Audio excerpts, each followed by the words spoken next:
That's the circular logic right there. You know, gas pressures require containers, right? Yeah. Gas pressure requires containers. Earth has gas pressure, therefore it must have a container. What is the evidence for the container? The Earth has gas pressure. That's circular logic. It's an axiom. There's an antecedent-consequent relationship there. But and then there's also just a baseless claim that this other thing that you can't even define causes air pressure.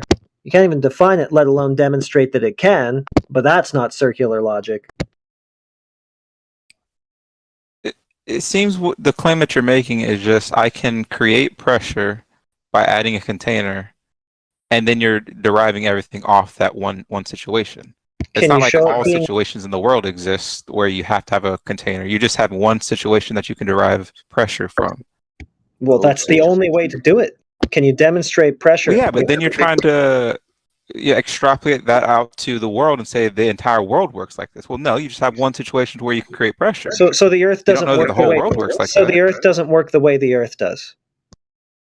No, I'm saying the Earth doesn't necessarily work the way that you putting pressure into a container does.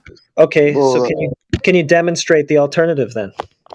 We still need evidence of the primary, of the first, of the container. The pressure proves there's containment. Unless you can provide pressure without containment, then we could maybe start believing stories.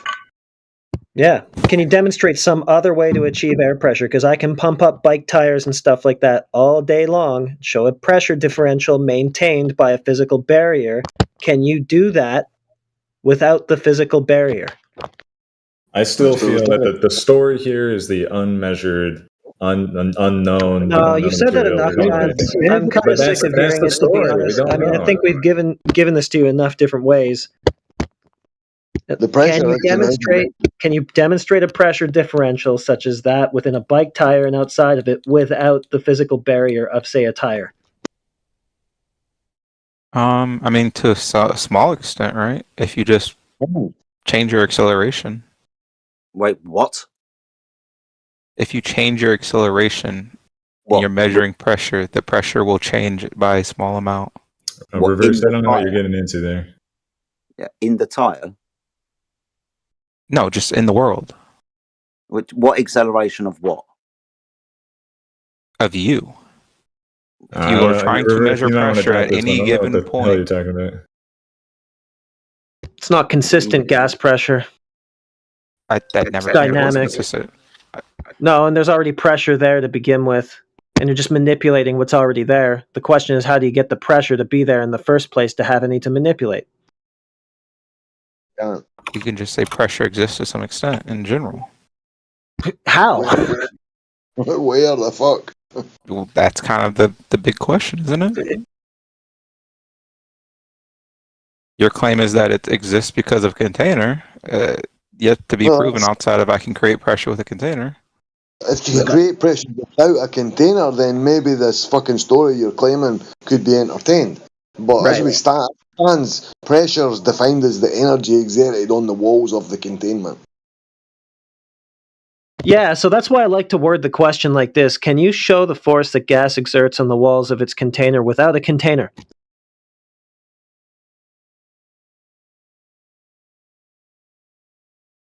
Yeah, I don't know.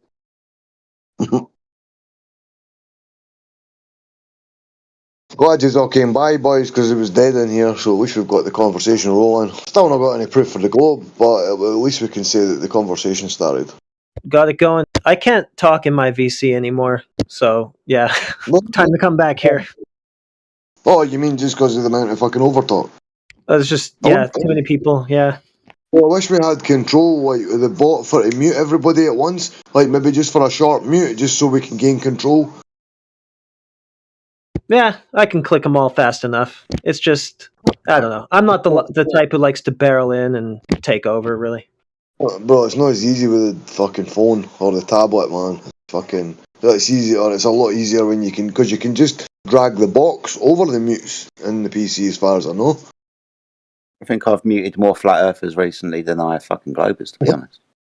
Yeah, you have to. They can't help themselves, man. Even over in my room over there, man, I'm like that. Can you guys actually fucking hear me? They're shouting through each other and ignoring what I'm saying, eh? Flat and globe, so they're just as bad as fucking each other. If anything, worse, because flat earthers should at least fucking be bigger than them, because we know they've obviously got some fucking weird symptom that makes them overtalk everybody because they have to get their words out. But we should be bigger than them, man. Well, I think it's like a thing of authority. Like if somebody comes into the VC and they got like their whole educational background behind them has been not one topic, but has been entirely predicated on the shape of the earth, it feels like then the entire world is behind me. Like I have all of the authority of the scientific community. And I feel like when a lot of people get challenged on their understanding of science and their understanding of physics, then they lock up and they get angry because it's like, well, it should just be obvious, right? It should just be plain obvious. It was clear to me, and yeah, people just get angry, and it doesn't facilitate a very smooth voice chat.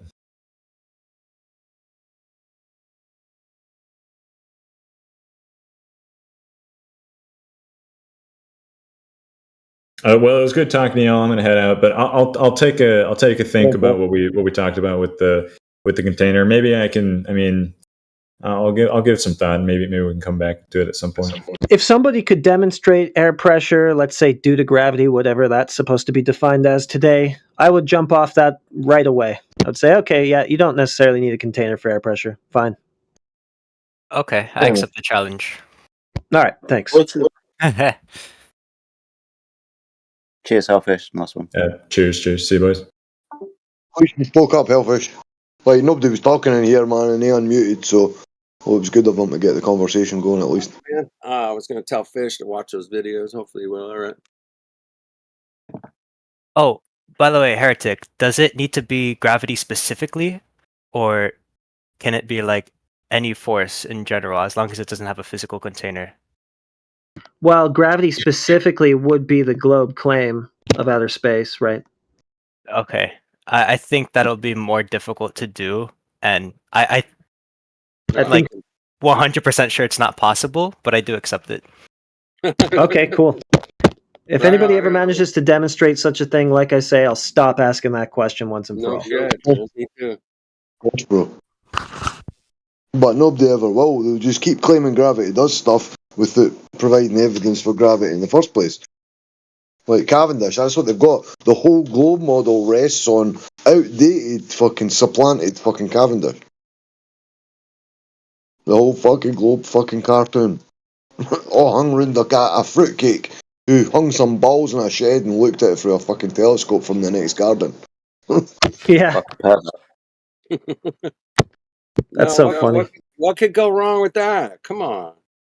What could possibly go wrong? He was just a weirdo looking through a fucking telescope into a box of lead balls. I mean, what's weird about that?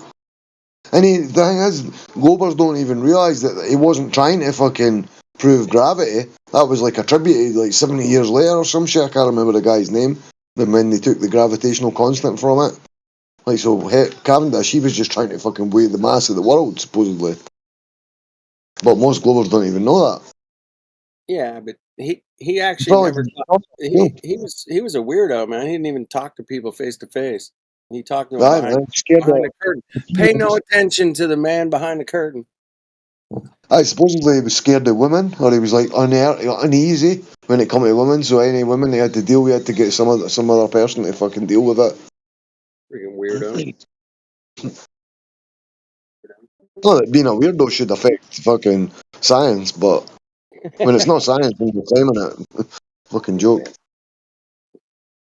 All right, who's out in the YouTubes, man? Shout somebody out here. Hold on. Anybody want to talk to us in here? Anybody? I'm just glad to hear live conversation here. Yeah, it's been a little slow, but it's that time of year, man. It'll pick up, man, when the snow hits. Trust me.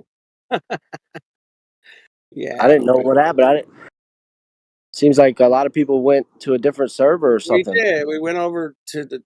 There's a lot of people over in politics in the two rooms. But yeah, man, that's why I keep trying to start a convo down here. There's like a lot of people over there. There's a lot of lot of smart asses and some smart people, and it's just been a bit of a challenge over there, and everybody's gone over there for a minute. But I've been holding it down over here at night. But you know, I've done maybe another one as well. I don't know if you're over in that one, Flat Earth Dude. yeah, You I've been over in the no, but the politics and religion room, that's a different server completely. Oh it's shit! only Well, about send me the link, man. I'll probably join it. Yeah. But it's been quite fucking well held down. AJ, Big Root, fucking Ethergrass, me. Oh shit! All right. Again, there's been quite a few of us holding it down, man. All right, I'll join in, brother. You bet. You know, we're gonna keep it going, man. I think we're doing great. I think everything's going really well. You know, this place has been a little slow, but man, every place else has been bumping hot, man. So. Oh, bro, I'm hoping to start it with as many rooms as I can get these permissions, bro. Because not every fucking server's got the make your own room option. But I'm in a couple of servers just now. I've not dropped the flat bomb yet, but it's in my bio, and a couple of people have been speaking to me. Okay, so there you go. I posted it in the live stream voice text, bro. Got it. I'd like to send some of the traffic into here. I know, I'm bringing them down here. I'm just not allowed to share. Apart from in my own room, I'm only allowed to share 24/7's invite in that room. I told them I wouldn't do it in the general chat, just to sort of be respectful. Hey, Spake, got a bit. Is that different than the politics? Yeah, man, it's another room. It's a totally different room. Okay. Yeah, man. Same terms though. I made my own room and then I got a permanent room from them. Well, let me look at it. Go ahead, Jedi. What were we saying? Yes, I've just dropped an image into the live stream chat for you. It's my new Black Swan image. It hasn't got any oil rigs in it. If you ever talk about the Black Swan in the Critical server, take that image with you, mate. Use that one. I've seen that before, man. Yeah, I've not seen the writing on it, but I've seen that image before, yeah. But I mean, the name all look fucking fake to them, bro. Like when you're looking at that, I mean, it does look like it's not very, I don't know, professional looking. Even when you look at the Black, you need to tell them from a video, and you need to give them the clip, and then give them the link, and they That's what that is. That's from a video too. It's from John D. Oh, Professor. What are we calling it? 2.0? Where was that? That's Rampion wind turbines, wind farm, whatever. I'll post a video for that. 1 sec. Yeah, please do that. So I've got that as well. Heretic, man. Cheers. Because it doesn't really give much information there. Damn. That's pretty sweet. All right. We'll use that. All right. Back to the politics server and a different room other than the 20. Okay. I'm looking for it. It's just the same room, or same idea where you get the bot makes the fucking room, but it gave me fucking a permanent room because obviously they know the traffic Flat Earth brings to the servers, bro. So they gave me the same terms. I'm hoping to get as many of these little rooms as I can fucking make. Just so there's dribs and drabs of people getting linked to the information here at 24/7. Yeah, but dude, Flat Earth Dude, if you can fucking start up conversations, if you see this place is dead and you see I'm online, ping me, man. I'll come down and start a convo with you anytime.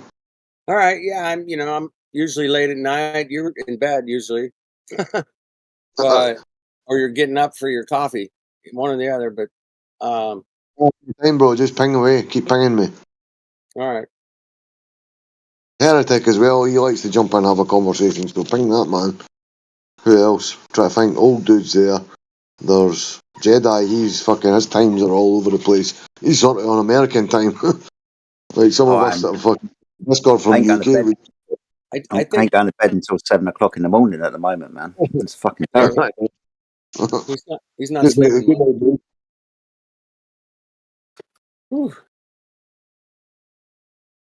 Aye, man, it's been a fucking journey, this Discord shit, man. No shit, right? Crazy. I love it. I'm loving it, man. It's like that politics, Flat Earth 24/7 politics, man. It was just been like I thought I was listening to 2017, man. I'm like people coming in going, you guys flat Earth's a bunch of retards. You know, like, really? I mean, but they don't know what flat Earth is. I mean, that's how it used to be, man. Back in the day, man, it was crazy. I remember when I fucking started it initially, man. It was like the novelty wore off after, I'd say it was maybe 4 months or 5 months. Then after like the initial sort of buzz around it, and it just kind of calmed down, and people stopped fucking coming over, man.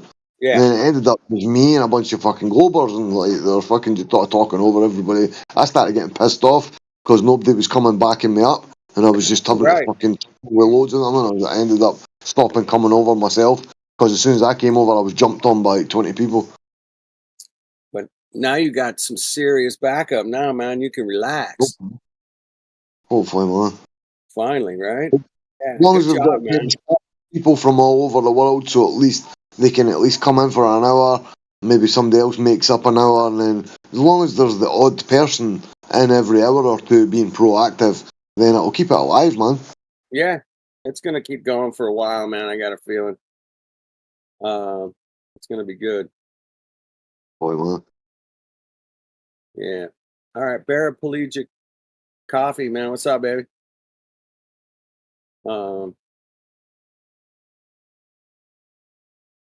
And Alaric, how you doing? All right. Shout out to YouTubers. That's it. So what's up? Just Bill, man, what's happening, man? Haven't seen you in a minute. Where you been?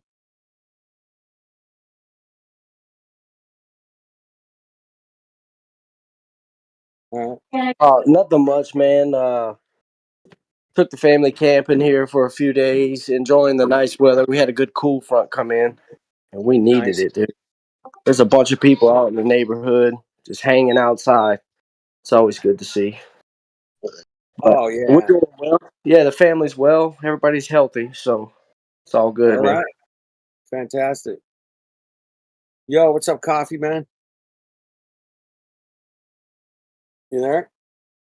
Yeah, he's coming. I'm here. What's up, man? What's shaking? Not much, man. I just saw Spake in here, man. He did such a good job of opening up that other server to Flat Earth. I kind of killed live stream, brother. I'm quite hurt. I'm sad that he killed fucking Helio's live stream. Yeah, you kind of killed it for a minute, but I talked to Helio the other night, and we went back and forth, and he's like, "Don't worry about it. They'll come back." Like, all right, yeah, you're right. They'll come back because that place is, they can fucking wear everybody out, man. Shit, don't burn out, man. Come back. This is pretty chill over here usually. Well, seeing the new politics and religion room, man, in general, compared to the politics server, politics and religions, like, if politics is a 10, then politics and religions maybe only a 7 or an 8. So it's not quite hyper, quite as many people being crazy and red hot. So they are quite chilled. I think it's because it's got, obviously, it's quite a full of religious people. So I think a lot of them are slightly a bit more intellectual than the normal politics server. Whereas in the normal politics server, they're fucking crazy, man. They're like red hot, coming screaming, coming shouting stuff. We still do get the same over in the politics and religion, but it's not quite as bad. It's a little fucking couple of notches down. All right. But you'll see it, man. You'll hear it yourself, bro. It is relatively chilled, man. All right. I just joined, man.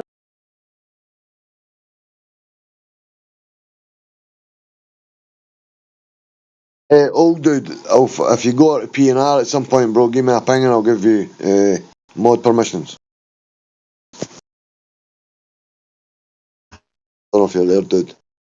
I had a buddy of mine come over today, and my buddy was like, "Did you hear about all the stuff that's happening in Gaza and blah blah blah?" I'm like, dude. I'm like, dude, stop it. I'm like, did you believe the freaking Chinese are spying on us with freaking balloons too? I'm like, dude, you gotta stop believing this like, you gotta stop believing the nonsense. I'm like, dude, I'm like, so China, like, they got like all this super duper freaking technology, solar drones, and all this badass stuff, but They're going back to 1920s freaking technology. And then I was like, well, wait a minute. Like, well, Nixon did talk to freaking a man on the moon with 1969 technology. So, we lost that. It's a painful process, So, maybe that 1920s technology, maybe we should go back to that balloon technology. I need a moon phone. I want that 250,000 mile reception.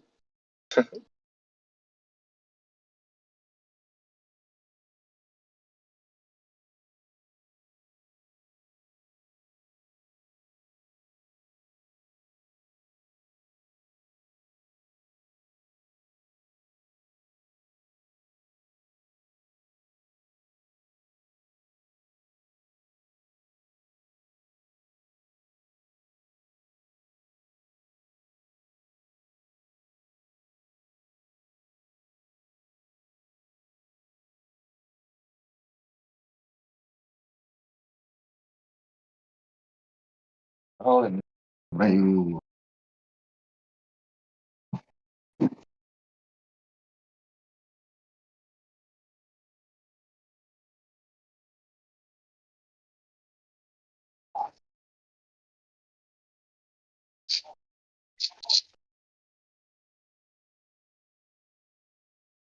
Oh, Mr. Rain.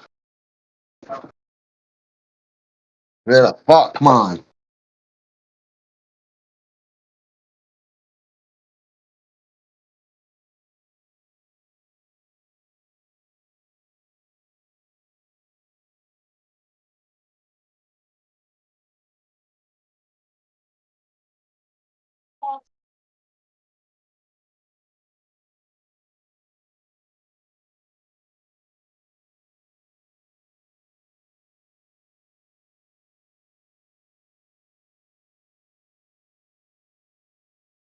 Hey, old dude, it says you've still got permissions. So maybe when I can't, when it moved over to the new room, maybe your permission got held. Because he did move from, or he said that it wouldn't delete mods. So if I gave you it on the first room, maybe that's still cool. Hopefully. Well, you got a different room, like? Is that a new room in there? They took away because we had the room obviously that I set with the bot, but he gave us a permanent room with permanent mods, so I take it just transferred over. Oh, got you, mate, aye. It's been alright, bro. I don't know if you heard me saying they're relatively chilled compared to politics. Like, it's a bit quieter, people are a little bit more sort of intellectual sort of based because of the religion connotation. I've been watching the chat now and again. Yeah, it seems quite cool. It seems like a bit more respectful. I think that you nailed it with the religious aspect, dude. That being a religious server, you're getting initially more straight off respect. But bro, there's a lot of people that have still not came in. They pass by my room and fucking go to other rooms. But I mean, eventually I would imagine, like dribs and drabs, they'll just, because they've seen us there for, a week or so now, a couple of weeks coming up. I would imagine maybe they keep passing the room. We're not going anywhere, so maybe they'll drop in at some point. Hopefully. But aye, man, fucking, I'm just waiting on the next venture once that's solid. Cool. And I spoke to Heretic, me and him are sound, so it's all over with. Move on with Flat Earth.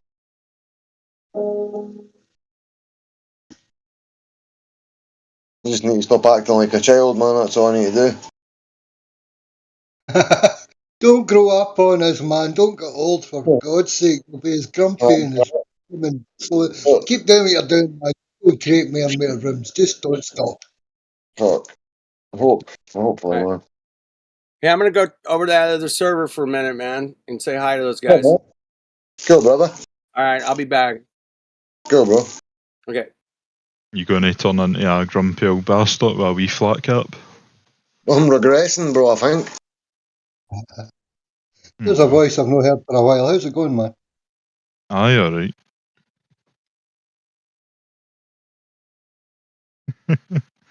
And then out of that fucking detention VC or like text chat quite a few times, but all on that alright, aye.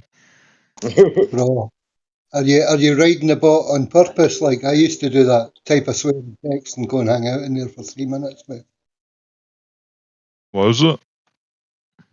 if you type a swearing text, you can go and hang out in there for 3 minutes. The bot will give you 3 minutes in detention. Don't tell anyone I told you that. Does it? Holy shit! Right, just a second. Hi, Helio, you there, bro? Yeah, I'm here, man. Sorry, my room's kind of killed your live stream, bro, but I keep jumping back here and starting conversations. No. It's just like, why should I start a live stream when it's going to be like 2 or 3 hours of dead air? You know, I mean, I don't even really. I'm trying to figure out how we can. We have to find a balance somewhere. For sure. But I'm still telling people to come here. I'm still telling people about the server. Still getting them VC verified. Yeah, but it's not up to you. It's up to those guys that are moderators here. They need to spend a certain amount of time there and a certain amount of time here. They don't need to be hanging out there all day, in my opinion. Even though I've been doing there, man, I still come back here, though, bro. I still check I know people. you do. Me too, man. I'm just checking. I'm checking in what's going on. I'm just saying. Well, see what it's like almost like they just abandoned this for that. And you know, it just doesn't make sense for me to do a live stream with dead air. There's no fucking, that makes no sense. Or just replaying stuff from that server, which that's fun sometimes, you know. But it's just really, bro. I mean, it's I don't know. I mean, you know what I'm getting at. Hey, man. No, maybe we should just do it once a day. Maybe we do it at a certain time, start the live stream, and then everybody knows when it's going to start, and then they know that. Bro, I'm planning on getting yet another one, Helio. So we need to sort of make some kind of setup where whatever mods from here have got X amount of times per day, like X amount of hours or whatever they can like put into the live stream. So we should fucking make a chart like who's on, who's not, who's able to, who's not. So we could split the times up, like to make sure at least somebody's here trying to get a conversation going. Sure, and like I was saying, I said in the mod chat, it's like, well, now Heretic responded as well. It's like there's a lot of people. There's so many people in that room over in politics that can't even talk. They can come over here, and if somebody follows them from there to here, then we can have a conversation here. Those guys can't, because a lot of the people there, they'll focus in on one guy, and that'll last an hour or two where other people want to talk too. Well, they can come here. We need somebody proactive, somebody like myself who'll go, right, I'm going over to 24/7, who's coming over? Like to deliberately bring, say there's 30, fucking 40, 50 people in that room. Half of them could fucking jump over here. Sure, yeah. Yeah, that's what I'm saying. I mean, I can't do it all the time, but I'll keep trying. Yeah, well, let's work on it, because I mean, it's for me, it's really frustrating, and but I'm not pissed about it or anything. It's just like, dude, I just hate to freaking start a live stream and it's just dead for 2 hours. Just like, what the fuck? People probably are just like, okay, it's live streaming dead air. Okay, who does that? Anytime anybody points out, or if I see it myself, I just jump in here. I just start talking to myself and just start saying, yeah, I don't like stationary earth, boys, and I just start rambling, and then somebody eventually jumps in. Yeah, who else does that? There's a couple of other people that do that. Oh, Jin CBR1, he'll freaking talk for an hour and don't get a response from anybody. I love that. Though. Jin's freaking good at that, like just flat earth rambling. I love it. So he always jumps in, man. Somebody eventually jumps in to talk. Yeah.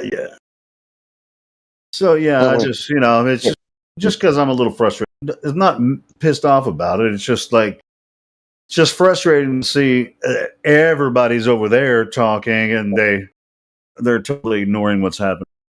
It seems like to. No, me, bro. I'm always on the go. I know, but it's not about you. I know what you did, and you actually made that happen. It's about the rest of them that they just want to hang out there all day instead of here, and not spend time where they came from and support this server and the YouTube channel that we built together. It's because a lot of them want to hear Globers getting ripped into, like, whereas we don't allow it in this server. So because people have got the ability to basically fucking belittle Globers, man, and that's what people are baying for the fucking shit to happen.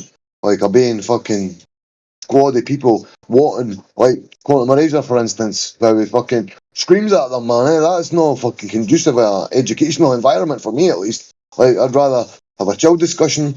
People have been civil to each other. Like, when it starts descending and shouting at people and name calling, man, I'm like, what the fuck, man? Right. That's what I'm saying. Well, some people that don't get to speak in that room, they're like they focus in on one guy, and it's those guys, the guys that can't speak, or when they try to speak, or just want to say something, but they can't because it's too busy. They can just jump in here and to us, There are people that are waiting in the wings, they don't have to speak in there in the. I guess that would be the new arena now. I guess in essence. But yeah, they can just jump right on in here and talk to have their own. They're going to ask questions. That's what we're here for.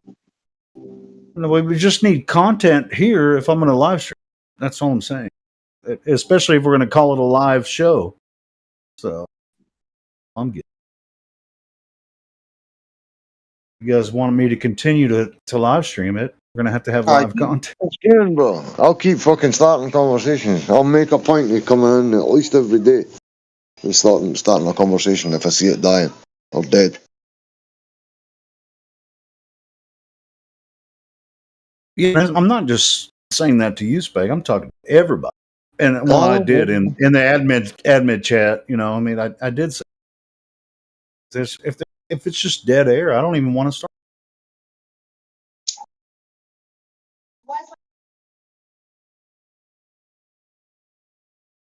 Kind of embarrassing. It'd be like the blowers.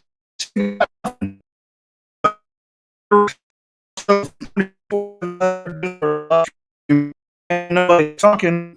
You're right.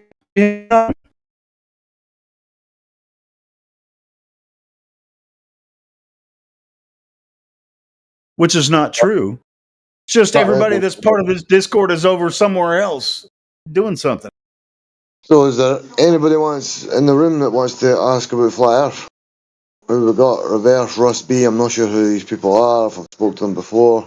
Alaric 87. Is it 87? Alaric 87. Are you there, bro? If you want to jump in and ask a question or something, please. Oh, I saw Alaric in the YouTube. Oh, well, really? Hey. Hey, how you guys doing? Doing great. How you doing, brother? Forgive me, I'm at work. I like to listen in while I'm working, but yeah, I'm. I just want to say hello. Sure. Oh, hello. Yeah, greetings. Good to be here with you folks here. I enjoy the 24-hour live stream and the Discord for the Splatter's channel. You mean when there's audio? Fair enough. Yeah. No. Well, that's my only bitch. I run the live stream, but if there's like 2 hours of dead air, it's like because any live stream or any video, if it's not capturing you within the first few minutes, then you're just going to go somewhere else and forget that it ever was there. So we need to have when we start a live stream, there needs to be some action, because once I start a live stream, everybody that's subscribed to the channel gets a notification, and if they click on that link and there's no audio, then they're just going to do something else. Well, we need to have a pingable, or maybe a pingable rule, or just when you're going to start a live stream, ping the mods, ping everyone, ping the whole fucking server 10 minutes before you start a live stream on you. Or even if I'm too loud, guys, just look like try to interrupt. If I'm too loud, let me know and I'll mute. No, your audio is fine. Your audio is fine. Okay. Sounds good. Okay, cool. But yeah, you're right, Spake. But oftentimes when I start a live stream, it's when I get up in the morning for work and I only have like 15 minutes, maybe 10 minutes to get everything started. To start doing it, it's ping the whole server 10 minutes before you start it, then ping it a couple of minutes before it. Yeah, where is everybody? They're on politics. They're on another server. Like just talking. Is that on politics? That's not on the Flat Earth server, is it? VIP no, it's not on this. It's another server. It's a partner server. I started a room over there maybe 2.5, 3 years ago, and we got mod permissions. But everybody just went for a few months, and then it just fizzled out.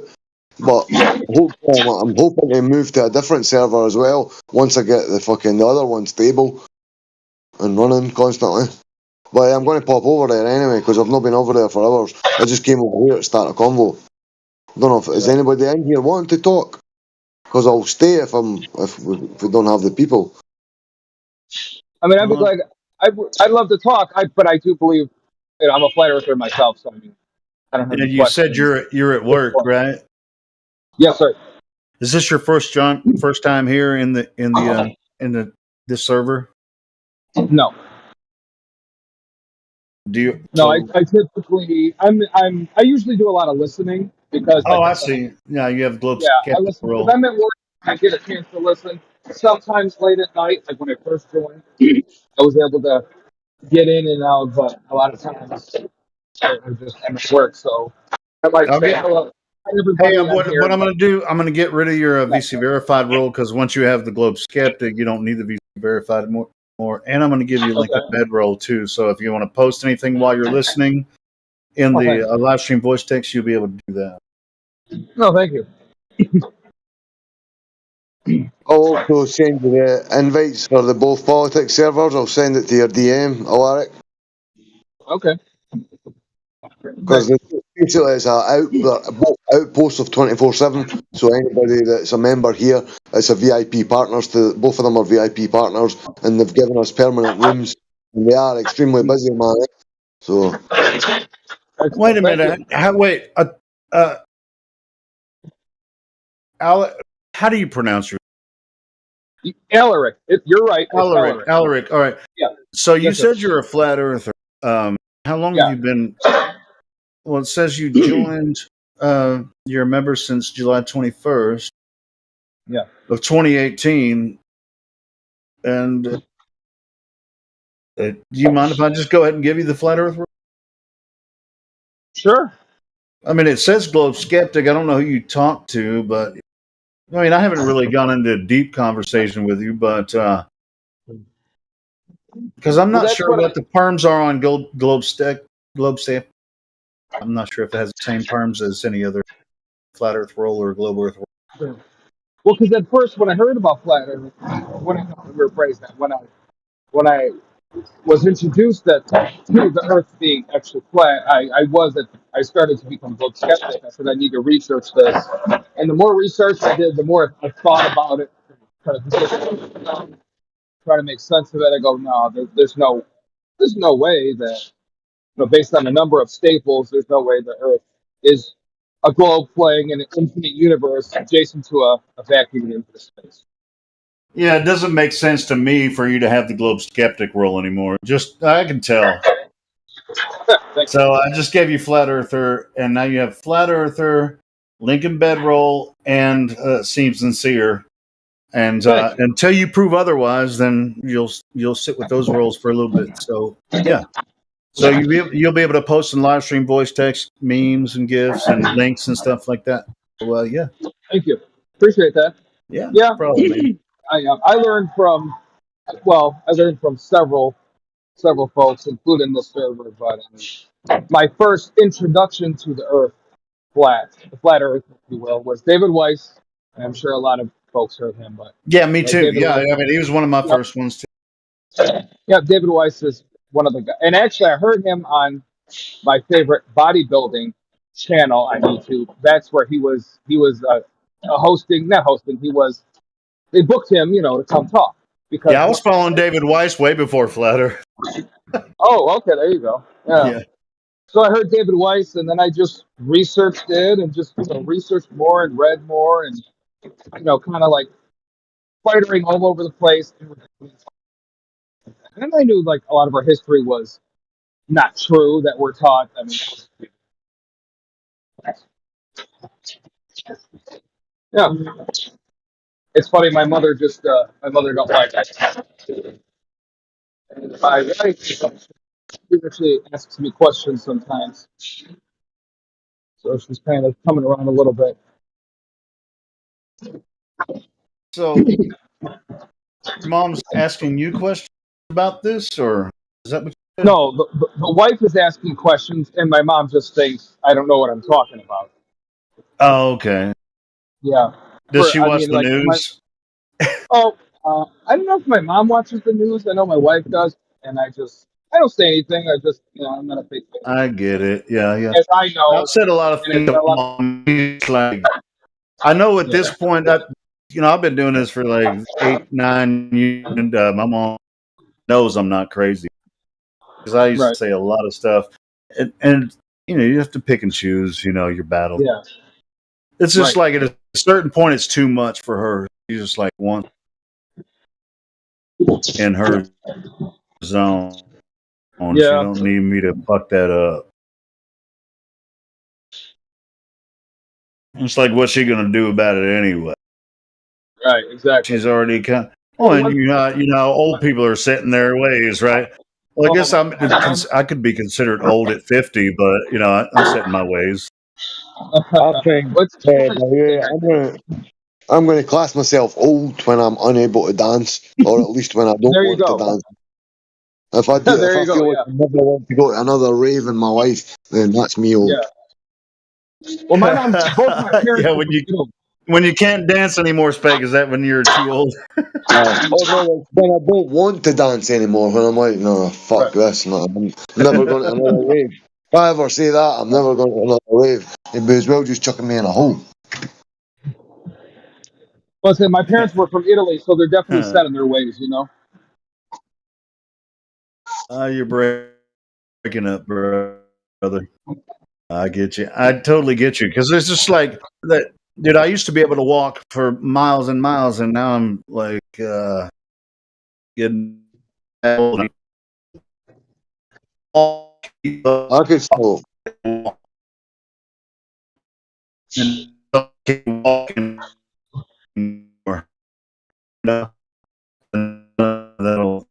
That'll get back. I think that's the only thing I really need. It's going to fix me. Walk. Well, what got my wife that, or at least she started thinking about it is, and I said to her, "Well, do you know how the Earth spins according to heliocentric?" And she said, "Yeah." I said, "It's spinning 1,000 miles. We're told it's 1,000 miles at the equator." And she goes, "Well, how come we don't feel anything?" I said, "Oh." I said, "Well, let's talk about that." Oh, she said that? Yeah. She goes, "Well, how come you don't feel anything?" I said, "Really? Well, let's talk about that. Tell me why we don't feel anything." And then we kind of went from there. She goes, and then she said, "Since you introduced me to this, I've been thinking about things more often." I said, "There you go. You got to just think for yourself." What's the word? Cognitive thinking? I forget the term, but instead of being told, what the best, right? Yeah. She got to think. I was like, all right, so I'm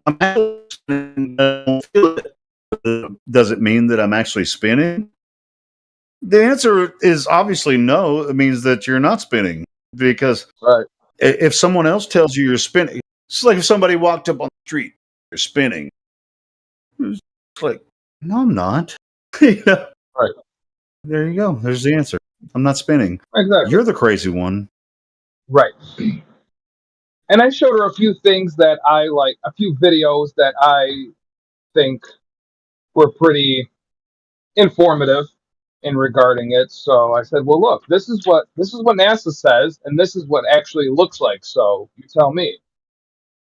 Try to be very.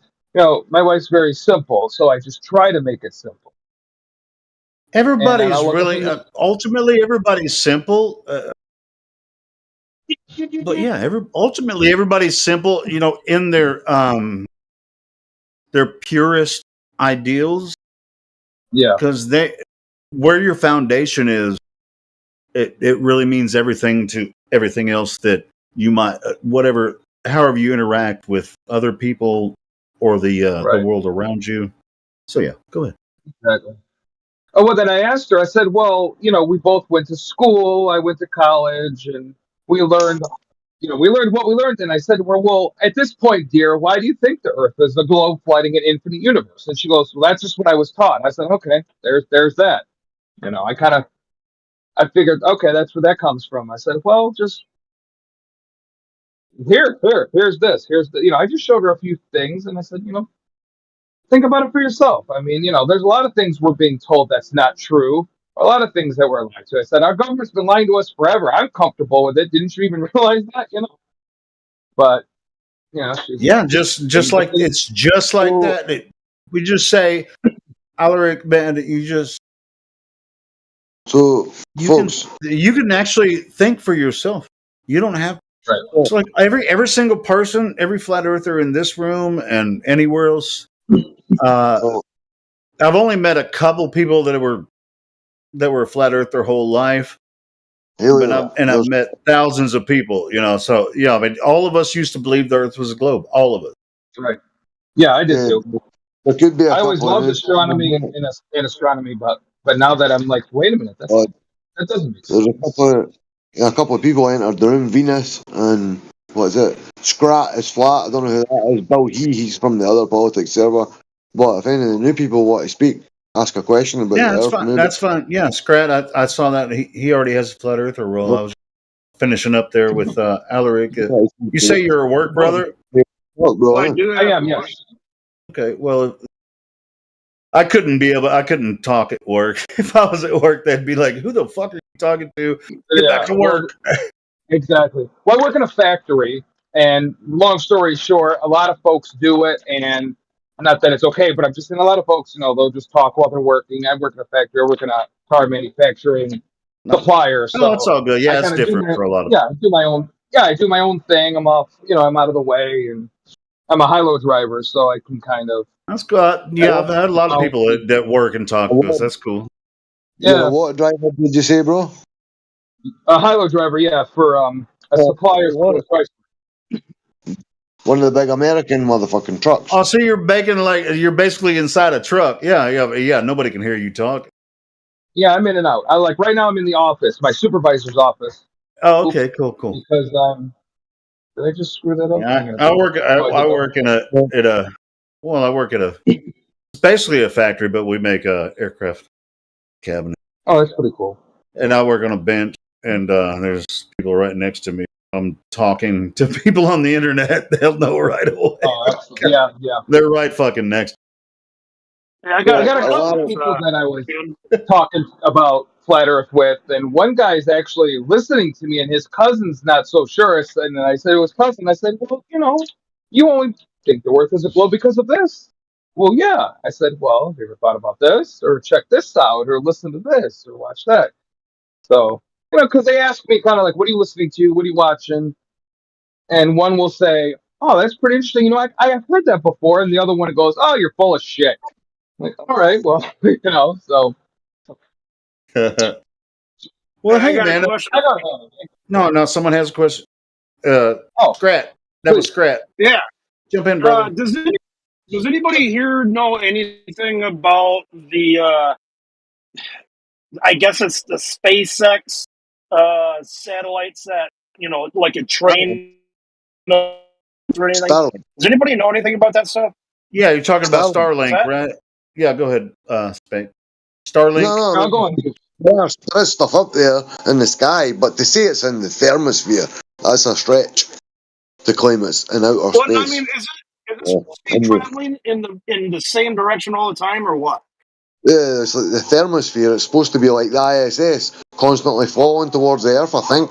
I'm not 100%, but maybe somebody else knows better. Well, I've seen it 2 times now. Well, actually, I don't know what the third one was. I actually got a video of it. But the first 2 times I saw it, it was just like a week apart.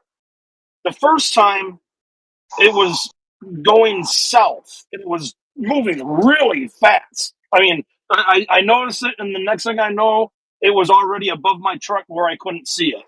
And so, so it was going. It was moving pretty quick. But the second time I saw it, it was heading north, and it wasn't moving hardly at all. And then all of a sudden, they all went out all at the same time, and there was no clouds, so they didn't go over above a cloud or something. But does anybody know if that can happen? Supposedly, because I thought it was supposed to travel in the same direction all the time. As I know, they're the size of cube. They're just like a cube you would hold in your hand. Like, you know what's really interesting about that? If they're that low in the atmosphere, I mean, how can you consider that it's in orbit? Because the way they describe orbital mechanics and those Starlink supposed satellites, they're not. That shit would already. They would have been falling out of the sky as soon as they put them up there. Dumb. It's. And what is the purpose anyway? Find out what the purpose of Starlink. Anybody know off the top of their head? No, I've heard of it, but I don't really know much about it. And as far as satellites, I always, from what I've been researching, satellites are just up on balloons up in that part of the orbit, lower orbit.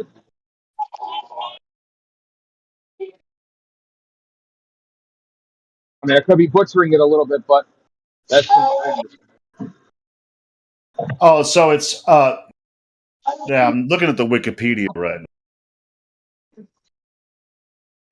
Starlink is a satellite internet constellation. What? Operated by an American aerospace company, SpaceX, providing coverage to over 60 countries. It also aims for global mobile phone service after 2023. All right, SpaceX started launching Starlink satellites in 2019. As of August 2023, it consists of over 5,000 mass-produced small satellites in low Earth orbit, which communicate with the designated ground transceivers. Nearly 12,000 satellites are planned to be deployed, with a possible later extension to 42,000. SpaceX announced reaching more than 1 million subscribers in December 2022, 1.5 million subscribers, and 2 million in 2023. It has had a key role in the. Oh, here we go. It has had a key role in the Russia-Ukrainian war. What? Imagine that. Imagine that. Unbelievable.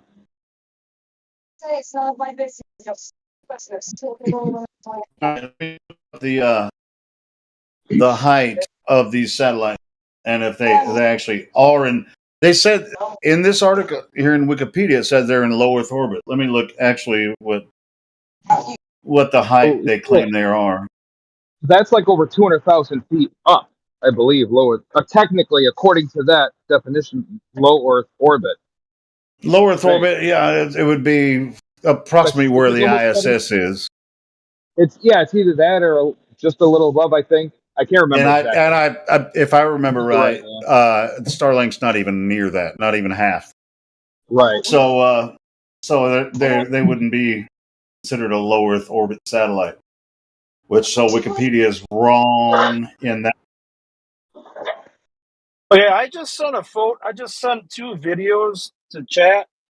I took this last night. I was up in Wyoming, and I saw it when I was driving east towards Runs, Wyoming. I was just east of Laramie. Now, what those lights did not move at all. They didn't change locations from according to the horizon, and they're just in perfect line. And there's 7 of it, and then I'm glad I stopped when I did because right after they winked out one at a time. Does anybody know what any of that could be? In my opinion, as far as those are just lights in the sky, and we don't know what they are, especially since we can't verify because of how high they are. I mean, that's really high unless you, I don't know, put a weather balloon up there, like some folks have done, and just go that high. Because, like he was saying, the ISS is, according it's about to 240 miles up above there the you surface. go. Yeah, that's like hundreds of thousands of feet up. That's very high. How do you see something the size of a football ground, and you're going to see that from 250 miles away? What's the angular size of it? It'll be minute. But you can see details. It looks like my videos didn't even show up. It looks like it's got satellite. Looks like it's got fucking. What do you call it? Photovoltaic cells. You can make out that with a telescope. So it's a little bit ridiculous, in my opinion, at least. We'll nip over to our servers and make sure it's still going okay for these trolls. Hey, Spake, can I ask you a question? Hey, man. There you go. I don't know if I'm cutting this. What's that? I'm just wondering, what country are you in? I'm in London now, man. You're in London? Yeah. No, he's in Scotland. He's in Scotland. No, I've not been in Scotland for 6 months. Oh, I'm asking that because I'm just wondering what time it is there.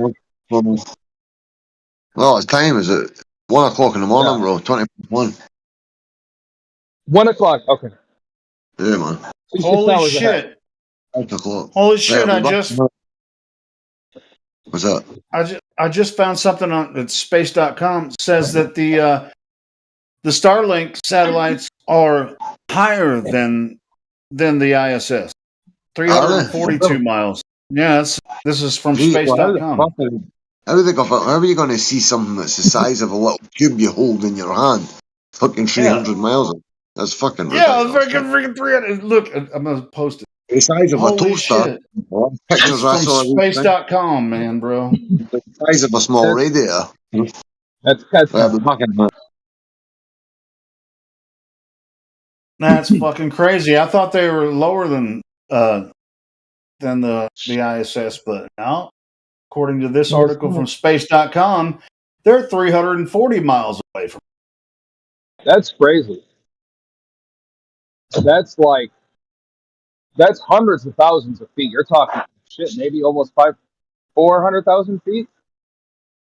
Maybe, I don't know. I can't do the math.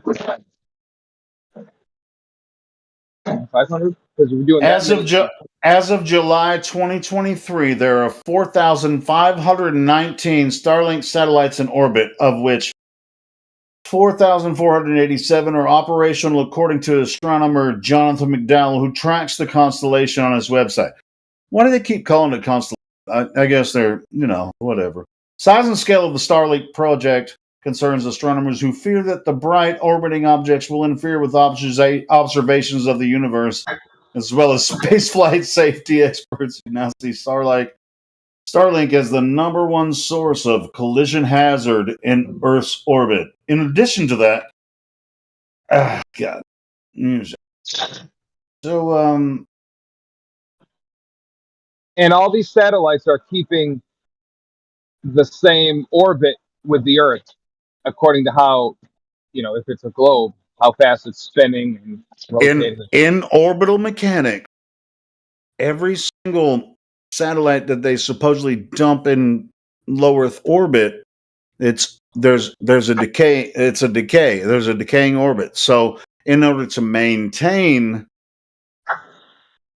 its altitude above Earth, there have to be like thrusters. I don't know what they're thrusting off of or whatever hell. They're going to have a decaying orbit because because of gravity, they're going to be falling back to the ground. Right. So, I mean, it's just like, hey, this timeline of all their satellite junk, everybody's going to forget about this shit when AI takes over. It's okay. Yeah. So they can just make all kinds of bullshit up. They can just create all kinds of different stories. Yeah, dude, every low Earth orbit satellite is falling. No, I mean, I was just commenting on what you said. They're going to fall back to Earth due to what? I'm using their hypothetical theory of. Yeah, I'm using their hypothetical theory because this is what they say. Unless you're in the it's about 1 million miles away where you don't have to consider that. Where it won't fall anymore. What do they call it? The damn, I can't think of the name of it. Somebody's gonna think of it. Which I don't even know how they project these satellites through rockets, to get to the Goldilocks zone. That's where it is. Where they can they're in a perfect orbit around Earth. It's about 1 million miles away. And then they don't have to worry about it anymore. They're not falling anymore. They're just perfect orbit around Earth, and they're not falling toward Earth anymore because of gravity. This is their fucking story. It's not my story. I'm just telling you what they say. Cool story, bro. It should be called the pseudo-safe distance. The pseudo-safe space. Everything under 1 million miles away they're falling toward Earth. And so, yeah, even 300 miles, that shit's falling toward Earth. Every time it spins around Earth, it's falling. Just like that. And when you ask people about the ISS, why hasn't already reached, where it's just like it can't keep itself up in the air anymore? They'll tell you about thrusters that they use on there. They don't have any evidence for it. I've asked them motherfucking many times over the years. They don't really have. They don't really. What? Sorry, go ahead. Well, you said 1 million miles. That's outside. That's beyond the moon's orbit. How come? Yeah. How the fuck did they get a satellite that far away? No, dude. See, there's so many holes in their fucking story. It's insane. Yeah, it's about 1 million miles to the Goldilocks zone where you don't have to worry about the decaying orbit of the satellite. It's in a perfect path where it uses fuck the moon and fuck the sun. It just it concerns itself with the Earth. What a fucking that's a cool story, bro. Hey Helio, I've never heard of the Goldilocks. What is that? Goldilocks what? Oh, it's called the Goldilocks. Let me look that up. Hold on. I've never heard of that. Goldilocks zone. Space. See what.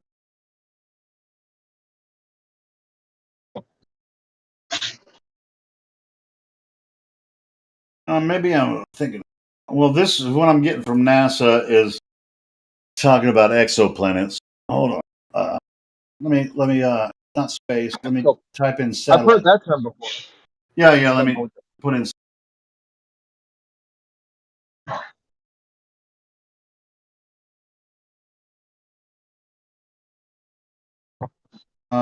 Goldilocks. There is between. There's a certain distance. Maybe Fuck. The Goldilocks zone is a habitable sweet spot. According to Space.com. A planet like Earth could exist. If they find the right. Yeah. Scratch everything I said. But there is not the Goldilocks. Some where you get a certain distance from Earth where you don't have to worry about the decaying orbit anymore. And maybe it's a geostationary satellite or a geosynchronous. Is it? I mean, all these geosynchronous.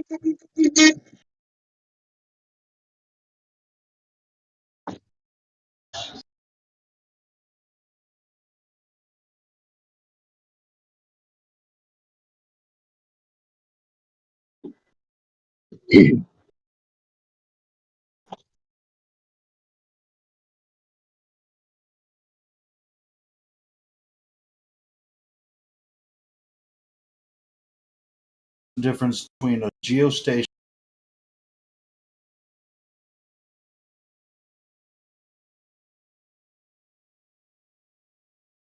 Geostationary orbit is actually a type of geosynchronous orbit.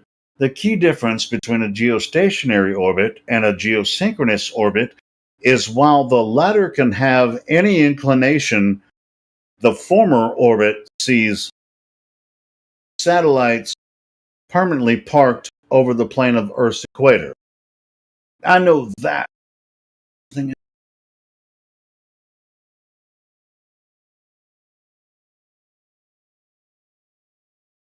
are achieved by selecting geosynchronous orbits perfectly circular.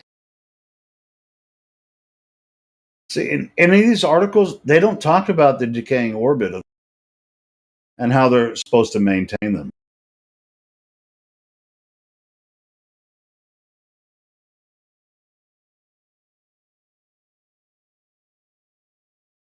Because when not only do they not talk about how they maintain their distance from Earth, they don't talk about how those fucking satellites got there in the first place. Well, is it one train, all of all the satellites, or is it several different trains of the satellite? I remember seeing a video a few years ago of them dumping all these fucking SpaceX little beads out of the back of a fucking. It wasn't a rocket. I thought it looked like an airplane. No, I mean these little things just go up 300 miles from where they dumped them at. What the entire fuck? You know, I mean, they don't ever talk about how they got the satellites to where they are. I mean, if they're 320 miles higher than the fucking ISS, show me how you put it there. Oh boy. Yeah. I'm getting excited. Yeah, 320 miles. It's dumb. It's just dumb. It's just like, motherfuckers, show me how you put all these little fucking things like farther away than the supposed ISS. You're not gonna. You can just put stories out and fucking news blurbs, but you don't have any fucking real evidence that it's actually there.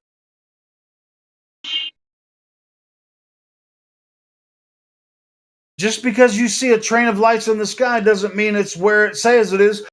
And not to mention, what did they do? Fucking put a LED array on the bottom of these fucking things so that you can see them from the ground? Well, 320 miles is way too far to see it with. Even with LED arrays, you wouldn't be able to see this mother. Yeah, you're right.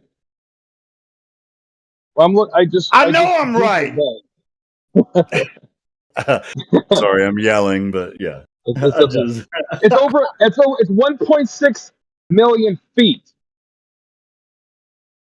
320 miles. I did the conversion. Miles, how many miles, 320 into feet?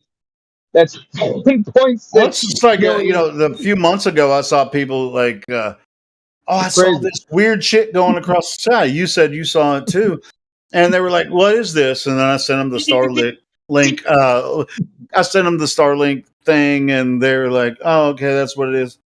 I don't fucking debate flat Earth on Facebook. I just told them what they were seeing. But yeah, now they're looking at this and they're saying that shit's higher than the ISS. Well, give me a break, bro. I thought they were saying that it doesn't really matter. There's no such thing as orbit of anything around Earth, unless you have that's right. Well, I'm going to ask you again. Does anybody know?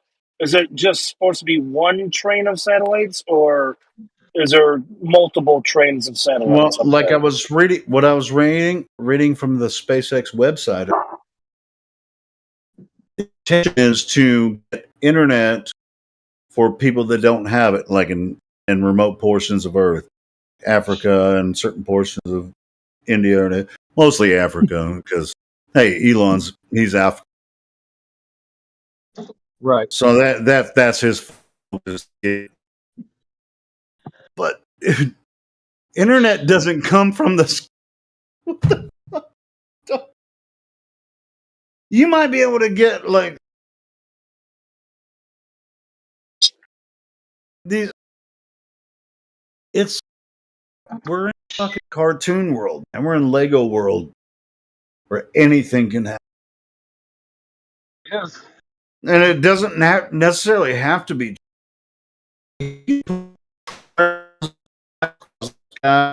And in the background, put towers in portions of Africa and underground lines that bring internet. You fucking, who knows? They just lie to about us. They lie about everything else. Why? Yeah, why not, right? Yeah. Why not make something else up that's crazy? 99% of all internet and Wi-Fi communication and cell phone communication comes from the ground. Right, ground. But that's just another part of them wanting to look to the sky. You're destroying Earth by being so. We want to actually just be on Earth as people. You just want to control us and manipulate us. Fuck you. Yeah. Sorry, it's. You can quote me on it, but nobody gives.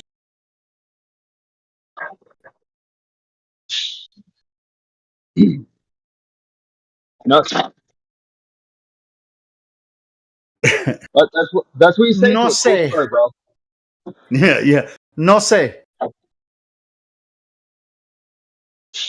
Yeah, it's just like there was this website that I see if English only. Solo inglés. Soy moderator.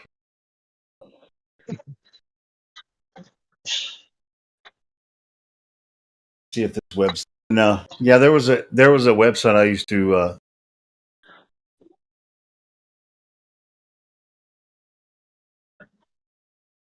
Yeah,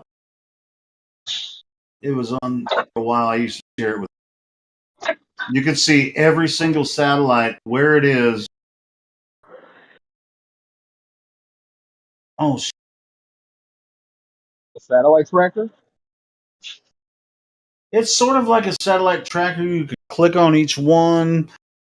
Some of it would tell you which rocket it was launched from, and what date and all that.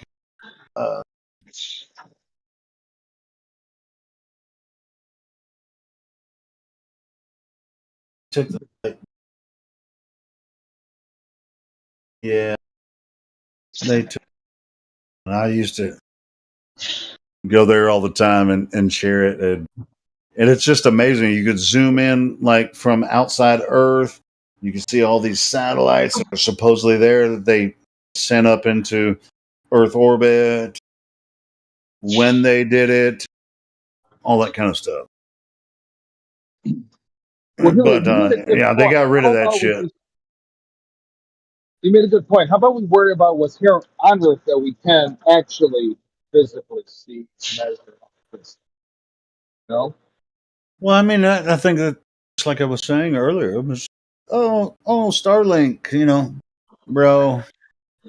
I've actually talked to people in Africa online, just like we're talking right now. Talk to people in Africa. You don't have to have Starlink. Right. So, fuck your Starlink. Yeah. I don't need your fucking Starlink. They can talk to us and we can talk to them. That's right. I mean, it's just like, bro, I get freaking emails from Kenya all the time trying to tell me that that Prince over there is gonna give me $1 million. Oh yeah, there you go. Talk to people in Africa all the time. No, but actually, we've had some South Africans come through the server here. They're really, really cool flat earthers.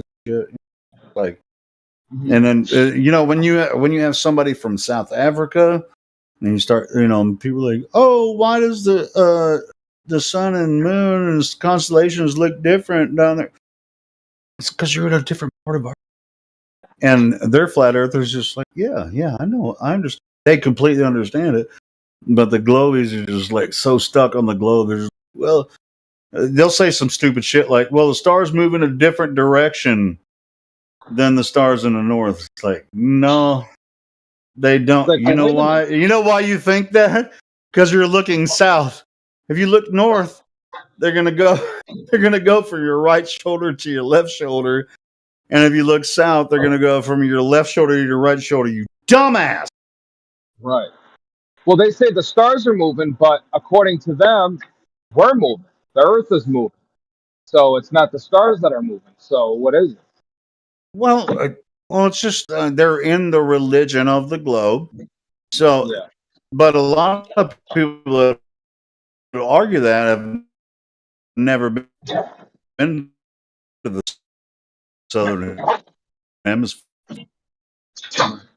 or southern Chile. So it's just like around the equator, or they've never done that. Which I've seen some really cool footage, and so I'm seeing the same thing they're seeing. And some of it is Photoshop. I've called out some of the Photoshop, but some of it's compelling. But what they say is that, Sigma Octantis, right, viewed from very, very far south. I think the farthest land south, it's not South Africa. I think it's somewhere in Chile, without going to Antarctica or one of the outer lying islands, somewhere in Chile where you actually observe Sigma Octantis, which you can't see it. It's just a central point that the southern populations move around. Hey, nobody here is claiming it's a mystery. Not a mystery. Like, right. Bro, but it could be just like I think I heard someone talking about I mean, I don't know what else it could be because we have a container, because of the gas pressure situation. But as far as the stars in the heavens, go ahead. Sorry, I was just going to say I just recently found out about a ship track. David Weiss was talking about it, and then he was talking about it, and there's you can track ships, and they're going like, I don't know, hundreds of miles into Antarctica. I'm just kind of wondering what's going on there. Years ago, about like freaking ship graveyard in Antarctica. That I never was at.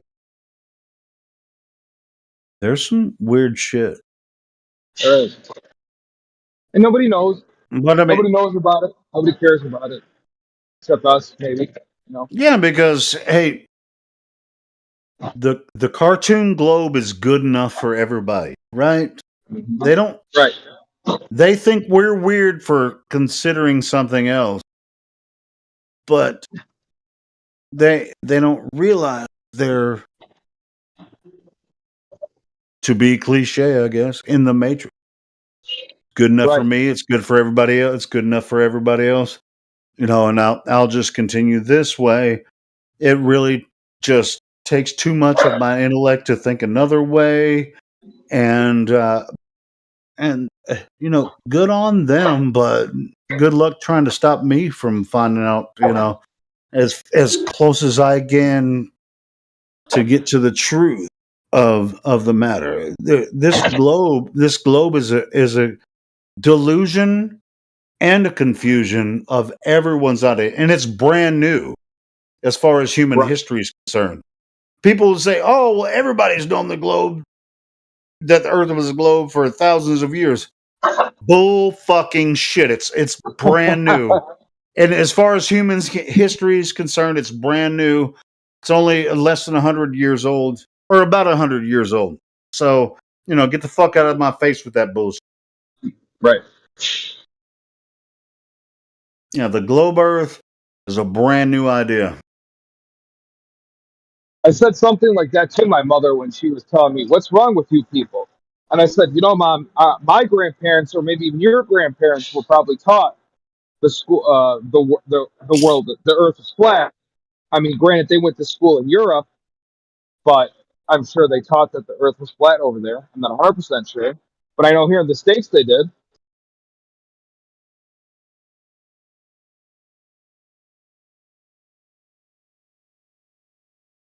Well, it's like you have to believe others. It's like, how do you know? It's just like we do that all day here. How do you know the Earth is a globe? Well, I just do because it is, right? It's like I used to believe that too, but I figured some shit out that shows me that it can't possibly be a globe. And I'm going to tell you about it right now. And then they're just going to come up with the same weak arguments that we all went over in our minds when we first found out about it too, right? And it's just, bro, all right. Now, if they're intellectually honest with themselves, they'll go through the same process. But if they're religious, then they'll just keep believing the Earth is a globe when it's obviously not.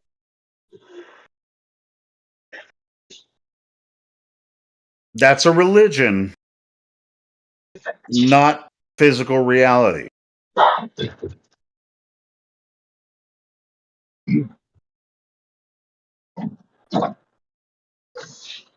Exactly.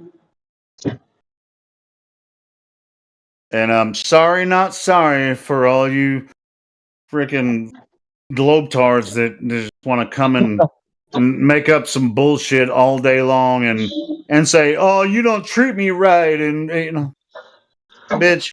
I used to believe the same damn thing. Well, I actually never bought the evolution theory when they tried to teach me that shit. I thought it was it was just nonsense. Yeah, I agree. I've always believed in the creator, so it's just like, bro. So it's just like, it's kind of easy. It was kind of easy. Well, it wasn't easy because when I first came across flat Earth, it took me about 6 months to really just give it a chance. And then, but once I saw it, it was just like, oh my god. So yeah, I always knew there was a creator, but I didn't this. But dude, not that I have it all figured out. Oh yeah, we'll never figure it all out. It's freaking amazing. I love creation.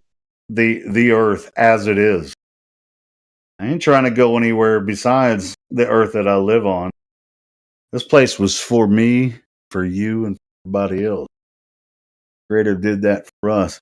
As horrible as some people, all the experience, all of that was created by your Creator. He experiences that as well.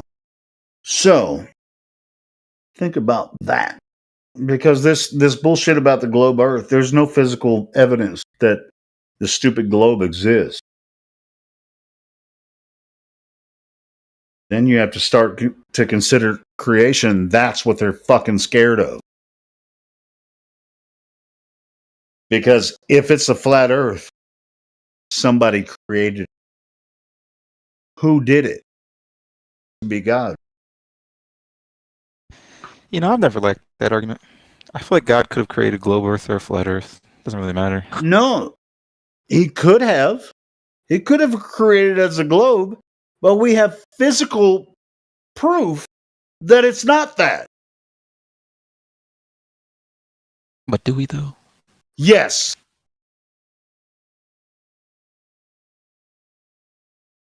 Who said that? Reverse. Yeah, reverse. Yes, we have physical proof that the Earth is not a globe. Yes. Hit me with it. I've seen you here before. You've heard it for hours and hours on. How about you hit me with your globe proofs? I don't know. I've been repetitive with some of them. No, I haven't been on this specific server for hours on end. Maybe I'm on the old one.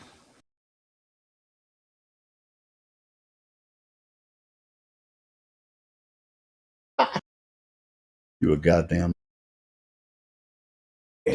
You've seen all the proofs that we have of the globe. I know you've talked to many people from this server and other.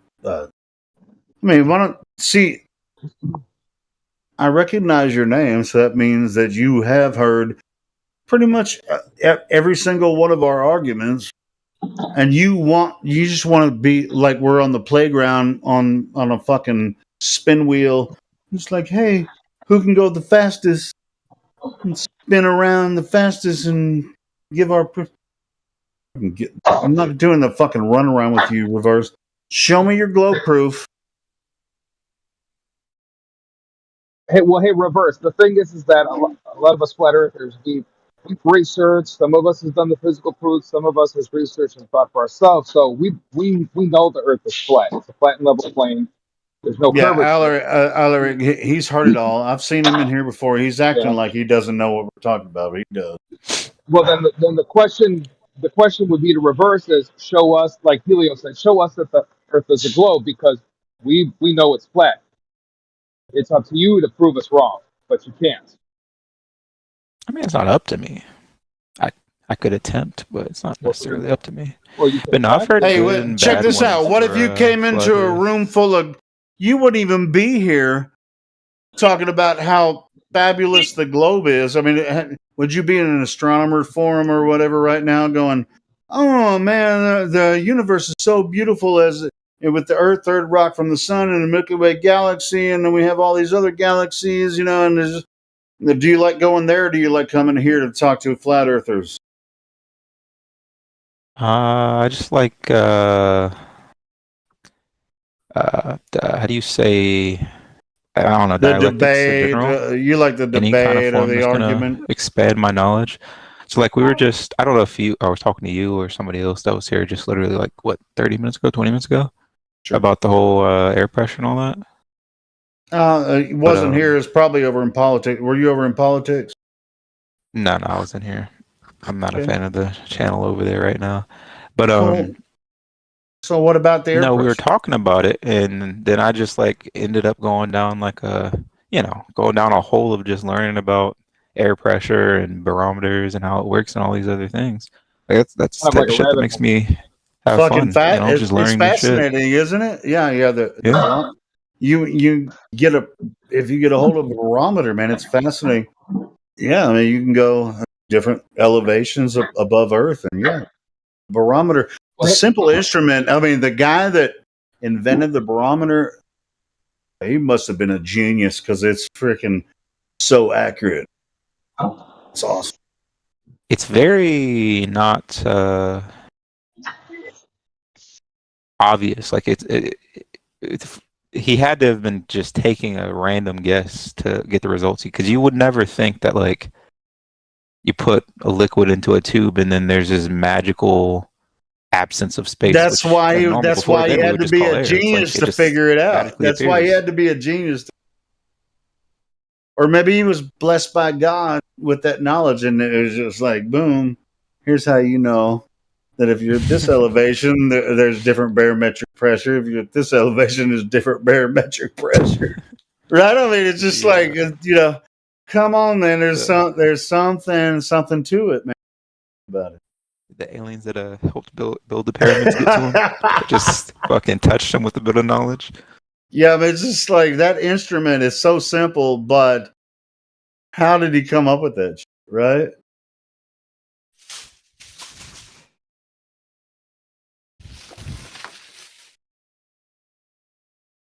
And they use it on airplanes every day. They use the barometric pressure to determine their altitude every fucking day. Is that how they determine altitude? Well, most of the time it's GPS now, but But there's always the backup system, the barometer. There's always a barometer on it. Reverse, are you a flat earther, or are you kind of like trying to figure it out from research and what you've heard?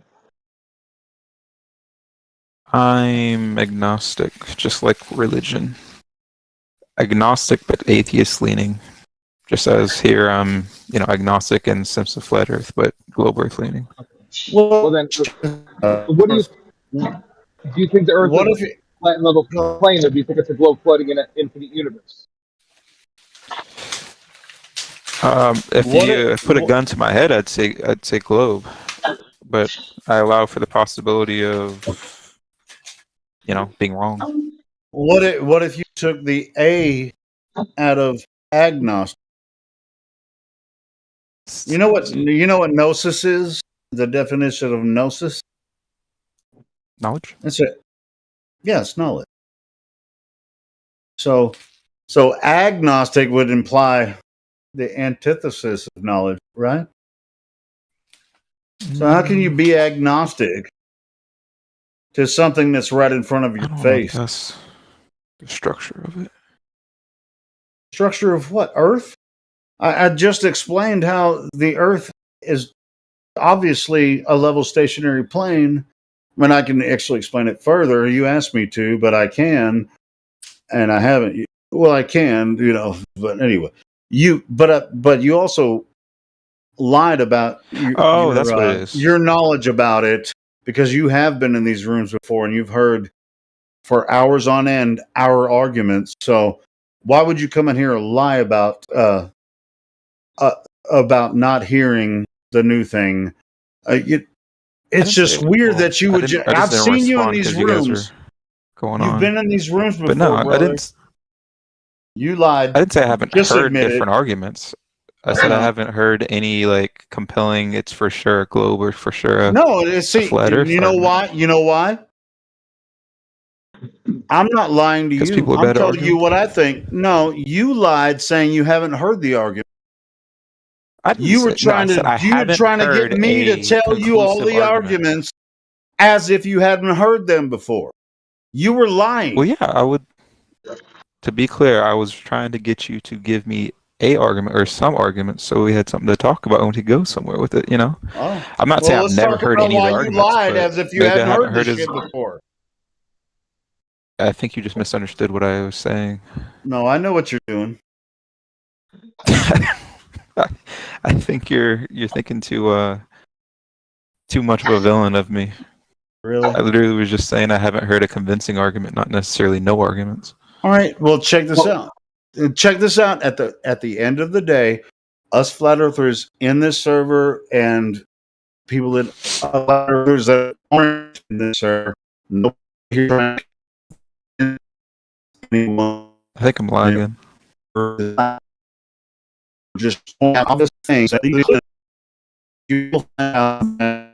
can't hear you, my guy. You might have to give me a second. I think I'm lagging right now. Can't possibly be true.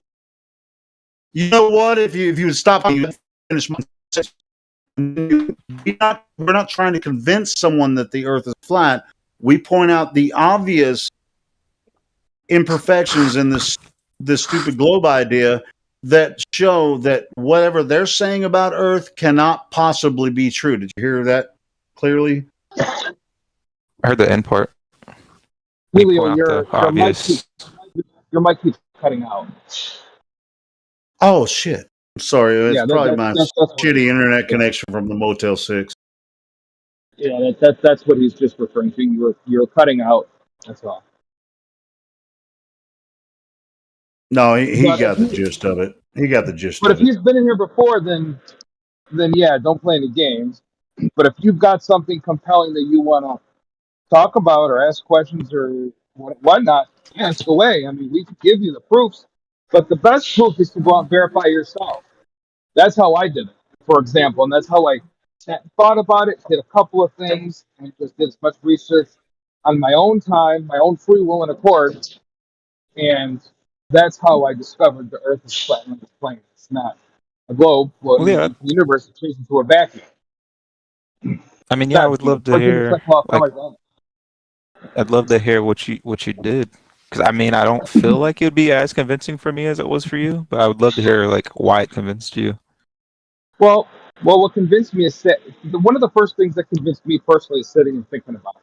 I sat and thought about it. Oh, after I heard about flat Earth, and then I said, "Whoa, that makes more sense than just a globe of rock with water floating in an infinite universe, the only planet, so to speak, with life on it, and all the other planets are just either gases or giant rocks or blah blah blah." Like that just didn't make any sense. Yeah, God could have created all that, but then if you understand the Earth is a plane living plane, you have to understand there's a creator. If you believe the globe, then you can either say God, agnostic, evolution. You can say all those things, but if you research and if you come to the conclusion, you're like, wow, the Earth is flat and level. It's intelligently designed. There has to be a creator because there's no way possible for this accident, to say it easy, to happen. One thing that I did, I copied a couple flat earthers I researched, and I copied one of their, I don't want to say experiments, one of their observations. I watched the sun. I went outside when the sun was setting. I took a telescope and I watched the sun not set. It actually went away.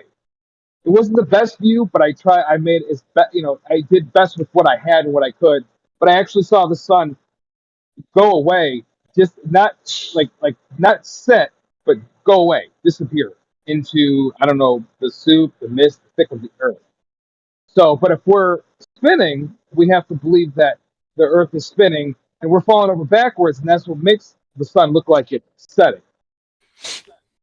So what do you But if mean that was by the case, then disappear I into would have the actually soup? seen. I'm not sure what word to use, so that's why I kind of said like the soup of the atmosphere of the earth, or not atmosphere. I shouldn't have said that. Like the soup of the earth, or it just faded away as if it's going away, as opposed to Because I would the earth spinning. Yeah, go I ahead. would say that like one of the big things that have always been like pushed me kind of away from the globe Earth was this idea that refraction was like this how do you say coincidental solution to all the issues that the globe Earth has. And that does sound like what you might have been seeing, to where you see refraction, the farther things get away, the more it like causes, like, I guess, the light from whatever you're looking at to seem to be distorted. And I would see how it would seem like it was turning into a soup. Well, I don't know much about refraction. However, I would say no, because even with refraction, I think you would still see it set. You would still see I'm going to use the word vision, or maybe the observation of I would say what you're experiencing when you look far away toward the horizon, you're more experiencing diffraction more than refraction, because a lot of the claims about refraction is that it is actually not visible, but since there's light refraction, it makes it visible over the curve of the Earth, and that's a ridiculous concept. It's just like the trenches of fucking stupid shit. Yeah, you're witnessing diffraction as your angular view decreases. You're not going to be able to resolve that. You're not going to. Refraction doesn't make something look flat, even though you can't see it anymore because of the hump of the Earth curve. You're not going to see it appear above the curve again. I mean, that's a magic. It's magic in words. It's not even real. There's no evidence. They've been trying to make that stupid argument for years, and it just doesn't work. Right, and kind of to like add to what Healy was saying, that's typically one of the thing a lot of globers will just say, "Oh, refraction." That's just all they say, refraction. Well, okay, well, define refraction, and then what do you mean by that? You can't just say it and just tell me. You can't just tell us refraction, and then that's the answer. We're just gonna freaking bow down to it. Oh yeah, you're right. Oh yeah. Right. Yeah. Makes the Earth look flat. Okay, refraction makes the Earth look flat. Yeah. Okay. It's so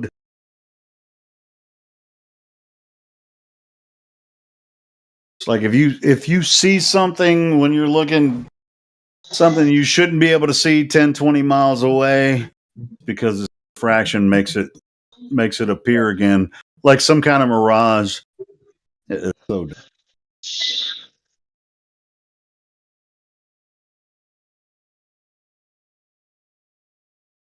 I mean, they just throw it out there, right? Alaric, they just throw it out there, like as if that's the answer. They can't describe it. Those like, well, you just understand the math. Like, well, I don't think you have any real math that describes how something that's behind the curvature of the Earth looks like it's above the curvature of the Earth, even though you shouldn't be able to see it. There's no evidence for that. They just throw math out there, numbers together, but math will help you figure things out, but it won't physically show you the evidence still. Like I can do math to figure out, if I throw a baseball, how far it's going to go and where it's going to land, blah, blah, blah. But unless I show you throwing a baseball, you're not going to see any physical evidence and physical demonstration of how I figured this. Anybody can just say math. So let me ask you, Reverse. I gave you and just the same way they can say science, right? Go ahead. Right. I gave Reverse. I got some. Let me ask you now. I gave you one example of something I actually did, and it wasn't the best, but I was able to at least get a vision of what I've researched from other flat earthers that they've seen. So, what piece of evidence do you have, if you will, that there is a globe? Just one. I've always thought that the what's it called? I don't even know. I think a lot of it is from how do you say like proofs against the flat Earth for certain, like, so if the flat Earth suggests something, disproving those things has pushed me a lot. But I know one good one was the clouds on or shadow on clouds from mountains. But we can still see those mountains. Yeah. In fact, you're supposed to be able to see curvature after so many miles. I think nobody's talking about it. You're talking about in Washington State? Well, you can see it all over. I've seen it here in North Carolina. Are you talking about North like Carolina, but Kentucky, I've actually witnessed, dude. I've seen chemtrails from an airplane with shadows beneath the clouds, like a shadow, like an airplane flying low to the clouds. And I've seen during a sunset, seen shadows reflected on the bottom of the cloud layer from you can call them chemtrails or contrails, whatever. Seen shadows reflected on the bottom of the cloud layer. Right, but that would be similar, right? I don't think so, but give me a second to switch to my computer and I can post things. I'm on my Xbox right now. But Reverse, real quick. Again, that didn't really answer my question. What proof do you have, or what piece of evidence would you have, or that you can show me that's been done and tested to prove the Earth is a globe? Because I can, if you and I went somewhere, we could do this test to each other, or you can go do it yourself. Everything I kind of am explaining, you can go do yourself. You don't need me to tell you I did it. So, what is a proof or a piece of evidence that you have that the Earth is a globe? Or do you know anybody who's even measured curvature, curve over distance, all the above? Do you know of anything? I mean, I've seen the like done in class, the whole the gravity proof with the whole heavy ball and then the other ball on a stick. But I mean, I think that's less convincing than more so the just normal observations, because I had seen or learned about like the whole thing that I'm talking about with the clouds on Jesus Christ, shadows on clouds. Right. And then later in my life, I literally physically saw it with my own eyes, and I was like, yeah, that does not look like a flat Earth. The only time you ever see that is when the sun is near the horizon. Yeah, but how What do does you that mean? prove the Earth What are is you a globe? talking about? Well, Shadows yeah, on you do. clouds. Can you explain that? Yeah, to what me, does that please? mean? I really don't understand. I know what shadows he's on talking clouds. about, but maybe, Like I said, you have to Well, give I me a don't. second. I'm I'd like to know what he's turning on talking my about. laptop. I didn't have my shit plugged in, but I'll switch over to my computer. Hey, reverse. Hey, maybe can you post images here? I can. It's just I'm not on my computer right now. I'm still on my Xbox. I gotta wait for this thing to turn back on. Yeah, I was wondering why you had the X. So you won't be able to like pull up on your PC the images that you. Yeah, no, just give me a second. I'll have it up. You can pull it up on your phone. Let me give you the link in bedroll. Yeah, I could probably do that actually too. It's on. Whoa, your PC couldn't turn off properly. The fuck? Go ahead and give you the link in bedroll. Start posting Dude, some I need bullshit. like a new computer. If you start posting some bullshit in there,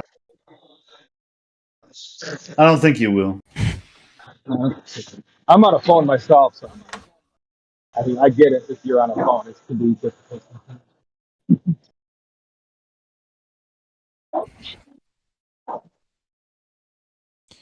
Bum bum bum.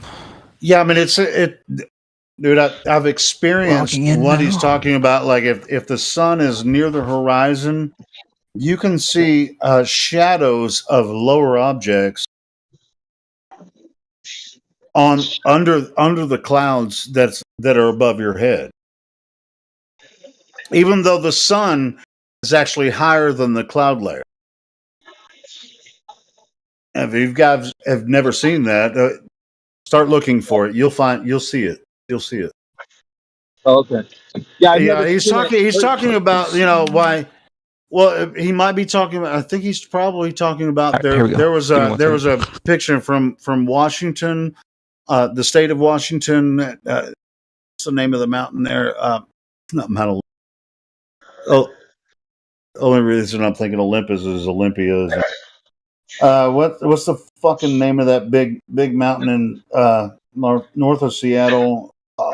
Rushmore. Anyway, hello. There's an image. Rainier. There's an image. Rainier, yeah, and there's an image of a shadow on top of the clouds and underneath the clouds too. I mean, there's two different ways that you can see it. It really has nothing to do with the globe Earth. After you really look into it. Well, Revere, I would ask, how does these? Okay, I've never seen it by all means. So I'll probably find it before he can find it. Sure. No, I've got it right now. How does that prove the Earth is a globe? Just by shadows from clouds. Oh, I need permission to post in the channel chat. I gave you permission to post. I gave it to you. Where can I post it at? I can't do the channel chat one. Live stream voice. Okay, I got you. So here's one example. I think it's a pretty good one because I think a lot of the other ones are like you could like the mountains touching the clouds. This is a really good one to where it's clearly underneath the clouds. It was exactly like I said. The sun is very near the horizon. Right. But the idea being for that cloud or that shadow to get cast onto the clouds above the mountain, the sun would have to be lower than the mountain is. No, it wouldn't. Why would you say it wouldn't? Because of perspective. What do you mean perspective? Wait, can you say from where this picture is taken and the mountain right there to that mountain is maybe, it looks like, I would say maybe 100 miles at the most. I don't think the distance matters all that much, but it's it certainly fucking does. It's like if it's a sunny day and you have a shadow, your human shadow. It may have been earlier, but it's a cloudy day. It looks like to me. Well, hold on, let me explain. Otherwise, you wouldn't have no fucking clouds in the sky. All right, so beyond that mountain, the sun is approaching the horizon, which is, in your opinion, what? The curvature of the Earth? You're going to have to say yes if you're going to make this argument. You're going to have to let me talk. No. The only answer is yes or no. Well, no, I wouldn't say it's just purely the curvature of the Earth. I have more to say than that. Okay, well then say it. I would say that. Hey, Google has an opinion on this, obviously, because my Google Home. Fuck you, Google. Shut up. I'm gonna unplug it. Wait, Sorry about did he that. mention something about the? Did you mention something about the sun being lower than the clouds? So yeah, like the explanation. So take for example on a sunny day, if you have you're just standing and you have your shadow on the ground, behind you or whatever, in front of you, wherever it might be. Clearly, the sun has to be above you. For this picture to exist on a flat Earth, you'd have to have a situation to where the sun was somehow lower than the ground itself underneath you, and it's casting its shadow onto the ground. Like it wouldn't make Actually, sense. that's not true, because the fact that there's a lot of mountain above those clouds, and that shadow is from the mountain above the clouds. The sun. Yeah. The sun's. Let's all agree on something here. The sun, no matter where it is above all of those clouds. Well, that's the claim. That's what the flat Earth claims, is that the sun But effectively it's true. It's true, right? To you. The sun is above the entire cloud layer. All of that is true. We know How is that the sun true? is higher than the clouds. Visually untrue from what you can see in the picture. No, you can clearly see the I light agree. coming from underneath the clouds. Listen. Let's all agree that the sun is above the cloud layer. I don't agree with that. That's why I think it's a Why? disproof. Wayne, I thought you would. How can you not agree with that? For flat Earth to be true, yes, the sun would need to be above the cloud layer, quite obviously. But clearly, same with the globe. Same with the globe. What the fuck are you talking about? Well, no. I'm sorry. According to the globe, the sun is 93 million miles away, so it's definitely above the cloud layer. What the fuck are you talking about?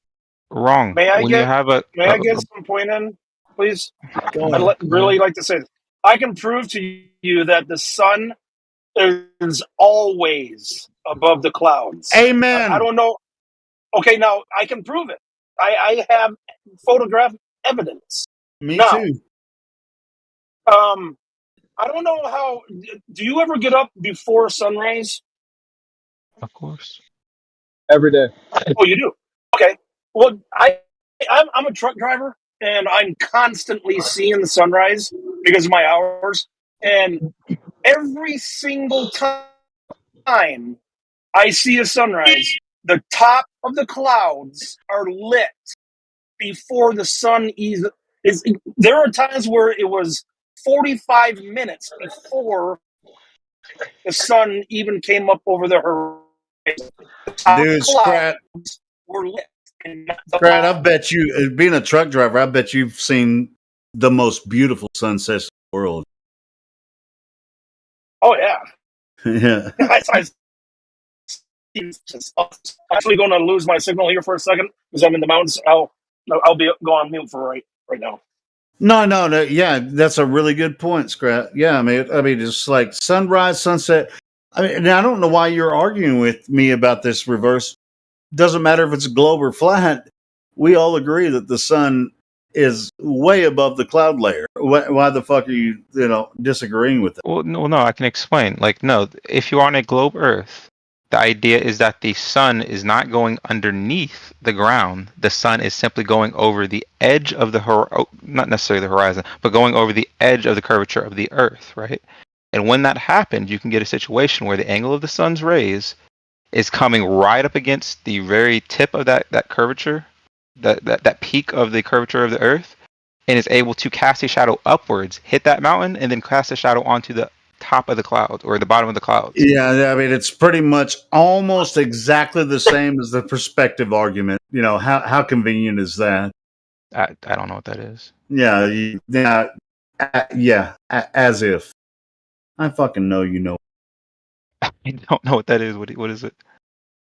No. I might know it if you almost say it. Exactly. You just explain same perspective argument.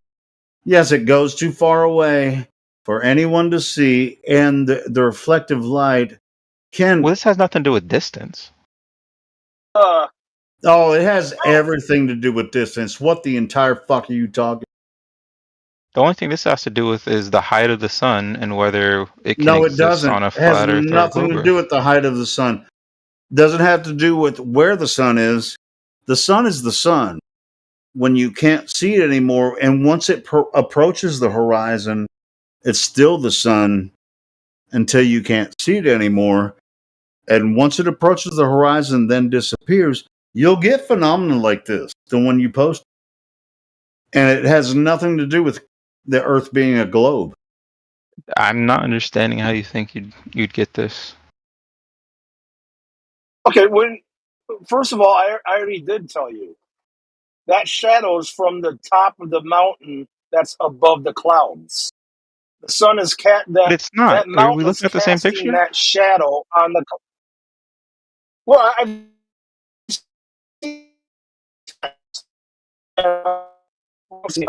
Hey, Scrat, you're Brain, robotic, I think brother. he debunked that picture. There you go. You sound better now. Go ahead. Go ahead. Say it fast. All right. P-Brain debunked. If you're talking about that picture of that, well, I think I know which one you're talking about. I've seen it, and P-Brain debunked that picture, that argument easily. And it's also, I mean, you can tell that there's mountain above the clouds. That's what's casting the shadow. You might be thinking of a different picture. The one that I posted No, is very obvious. that's what the one that I was thinking about when you brought that up.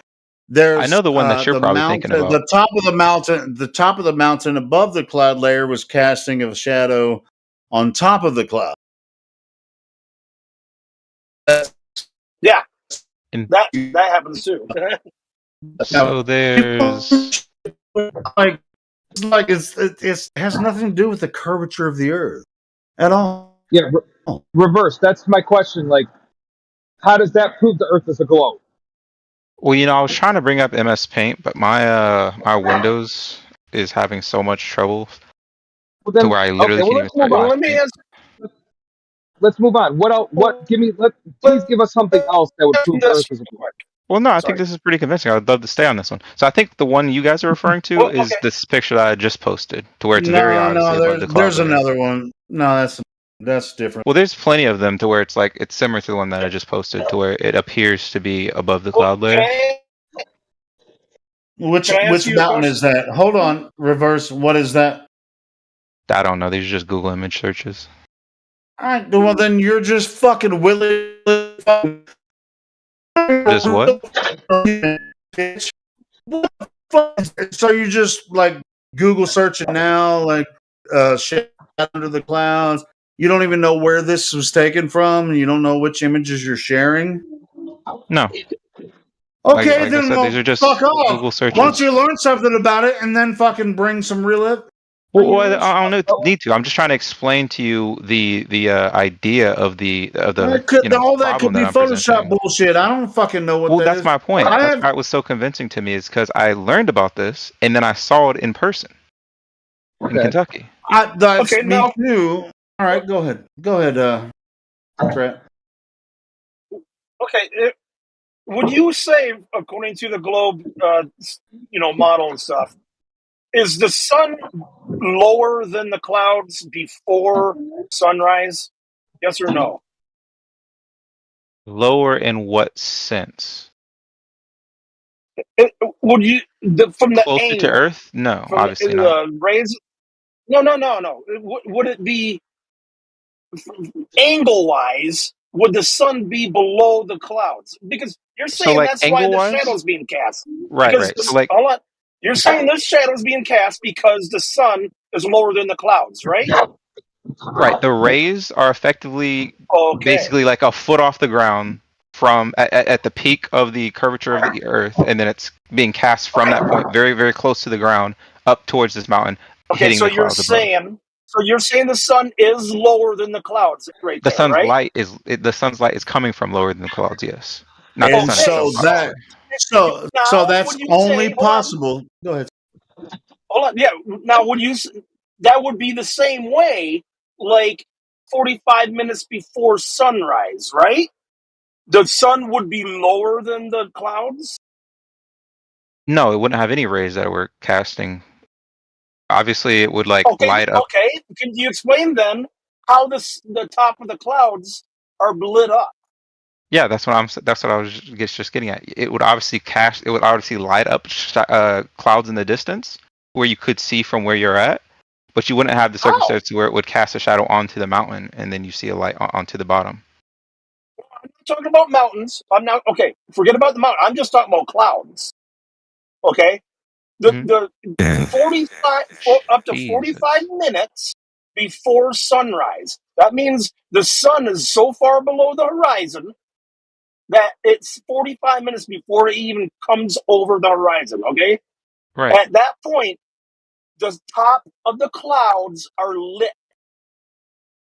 Right. Not the That's what I'm bottom of the clouds from the sun shining upward because it's lower than the clouds. The top of the clouds are lit.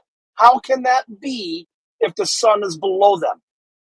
Well, like I was saying, if it hasn't come over the horizon, let's just say horizon for word sense here. It's not necessarily the horizon, but if it hasn't come over it yet, obviously the clouds in the distance can be lit by the sun coming from above, and I can see those clouds from a distance, right? But I can't necessarily see the clouds that are above my head getting lit before it's came over that horizon yet. I'm not following what you're saying. It'd be so much easier if I could get MS Paint to actually come up, but it's being real disobedient. Well, have you've demonstrated this before? Demonstrated what? Isn't MS Paint? Isn't MS Paint like the oldest software for Windows? I mean, it's like freaking from Windows 95. They had MS Paint. Probably it's probably not called MS Paint anymore. Come on, man! What are you getting at here? I just need something to where I can draw this, try to demonstrate what I'm saying. Well, here, reverse. This will work. Okay. Let me ask you something. Do you hear me? Here, I got one for you. Curvature. The Earth is a globe, so therefore there's curvature. Have you ever measured the curvature of the Earth, or do you know of anybody, period, who's measured curvature of the Earth in the sense that it's a globe? Like done calculations? Sure. No, measured it. What do you mean by measure it? How do you measure it? How do you measure it? Tell me. If there's curvature, there has to be a way to measure it. Who's measured it? Have you? Like with a ruler? What are you referring to? Any kind of measurement. How would you measure something like that big? Well, you can do like calculations, however much curvature for a certain distance, right? But that's not. I wouldn't necessarily say that's measuring. Then what's that formula? Because we know it. So my question to you is, and I'm just asking. We're just talking. What is it? Because if there is a globe, there's curvature. Do you know the formula for it? No, I don't know. Because even the formula can dictate that it's not possible. You don't know it? Okay, so you don't know that, nor do you know anybody has ever measured curvature. It's just simple yes or no, because I've never seen curvature, and I've been able to see quite far, anywhere with binoculars to a telescope. So I got 2 telescopes, 2 pairs of binoculars. They're really good ones, not the best in the world, but they're good. They see quite far, and they definitely see farther than what I'm supposed to see, as opposed to what the Earth curvature calculator tells us.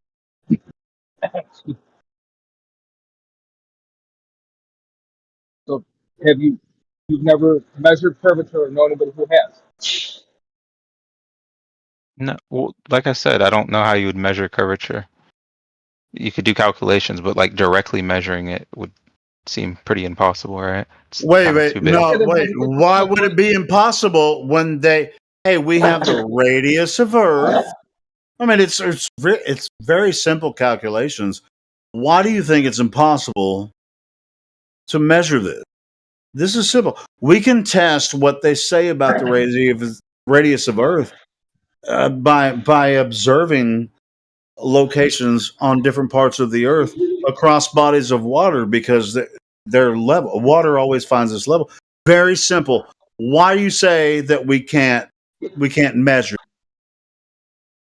And when I think of measuring, hold on. And come on, reverse. Come on. On top of that question, if we can't measure it, how do they know there is curvature if they haven't measured it? Fucking hell. Let's let him Yeah. answer. Let him answer one at a time. By all means, you know. Sorry. Is that Jedi? Yeah, It it's is, Jedi. yeah. Go ahead, Jedi. Yeah, we've been. Jedi, how you been, bro? Yeah, been keeping well. I just feel like I've stepped back in time into 2017 or something. It's mountain fucking rain. Well, you guys in been the doing that over in politics anyway, so continue it here now. It just still beggars belief, right? They say that the Earth is so big that we can't measure curvature, but I can't see that boat anymore because it's gone over the curvature of the Earth. What is it? Is it too big to see curvature, or too small that curvature gets in the way? What is it? Can't reverse. What is it? Well, and just like for the past 30 minutes, we've been talking about this shadow on the underneath the clouds in Washington, but he was trying to say that the only way that's possible in a western sunset in Washington is if the Earth is curved, and that's why you see the shadow of Mount Rainier. Can you show us a curve? It has to be curved. Can we see that curve?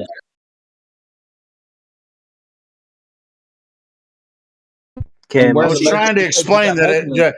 When the sun approaches the horizon, which is not physical, it can. There's a lot of reflection going on there, not refraction, reflection. Go ahead. No, you're absolutely right. I was waiting for somebody to bring up that word, reflection off of the surface and up to the bottom of the clouds. Awesome. There we go. And why do we see that shadow on the clouds of Mount Rainier? Mount Rainier is actually poking through the top of those clouds as well, so don't be surprised that you see a shadow on it. Yeah. Oh, if you're on top of Mount Rainier, you're going to see a shadow down. Or if the cloud layer is low enough, you'll be on top of Mount Rainier, and you'll see a shadow from the sun. You'll see it spread out. I've seen a picture of that before. So anyway, go ahead, Jim. You can see a mountain above the clouds. You can see reflections. What you can't seem to see ever is curvature.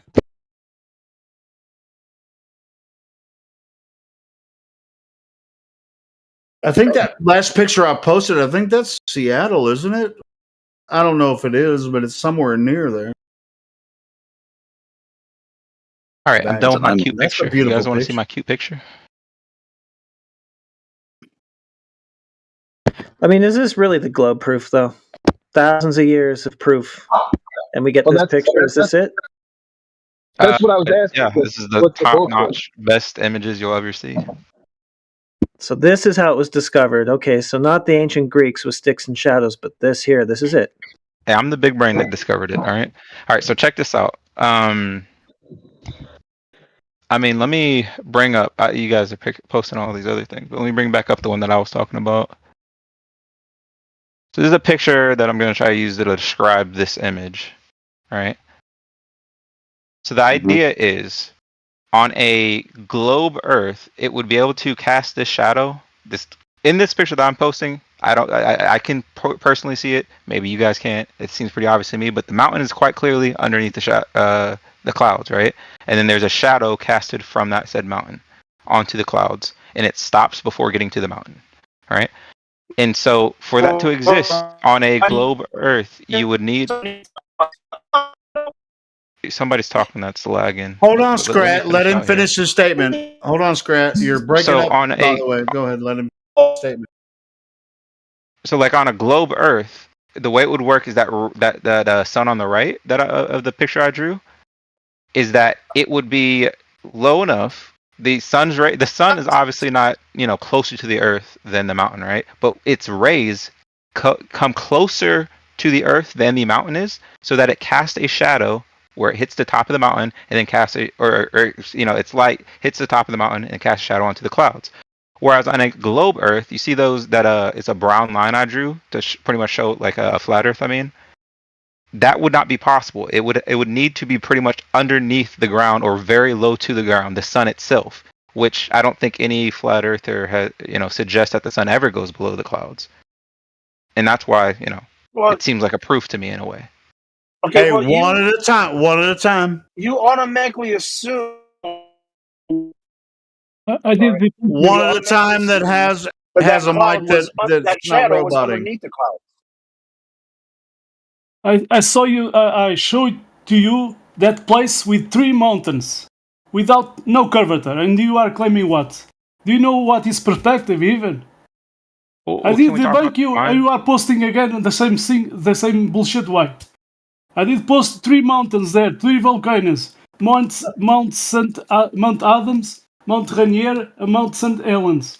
Like, we can talk about that later, but can we stick to the I one did debunk you. Stop the bullshit. Well, I called his bullshit out earlier, Miguel. I guess we're gonna have to go with it for a little bit. Let's directly address whatever he just said. Miguel, obviously you talked to before, and I had too, and he was acting as if like he's a newbie. I was like, no, I did not do that. Please stop, no, I'm not my name. I did not do that. You do more observations, because if you at least see an airplane going from, let me see, west from north to south, you see that airplane seems to going up 45 degrees, but it's not. It's playing flat, okay? But to you, it appears going 45 degrees, like your picture, like your shadow, okay? But when that airplane is above you at your zenith, you see it starts going down, appears to going down, but it's not. It's just perspective. Learn about it. Yeah, that has nothing to do with this photo. It's about perspective. Do more observations, because you are sitting on your chair trying to prove nothing, okay? Prove nothing. I did observations more than you. You are talking about what? This shadow appears to going up, but it's just perspective, okay? How do you have perspective of a shadow? You can clearly see that there's a shadow hitting those clouds. Appears. It's like the sun. The sun appears to going up, but it's not going up. Okay? Were you just saying that I'm seeing it wrong? It just appears that way, and it's not the How truth. about I show a video about that place? How about I show you a video about that place, and you can fly about it, okay? I don't think this is that's between the thing. three mountains. You just show a mountain. I show 3 mountains. Where is the curvature? Why are you? I don't care about the things you're talking about. I want to talk about my own, and then we can move on to that I don't care about your diagram. I don't care about your diagram. Okay. Well, I don't want to jump between different arguments. I want to stick to one argument and talk. I need to make you. There's no curvature there. What do you want to talk more? Well, this is the topic. The topic we're currently discussing is what he's describing here. Yeah. Well, he's describing 3 volcanoes. We're not talking about that right now. You are talking about I'm talking about you. The topic is what you're talking about, not the 3 mountains. That mountain you did post is Mount Rainier. I did post another 2 mountains. There's no curvature. The topic's curvature. He says this can't happen unless there's curvature. We're pointing out there isn't any curvature. This is Mount Rainier with its shadow is just perspective. That's all it is. Don't get scared. It's fine. But the topic is the Earth curved to cause this phenomena that's been asserted? Well, Miguel's just posted you a picture of 3 volcanoes, and there doesn't seem to be curvature there. I can demonstrate to you with another image across a distance of water in excess of 12 miles where there isn't any curvature there either. But hey, but you guys are moving on to other proofs, though. You're moving on to other proofs about you should be able to see this over some period and the other 2 mountains. Just from above, you don't see curvature. Where's the curvature? And I said, hey, do you know anybody who's measured it? That was my simple initial question. Who has measured curvature? Have you? Where is it? And you keep going back to your picture. Well, yeah, because that's the proof that I want to talk about, not all these other things that I don't personally know about. Curvature is the basics of a globe. I mean, the globe has curvature. So they are sort of still talking about it, because you're pointing to a phenomenon and then making a cause inference of curvature, and then they're going, well, look here, there's no curvature. There's no curvature of this ocean. You could say that I'm incorrect. Right, so they're challenging the cause supposition of like what of what we're looking at. Right, but you don't need to challenge it, though. I'm not claiming that the globe or the Earth is a globe. I'm just saying that if it was a globe, it would reasonably make sense and work in this picture. So you don't need to defeat the fact that I'm saying it's a globe. All you need to do is tell me why a flat Earth would work with this picture, because it doesn't seem like it would. We don't have to do that because we don't have to make a claim about anything. But if you are going to make the claim, well, this is happening because of curve, then it's fair for them to go, well, I'm if not it doing was that. curve, then we would have a curve here, we would have a geometric horizon there, etc. I'm not saying this is happening because of a curve. I'm saying on a curved Earth, this would work. This would still make sense. On a flat Earth, it would not. They falsifying that interpretation, though, with the other observations. Say that again? They falsified that interpretation with the other observations they're showing you. What do you mean they falsified it? Well, they showed you that there's no curve, so that can't be what's going on. Well, again, I never said that the Earth is a globe. I said if it was a globe, it would work. They're arguing something that I'm not arguing. Okay, but I guess it's just sort of imagination land then. Sure. Okay.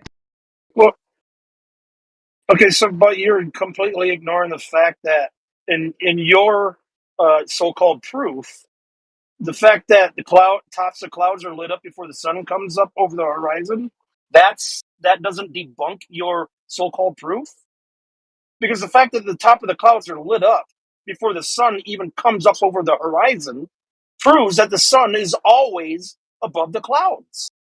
Otherwise, the bottom of the clouds would be lit up, not the top of the clouds. Well, no, because the angle of the sun would be angling up underneath the clouds, lighting up the bottom of the clouds, when that never happens.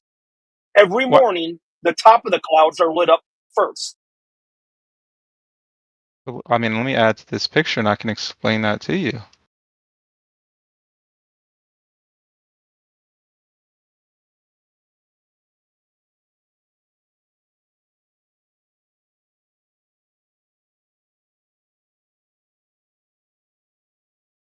Wow, this MS Paint is trash online.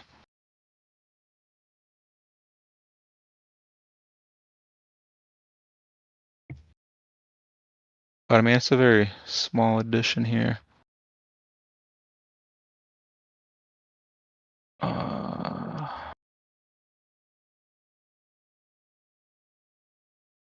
There we go. So in reference to what I think it was Scrat was saying. Yep.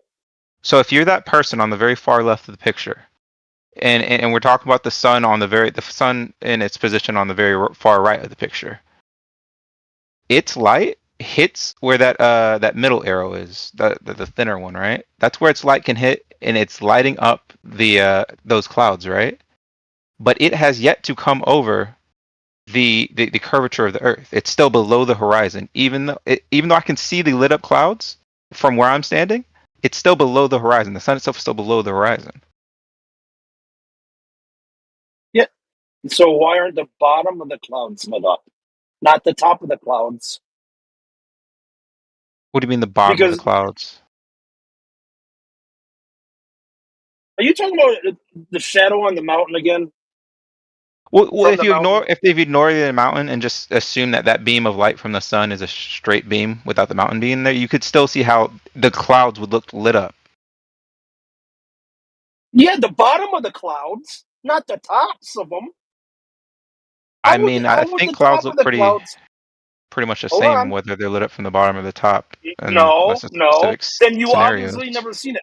I've seen it thousands of times, dude. Driving every sunrise when I'm driving, the top of the clouds, no matter how many clouds there are, the eastern horizon could be covered with clouds, and yet all the clouds in the west, as far west as possible, the top of the clouds are lit up before the sun even comes over the horizon. That is impossible on your ball. Top of clouds lit up.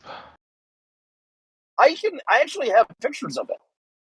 Let me pictures. I don't even know what it would look like to where you'd say that it's certainly the top of the clouds that are lit up. I posted it months ago. Let me see if I can find them. Because like in my experience, it generally looks like just the clouds are glowing usually when it comes to like the sunrise. It doesn't necessarily look like it's the bottom or the top. So like a picture like this one. Like it's hard to see whether that's coming from the bottom or top. It seems like the bottom maybe, but it's usually just like a glow. Okay, here we go. Glowing because it's so much light. Okay, nope, that's not the right one. Shoot. Okay, here we go. I think that might be, yeah, right here. This one. I'll try this. Let's see if these come out good. Add.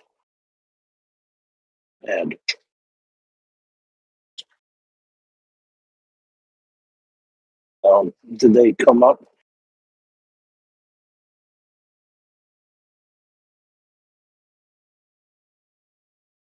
Did my pictures come up? Oh shoot! I got it. Okay, send. Okay, you see those pictures? No, where'd you put them? Oh, I see it now. I see it now. Yeah, you see how the top of the clouds are lit up? Yeah, it seems that way. Yeah. Okay, that's before the sun comes over the horizon, and those clouds are far in the west. Okay, they're like, I mean, is way over by the mountains, as far from the freaking horizon as possible.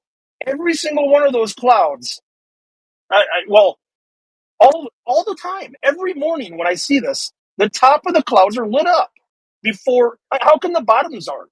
If the sun is angling upward, like from your diagram, why is the top of the clouds lit up and not the bottom?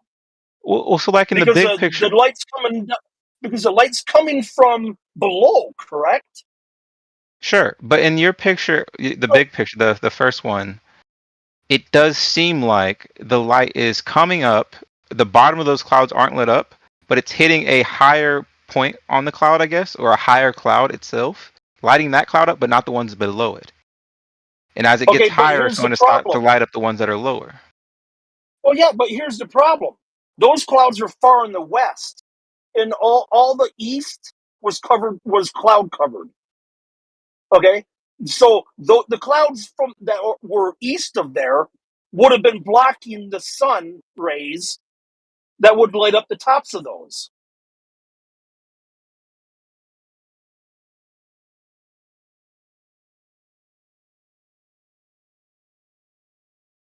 Okay, there's other ones. It doesn't matter how many clouds are in the sky. I mean, the sky could be completely cloud covered, and I've seen like a break in the clouds way off in the west. The top of the clouds are lit up when the sun is still below the horizon. How is that possible? That right there proves that the sun must always be above the clouds. I don't think it does. Like I said, what I'm seeing. Okay, so how's the sunlight getting to the clouds, the top of the clouds, but none of the clouds are lit up from below? When the whole sky is cloud covered and there's a break in the clouds, but yet in that break of the clouds, you can see that the top of the clouds are lit up. Right. How is that possible? Because it's higher. What's higher? The clouds. The top of the clouds are higher. Yeah, but all the other clouds. What does that have to do with anything? So light would hit it first. So you can have the top of the clouds lit up. Clouds? Hold on. You're saying in your diagram the light is coming up from below the clouds. Okay. So if the light's coming up, why aren't the bottom of the clouds lit up and the top of the clouds in shadow? But in reality, it's the opposite way around. The top of the clouds are lit up and the bottom of the clouds are in shadow. How is that possible when the sunlight is coming up from below the clouds? Like I said, because of the angle. So I'll draw that for you. Yeah, the angle. Yeah, and the other clouds will be blocking that. Oh, I don't understand what you're saying. Maybe I'll erase this guy too, so it's a easier scene. And hell, I'll erase this.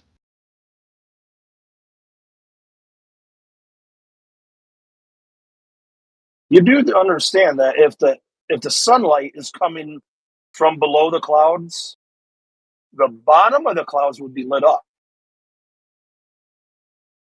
How do you not see this? This is, I mean, my 9-year-old son would know this. Well, yeah, the light's coming from below, so the first thing to be lit up would be the bottom of the clouds. I got something. Just, I don't know much about this particular situation or demonstration, what have you, but I guess my question is to a Glober, how would this prove the Earth is a globe? Just from shadows from the clouds from the sun. I'll get back to that, but like, me. That was my original question. Like, how does that prove the Earth is a globe?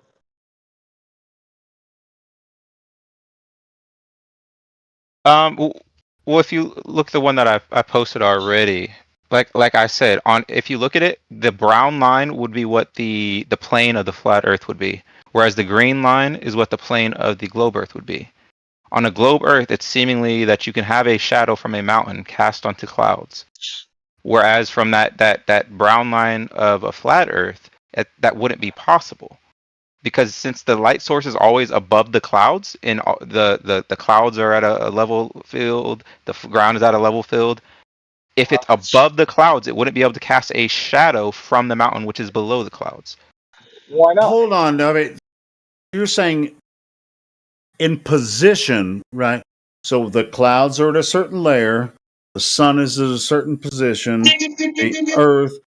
Dude, you're gonna have to freaking back this shit up. Your images really confirm what we're talking. So it doesn't really. What do you mean that? It's like in both models, the sun is above the cloud layer. But what you're saying is, since we're spinning away from the sun or toward, depending what you're talking about, sunset or sunrise, but in either situation, the sun is always above the cloud. Right. But you're claiming, yeah, this is why it's not making any sense, because the sun is in position, it's always above the cloud layer. But you're claiming that if the Earth was a globe, then once it approaches the horizon, then it'll start shining underneath the cloud layer. Yeah, the source of the light. What will be the closest to, where the fuck did you come up with this? From my eyes, my intuition, my thoughts. The source of the light would pass very, very close to the Earth, so that the source of the light would be appearing to be coming from the Earth. Your brain is just clouded. Your brain is clouded. Are you also regarding like the sun's rays too? Or just the light from the sun? Well, just like I was saying, I mean, when Jedi came in a minute ago, what's the difference? We were talking about reflection. We're talking about reflection. Once the sun approaches the horizon, doesn't matter which model you consider, these shadows, I mean, we're talking about the sun hundreds and hundreds of miles away approaching the horizon. I mean, you won't be able to know where it is or what the reflections, all the different, aspects of it. I mean, we're hundreds and hundreds, maybe 1,000 miles away. How can you fucking say, oh, okay, the reason that you're seeing this reflection on the bottom of the clouds or the shadow on the bottom of the clouds, that's because the Earth is curved and we're in a position as we're moving backwards away from it on the curved Earth, then it's shining, it's putting shadows on the bottom of the clouds. Where's your fucking evidence for that? A picture? Thinking? Rational. All right, so that's not rational to me. I just posted something for Scrat, and I'll come back to what I posted for Scrat, and then, but I'll. Hey, I can rationally justify the same phenomena happening on a level stationary plane, because at the end of the day, we're both observing the same thing. I rationally justify that it happens on a flat Earth. Well, so explain that to me. So, like my latest picture. Pretty sure I just did for 30 minutes. well, didn't make sense. But my latest picture is I can explain. I can tell you. Okay, Hold on. I'll answer you. I'll Well, answer let you. me I talk saw to the your guy that was saw your talking about it diagram. first. No, go ahead. I want to hear what everybody else has. Add Go another ahead, bro. cloud. Okay, now add another cloud in front of, to the right of the cloud that you drew. Okay. Are you saying it would hit that cloud first and not be able to hit the tip of that highest Yeah, cloud part? exactly. That's exactly what I'm saying. The other clouds would be blocking the rays from lighting up the top of the clouds on the other one. Well, obviously, we're talking about scale, right? It depends how big that cloud is. If that cloud is big enough and high enough, then no, it wouldn't be blocked by the lower lying cloud. Clouds can only be in a certain place, but according to barometric pressure, what the fucking entire fucking talking about? Oh god, this Not fucking true. guy. There's different, there's different spheres that different clouds exist on. They like thousands of miles away from each other. Ooh, yeah, we learned that Or fucking not miles, shit in holy shit, elementary not miles school, away from each other, dumbass. feet away from each other. But no, who was I talking to? Miguel? Who was saying that they didn't understand what I was getting at and how it wouldn't work on a flat Earth? Me. Oh, okay, so Alark, that latest picture I posted, like show me how that black dot that I drew, which is a cloud on the shadow, or a cloud on, or a shadow on the cloud, how does that sun cause that shadow if the sun is always above the cloud layer? Huh? Hold on. Yeah, I mean, this is your ridiculous argument. I just told you. I mean, if the sun is far enough away, or the light source is far enough away, due to reflection, not refraction, or whatever. So your claim is that we're moving back. Do I have to say it again? I guess I do. Didn't I just say it? You're claiming that the reason that you can see the shadow underneath the clouds from the mountain or whatever source is, it's casting a shadow on the bottom of the clouds is because the Earth is curved and the sun, as we're on the curved Earth moving away from it, it's reflecting the shadow on the bottom of the clouds because of its position. Is that your claim? Kind of lost me in the middle of that sentence, but it sounded like it. No, that's exactly what you're implying. Go ahead, guys. Fucking ridiculous. Go ahead. I'm gonna have to claim ignorance because I just don't get it. Period. I apologize to everybody. No, look at my last picture. Like, how are you getting a shadow on the cloud? Because the only two things that it could be is either the mountain is casting a shadow onto the clouds, or there's like a fucking spaceship above the clouds casting a shadow down onto the clouds. I don't know. It's the only two options. Well, that's what I'm saying. It doesn't make sense. But if you look at my previous pictures on a globe Earth, it would make sense. That has nothing to do with if Earth is a globe. But it does. Wait, is this why you were asking about your freaking? What's that? That was my initial question and point. Like, curvature is pertaining to the Earth being a globe. So the question is, where is it?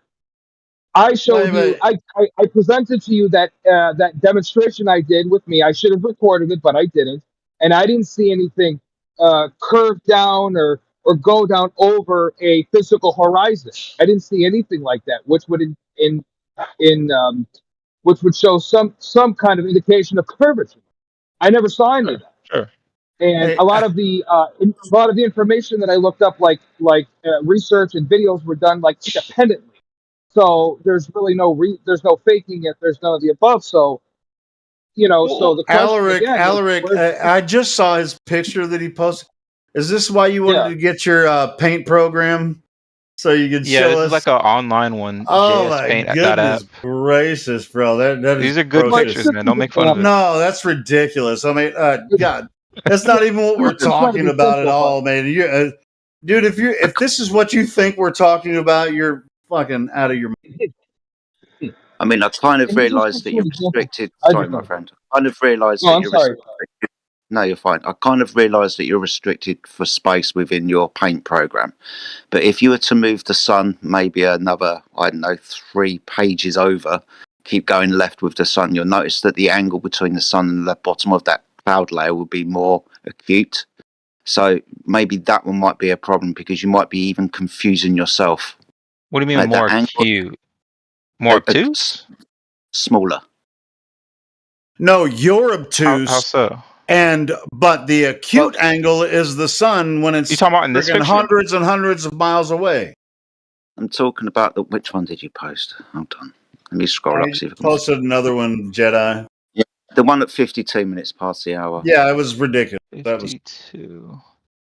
This one, if you're saying it's extra far over to the right, I still don't see how you get a cloud on the why do I keep saying this wrong? I still don't see how you would get a shadow on the cloud if the sun is always above the clouds. It just doesn't make sense.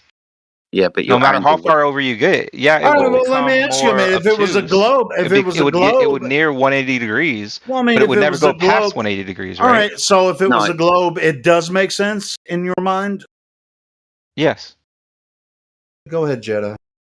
No, it's fine because obviously all I'm trying to point out is if you were to move the sun more to the left, not the right, mate, you keep moving it towards the left, and that angle is going to decrease. So it's going to get smaller, as in between the sun, the cloud layer, and the top of the mountain. Hold on, I'm still trying to talk. Cloud layer. Yeah, let Jenna finish the statement. Well, the angle would increase, right? No, it would decrease. It would get smaller. I don't understand that. Okay. Well, this is why you might be confusing yourself then. Oh, you mean the outside of the angle? Yeah. Okay, I got you. Okay. So you keep moving the sun further and further away towards the left-hand side. That angle is gonna decrease, right? So it's going to appear more straight, for want of a better word. So that is quite possibly how you could be getting the sun appearing to be lower. The angle is smaller and able to cast a shadow, apparently up onto the bottom layer of the clouds. But that's the thing. We're not talking about how it appears, though. It doesn't matter how the sun appears. It matters what it actually is, so that it can cast this shadow. Wait, check this out. No matter how far over to the right that sun gets, it's never going to get past 180 degrees. If we're to where it can cast that shadow. If we're standing next to each other and we see the same phenomena, and we both come to different conclusions about why we're seeing it, that's what we're talking about. Because it obviously does happen. So go ahead with.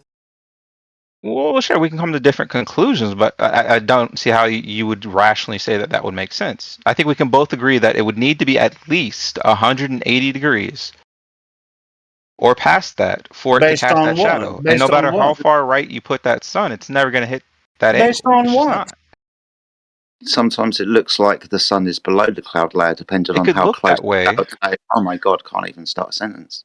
Sometimes it looks like the sun is below the cloud layer, even though the cloud layer is directly above your head. The cloud layer projects out from above your head towards the sun, but the sun still looks like it's below that cloud layer, right? Sure. Awesome.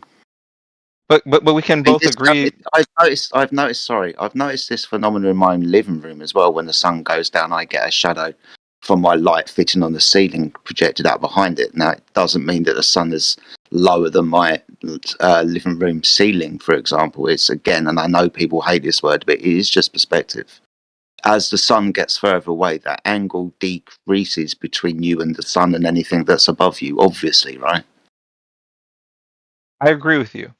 But in that example, I think we're talking about two different things. And I think that is one of the only explanations that come close to being a rational proof for this, for flat Earth, is what you're talking about of the sun hitting the ceiling of your house. Because what you're referring to is not the actual sun hitting the ceiling, but the light from the sun hitting other objects, such as the ground outside your window, and then bouncing up into the ceiling of your house, right? Yeah, and that would be a possible explanation. I don't think it nearly is, but that's a possible explanation, right? Yeah.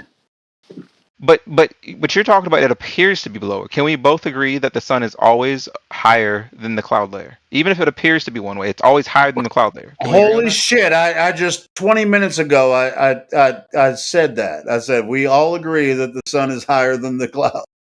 Right. What? Jedi did. Now he argued with me and now he's agreeing. So go ahead. No, I didn't argue with you. Yes, but, you did. Okay. But if we agree that it's always above, can we not then agree that it's never going to be that 180-degree line that it needs to cast a shadow from the mountain onto the clouds? It would have to be below the cloud layer. Whether it appears one way or other, it would have to be below that cloud layer. Hey, on both models, it can angularly be below the cloud layer due to reflection, just like I was telling Jedi, and I explained it. Because you're talking about a light source that is hundreds of miles away. Very powerful light source. I think it's a very powerful light source. I don't think it's powerful enough to get the image that we saw that I posted. Well, how about you tell me what the sun is then? Yet we got the image that we saw. Sun is speculation. Correct. Nobody I can knows what either the sun is. defy all the understanding of the way that light works and say, well, the sun is magically just super powerful now to where it's bouncing off the bottom, the ground layer and casting a shadow, or I can say, well, no, that looks like the sun being below the mountain. That's what it looks like. That's what I'm saying. You can look at the sun in any way you want, bro. It doesn't matter. Nobody knows the actual sun is. Why don't we talk about vanishing point? Why don't we look at the distance we see over things? Like, that's the real point. Sun isn't where it's at. We don't know what the sun is. We've never seen the sun. We don't know the sun. We don't know how far it is. If we can't trust the people that tell us how far it is, then what is the sun? Well, we can know, at least from whether you look at what flat earthers in general say or just what you experience in your life, nobody's ever seen the sun appear below the cloud layer. They just never have seen this outside of looking at a horizon. It doesn't matter what globe earthers say. The sun is what you think it is. It's not what it is. It doesn't matter. So what you do is you start to look at the things that make it what it is. It's not about what it is, because we can speculate all day, brother. You want to speculate all day? We can.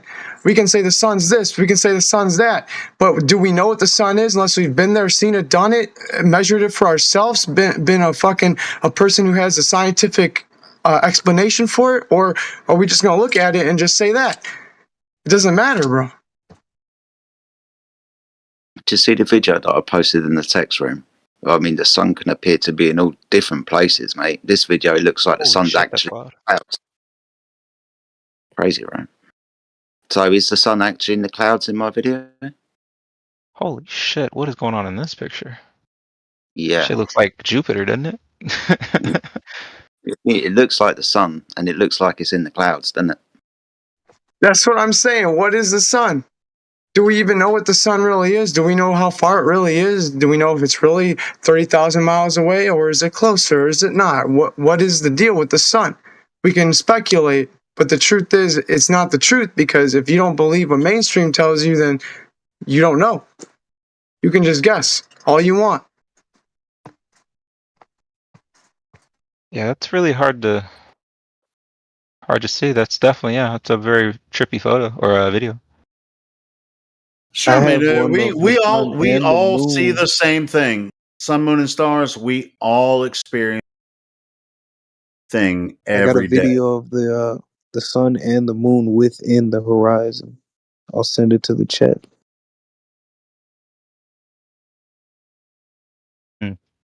That's all I'm trying to say. People's version of the sun is not wrong. Nobody's wrong here. Everybody can have their own opinion. I'm just saying, based on the models or the structured way people describe these two possibilities, I would venture to believe one over the other. Base it on yourself. Base it on observations. Don't base it on what you've been told and what you've seen. That's fine. That's what I'm just saying. I just jumped in the conversation out of nowhere. I don't even know where I'm starting. I'm just saying you just need to base it on yourself subjectively. Check the chat ASAP. I need an explanation on why we can see the sun and the moon within the horizon. I need an explanation on that.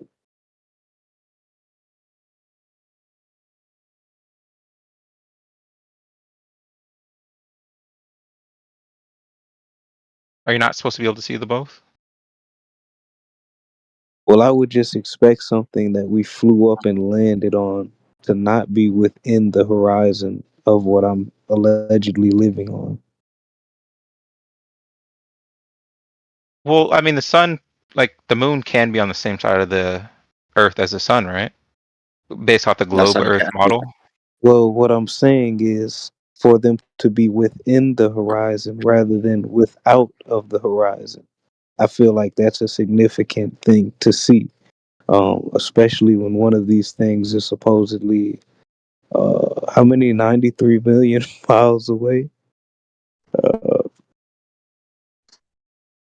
Is that? But the that sun It's almost can be it's looked almost at in like any other way. it's The almost sun can like if be. you went Sorry, my bad. right. It's almost like if you went to the moon and you saw Earth within the horizon of the moon. That's what I'm getting at here. Yeah, but brother, anyone can fit their own model in any way. You can fit the sun, you can fit the moon to work in any model. Either globe or flat earth, it doesn't matter. Everybody can fit their own narratives to make it work.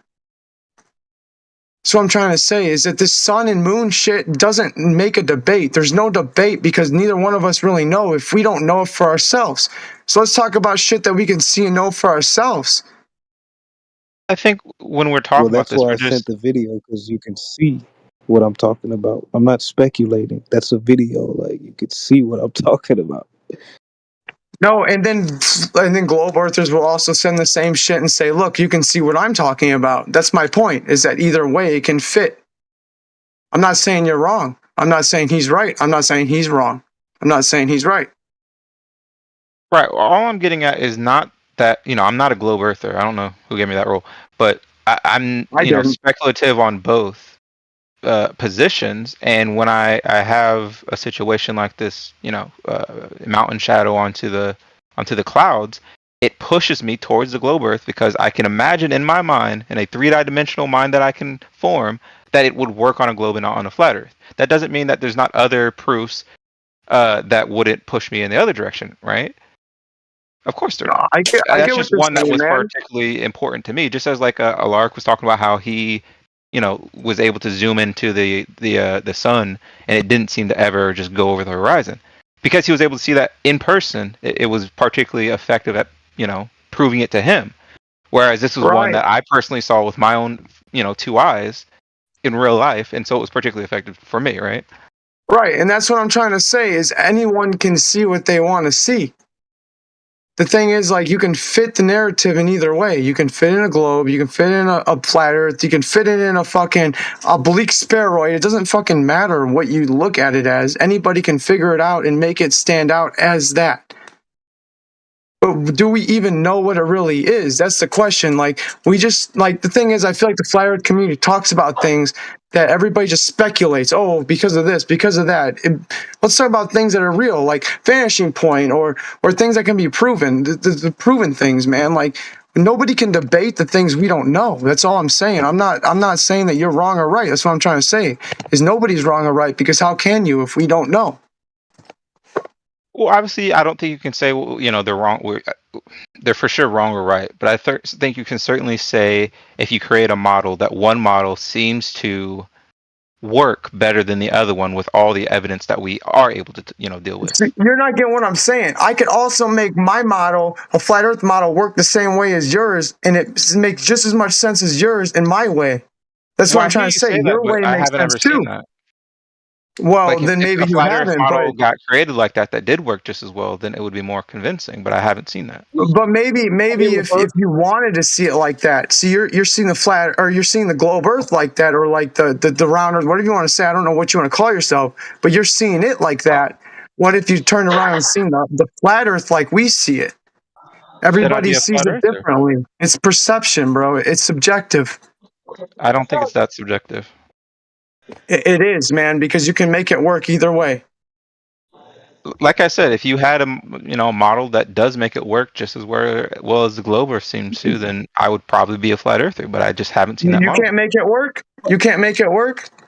You don't think if you sat down and really used your brain and made it work, you don't think you can make the flat Earth model work just like the globe Earth and make them similarities and make them both combine without being a globe and a flat? Like they're both the same. You can take the sun, make it closer. You could do whatever you want to do. Well, you say that, but again and again, I don't see that that's the case. I again and again see how in specific areas. Well, then you're subjective. You're not looking at it objectively. The only way to be a real person is to look objectively and see everything for what it is and not for what it isn't. Because if you're objective, you'd understand what I'm saying. You understand that you can look at it for both ways. You can make it work with flat. You can make it work with globe. You can make it. You can make it work however you want. I mean, you might want to believe that that's the case, but maybe you literally can't, because one way is how it actually is and one way isn't. But then again, bro, not accepting the possibilities is just being, again, subjective, not objective. The only way to actually have a real debate is being objective, bro, and not looking at your own self and taking yourself and putting into it. This isn't about you. It's about the understanding of the whole universe of all. Well, and we all have our own views. I'm not being biased. I'm not being closed-minded. I've already subjective. stated that I'm agnostic when it comes to whether it's globe Earth or flat Earth. I'm just globe Earth leaning. I'm open to either one being true. I've just seen the evidence, and the evidence seems to push one way. But you're not listening, though. Like, the point of listening to the actual evidence of both sides is what makes it, like, what makes your brain actually think. You're not allowing yourself to think. You're so stuck on the fact that you know what it is. You think you know what it is. I don't know what it is. I never claimed that. Oh, well, then why do you feel like you're so sure? I'm not. What makes I you literally so just sure? said I'm agnostic when it comes to flat Earth and globe Earth. But then you just said also in the same sentence, you said that it's not what it is. And if I ever had a real model that actually looked like that and actually made me feel that way, then maybe I would feel like that. Yeah, I'm globe Earth leaning because the models that I see, one seems to work and one does not. Right. So it's subjective. So that's what I'm trying to say. When you can be objective and come to this conversation with the view that you don't know what it is and you don't care what it is, it doesn't matter, and you're just trying to figure it out. Maybe one day you'll be able to figure it out. Because you can't figure it out if you don't look at all sides. You can't take out the devil because of God. You can't have yin and yang without hate and hurt and love. You can't have that. You got to look at both sides. I don't see why you think that I'm not looking at both sides. I think we're a little bit at a impasse here. You just said you're flat Earth or globe Earth leaning. So that means that you have your own beliefs and views that make you feel a certain way, that make you lean towards that way. Am I right or wrong? I'm not trying to put words in your mouth. Wrong in the sense that they're not my own belief and views. There's other people's beliefs and views that I've analyzed and said one seems to align with what is rational and objective in my world more. Right. So then have you looked at the other side too? Because to look at that side, you need to look at the other side. How many times have you considered the other side and just, what you need to do is just like the real objective view is to look at everything and say, I don't know what it is. I haven't been in space. I've never fucking seen it. Well, that's never exactly been what I'm there. doing though. Why else would I be on this server if I wasn't doing that? Well, no, bro. I just feel like you're just looking at it like there's no other possibility. The possibilities are endless. It could be anything. I don't know why you feel that way. No, I just feel like that because you said what you said. I may be wrong. I apologize. I'll shut my mouth and I'll let you talk.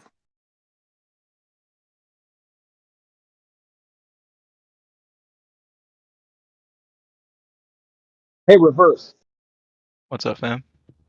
I just wanted to throw something out there. It kind of like relates to what you just said. I went out and did a little bit of an observation, and I didn't see anything that would relate to an Earth curvature or anything to that effect. So that's why I would say yes, the Earth is flat and level, as when you're saying the evidences that the evidences that you've seen would make you think it's a globe, but you're kind of just stuck on the picture. And forgive me for not understanding it, but I don't see how there would be any kind of, I don't know, physical evidence or observation to determine that the Earth is a globe. Like, I didn't see something go over a horizon. You know what I mean? I just seen it. Straight, Exactly. level. So I didn't see anything that would relate to curvature. Have you done any other observations that would show you something that would present curvature? Right. That's what I was trying to get at. I apologize if I interrupted you, brother, but that's what I was trying to get at. I was just trying to get at the fact that if you look at it and go for yourself, go out to life yourself, make observations yourself. Don't just take what other people say, because it's all about being independent thinkers. This is what the world's about. It's what individuality is about.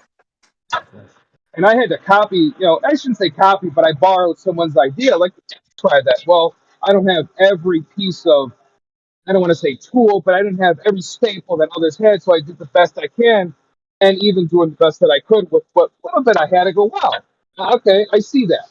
I see what that individual saw, whether it's no curvature or something, whatever the case may be. I went to, I've been to lakes before, and I used the Earth Curve calculator and did use those measurements to determine where I should see curvature.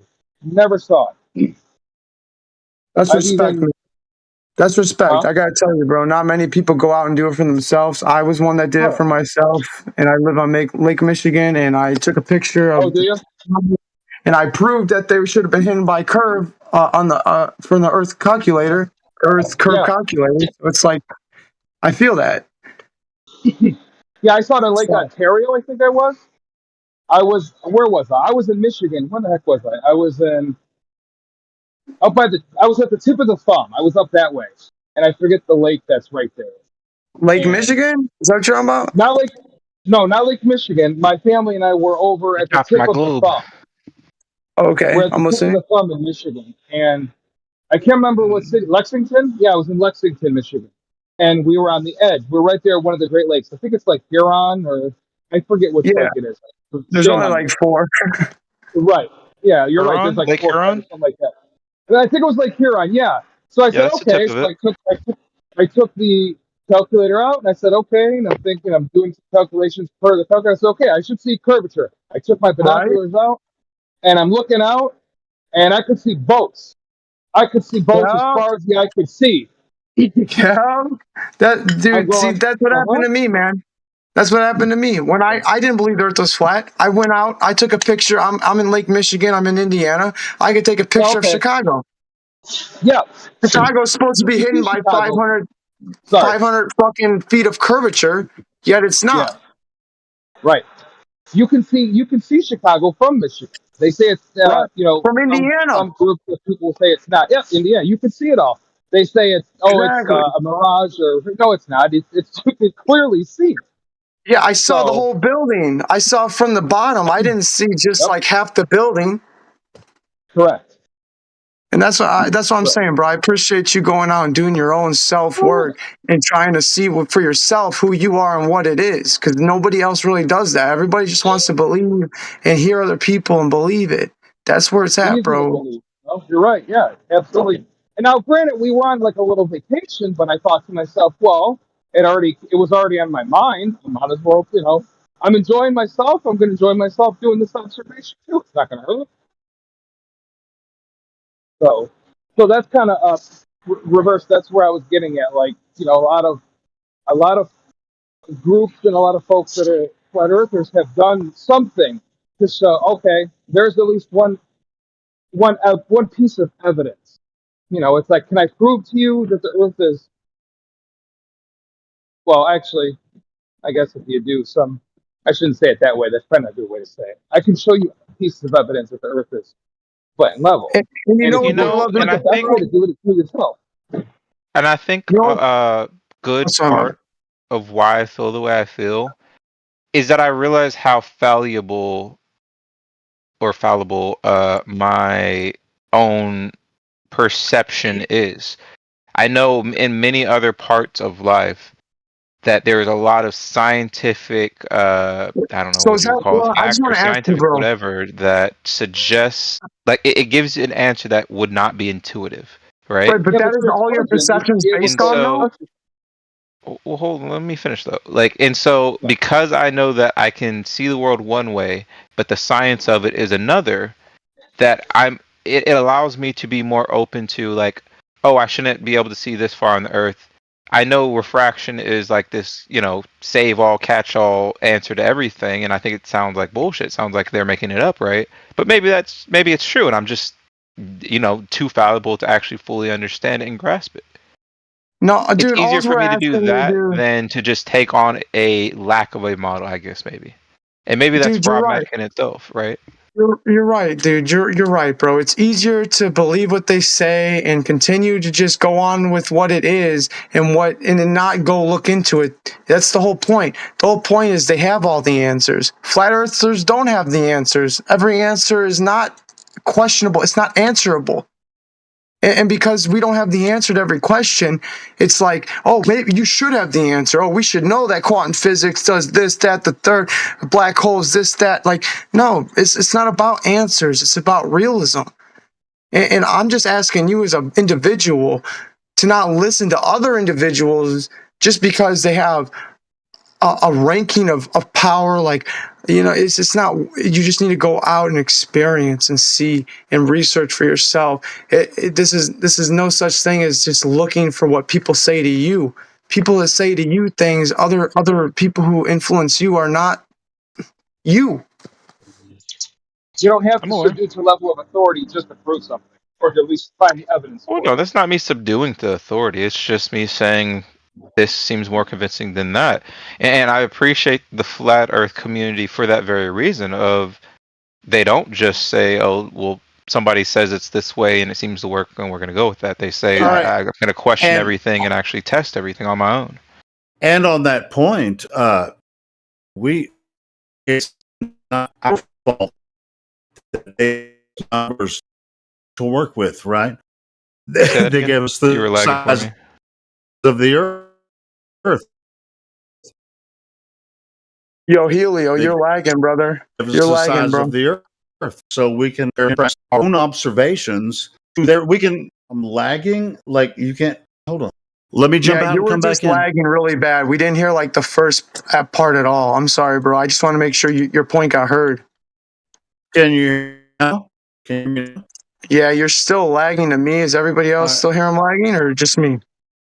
Yeah, he still sounds lagging. Okay. Yeah. Try it now, Helio.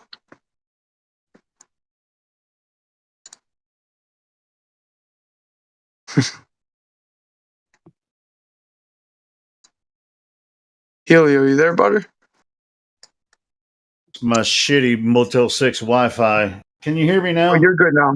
You're good now. Go ahead. Say what you got to say. No, I was going to say, I mean, it's not our fault that they made up this model and gave us all the numbers that we can analyze and do our observations here on the same Earth that everyone else that believes it's a globe has to deal with, right? So it's like I was telling Reverse earlier, we're standing on the same shore, right shoulder to shoulder, right next to each other, and we're looking at the horizon. Now, he's going to do all kinds of disc. The horizon only has one definition, right? I mean, it's where the ground appears to meet the sky, right? It's not a physical position. It's just as far as you can see. Exactly, vanishing point where your eyes can see as far as they can see. I agree, brother. So it's not the curvature of the Earth. Now, in the globe model, they gave us a number, 3,959 radius, right? So then we can compare and contrast what we can observe across Earth if we're standing on the shore of an ocean, there should be a hump of water and there should be something that we shouldn't be able to see because there's a water hill in the way. Right. And we've done that. I mean, many hundreds of people have done this multiple times. And even if, even not from the shore of the ocean, or you can do it from a certain distance or height above sea level. And you could, like Mount Canigou, I mean, you can see 270 miles. Where's this goddamn curvature of Earth? Helio, I'll tell you what, brother. The bad thing is, if I play the whole globe Earth like person, think about it. What globe Earthers say is, oh, you just use a calculator online that just put in the equation for you, and you didn't calculate how many feet higher you were from that area, this, that, the third. And it's like, they don't understand. It doesn't matter because it's still would have been hidden under way more. I'll tell you why. They want to pretend the Earth is a globe, even though it's not. I can't go by their reasoning. I don't know why they believe. But yeah, they just look at us fictitious. Think about it. They look at us fictitious, bro. They look at us like we're like when we go online and go to flatearthcalculator.com, where the site is, and we put in the equation of the distance versus the height and all this shit, and then we come up with this equation. They just think, oh, how do you know that's right? That's just some website. Even though it is based off of true, actual, like scientific results. No, it's not even scientific. It's just math. Yeah, but anyway, but that's their model. Right, their model. That's what I'm saying. My bad. No, you're right. You're exactly right. So it's just like our numbers are based on level stationary plane triangulation. Very simple. God bless Pythagoras. Yeah, our numbers are based on reality, based on something that you can actually measure within and for yourself, not something that you have to just believe is told. Gravity is a theory. It's been a theory for years. There's a theory of Isaac Newton. There's a theory of Albert Einstein. There's two different theories of what gravity even is. The point is gravity hasn't been proven. No proof if math attracts mass. That's the thing I was trying to say. It's at the end of the day, do we even need it? Do we even need gravity to exist for Earth to exist? Yeah, see, that's the point I was making earlier, is I can make the flat Earth or the globe Earth work. I can be like, oh, there's gravity and that's why that works. Or I can say there's buoyancy and density and that's why that works. Sure, it doesn't matter. That's their creation story. They don't realize they have a creation story. Most I won't say most. Well, to be honest, most globies are creation. They think God. They think God made the Earth, third rock from the sun in the Milky Way galaxy. They think that's how God did it. I used to believe that too. Yeah, honestly, yeah, I did too. But I just want to say one thing real quick. As not being on this server for a while, bro, and you know me as a person, you've known me for a long time. I met you like several years ago. I think you were 18 when I first. Dude, yeah, I was young, but the point is, bro, is we can't call these people globies. We can't judge them. We're just like us, bro. Before all this. Yeah. I think honestly that puts a separation between us. They're not globies. They're just regular people just trying to understand and are lost, just like we were, man. And I just hate that sometimes that the server calls them globies, or I've been one to do it too. That's what I'm just trying to say is I support. Sometimes it has to be because some people they really, even though they know every single argument, like Reverse, he knows everything that we talk about all the time. He came in here just like I posted in the chatter. He knows every single argument. That's fine. He can know every argument, bro. But the problem is, how many arguments have you tested for himself? He's in a religion of the globe, and even though he's not ignorant of the argument, so he must be. What's ignorant? What's ignorant? No. He's feigning ignorance. Like I was saying, he's feigning ignorance so that he can get you to. What? I said, would you stop saying that? That is not true. We're not trying to call you ignorant. Stop defaming me. I was not feigning ignorance. Yes. When you came in, started talking to me as if I haven't heard you talk to others before, and you were feigning ignorance of the argument. I could tell by the question you asked when you first came in. You were trying to trigger me into a certain situation.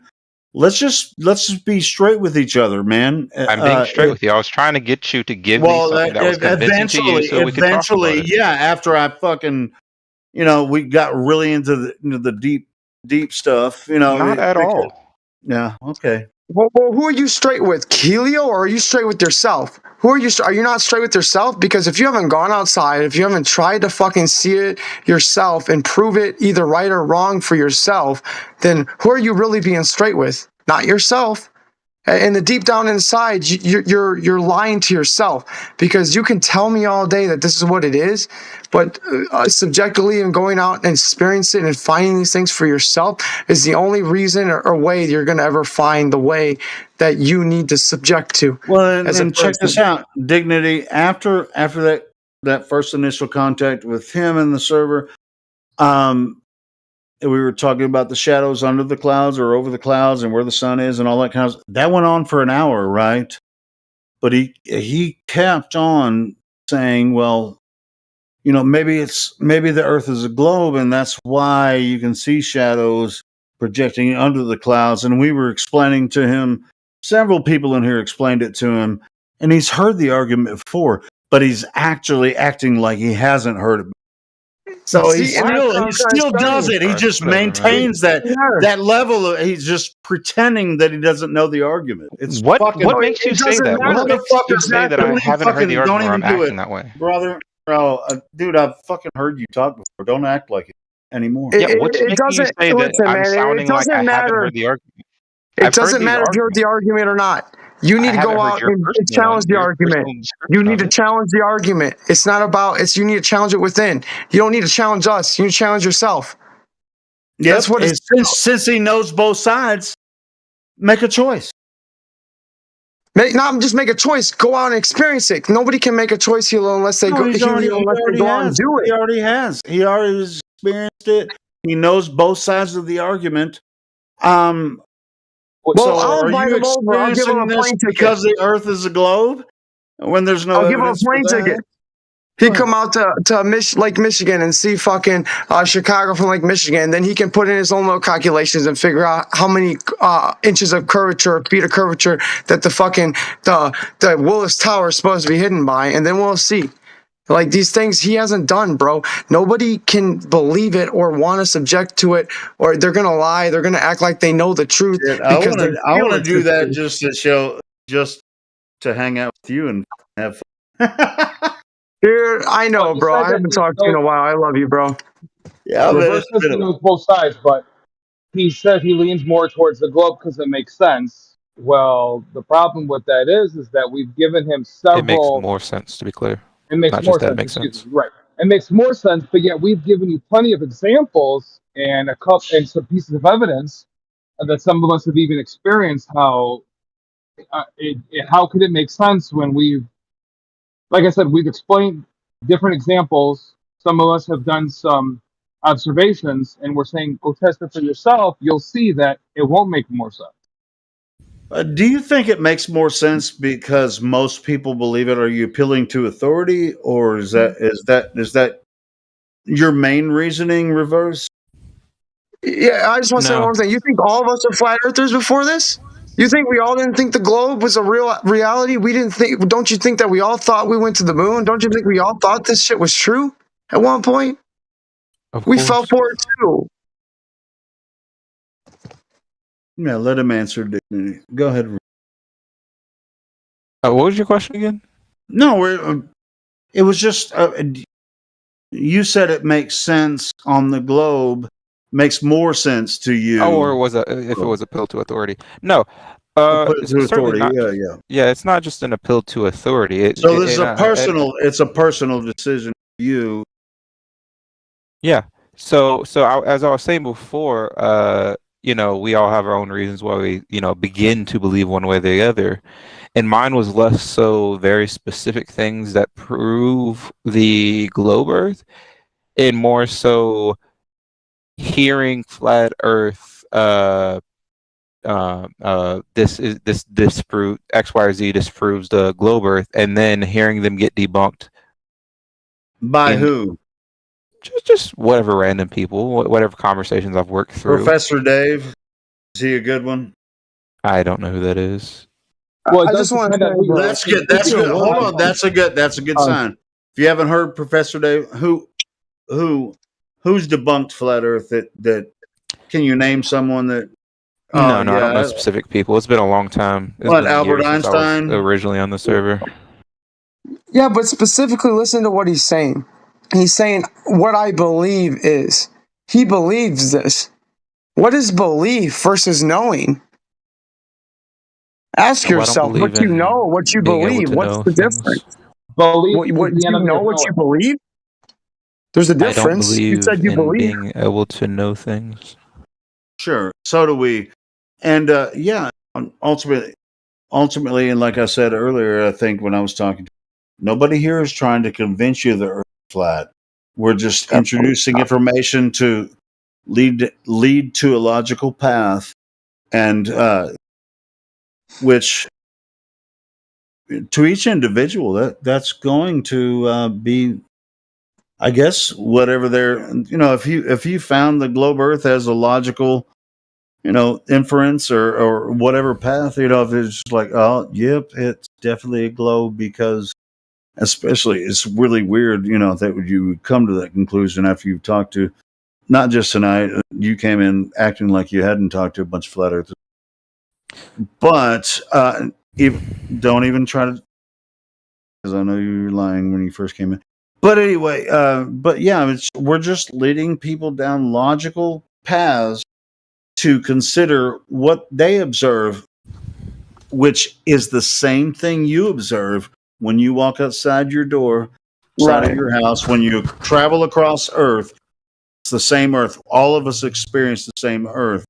None of us go to outer space. None of us experience any of that except for on television. That's fiction.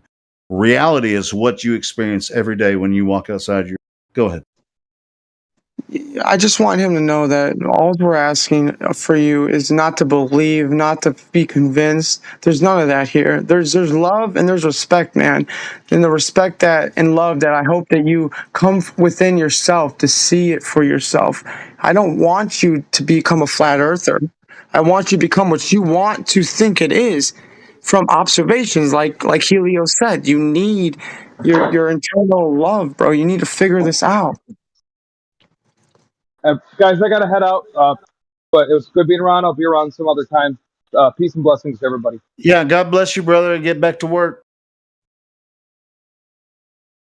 He was at work, like in an office, talking to us. So yeah, he's pretty sure he's got some work. Yeah, I didn't mean to dominate the conversation or butt in out of nowhere. Bro, it's really good to hear from you. I haven't seen you in a. Well, I don't know. Something just made me feel real strongly to say that, like, we're not here to convince or make people feel a way. We're here to just to influence the activity of self-indulgence in the fact that they look into it themselves and not just believe what they hear, because I can believe anything, but everything's written by the winners in history books. So how can you know that history is real? Like, it's the same thing with this. Hey, Dignity, you know what? We're here because we're of a common mind. But people, when they come here to find out why we talk about these issues and talk about this stuff, when I wasn't we let them. It's like we open the door, and so we can let them be here and have the conversation, or we can let them go. If they want to leave, they can leave. Yeah. I remember when you first came in, man. You were. I'm blessed for you. Totally. I'm blessed for Judas. I'm blessed for fucking Geo. Everybody that's been a part of me experiencing and overcoming my fears and my own self and figuring out my life and who I am and what this is all and how important it is to be who I am. That's where it came from, is you guys, and I appreciate that, Helio. You're one of the top dudes that's been there from the start. You, Michael. You, Helio, you, and fucking Geo, all of you have been there from the start and been there for me. So I just want to say that. That's all. Yeah, I was really surprised to see you jump in, and I was like, oh my god. I actually didn't expect to see you, like, again. Yeah, I remember I think you were like 18 when you first started talking to us. We had a really. Oh shit. I know, so it's been like 6 years, bro. Yeah, it's fucking crazy. Yeah, that's what I'm saying. It's been a wild. It's been wild, bro. It's been growth. Like you, this server helped me grow maturity. It helped me grow and within myself. Helped me ask independent questions and be an individual and not be somebody who just goes along with the program. That's what it's all about, really, man. And it's all about just being yourself. And I'm not here to say the Earth is a globe. I'm not here to say it's flat. But I'm here to say I don't know what it is, but the everything points to flat for me. personally. But if I wanted to believe it was a globe, I could point everything else to the globe too. That's what I was trying to say earlier. Like everybody Yeah. can infer their own things to make it work. Like you can make gravity work just like you can make buoyancy and density work. You can make space work. Like you can make these things work no matter. But you can't experience it in physical reality. That's what I was bringing about. If we're standing shoulder to shoulder, where's this gravity? Well, well, it's just we weigh something, don't we? Yeah, we weigh something, but is that gravity? What is gravity? Well, it's it's just the massive ball Earth pulling us toward the center. I was like, who told you that? And that's what I was trying to go with earlier. It's like, fuck the sun, fuck the moon. We don't know how close the moon, how big the moon is personally. We only know what they tell us. So let's just scratch that. Let's look at things that can be actually like thought about within the community. Let's say, okay, gravity. So what's gravity? Gravity's what Einstein said, mass attracts mass. And then there's Einstein, and there's the mass that you go through fucking black holes. And it's like, what is gravity and how can you prove it? And if it's provable, isn't it how dare you challenge the quote unquote scientific community? It just proves that you're dumb and you're not smart enough to figure it out, and that's why you're just like challenging it. But then what did Einstein do? How did Einstein figure out his theory on gravity? He challenged a fucking Newton's theory. He used his theory to figure out that mass attracts mass, but not in the way that does. But it opens a porthole and allows you. It's like bending a piece of paper together and going through. It's like I think from the beginning, when I was talking to you when we first met, and I was, whatever. I've always been talking. Like the only reason that these people are coming up with this this spontaneous creation, which this is their creation story, the Big Bang or whatever. It's they're trying to figure out how this happened without a creator, right? Yeah, bro. I feel like they don't want to feel like they're important and they have somebody watching over them and they have a purpose. But little do they know, you and me and everybody in this chat right now has an insane purpose that they're going to unlock one day, and you're going to realize how important you are in life. You're not just a fucking dog. You're a Homo sapien. You have fucking brains. You have the ability to think about things that make other things to make things better. That's the only race or type of animal that's ever been able to evolve in that way. We are special, and I'm not going to listen to anybody who tells me we're not special, regardless of spiral or not. Human. Well, every part of creation is special, but we are a special part of the creation as humans. Right, but people who believe in evolution don't believe in that, man. They just think that we're just that's what I'm saying. We're just a big bang and accident. An accident. Yeah. Everything happened on accident. And I tell those people, I'm like, so you think that this really just happened like that? Like out of a million chances out of one, we're just that one chance? Trillions to one. And then also on top of that, it's like flat Earth. What are we? We're the middle of it all.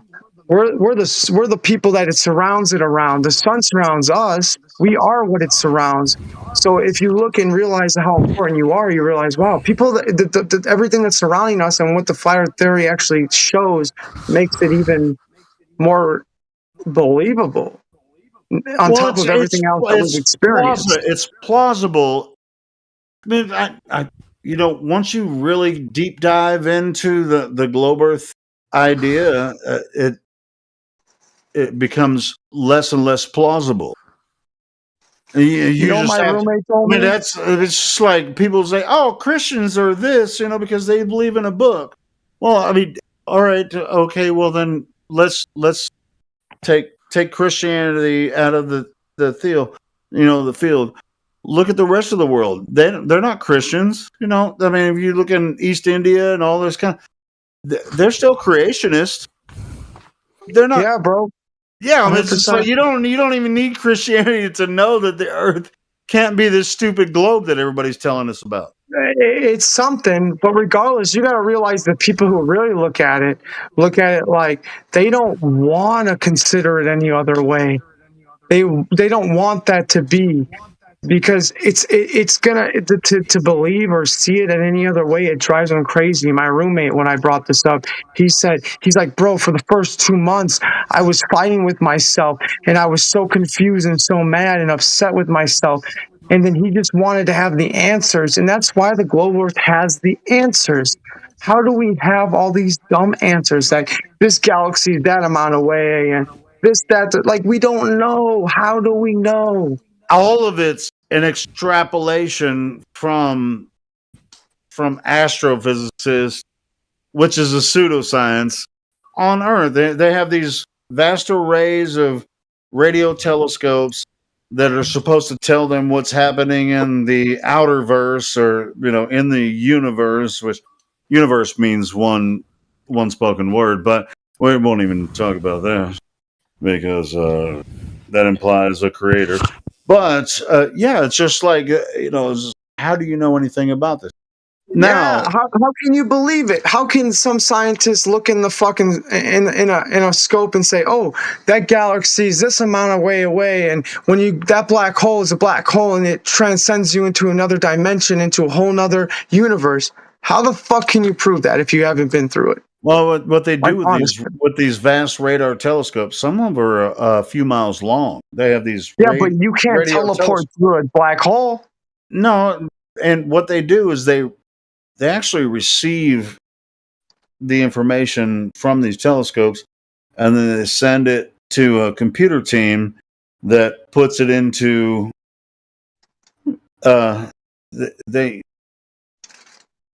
it's a computer generated stuff. They just take the images and then they make images of this is what it might look like if you could see it.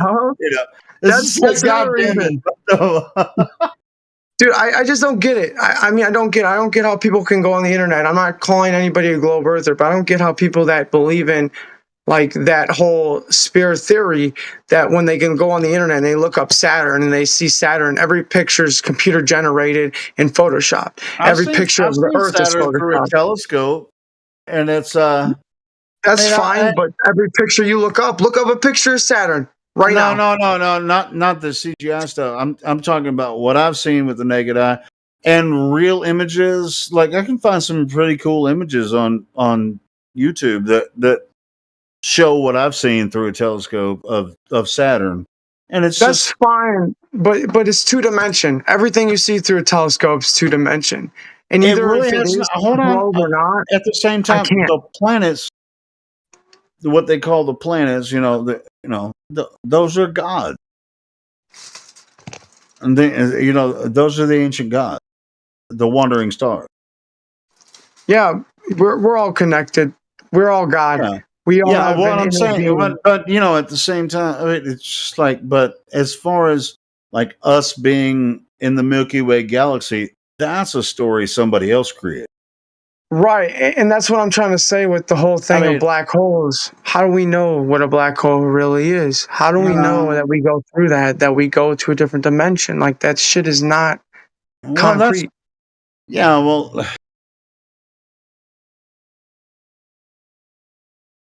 Well, that's all theory, as far as. Right, but these are facts to people. You got to understand people. I know, I do understand that, but it's just like facts. Why? I know, even like time travel and stuff. Maybe that. Oh, there are other dimensions, in my opinion. There are other dimensions. I'm not saying you might not. I think that that would be spiritual, in my opinion, and you might not want to access those. Yeah, I just want the proof. I just don't want you to tell me that black holes are what it is. I don't want you to teach me gravity is what it is in school. I don't want my kids to know what gravity is, what the center of the earth is when you've never been to the center of the earth. Go ahead and keep assuming. Tell my kids that it's a fucking like a hot mass, and the lower you go, the hotter it gets. Sure, we've only gone 13 miles down, so that tells a lot. There's almost nothing you can do about that if you send them to even a private school. I know, and that's all I'm getting at is, man, it's just like Nobody understands that the things you're taught as what it is not actually what it is. It's what they are telling you, what they think it is.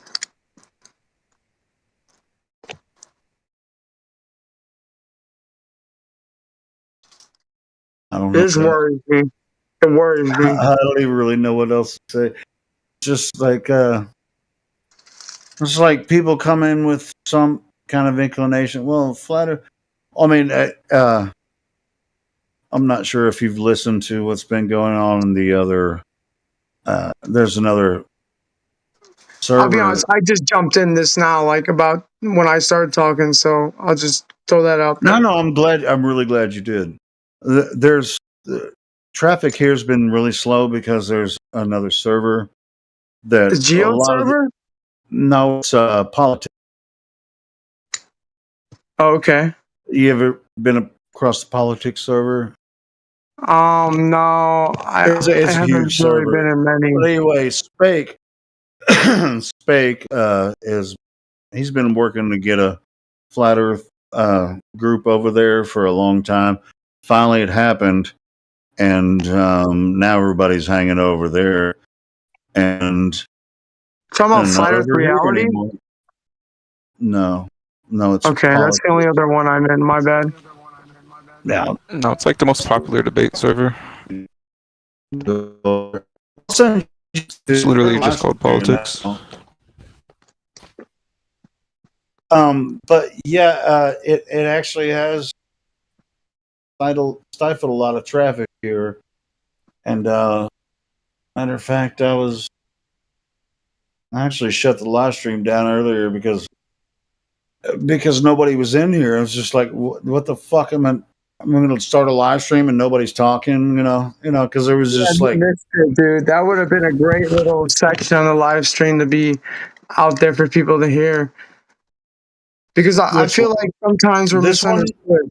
Yeah, I feel like what I said. Oh yeah, we're live right now because I shut it off and then I went into the mods chat and I was like, I'm going to shut the live stream down because nobody's in here.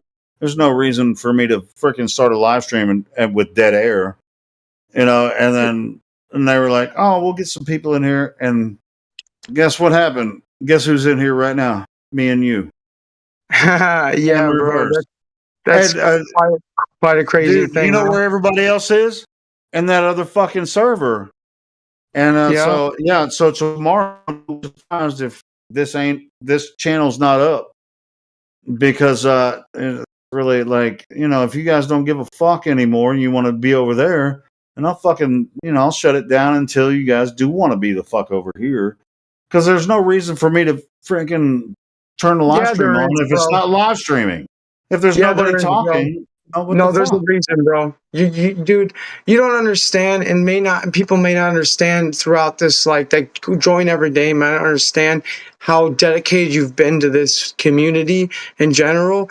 I've known you since the start, and you've been there since before me, and that even tells me, like, and you've continued, like, you should have some actual dignity and fucking respect and integrity for yourself and who you are to continue to be a person that continues to just...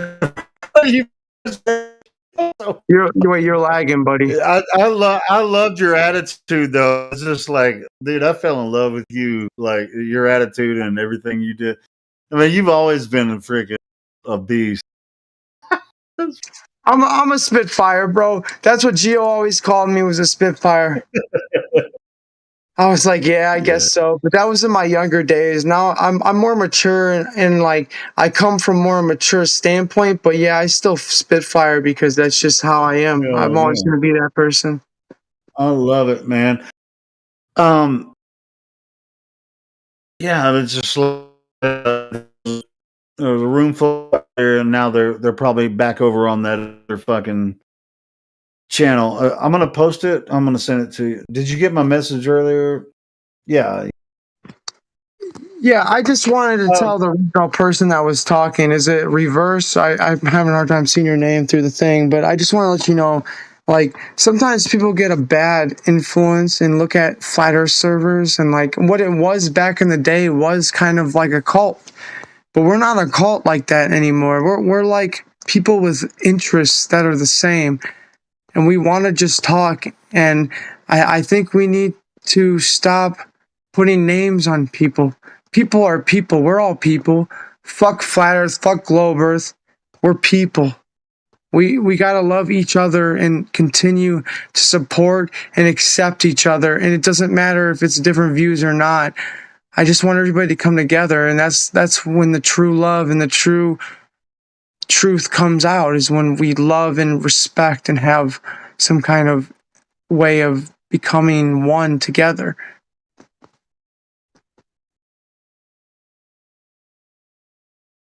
Man, we're I'm not far from bedtime right now. I'm gonna have to jump off here, and but nobody besides you restream. Damn, you're lagging a little bit. You said you're jumping off, bro? Yeah, I will be. I mean, I can play a video. To No, bro, you deserve to sleep. You've been, dude. Like I said, I'm just saying. What I'm saying, when I pass out, I can play like a 2-hour video to make up time. Because it's just gonna be, once I jump out, you're not gonna talk to, except for maybe Burrs. He's probably spent too. He's been here for a few hours. There's only so long you can actually just go. Right. No, I understand. That's what I'm trying to tell you, Helio. Please, bro, tonight when you go to bed, think about these words that I tell you. Tell yourself that you're a good, dedicated person who has a good heart, who's been there for me, has been there for a lot of people, and has helped a lot of people realize what the truth is, regardless. That's what you need to know. You need to know that your efforts in your life and the time you spent on the server hasn't gone to waste, bro, because without you and without everybody else, I wouldn't have been the person I am. What? Oh, man. Dude, I appreciate it. Because I appreciate you saying that. I hope you take it to heart, because you're just supporting as anybody else that's been a part of this. Without you, without anybody, I wouldn't have had who I've been. I think I remember the first day that I met. It's like, you're so funny, man, and so witty and passionate. So it's good to hear from you. It's been definitely probably like 2 years since I heard. Yeah, it's been a while, man. I don't know if Gio told you. I don't know where Gio even is lately. He told me he created his own server. I haven't talked to him in a while. Yeah. Does he have a new server? I'm not sure. Yeah, I mean, I don't know personally if you knew, but I was working for him for a while, making graphics designs, and then some shit happened, and we fell out, and I deleted him, and I just stopped fucking with Discord because he was like my support system, and it wasn't his fault, it was mine. But at the end of the day, Gio loved me, man. I love Gio, man. I'll be honest with you, man. Gio and I were somebody that I connected with really deep. Yeah, I always liked Gio too. I mean, he had some issues with other people on the server, but me and him never. Well, Gio had problems because he was like me. He would always come at you or me or whoever his problem was with realness. He didn't care who you were. He would speak his mind, and that's what I loved about him, man. Well, it's just like, yeah, I mean, if someone has, yeah, I don't know. It's just like if one time we have like some major issue, yeah, it's pretty much, you're just not with me. But that's very fucking rare for me. I can't even think of one person that it's like everybody loves Helio. Maybe they don't. Maybe they do. I don't. Shit, bro. I love you. I love you, bro. I appreciate you, bro. Take that to heart. Take that to bed, bro. Think about yourself. Be positive. Don't think that you wasted any time on this server, bro. Because like me, you've probably got a lot of other people that you've helped that you don't even realize. No. I do get some positive feedback. Yeah, and, bro. It's really good to hear from you on that. But you need it though. You need people to tell you what you do. That's what I'm trying to tell you. I'm not lying to you. I'm not trying to blow smoke up your ass to make you feel good. I'm actually being honest. And if you just, like I said, you don't know who else you've been there for or helped or just been a friend to without even realizing how much you've a lot done. of people I might influence may never even give me any, and that's cool too. Right. And it's just because I love to talk about it. And the live streaming stuff. And sometimes it can be frustrating. Just earlier, I was like, I'm stopping the live stream. Nobody's talking. I was getting all pissed off. And then, Don't ever whatever. stop. Don't ever stop, Helium. No, I'm not going to stop. I know, bro, but don't stop for anybody, bro. Don't ever, bro. The second you stop is the second you lose yourself, bro. I know how that goes. I know that if you don't feel important, and if you don't feel like you're wanted, or that this particular interview or this particular conversation should not be on the web, it all needs to be there, from bad to good, from hate to love. It doesn't matter. Love cannot be without hate. Hate cannot be without love. This is life. Thanks for the encouragement, man. Yeah, bro, your whole attitude is it's different but the same. I love it. I love it. I love it too, bro. I love you, man. Like with love, bro. Like no homo, obviously, but with love. Like with like a not a father figure, but a mentor kind of love. Somebody that's there to talk and be there. Like, hey, like I said. Now that you, I mean, you got the roles here in the server, and just show up more often and be a part of it. Yeah, I would like to, man. I've been distant. I'm not gonna lie. I've been in my own shit. And hey, so, dude, everybody does. Shit, yeah, but I was on here. I was on here just shit a few nights ago, and you know Jose, right? He was he hadn't been in here for like a year, like really. Really? I was just sitting here talking shit, and then Jose showed up, and I was like, "Fuck is this guy?" Damn, dude, I miss Jose too, bro. You bring back memories. Yeah, he's just busy. He's been busy and shit, but he came in about a week ago. We were talking. Yeah. That's crazy, bro. Yes. I feel like I'm not as respected as I was back in the day. Like I had some kind of reputation, and I had you to back me up. I had Geo. I had people that were like, "Oh, this 19-year-old, this fucking 20-year-old that sounds young and sounds immature isn't actually just talking about bullshit. He knows what he's talking about." And it just seems like that sometimes when I talk, I don't have credibility anymore, man. Yeah, well, and hey, just pick and choose, your battles. Just like tonight, I hadn't planned on jumping in, but me neither, bro. I swear to God, I jumped in, and the second I heard the conversation, I was like, God wants me to talk right now. I don't know why. But see how short the room is now. It's because of me. And you. No. Not because I did though. When I joined, look at all the people that left.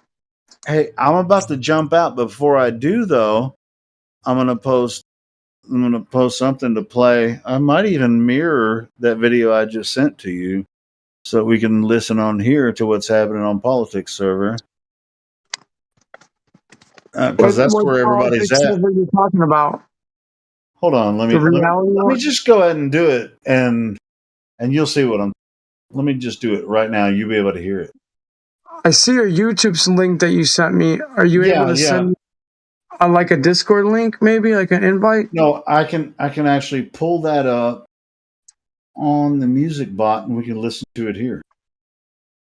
Okay, send me an invite if you can too. So when you actually hop off, like in a little bit, after I'm done listening, I can actually join in and maybe just listen, because it's like, dude, it's been a while, man, and I miss this community. I'll send it to you. let's. Well, God bless you, bro. I'm glad that there was somebody in this chat tonight that was like knows me from the original. what did you just happen to jump in Discord and we were in here? Yeah, bro. I didn't even know. I don't even know why I did it. That's why I said when I like felt the need to talk, I just like felt it. I was like, fuck it. See if this works. And then I heard you, and I was like, damn, Helio. Is I was my like, voice, my is man. my voice just like that? You know, it's just like, oh, that's Helio. No, at first I guess looked it at is. the name too. I saw the name and I saw the profile picture. It's different from the old one, but like, you know, things he can say and things he can't say. Okay, this is So, like, live just let right him now know, from you that know, channel. where to go from here. I'm going to send you the link to the. Allegedly, there was a God of Debate that came in through this channel today. I think me and Jedi were. That's what I'm saying. All the mods are over there Who was it? There was some guy.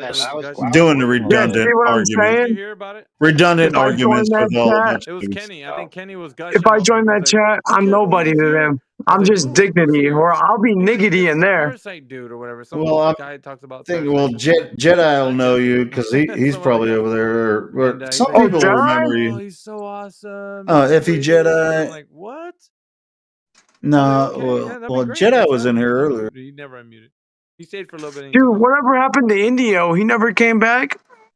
No, Indio's. I don't know. He owns this in Testing the Discord. waters.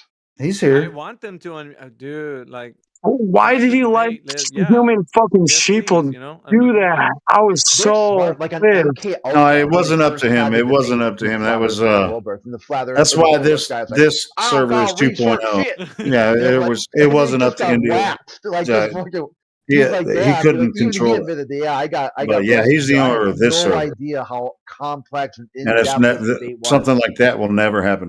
Well, Like yeah. Yeah, bro, I felt like where does also, the you remember when Human Sheeple took it over and everybody was like, why is Dignity still on the server? He's betrayed us, he hates us, or like he's never really a real flat earther. What the fuck's that?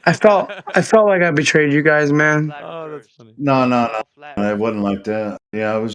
What It was a weird time, but then it was like within a couple days, this server was created because Indio had all that shit kind of backed up and stuff, and so it took a long time to build this where it is now. No, and now it's constantly backed up. You know, through different admins. That's what I was trying to tell If that ever happens again, we'll immediately have it back again with a day or two. You got any more coming in? That's what I was trying to tell that other dude. You're not. It was like he was just talking like you were just some like person that just joined the server like yesterday, but yet you've been in here since the original server before me, years before me. I'm sure. I'm nothing compared to you, bro. What? When? Forget about misunderstanding. You're an idol, bro. Oh, me? Yeah. Oh, okay. I admire that. I admire your commitment and your respect and your love for Flat Earth and your love for people to continue every day to hop in this server. Unfortunately, I've been self-centered, bro. I've been addicted to drugs. I've been doing my own life, bro, and I haven't been doing good. But I'm not asking for sympathy. I'm just saying that's what I've been doing, and I've been selfish. I can barely understand what you're saying. So what brings you by? Well, it's just like, hey, people, I'm commonly known as the resident drunk, you know. So. Let's pick one. I'm a drunk too now. Yeah, I don't do a lot of drugs anymore, but I do drink a lot. So, anyways, hell yeah. But you know, at the same time, I try to maintain this and keep in contact with it, you know, with everybody, so we can keep it going. And you know, as the producer, what's your favorite book of the live channel? He said, "What's your favorite book?" You told him it's not a language. He goes, "What the the fuck do you want talent from me?" who are people that talk better than I do, and are just witty, you know, and just can do these arguments really well. You know, I want them to be involved more than I'd rather be in the background just going, yes, yes, yes, No, Helio, please, dude, don't ever think that. You need to speak out and be yourself. That's what makes the community what it is. without different people, different opinions, no matter how you feel other people look at you or they do or they don't, the fact that you're able to speak the opinion that you have, regardless if it's drunken or if it's slow or if it's induced in a high like me, it doesn't matter. The fact that you said what you say is what we need. We need opinions. This is all about opinions and finding it out through everybody, man. I'm so passionate, bro, for who you are, for the people that like Judas, bro. I don't know where he is. I don't know where anybody is anymore. Everybody, like you talked about, He bro. comes back in every once in a while. Guess what? Who is that guy? You know, he was the reason why I joined this server. Oh yeah. Yeah. Judas like jumped in some random server. He was like, if you think about Flat Earth and you think it's real, or if you have any questions about it, here's the link. And I joined it, trying to like troll. And then all of a sudden, bro. All of a sudden, it's just like, damn, these guys are serious. Dude, that night, bro, I remember it. I was like, I felt spiritually awoken, man.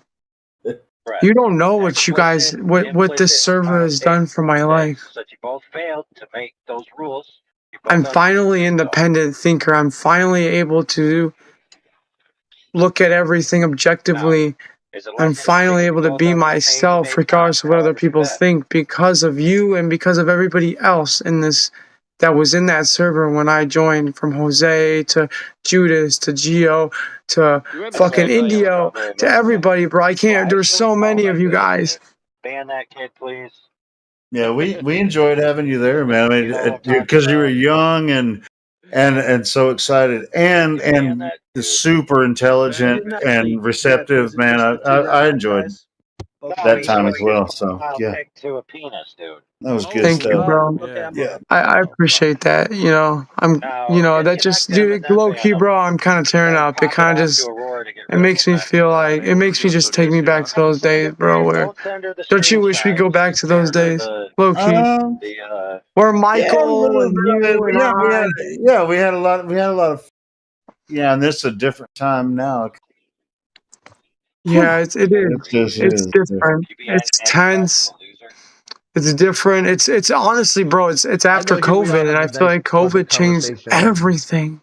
Yeah, well, that's you could try and one of the no-nos for YouTube stream. I mean, that might cut it. Right. Well, that I'm not trying to talk about that because I know what you're saying. That too, and then what else made it worse? It's the fact that the whole server got taken down. I heard that you needed a pipe for your experiment. I mean, what if we never got infiltrated by human sheeple, the most narcissistic, fucking self-centered person? Check this out. Let me pause this since we're talking. Yeah, I don't mind. As long as you don't, but it's up to you if you're talking personal like I am. If you want to pause it, you can. No, there was another event. Let me grab a beer real quick. Hold on. Yeah, I feel you, bro. I'm gonna take a shot.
Okay, I'm back.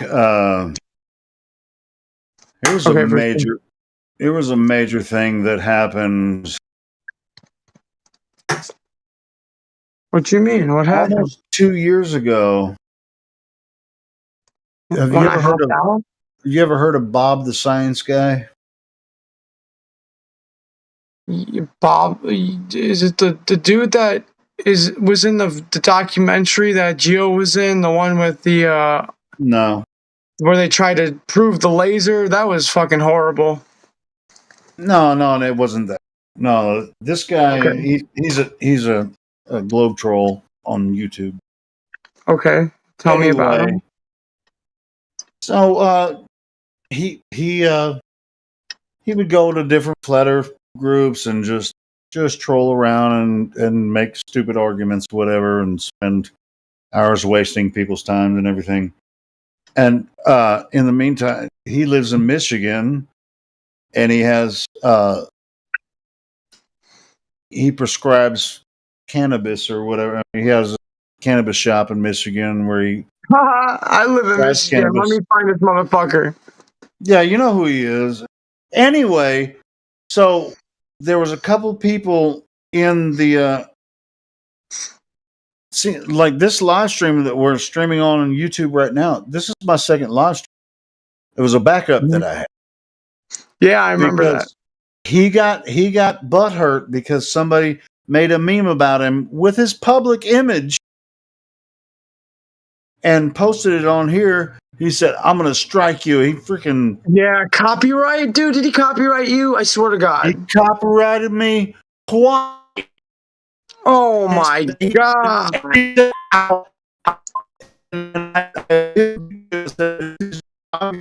Attacking me for no reason, and they were like, "No, it's good." And he said, "The only way I'll take them off is if you make me an admin of the server."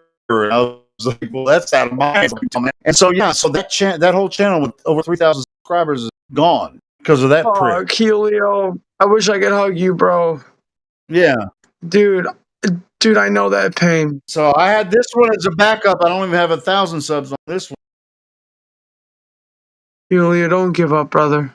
And I I've know been the fighting pain. to get the other one back because after the 2 strikes, I hid the channel. So third strike could immediately delete everything. Right. I'm still getting copyright claims on the videos that nobody can see, including me, from YouTube. And I've been emailing YouTube saying, "Hey, why am I getting claims on videos that nobody can see, including myself, on my fucking channel?"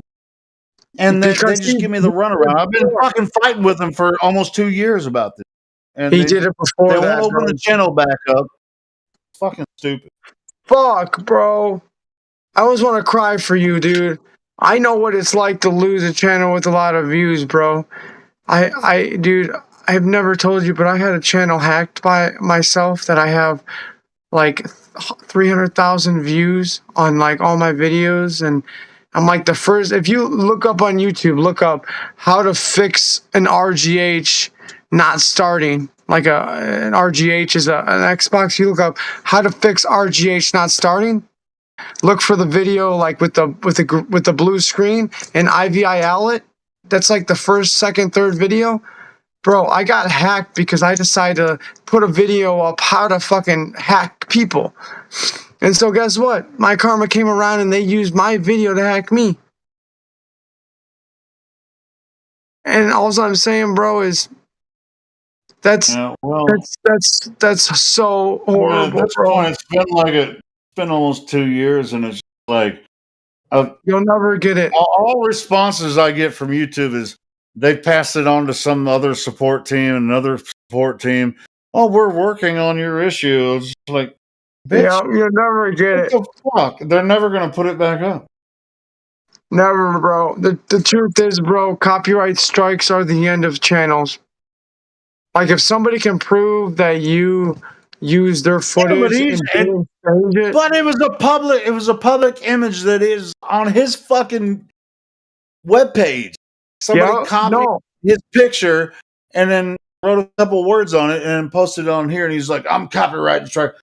No, that's a public image. It's captured from the web. You're right. You're right, bro. But the only way to get that taken off is to have, you know what a network is? To be able to be a part of a network, like where you get paid for posting YouTube videos. The only person that can actually get to YouTube and get that taken off is a network. Like if you had a network before and they were paying you for the videos, your network would have backed you up and fought it back. But the fact that he's already done like 2 or 3, it's over. You've lost it, bro. He threatened me. He's like, yeah, I'll take the strikes off if you make me an admin on the server. I was just like, you know what? You're so stupid. This dude, yeah, dude, if you ever heard him talk, the way he argues about flat Earth, it's just like he pulls shit out of nowhere. He just makes shit up. Most Globers don't even like to talk to such a fucking weird fucking prick. Dude, Helio, help the community. Let me tell you, bro. I'm not around a lot anymore, so let me tell you the truth, bro. How I look objectively now that I've been out of this so long. We can't call Globers anymore. We shouldn't do that. That's not right. We're all people. No, we shouldn't give them a fucking tag on Discord. I'm not gonna do that. No, I'm saying like overall, how do we change this? The only way we can actually make people become aware and actually look this shit up is if we don't look like a psyop. That looks like a psyop. The second you call somebody a Glober and give them a Glober, I think you're overthinking it. I think you're no, bro, I'm not. I'm thinking, dude, I can think like a Glober now. I've been out of it so long. If I joined today and you gave me the Globe Earth fucking role and I was just talking about Globe Earth, I would just think, wow, what the fuck? Like, okay, I guess I'm a Glober now because you say I am. I just feel like we need a non-judgment community. It's not judging. I think the Earth is a globe, especially after you've seen all the evidence, then you're deluded. No, that's fine. That's what I'm saying, though. It's fine, but why do we need to put them down as a person? Because we also were that person. We'd admit it. Well, at one point, we were deluded and we were brainwashed. We were accepting the globe model. They're no different. They're no different, bro. What do you think, Timbo? Yeah, what do you think, Timbo? I see you in here, brother. How you doing, brother? Good, man. Just been about time for me to return back here, I think. Did you hear what Dignity was just? Yeah, I don't think that Globers take it as an insult, so I don't really think that that's much of an issue, you know.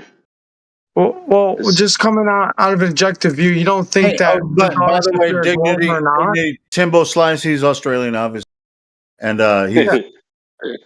Nice to meet you, man. You haven't met before. Yeah, Dignity. He's old school. He's been here, or just newly bagged, but yeah, he's. Yeah, I saw his rolls, and I thought, oh yeah, he's a gold. Yeah, he's old here before. Yeah, he's from way back. So, I don't think Globers really take the term Glober as a. No, I don't think necessarily all of them do either. I'm just saying to become like what the server does and what these servers do sometimes is they put a Glober on one side and they put the flat earther on the other side. Like there's two sides debating.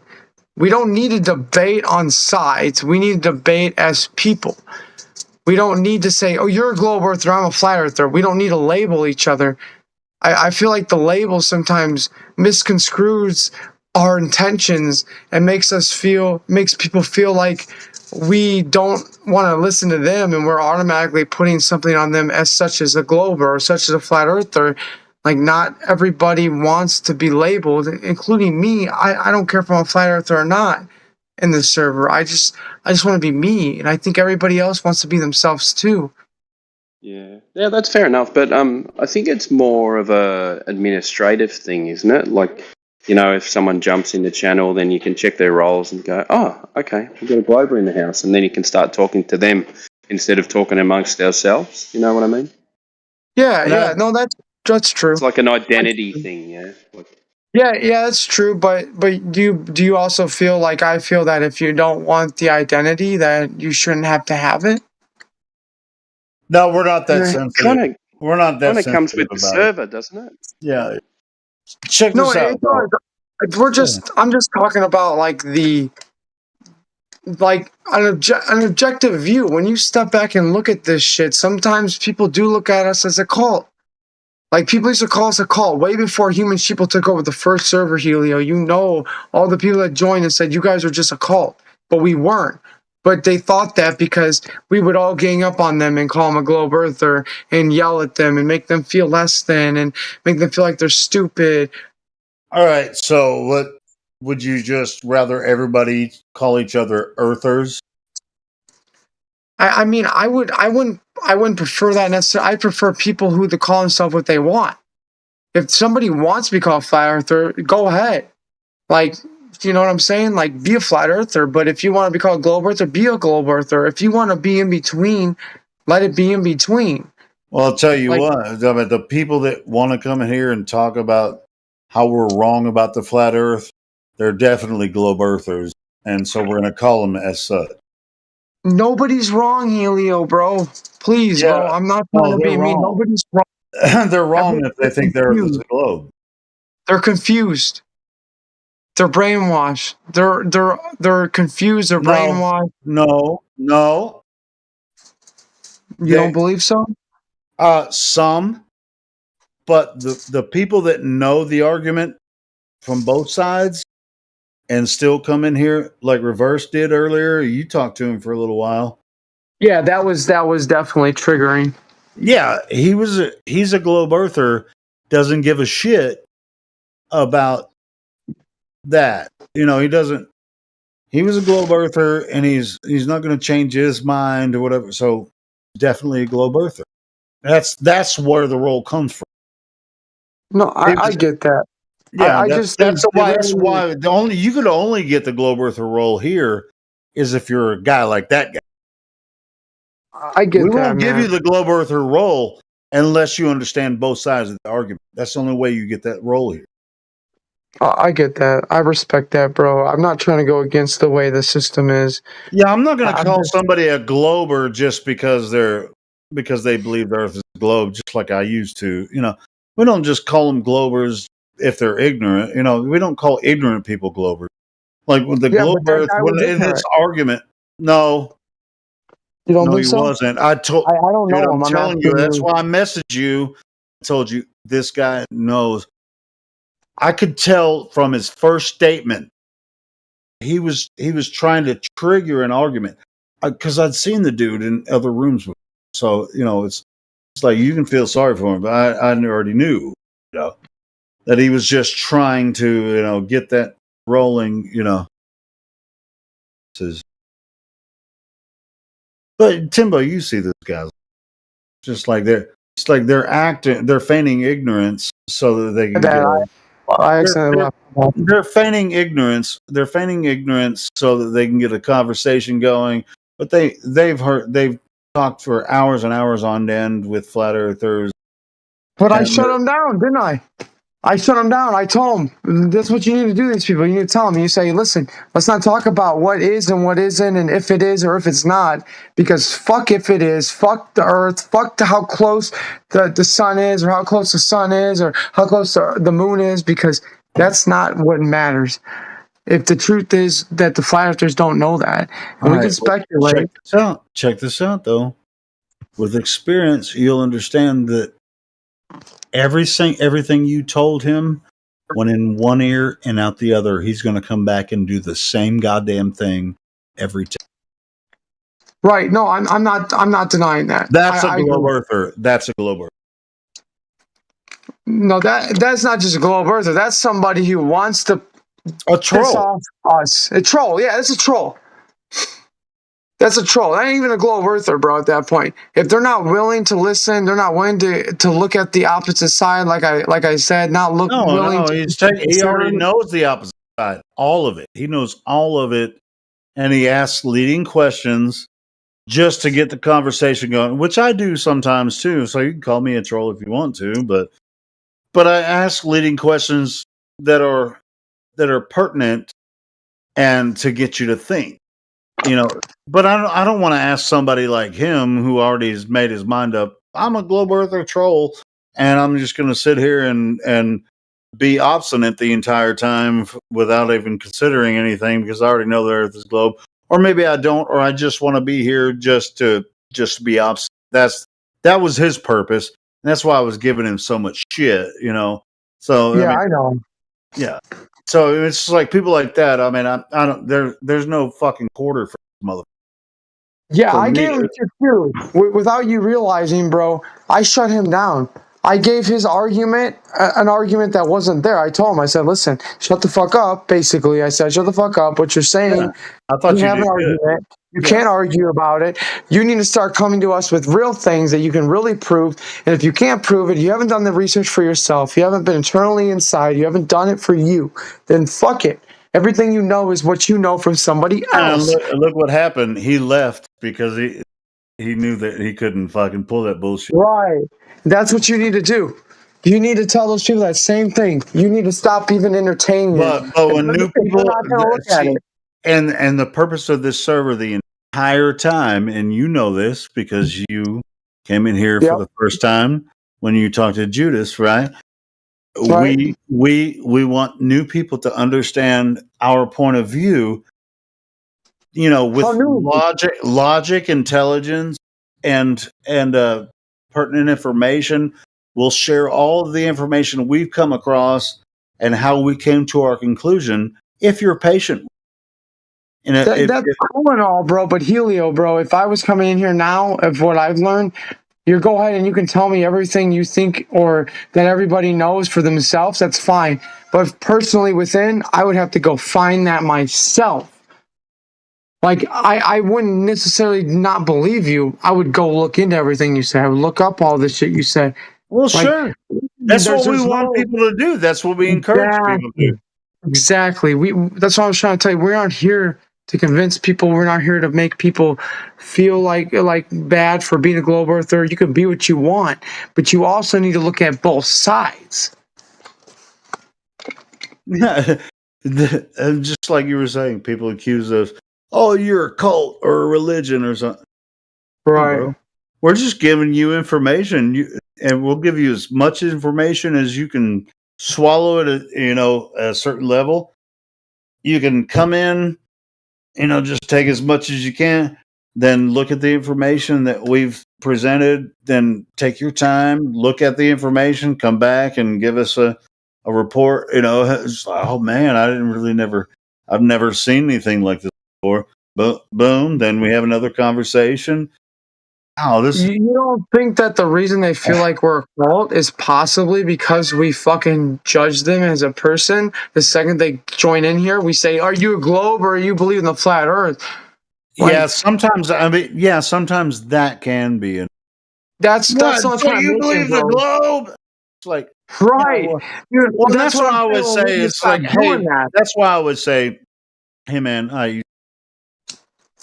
and so here's what here's why I don't think it's plausible or possible for the Earth to be a globe.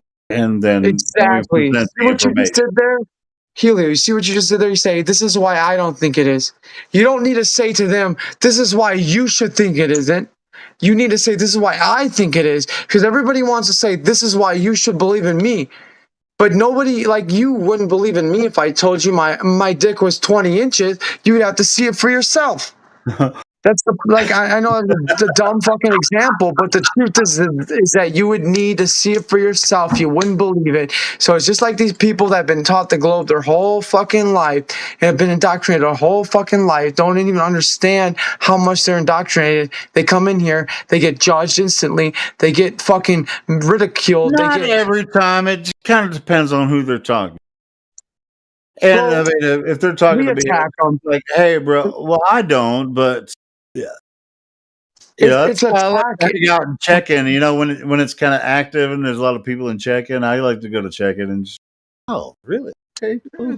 How did you find Check-in's this server? cool. Yeah, that's Why really. do we need a check-in? You remember when it was Flat Earth server before the check-in, bro? How awesome it was. Yeah.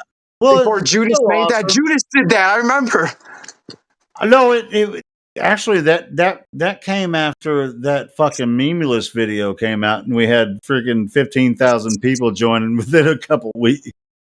But how awesome would that You have been remember in that server with thousands of people really actually questioning it? How many people did we deny because they didn't pass the test?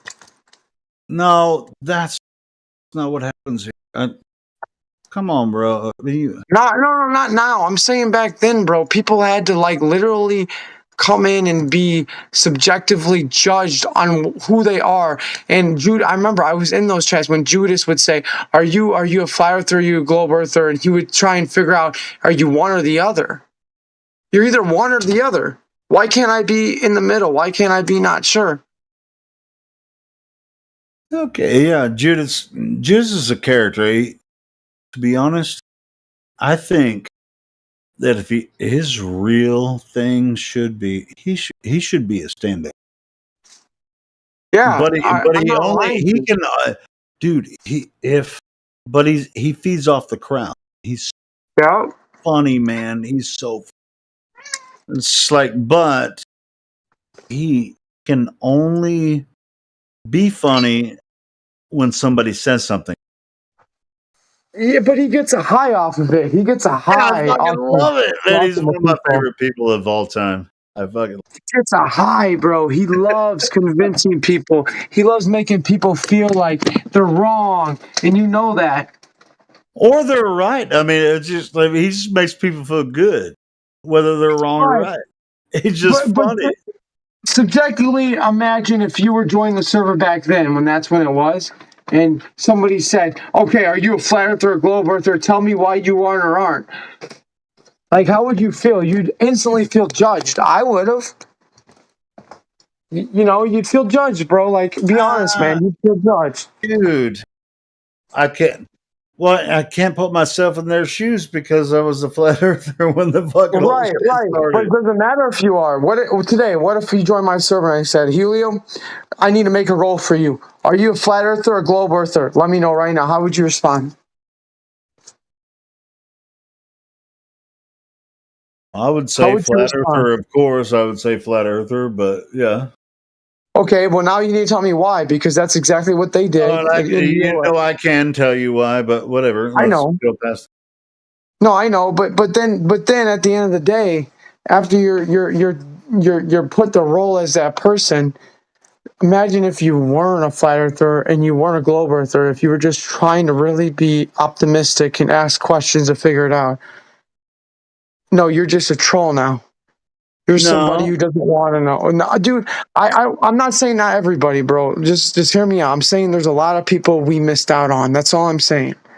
No, but hey, that may be true. Hey, and guess what? Somebody just jumped in the chat. That's true. VC verified slow cooker. Do you want to open your microphone and talk to us, crazy flat earth? Is he a flat earther? I can't No, tell. he's got VC verified role. Oh, okay. So he should have access to his or her some crazy file. That's what I'm saying, though. Imagine if everybody had the ability to join in and just talk. Didn't need to be verified. Hey, no. No? You don't think that's a good idea? What, do you think that since we're live streaming on YouTube and multiple other streams, that we should just let anybody jump in anytime and say whatever the fuck they want any fucking time they want to say it? No, I don't. There's no dignity, bro. This is my fucking live stream, and that's not the way it's going to work. No, dude, I'm not trying to offend you, bro. Dude, don't think I'm trying to offend you. I apologize. I'm telling you that this is live stream 24 hours a day, so it has to be regulated. Right. Now, as far as the roles go, I see what you're saying, but just like, the reverse guy was a globe earther, and he's never going to be not a globe earther. Yeah, dude, I understand all that. I wasn't trying to disrespect you, bro. I'm not on either side. That I'm just trying to make you look like it, make you see it how a globe earther would see it. Because now that I've been disconnected from this community for so long, I can imagine myself as that. Before, I would be, oh, you're a globe earther, you don't know anything. Like you No, don't that's know. not the way we talk You're to. just you're That's not lost. the way we talk to new people here. If we haven't met them before, which I already met reverse, that's why I was being a shitbag to him because he was lying. He was lying. He came in lying, and I gave him shit the whole time because he was a Yeah, liar. no doubt. All He's right, deceptive. but slow cooker. I haven't seen this guy before. So slow cooker, if you have access to your microphone, if you can open it up, talk to us. We'll have a conversation with you. If you Yeah, come slow in, cooker. I'd love to get to know you. I don't know who you are, man. Unmute your mic. Let's get talking. And the other guy that joined earlier, what happened to him? no, it does. I mean, yeah, I mean, it's just not. There's a reason for these roles. I mean, it's taken us a shit. You know how long we've been here to establish this I know. situation.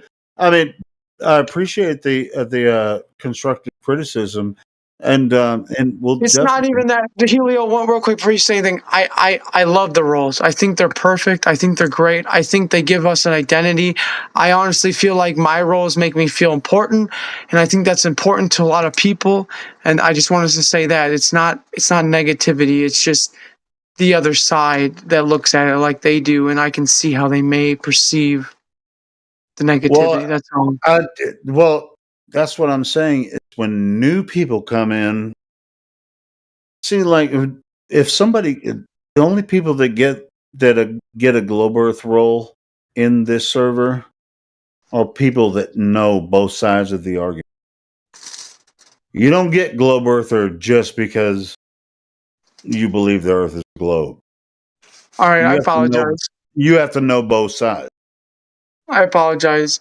Things have changed a lot, man. You know that. You know that back in the day, you would join the VC check-in, and you or Judas or Jose would say, "Are you like give me a reason for why you believe or this or that?" And the second they tell you, you just be called that person. That's what I was going off of. I may not understand the new Yeah, there's way. certain there. You know, there's three major roles: globe, on the fence, or flat, and there's also globe skeptic, and there's similar roles. There's similar permissions attached to those roles. So yeah, those are the four major roles, and that gives you perms in the server. And everybody that is involved in the server understands that, and the argument should follow with the conversation. It's not necessarily that just because you have that role, you have to follow the whatever doctrine of that stupid role. No, I agree, bro. I was just saying the actual label itself sometimes hurts the motion of what we're trying to actually do versus Those four major roles. The only way you get those is to get involved and talk. And then once you start talking and we get to know you, and we actually ask you, do you want this role? Because I think, are you wanting this role? Do you want that role? Do you want this role? We don't just freaking pass them out like an oatmeal or something for breakfast. Yeah, I get it, bro. You know, I apologize. You know, I was going off of the old ways, bro. You know, I haven't been around in years, man. It's been 3 years. But I'm glad you brought it up because that's a good point. You know, in the server now, yeah, to get these roles, you better show us that you need those roles so we know where you're at. Yeah, so we know where you're at, and you can join anytime. You're not, you're not in Cogdis, or you're not banned from the. That means that you understand. If somebody gets the Globe Earth role, you understand both sides of the argument, and you're able to to argue debate it, both sides. argue it well, and Right. with intention, and also not being an asshole. And Yeah, so, bro. I apologize, man.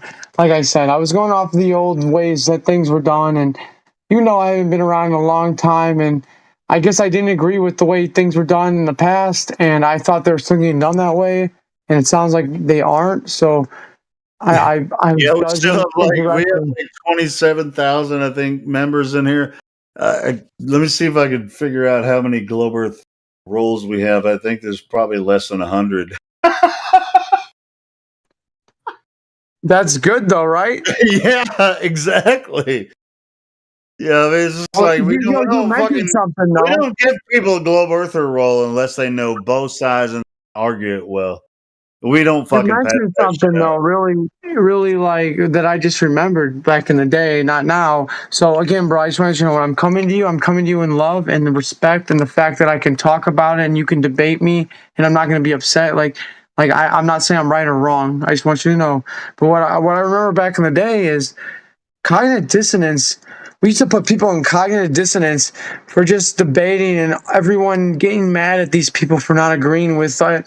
And it's like we used to do that a lot way back, bro. We used to do it a lot. Oh, we do it. As a matter of fact, if you're bored, I'm going to give you another role right here if you want to check out what's going on in the Cog Dis. Because those motherfuckers. You're gonna send me to Cogdis. No, I'm not. I'm going to give you access to the Cogdis room so you can see what those assholes are talking about. Hey, as long as it's okay with everybody else that's on the It's server, cool with me, because so it's cool. Everything's cool. Now sure. you're going to see it open up. Scroll up above this room, and you'll see. Yeah, I see VIP. Yeah. So you'll be able to see the Cogdis room, and there's actually a voice channel there too, where you can actually talk to people in there. Yeah, I just see look it at that chat room, man. Look how fucking crazy. Fucking. Usual suspects. I feel that. Yeah. I agree, bro. I do agree that everybody needs a label, bro, and needs to be known who they are and what they believe based on like a role. Because how else are you going to know if they join what they're supporting? I know what you're saying. Some people will join just so they can get Cogdis, so they can be in that room. They'll just come and be an asshole so they can get access to. But then you got to ask yourself: are they really being assholes, or are they really being assholes because they think you're an asshole and they think you're fucking stupid? But the truth is, they're not actually objectively looking at the situation. They're the stupid one. Truth is, though, we have a live stream going, and we don't need them fucking it up. Yeah, but I agree. But as long as they're not saying ignorant things, cussing, and screwing up your live stream with words that aren't supposed to be. No, it's like trollish fucking weirdness. Even though sometimes, if it's funny, I can, that's fun, for people to listen. If it's not funny and you're just being a dipshit, it's just stupid. Get the What fuck if out of nobody here. gave me a chance?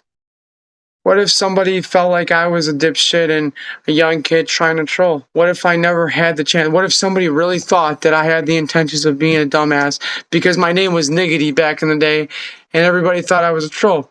What if they didn't give me a chance? What if you kicked me to cognitive dissonance? I never had the chance to become this person. What if? I thought your original name, which you still have, I thought that's balls. I loved it. I still do. Still your fucking name. I fucking love love that. it. That's why I connected with you right away. I was like,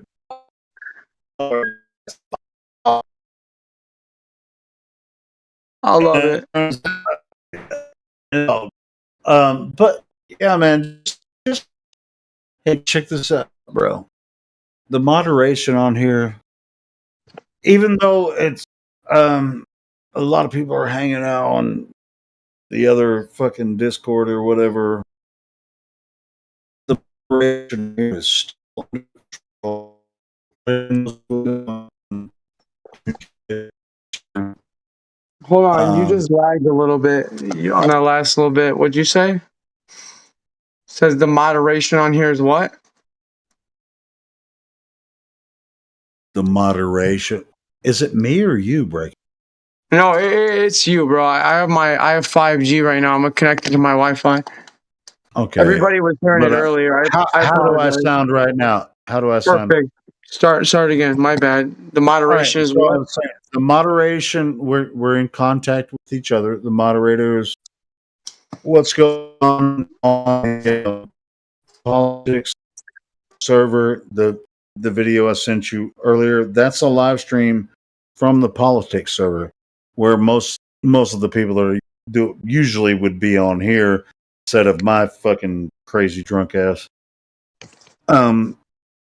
Are over there, and but I ain't gonna lie, frustrated. Fuck. It's like everybody's over there, and there's no. Now it's just me and you talking. Even though, dude, it's really good to hook up. Talk. Same here, bro. Maybe it's like as soon as hey, I see AI in here. Maybe he hasn't something about it because probably saw what I said in the. It's just like it's frustrating. It's like why am I going to start a fucking live stream when nobody's talking? Right. Yo, AI, you got anything to say, buddy? AI Ardent. Have you talked to him before? Never, man. He's like the social worker of the mod. He's a moderator? Yes. He doesn't even know me. That's crazy, isn't it, bro? Nobody knows me but you. Yeah, Dignity's. Yeah, he's old school, like from back in the day. AI friend of the server. Yeah, I've been around for a minute, but honestly, I need to rebuild my respect and dignity, literally.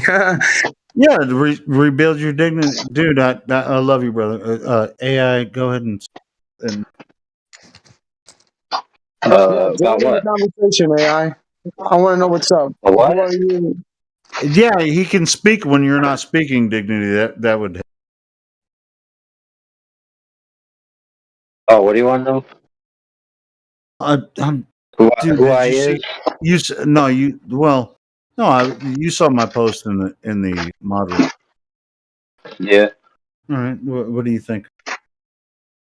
I don't know. I think I don't mind playing old episodes.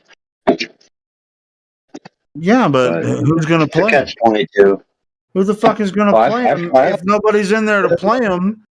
And I go live and I go to work, and then for 2 hours there's just dead air. Yeah. Well, I mean, I could work on it, making a clip list that's long. It lasts 24 hours. All right, well then who's going to be able to be there to stop it or pause it so that we can, do live content?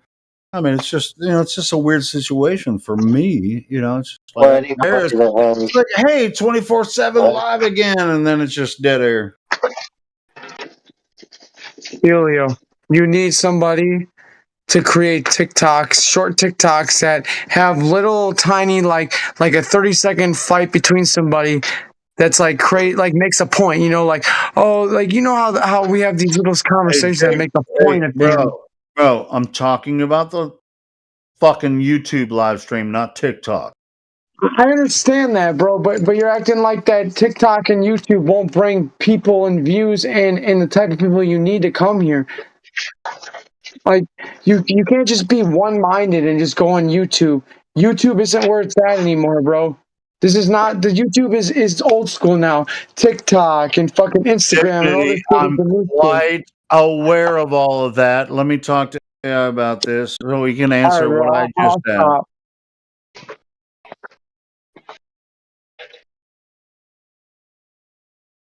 I mean, it's just like, should I go live, like, and have 3 hours of dead air, wait for somebody to play a video on the music bot, or should I just wait until people want to go live?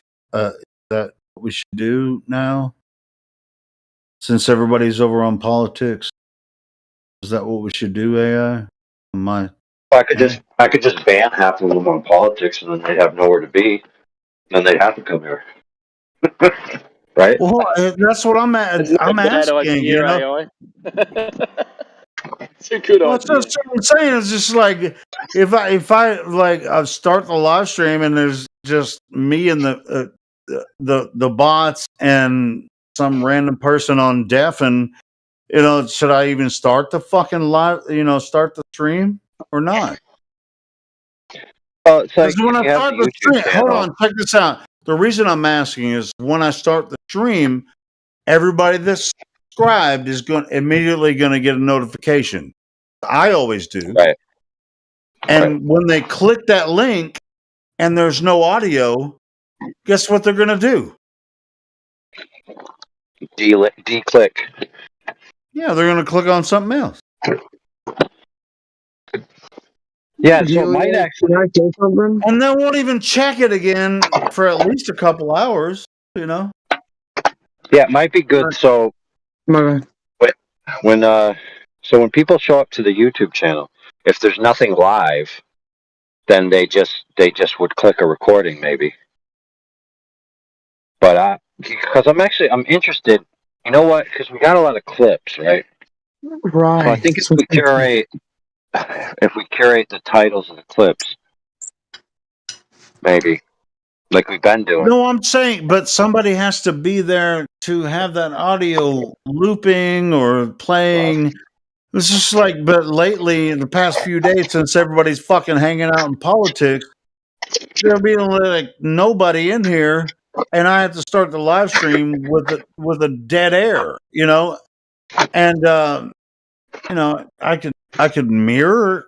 Look, I was actually the bot. You see the Flat Earth music bot? That is, it's paused right now. That's mirroring fucking Tails' stream. I can mirror that, but you know, I mean, I don't know if that's what we need to do. What the fuck are we gonna do? Because if everybody's gonna be over there, then I don't want to fucking live stream. I don't want to call it 24/7 live stream when half of it's dead air. Fucking, it's stupid. Not gonna do it anymore.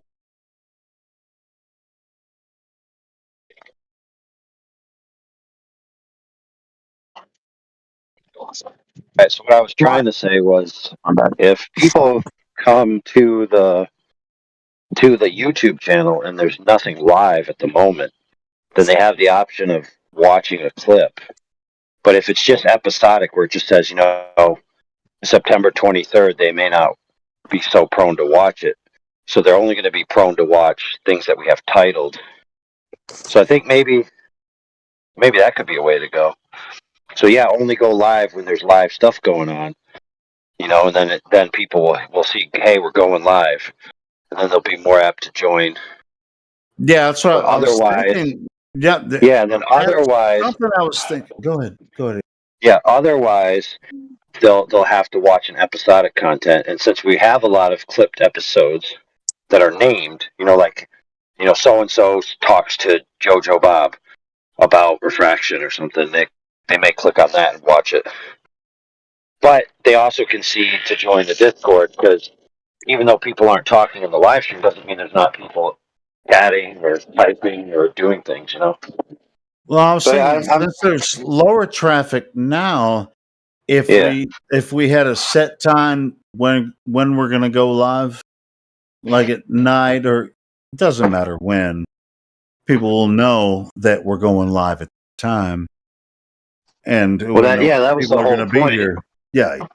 The whole point of the old way was you never know when it was going to start popping. Helio, so yeah, it's do you not want my opinion? No, it's not that he doesn't want your opinion. It's just that me and him are kind of we're veterans. We'd be doing this.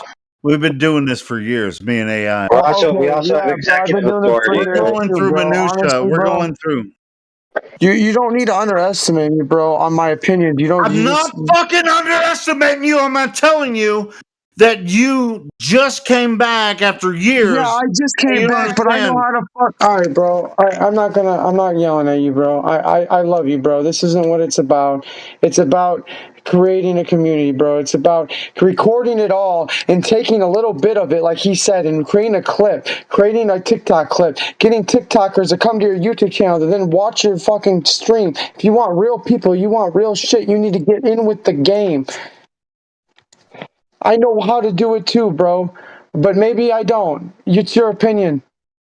If you think I'll just shut the fuck up. friend. Honestly, I'm out, bro. Hold on. Okay, Hold on, no. What do you think? What he said.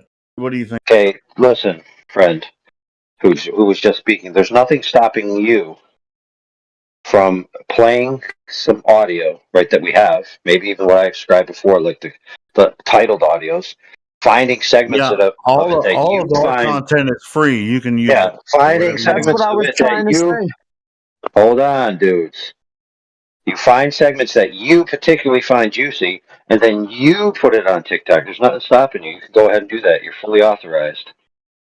That's what I was trying to tell him I would do that. You didn't get to finish because you wanted to talk to you. I was literally trying to help the situation by bringing more people to this. Because nowadays, TikTok is where it's at. So if you take a conversation that you make it like a subtitle, Globey versus flat earther. Flat earther thinks he knows what he's talking about. You make it sound like the flat earther's dumb, and then they get on and they watch it and they're like, they get interested. Then they go to the page, they click on the link. Like, this is where it's at. And I'm not saying that what you're doing is wrong either, but I'm saying I was trying to tell you is you need to record all of it, because within 3 hours of time, even though there's 1 to 2 minutes of real content that can be used, that real content could be significant. Well, Dignity, fortunately, we have thousands of hours of content. Go ahead, AI.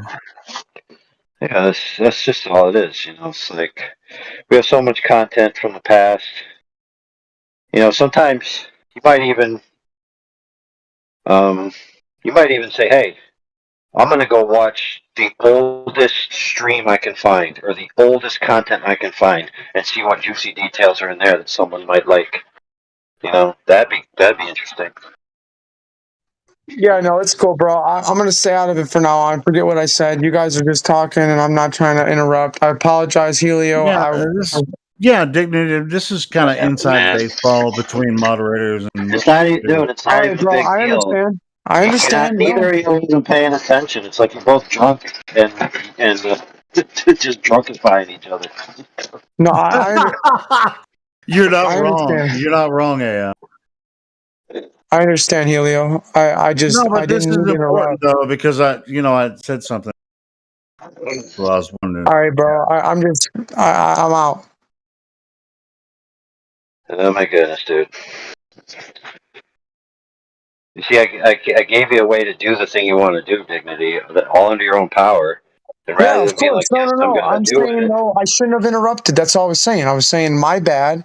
I apologize. I understand it was between you two. I understand that I got upset because I didn't feel like you wanted to hear me, but it wasn't about me. It was about you two. So I understand that. That's all I'm saying. I'm not ignorant to the situation. I understand, and I'm not saying double down on the same thing you said earlier. Thanks, brother. Double down on the thing earlier. It's fine, yeah, bro. you just repeated yourself. It's cool, brother. Like all of them say the same thing. I just want to make sure that I'm not streaming dead air. Yeah, that's fine. That's fine. So, like, I think we got a sensing of it, and we can work it out another time. But yeah, so you left. This guy's like that, man. It's like they come in. No, it's cool. They say what everybody should do. Then I tell them. No. I know, but see, I told him what he could do, that he had absolute authority and ability to do, and then all of a sudden it's like, I'm just going to bow out.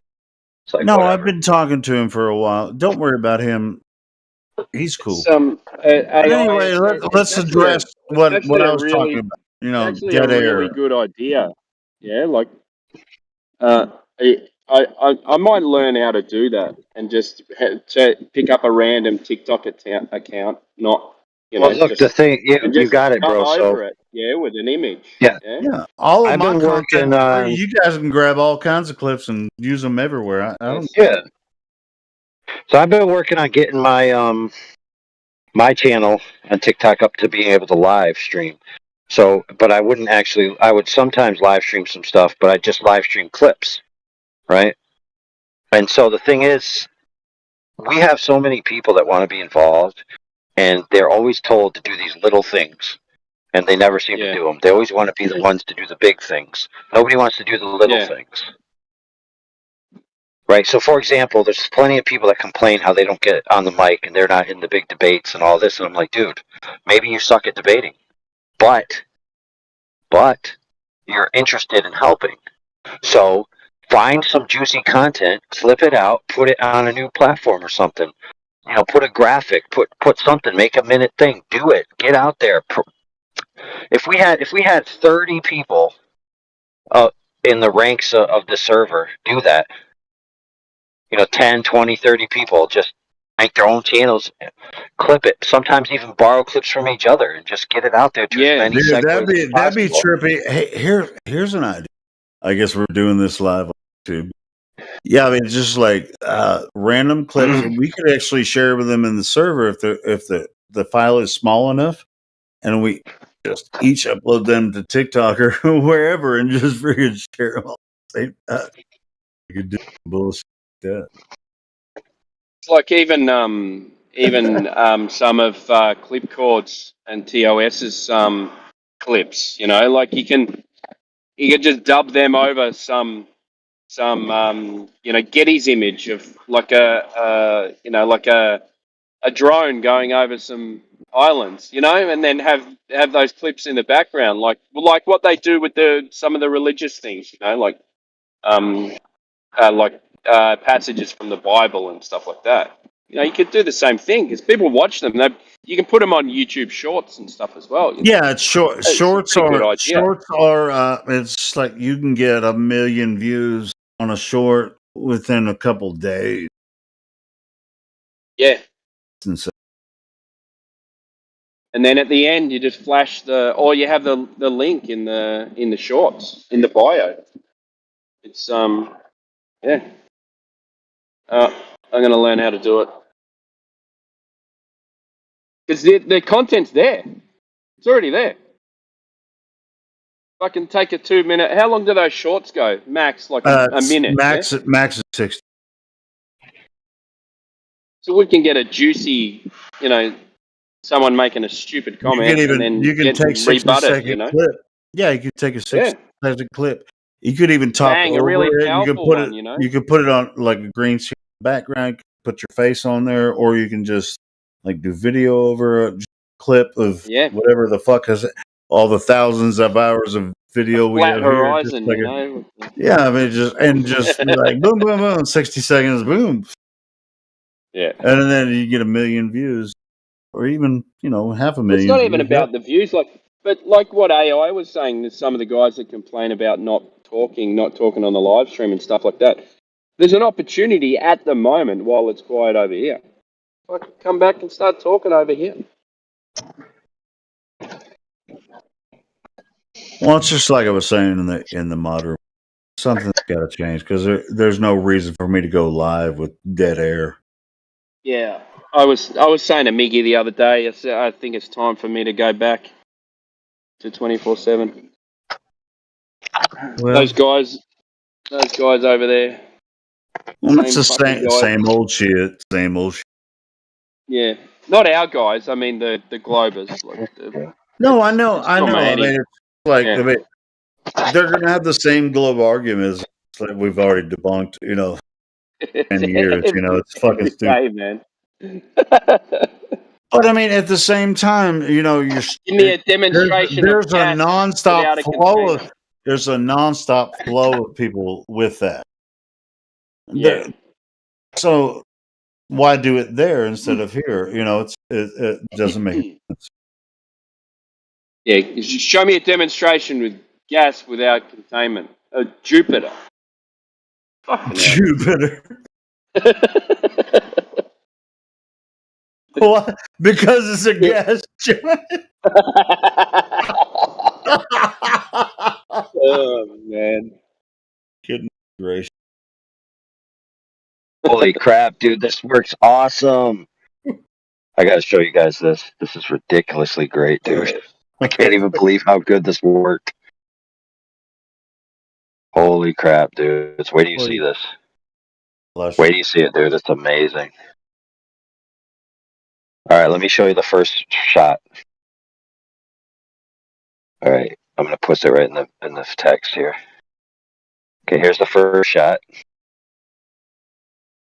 Alright, let me know when you see that. Yeah. See that? How Alright. far away is that? Now, check this out. Check this out, dude. Is that in the moon? Just hold on. You'll see. This is where I am right now. Now, I took these shots 3 seconds apart.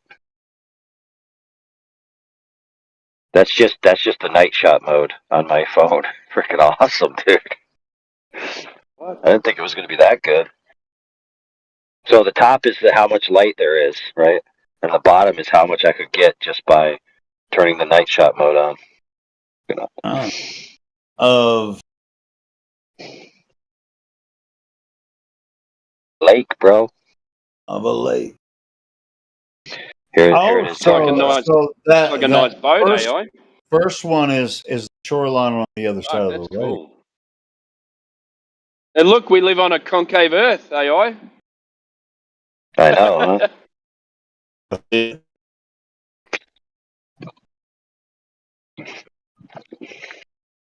Are you This in a is not paddle my house. boat? No, it's like a pontoon boat. I'm just fuck. Paddy barge. How far away is that shore? I don't know actually.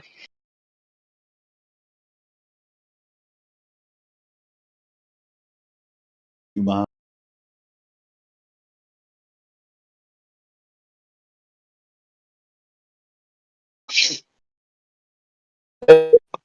It doesn't matter because guess what? According to physics, water can't form into a hill at any time due to gravity because there's no such fucking thing as water can form into a hill if it's approaching a shoreline, if it's oceanic, phenomenon. I mean, but that would just be considered a wave.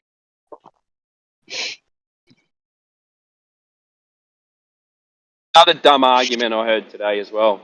Owlishness. We were talking about the salt lake girl up. doesn't know anything. Yeah, we're talking about the salt lake in Bolivia. Yeah. She goes, well, that might just. I said, yeah, what's on the top? It's water. Yeah. She goes, yeah, but that might just be a flat section of the Earth. And I said, there's water on top of it. So if that is showing it's flat and it's a flat section of water, then why is this ocean curving? You don't even know what you're talking about. Oh, but that's just a flat part there. You go, what? That's I've heard weird, some people that were trying to defend this argument saying that the surface of a lake, the underneath a lake or a body of water can affect the surface of the water. The water, it's like so it's I'm saying the shape of the floor can affect the surface of the water. Oh yeah, that's new. Where did you hear that shit, bro? A basin, diagrams and everything, the bro. shape of the basin can actually affect how the water is shaped. It's like, have you lost your mind? I mean, you're really well outside of the spectrum of reality. It's like, okay, so each section of water follows the bottom of the surface of the lake. You're fucking. Yeah, man, it's like having a fork at the bottom of the sink and then having an imprint of a fork sticking out of the water.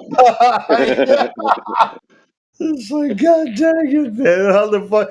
How do you even talk to someone like that? When they say some bullshit like that, it's just like, you know what? I think I'm done with this conversation. I really don't know how I can move further. Yeah, you're so dumb. I don't even fucking know how to continue. Nope. Dude, the problem is though, you could literally convince like a whole new generation that that's the way it is. You certainly could, because they've convinced an entire generation that the Earth is a globe when it's obviously not.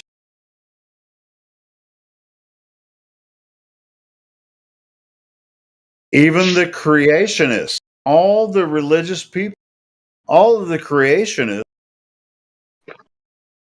all religions, Catholic, Christian, every religion, they think the Earth is a globe, even though the Bible is, it doesn't say anything about this stupid globe. And,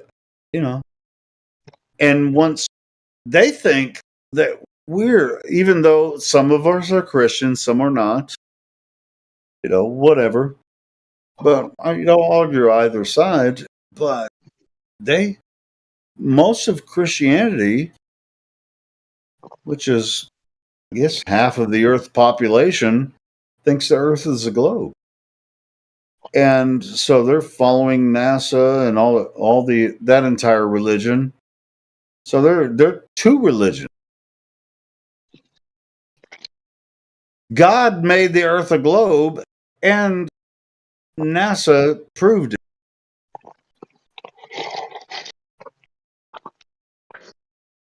There's their two religions, despite what they experience in reality, which is the level stationary plane that we all see every day. Very. Well, it wasn't for me at a certain time, but I can't unsee what I already saw. Because I was, was a. I don't want to. That same religion and their belief in scientism, pretty profound.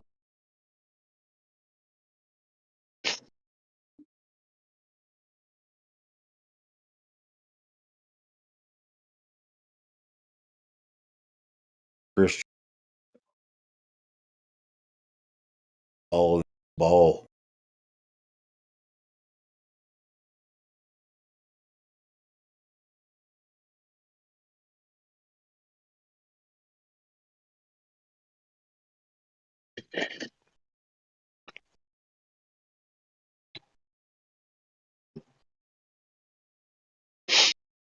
Yeah, I was one. I can relate, but I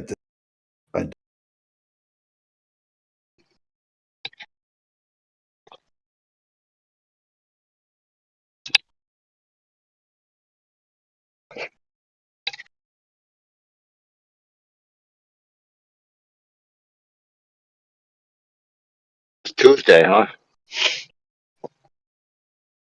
Day. Wednesday.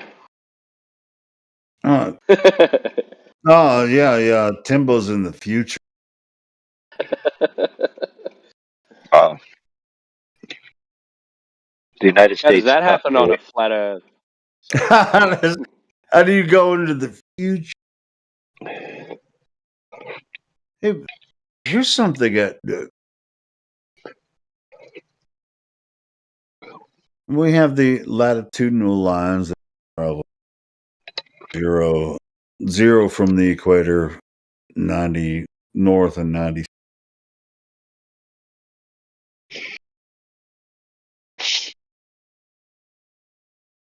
Ask you this question. Why is it so bright? I'm trying to figure out how to phrase it. Yeah. You know how much light? You know how much light is still out at night? At light out at night? You mean from the sun? How would I know?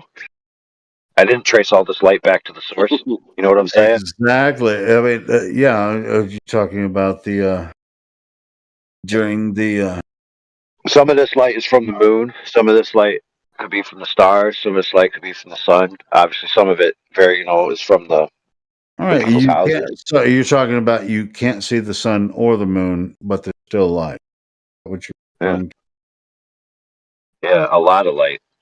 Enough light to take that photograph I just took and showed you.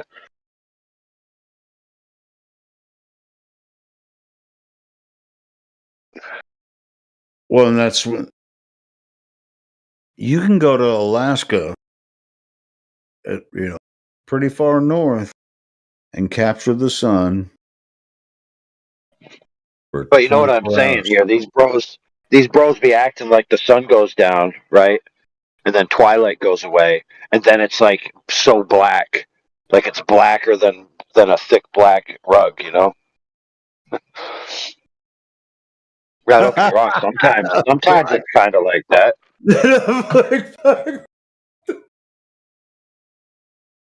Oh, AI, you're such a fucking. You could be so freaking like staunch and freaking literal, but then you like when you're comedic, you're brilliant. Fucking. Let's get back to it. What about this black rug? I don't know, man. I was just I was just like, well, I was saying, the 24-hour sun in the north, right? There's no denying that, but nobody's ever captured it south. Never happened. Some people have claimed Yes, it. sir. There's no physical evidence that it ever happened. You can capture it every fucking year. Somebody's there capturing the 24-hour sun in the north. But you're wanting if you want to find one in the southern parts of the earth. Good fucking luck. Are you finding talking one. about the Earth? Talking about the earth? Yeah. What are you guys talking about? Talking about we can talk to you if you 24-hour. Talking about observing at the peak of the summer in the northern hemisphere. You can see the sun in northern Alaska. You can see it for 24 hours a day. You can capture the image. But if you try to do the same thing, the extreme south of the same latitude, if you can actually go there, you're not going to capture it. People have claimed that they have, and those images and videos are obviously fake. And so no one's ever captured the same phenomenon of the 24-hour sun in the south. So what say you about that?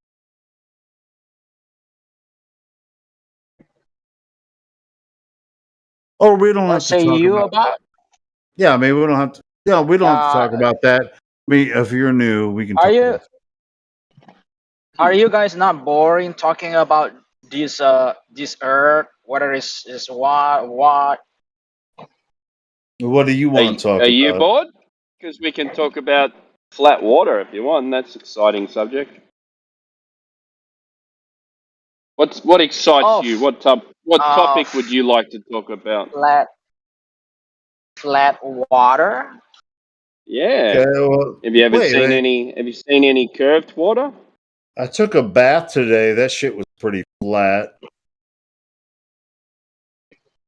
Actually, I'm lying. Oh, you're talking about a water meniscus. Oh, are you? All right, what is meniscus? See, I Doesn't bet he matter. can't. I bet you any money he can't describe meniscus right now. Yeah, go ahead and describe it. All right. Have you got any scientific evidence of the globe Earth? Go ahead. Scientific evidence, yeah. Yep. Do you want any other evidence? I don't have a scientific evidence, but I have another evidence where we launch. Okay. Go ahead. Oh man, I've been a few months in here in this flat Earth community.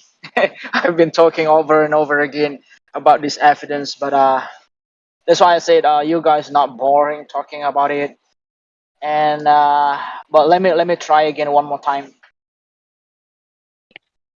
All right, so the only expertise that I have is that avionics product because I'm avionics engineer. But I was wondering if any avionics engineer that actually also believe in the flat Earth. hey, That would be interesting. I'm actually in the avionics field. I actually build interiors for aircraft. So where do you want to start Would with you it? mind to DM me the company you work with? Just DM me. You don't have to say in here. No, you just kind of have to trust me. I actually do work for a company, Wait, a very, one very sec. large company, a multi-billion-dollar company. I work for I work in the avionics. One sec. So Neil, Yes, what do you sir. do in this? What do you do in that industry? What's your role? My role is a production engineer.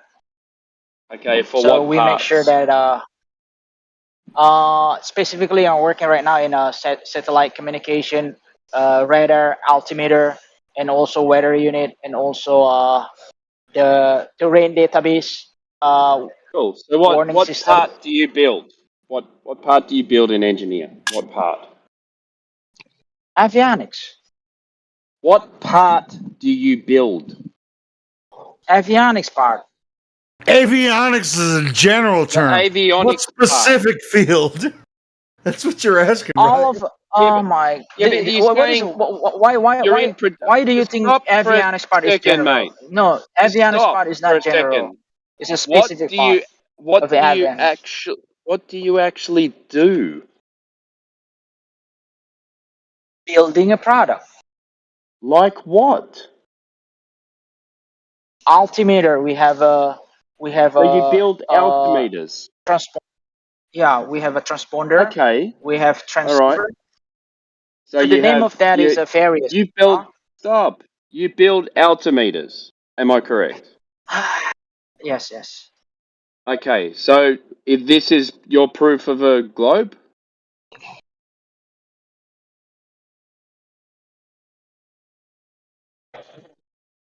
Yes. your proof of a globe is you build altimeters. And also a bus satellite. But do you build the satellite? Do you build the actual satellite? Who do you think built the satellite? Do you think NASA built anything? Do you build Yes, we the built a satellite. Okay. Yes, sir. Do you Yes, launch sir. it? Relax, do you sir. launch the satellite? You launch the satellite. Yes, we launched last month. We launched last month in Kazakhstan. We launched. Can I answer, sir? Yeah, but you just got to answer the question. I'm leaving. Yeah, going on. Yes, I say yes, yes, Okay, and then I further questioning. We launched. Oh my you God. launched the satellite in Kazakhstan. Wait a minute. Yeah. Relax, man. Relax. You launched. Relax. You launched. Yes, we launched on August using a spacecraft cargo in Kazakhstan. Yes. Okay. And Next you question, saw please. this. And you saw this satellite go into the vacuum of space. Yes, we have a video that launched the last month from Kazakhstan, and actually it is in YouTube. You can download it, but I can send you the product that the product that we put in that spacecraft cargo. So this is the product that I'm gonna put it in the live stream again. Can I put it in the live stream? So you build a part for a satellite. Yeah, a bunch of it, like the optical intersatellite link telescope and optical intersatellite link communication terminal and satellite link course pointing assembly, and also satellite payload subsystem, satellite bus equipment, and space remote sensing instrument. So we build. United States doesn't build that. It is built in Asia. I'm living in Asia, by the way, right now. So let me put it in here, yeah. So you guys don't build anything in America, guys. All right, You check don't this build, out. you don't Hey, check design. this out. I'm not from Yeah. America, so You I said, don't really "Can I care. Oh, post you're this from here?" UK, yeah. I'm sorry. I'm not from the UK either. No, I'm from your part of the world, Switzerland. mate. I'm from. Yeah, okay. You asked if you can post it. You have the roles. You posted it. Now explain this to us. Yeah, I posted in a live stream. I just screenshot from my company website, but I don't put a company name there, just to No, sure. so that Yeah, I people would. don't doxing Well, me. just like I didn't It's all right. say company That's why I was hours. asking what you actually do, though. You know, Yeah, we build built this one. altimeters. No, we or you? Yes. Like what? What do you do? In the production, let me show you. Let me show you. I'm actually So you going put into altimeters production together right now. Yeah. Yes. You're not really being clear on what you Put actually do. altimeter together. So we put a.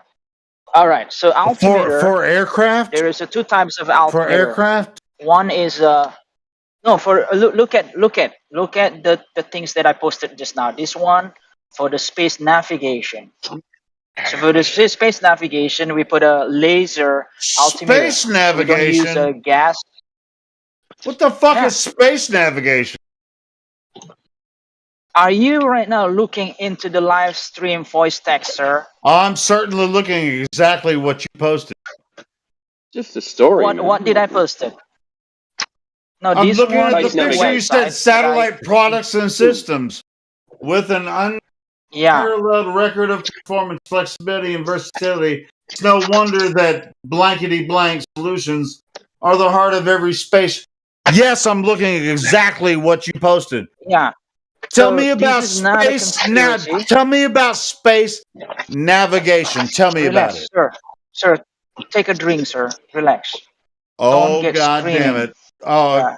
okay. How about I talk softer? Don't scream, sir. Tell me Yes, about sir. space. Relax. Tell me about Okay, the space nav. navigation. So we have a bunch of a product that we put in the spacecraft. For example, the carbon dioxide. So Talk about the we also blacked put out that. part of the. You do what? Space navigation and. So as I posted there, for the space navigation itself, because there's a multiple supplier that are supplying this product, but we are specifically manufacture the space product, like the one that I mentioned just now, the optical intersatellite link communication terminal, optical Awesome. So how do you intersatellite know link these things are telescope. going to space? Huh? How do I know what? How do you know these things are going to space? All right.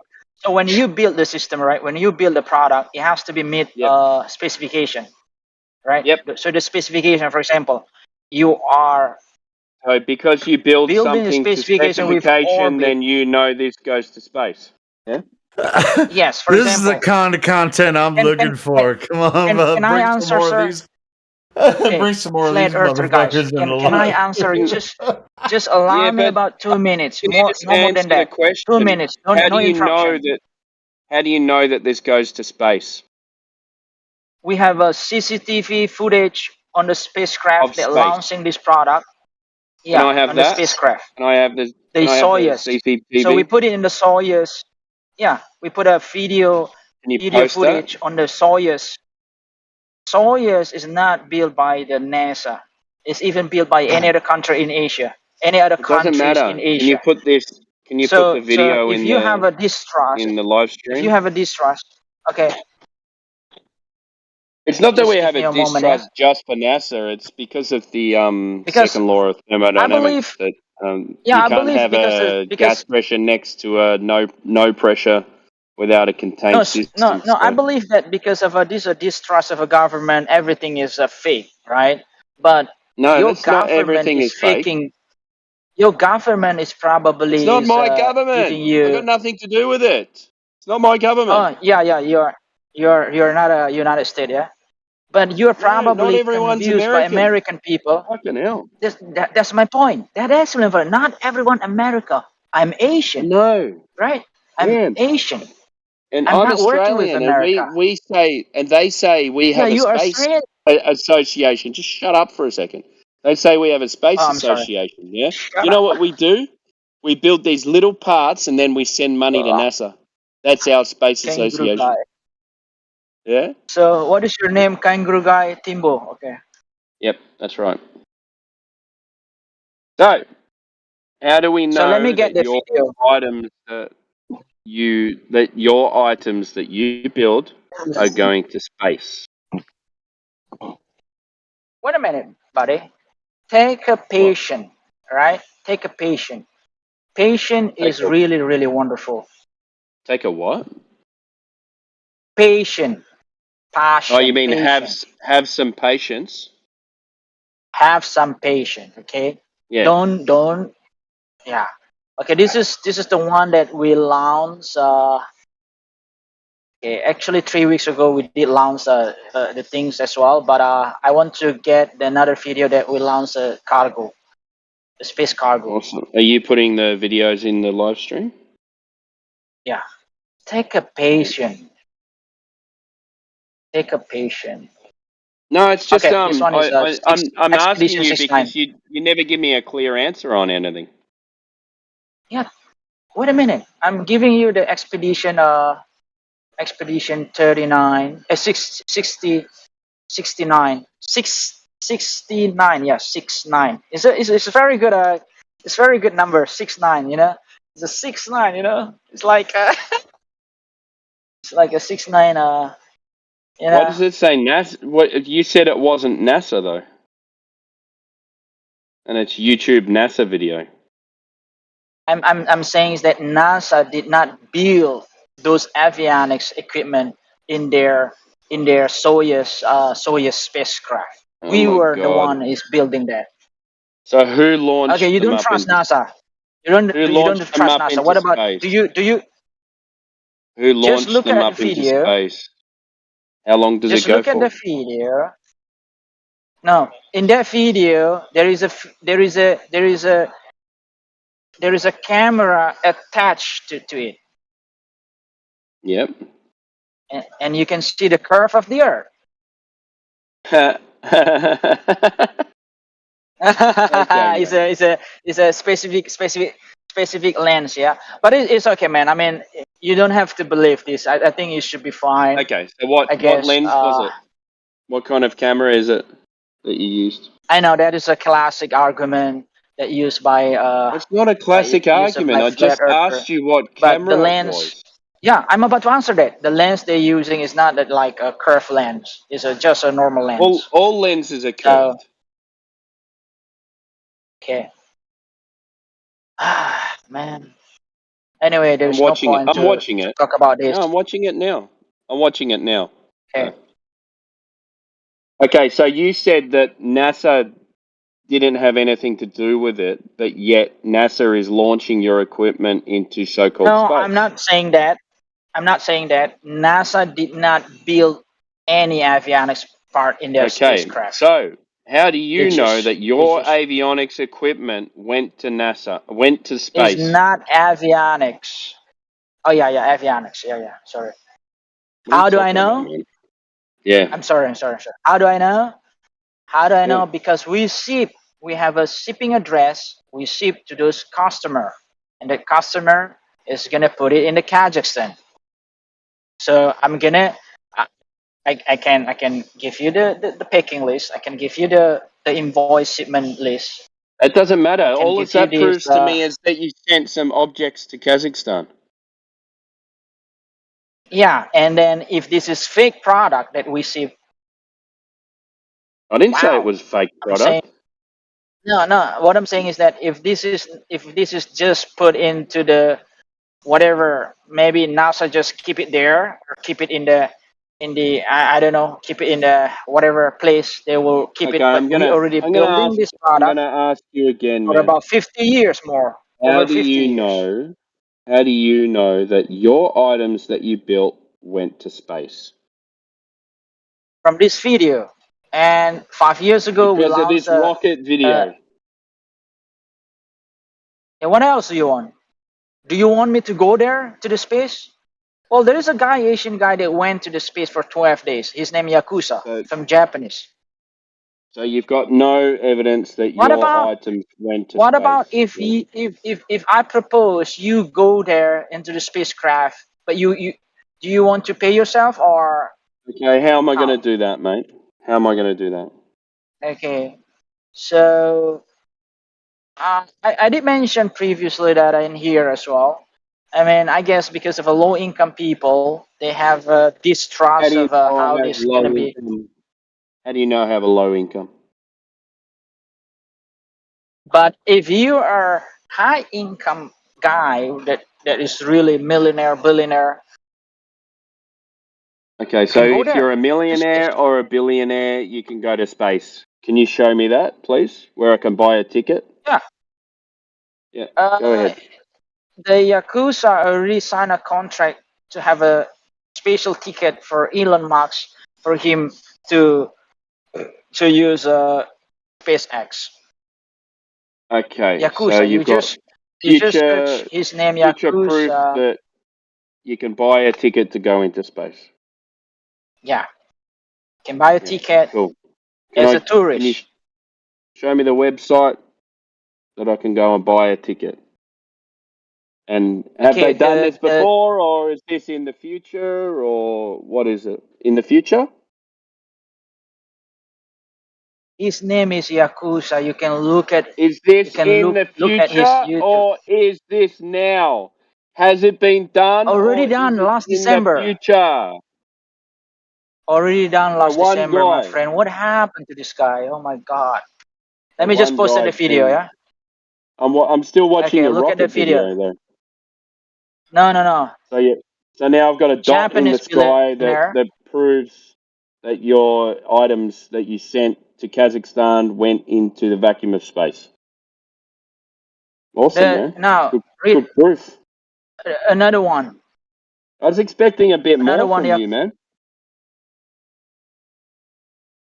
No, that one. Japanese billionaire Maizawa returns to Earth after 12 days in space. That was last year, December. So you don't even know So this now, guy. wait, I'm watching. I'm watching a video of your rocket, and now they're up above the Earth, apparently, and it's the Earth skyline is concaved. Why is that? Why is it concaved? It's supposed to be the other way around. That's weird. So do we live on a This one concave is a Earth funny. or a Flat earther sees space for the first time. I just found this video. It mentioned that a flat earther sees space for the first time. This is 4 weeks ago. This is good. Watch this. Okay. So can you explain why we have a concave Earth? No, I Not can't. a I don't know. convex What do you mean? Earth. Well, you said. I'm just watching a rocket video that you said your equipment's on. And you said you can see the curvature of Earth, but it's curved the wrong way. Is it? I didn't know that. Curved the wrong way. Yeah. Curved up. Maybe I posted a wrong video. Expedition 69, Progress 85 cargo ship launch from Baikonur. That's pretty funny, though. Oh, I didn't post the one with the curve in the right way. That's funny. That is pretty funny, bro. You gotta therefore, flat therefore Earth is flat, right? No, we're just saying, like you said, you were going to post me a video with your equipment going up to space, and the camera shows that the Earth's curved. But at the moment, the Earth's concave.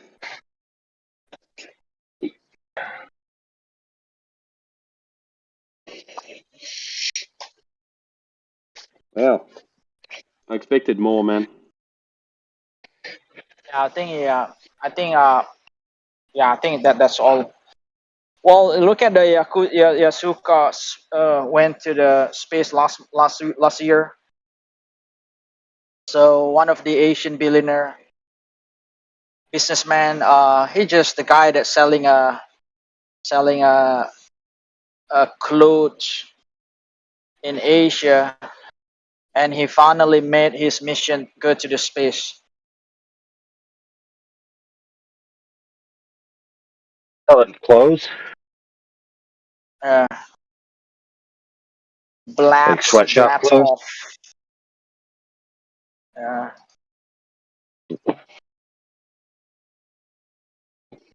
So anyway, guys, I'll be right back. I need to talk to someone. You guys have fun in here as a flat earther. Are you going to go and look for the right video with the Earth curving the other way? Yeah, that's what he's gonna go ask. Which way is this supposed to curve? No, I'm not gonna go to the ranch people that really talks things that really make sense. I believe Well, you're the only one in this room that doesn't make any sense. Your claim was you make I know that. altimeters, and your proof is that you sent them to Kazakhstan. Okay. You probably think that the altimeter that we produce for the spacecraft is just a fake product. Yeah, I can get it. That's not what I Should be said. fine. Not what I said. So what you're implying? You're implying that you are building a altimeter for spacecraft, but it's not actually for spacecraft. Is that what you're telling me? That's not what I said. I'm confused. I just said your proof of it going to space was because you sent it to Kazakhstan, where the rocket was taking off from. So Well, do you want me to prove the shooting process? No, dude, send it to Devon Island, and then you'll have proof it went to Mars. So can you tell me how should be the proper way for me to prove to you, beside all this shipment process, beside we built this product, beside that, beside this, The problem what is else you can't. that is gonna convince You actually can't. Or do you want me? My You name can is measure. Neil. Do you want what me, you can Neil, to measure? You can measure to the surface of space the Earth. directly? That is what you want? No, you can measure the surface of the Earth and give us drop over distance, and then I'll be convinced. Okay, so measure space of the Earth is not my expertise. I came in here because I'm working in this company. That's all I can say. Beyond than that, maybe someone else could be able to do that measurement for you guys, but that's all I can do. That's all right. The thing is that yeah. we've got no way of proving that any of your stuff went to space, do we? Yeah, you can say that until you really well, it's get true, the though. evidence that we've put. I Isn't mean, it what is true, though? what is the evidence for me that you saying is that okay, it's true? What is the I mean, how you could say that okay? Is that are you saying that I'm lying, that I'm not an avionics engineer that building this product? No, you're making stuff up again. I never said that. I said So what? you. Please explain. I said your proof is that you built some things and sent them to Kazakhstan. Therefore, rockets go into space. Your stuff was in space. Therefore, Earth's a globe because the camera was curved, but it was curved the wrong way. Another claim that I will trying to debunk from a flat earther is that when you say it's not about the shape of the Earth, move on. when you say the space doesn't exist, do you claim also space doesn't exist? You also claim that, right? I don't know. Oh, that's a good one, because when I say to flat earther, if you are saying I don't know, you are agnostic, then I trust on you. you are being honest. Because I also support agnostic atheists. Because atheists, they just need evidence. Hey, give me evidence that God exists. Okay? Is Okay. there such a thing as an agnostic atheist? Yes. They claim they does not have a claim God doesn't exist nor God exists. So they don't have a claim. So Gnostic atheists, you see that without A, Gnostic atheists, they 100% claim that God doesn't exist. But your position is, I don't know, no, I don't know. Meaning that, okay, you put your position as agnostic some things I atheist. don't know. Yeah, like some things we all Yes, don't thank know. you. Yeah, thank you. That's a good one. What about the shadow of the lunar eclipse? You also don't know what is blocking the moon, right? I think that will be Anna's answer. Well, I think the problem comes with eclipses is when you have something called the Selenelian eclipse, and then what's supposed to be blocking the shadow, what's supposed to be putting a shadow on the moon is the Earth, but the sun and the moon are in the sky at the same time. So it's kind of weird, isn't it? Don't you think? Because the claim is that the sun is shining on the Earth, and the Earth is creating a shadow on the moon. But if you got the sun above the horizon to the east and the moon above the horizon to the west, then where's the shadow coming from? That's a confusing one though, isn't it? Yeah. So where's the shadow coming from? I don't know. I don't know because this one in particular is called the impossible eclipse. Yeah, and they call it an impossible eclipse because it shouldn't happen. Yeah. Especially like annular. You know what I'm talking about? Do you know what I'm talking about though? Yeah, especially like annular eclipse. You know right? what a Selenelian eclipse is? Yeah, selennial eclipse and annular eclipse. How is that happen, right? You know annular eclipse? You can describe it if you want.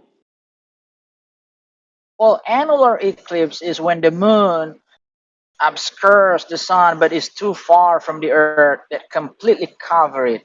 And that makes leaving the ring of the sunlight become like bigger than the the moon. It's called the ring of fire.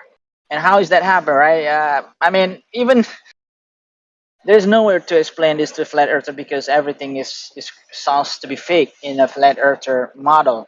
But I guess when you say I don't know, I think that will be the honest. Who said that we say that everything is fake?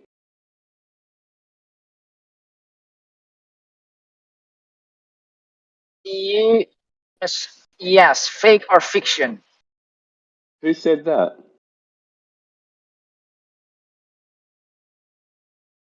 I don't know. What about like the supermoon, for example? The supermoon is also quite interesting, right? Like, because it gets bigger and brighter. Yeah. Yeah. What about it? There's a claim that it's because the moon is at its closest point in its orbit. Yeah. Yeah. Have you got any evidence that that's correct, or you're just going off what the TV says? Why when I am why you ask me when I'm asking you, especially like the shadow, I'm asking flat earther. Hey, I gave you with the shadow. If I you- gave you an example of an eclipse where the If you two tell me items selenial, so I gave you an example of an eclipse. You brought up eclipses, so I gave you an example of an eclipse where bro. the shadow. No worries. hey, have a good night, bro. where the shadow should not be on the moon because both objects are above the Earth's horizon on both east and west. Now, do you have an explanation for that?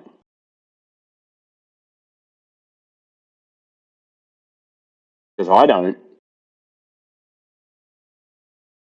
Oh, you don't? But the claim, it's okay. Hold on, I take objection to this. That people say people say that flat earthers say everything is fake. Yeah. And when we observe the same fucking annular eclipse every time that you do, it's not obviously not fake. It's just a different Yeah, it's just that require much more detailed explanation. No, you're why the it happens, one in. right? All right, so your explanation is what? I mean, that what the annular eclipse is going to happen this month in North America. Yeah, and there is a lot of explanation out there. Sure, the but annular it's not eclipse is fake. explained- It's not fake. Our explanation is what less than yours. What would cause it? Well, the annular eclipse is proving because the Earth is the one that There's blocks going to be a the total moon. solar eclipse in April next And year. The In annular eclipse same general area. There's going to be a total solar eclipse in April. The annular eclipse is perfectly showing the total shape of the Earth, which is round, curve. It's very nice. Based you on guys what? Don't believe that. Based on what? Exactly. Okay. Exactly. Based on what? What is measurement? Wait, how does it show the total shape of the Earth? How does it do that? Meaning that you take the position, which is very good position. How does it agnostic about it. How does it show that the full shape of the Earth? How does it do that? Of you. That's the dumbest How's shit that? I ever heard. Sorry. Can you explain that? You can, you can get the explanation on this annular eclipse. That is gonna be, it's gonna be in October 15th. I asked you a specific question. Explanations don't show shapes, and you can explain it all the way, any way you can. You can make up shit, dude. People have been observing this for thousands of years, the same patterns over and over. You have different explanations from different cultures for thousands of years. Now, this modern explanation is because the Earth is a globe. I mean, is that going to work for you? Because that's going to prove the Earth is a globe. Because these eclipses, the way that the patterned, have been happening way before this stupid globe idea came out. Or are we just smarter now and we know the Earth is a globe and that's why it's happening? Is that what the real deal is, Neil? Yeah, that's the real deal. Okay. So we only discovered this 100 years ago, and real deal.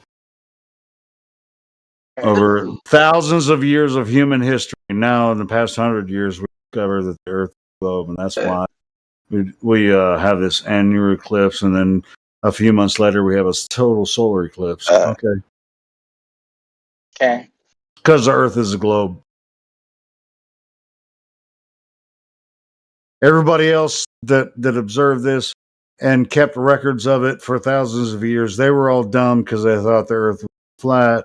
And now, since we know the Earth is a globe now, the eclipse explain that. Yeah. Do you require another much more measurement just to satisfy your measurement of what? Become you convinced? I mean, from this phenomena, this is not require any science.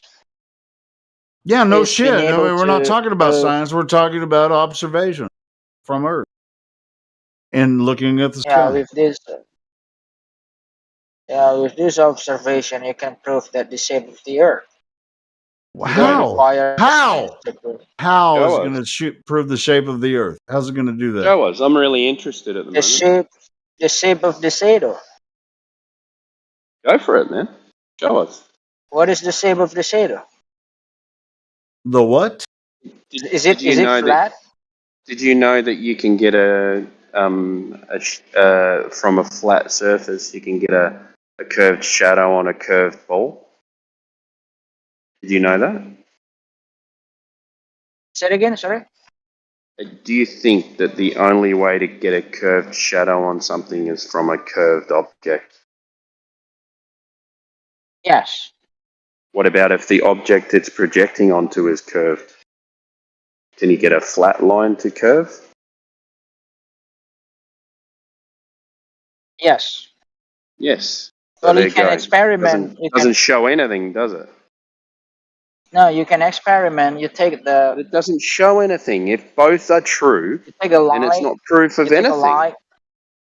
No, you take a light and put a flat object, and then see whether the shadow of the Been that done. flat object is curved or also It's already flat. been done. If you project a flat line onto a curved object, the line curves. If you take a curved object and put it onto a flat surface, then you get a curved line as well. Oh, Both are okay, true. okay. Yeah. Not a claim to Yeah. anything. Yeah. Yeah, I think you're right. It's Yeah, I supposed to am be right. flat. Yeah. So how do you explain this annular eclipse that is totally rounding, full round That's curve? because the so-called moon goes in front of the sun, yeah? Moon goes in front of the sun. Isn't that correct? No, the Earth is No? the one that's completely covered. Okay. What are we? Yeah. Can you show me a description of this? Or can you Description of describe what? what happened? Can you describe what happens in an annular eclipse? What happened is that the moon obscures the sun, but is too far from the Earth. It's completely covered. So does the moon go in front of the sun? Or I'm struggling to understand what you're saying. Can you just describe what happened? I'm also struggled. Oh, man. I think you can look at it yourself, man. What is the one that Your description, the man. You're black? claiming it does something, but you can't even describe what it is. Okay, man. Well, see you later, man. Okay. Catch you later. Nice talking to you.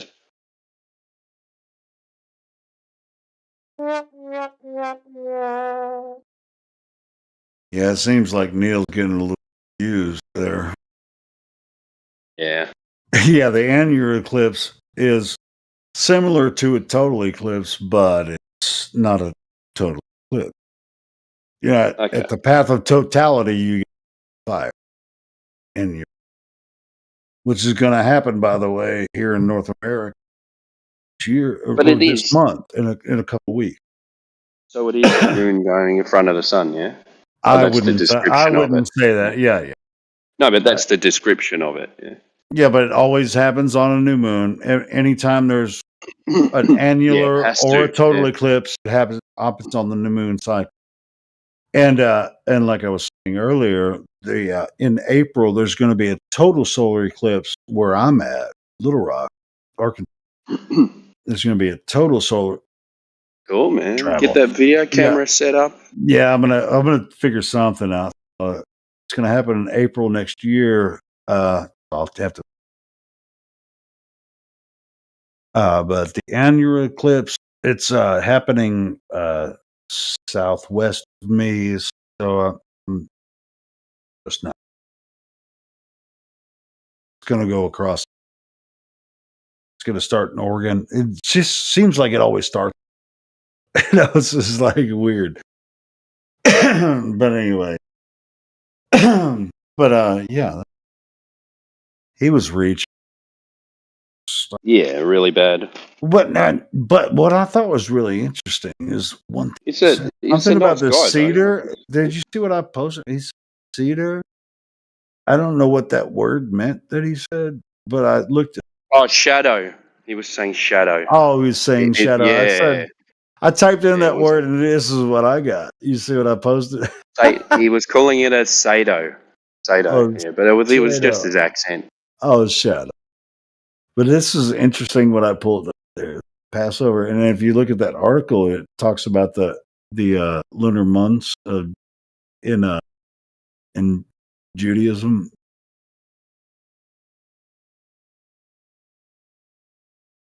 So if you haven't looked into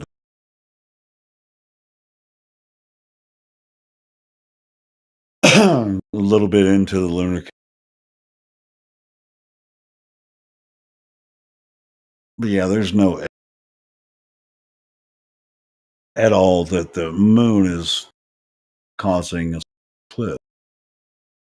But I mean, just like anytime there's a solar, anytime there's a solar moon is always in a new moon. Every can't see the moon for 3 days. Well, and not just during a solar eclipse. Every month, every time the moon cycles back around, it's not total 3 days. You can't even. Doesn't matter what instrument you use. You know where it's going to return, where you can see the crescent. You know where it is and where it's going to return. Can't use any instruments to find where it actually in the new moon. They claim that it's a physical object. They claim to have shot lasers and got bounce back from the moon. Cool. But in this new moon phase, can't they find it? Where's the moon? We should do every time there's a new moon, we should do a new moon special. Once a month. I'll give you $1 million if you can find the moon right now. I've been talking to a few of the guys, and saying it's time we fucking got back to home base, and go back into the channel. Yeah. Everyone's had their fun over there. No, it's cool. Yeah, I mean, some of us are getting frustrated, including me, because I'm running a live stream over here, and when I hit play, and there's like nobody in here, and why would I even start a live stream with dead air? That just makes no sense. But and you guys coming, but the only reason you're here is because I'm here, because I had to come in here and do it myself. But that's okay. Yeah, I'm gonna I'll hang around for a bit. No, I'm out of here, man. So, but I already have. I'll hang something. around for a bit. Keep it live. Well, I have the. If it gets quiet, I'll chuck on a thing. Well, you see the music bots in here. You know what that is? That's Tails' live stream. So I have cool. Yeah, all I have to do is hit play on that.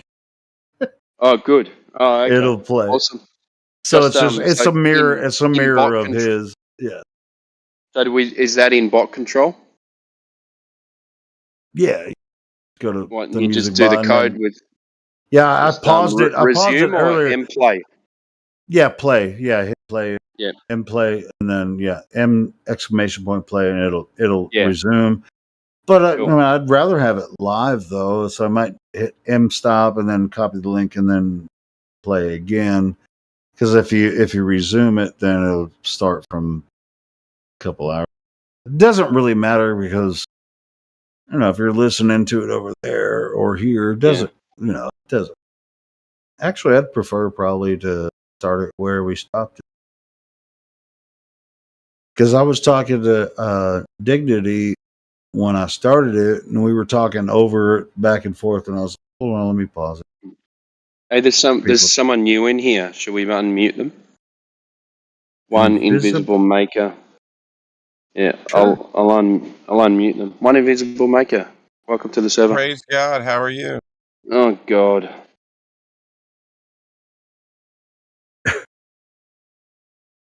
He's been in all the other channels as well. Oh, you've heard him before. Yeah. I was like, I haven't. He started screaming at everyone the other day. Really? Earth's not fucking flat. Earth's got hills and water.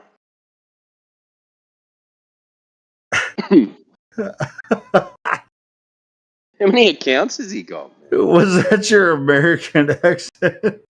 Yeah. That was fucking. Wasn't it? It's pretty horrible, isn't it? I thought it was somebody else.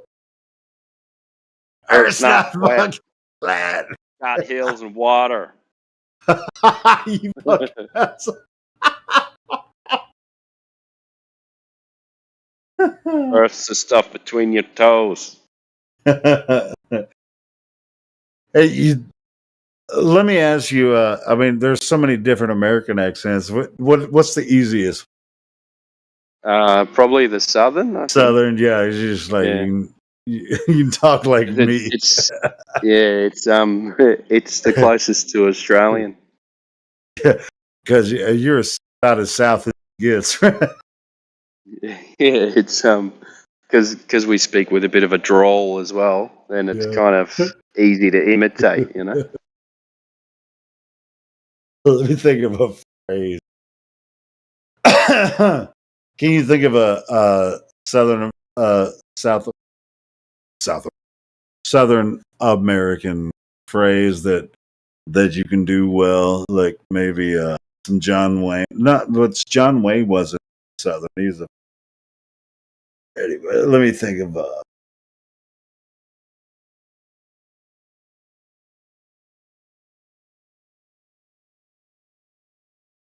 I'm drawing.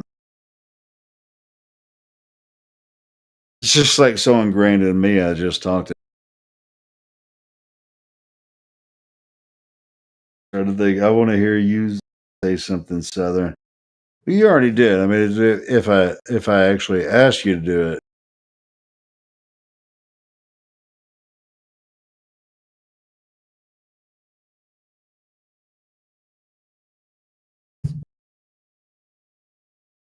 So homeboy down. Who's the waves or not?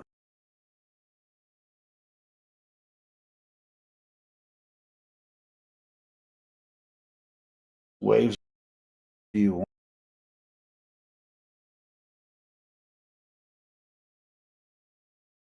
And just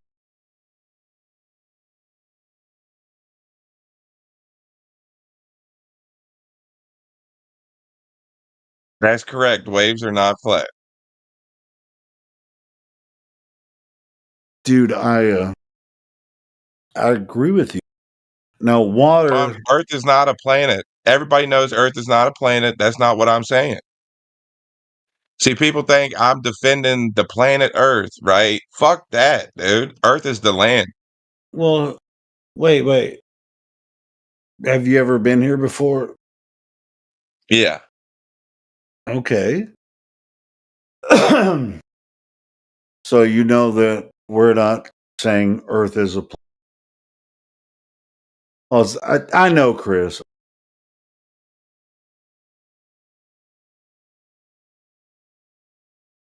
Earth is not air. I'm not breathing Earth right now. Are you as silly as you sound? I mean, everything I've said is true so far. So what don't you agree with? I don't agree with your attitude. Well, it's not mine, it's God's. Really, God's attitude is your attitude? No, I don't have one. That's what I'm saying. All things are God's if you know what scripture says. Really, that's some hot shit right there, bro. Since you know I don't have a house, I don't have a body. Okay, everything is God's. Wow. That's a mighty claim. That's what the scripture says. You either believe it or you don't. Scriptures also say that the Earth's not a ball spinning in the vacuum of space, right? No, Earth is not a fucking planet. It never says that. Awesome stuff. Where did this idea of planet come from anyway? Now, the word planets is in scripture, but it's never related to the Earth. Isn't it Greek? Planetes, wandering stars. Yeah, and I've already said Earth is the land. Well, I've said for years now, Earth is Earth. Always has been, always will be. Only place that we can know. Does that make sense? Well, I'm not on Earth right now. I'm above it. Really, where are you then? If you're not. I'm laying in bed above the fucking land. Now, then, well, you're not understanding. I'm in the firmament. I'm not on Earth.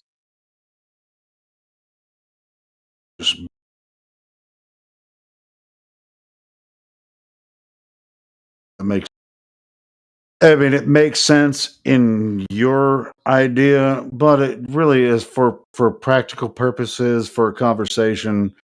You can go that way, but really, I mean, if you're laying above the ground and you're not touching the dirt, you're still on Earth, motherfucker.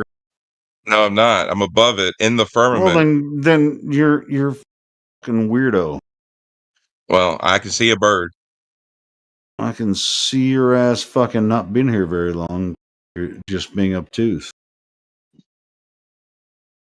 Well, you're above the Earth too. I know you're not on Earth right now. I'm sitting in a fucking chair on the second floor of a hotel room. Okay, well then we're not. I'm on Earth though. Look, even if you're standing on Earth, the rest of you is still above Earth. It don't even fucking matter if you're on it or not. This is a second account that he came in on, Chris. Is it when he got the other one? So it's like there's two definitions. You guys want to talk to this motherfucker or not? I mean, I'm cool to give him. If he's going to be pulling some bullshit like this, it's like what the Helio. Earth is a word that globe earthers use to describe a planet. Right? No, I consider Earth the place to where I am. Right? If you say you're on Earth, you're saying you're on a planet or a thing called Earth. That's just the way you were raised. Hold on, Bone. All right. Hold on, Bone. Use the word. Hold the freaking phone, Bone. Read. What's the first chapter of Genesis? The first chapter of the Bible, Genesis 1:1. What does it say?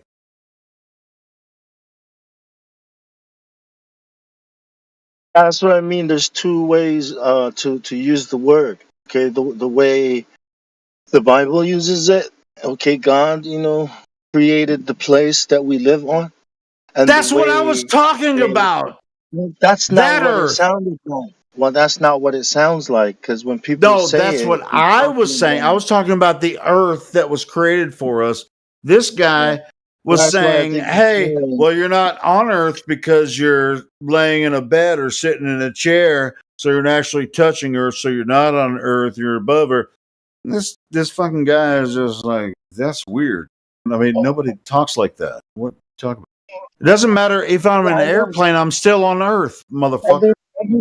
Everyone talks like this. Earth is a planet that we are on. That's normal. And yeah, that's normal. Yeah, that's how everyone talks, right? Yeah. Well, he jumped out. I muted him because he was just being obtuse and fucking talking about minutia. He was like, "Well, you're not on Earth if you're not touching the ground." It's just like, get the fuck out of my face. I think you should unmute him. I just wanted to. No, he left. I'm driving. So. Well, now it's Earth is not Eden. He keeps changing his fucking name. Do you want to talk to him, Bong? Oh, I'm driving. I just wanted to clear up some confusion. I think I don't know, misunderstanding. What's to understand about that shit? If you're sitting in a chair, you're not on Earth. You're above Earth. What the fuck?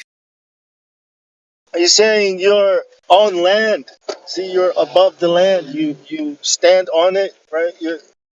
Dude, that's so dumb. That's what I'm saying. I mean, if I was in an airplane, I'd still be on Earth. I just really don't. I don't really see what the difference is. What the fuck are you talking? Well, in the beginning, everything was water. You see, there was no Earth. Right? Yeah, but that's not. Dude, we're talking about the end of creation. We're talking about the place we live now, Earth. Yeah, we're not. That's not. But this guy's saying that if you're not touching the ground, you're not on Earth. Well, Earth is an English word. It's an English word that has like a million meanings, right? It means the element Earth. It means the planet Earth. It means the realm Earth. It means the Middle Earth. It means all that shit. Whatever it is you want it to. That's what it's. EARTH. It's English, right? Right. But it's the place where we reside as humans. You know what we call the elements Earth? Ile. It's the same word for blood. You know what we call the planet, the realm, the thing we live on? You talk about Samoan? Samoan? Yeah. It means the word we use. It means beneath the heavens. It doesn't mean the land or the soil, or it means the plane beneath the heavens. Lalo Langi, right? Lalo is under or beneath. Langi is sky. So in English, I love that shit, Bone, man. I love that shit. Sounds awesome. That doesn't describe what you're talking about. So that's why the confusion, right? So when you say Earth, you have to identify what do you mean? Do you mean the plane of existence we're on? Do you mean the planet? Do you mean the soil? Well, he was trying to say, well, when you say Earth, you mean planet or whatever. No, we're talking about the Earth. I mean, this is our. Just means our Creator made as humans. I think we're all, as far as I know, we're all created by the same. A plane of existence that we are on. That's what you're talking about, right? That we are all on. Okay, sure. And when but you use we can't know what the Earth is. That we're here. Yeah, exactly. Yeah, God asked Job, can you measure the Earth? Do you know what its foundations are? I mean, like, God's asking you, well, do you think you know? You think you know stuff? Well, okay. What shape is the Earth? It's your bow. All right. I'm gonna unmute. Right. Earth is not Eden. You can talk to. Imagine God asking, Job what shape, what he knows, and Job said something like the Earth is a ball. Well, I don't think God would even want to talk to somebody like that. Okay, hold on. Maybe I can help. So you're calling the whole thing Earth, right? And I'm not doing that. I'm calling the whole thing Eden. Hold on. You're roboting. I think you're lying, right? So I'm calling the whole thing Eden, and you're calling the whole thing Earth. Okay. So Eden was the garden, which is yeah. So I'm saying Earth is in Eden, but you also have air and water, right?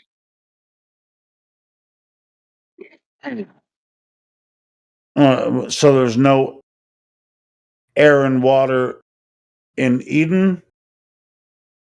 In Eden, you have earth, air, and water. Okay. Okay, earth is not air, earth is not water, water is not air. Does that help?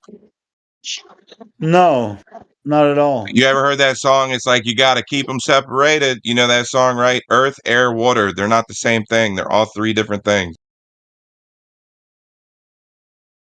I call them all earth.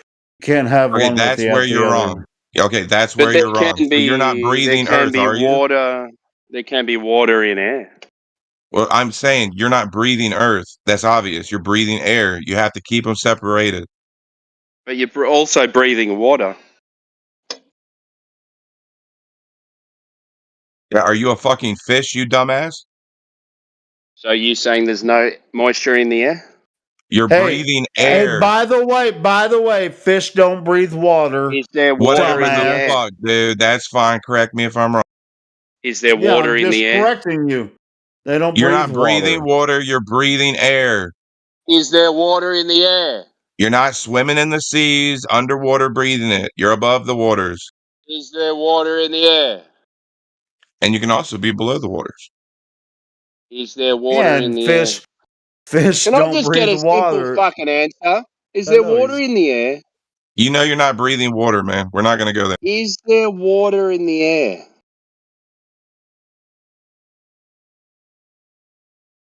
Do you inhale moisture? Do you also exhale moisture? He's fucking gay. He's full of fucking shit. Hey, there's an American phrase. Who the fuck is that guy?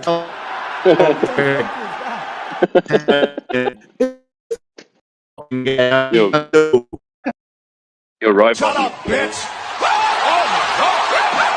I want to hear you. Oh shit! I forgot about the word. I bet I could. Who the fuck is that guy? Who the fucking? How can you fucking guy? go on? Get the fuck out of here! So staunch about air, water. They're all different, this and that, but there's water in air. So it's just silly. Like it's not even an argument. There's fucking water in there. We all breathe it every fucking day. I mean, come on, man. I mean, it's like this isn't a hard question. You're acting like, you're doing about a it. pop quiz. Forget about it. I mean, come on. Come on. Oh, do you talk to your mother with that mouth? Yeah, you kiss your mother with that mouth. I mean, come on, Oh, that's guy. it. That's the one. I got it wrong. Yeah, you kiss your mother with that mouth. I mean, hey. Ooh, I'm in the beer fridge, Helio. What beer should I get? Oh, to You don't get the know Italian, Australian beer. get the Italian. To get the Italian is definitely. Oh, never mind. I was gonna say Stella, but that's Belgian. Hold on. Yeah. No, I only drink Australian beer. What? I'm racist. You're racist when it comes to beer. What's your favorite Australian beer? I mean, I've drank Foster's. I mean, Foster's is dirt beer over there, right? What's good? What's good to get from Australia here? This is what I drink. I'll send it in the live stream.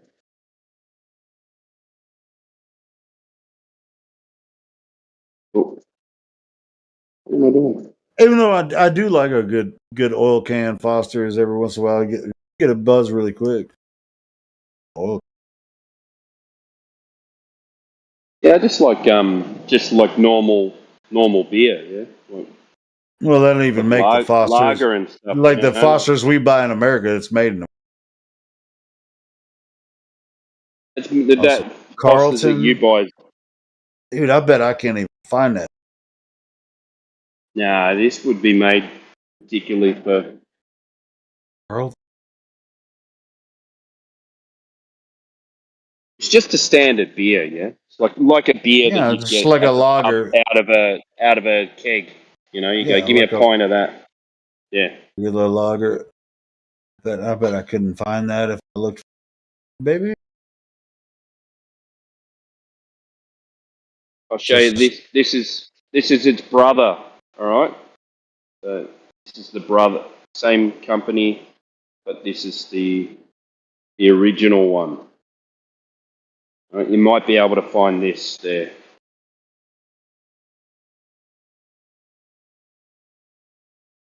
Where's it located? I mean, the original brewery is Melbourne? Oh, in Melbourne, yeah. Yeah.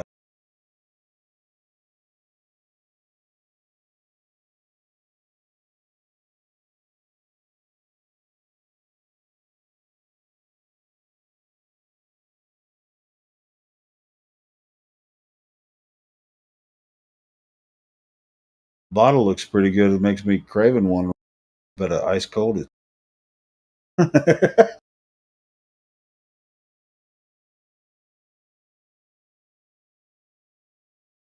Carlton Draft. I don't have to look this shit up, see if I can find one somewhere around Carlton. Brilliant brew. Brilliant brew hop.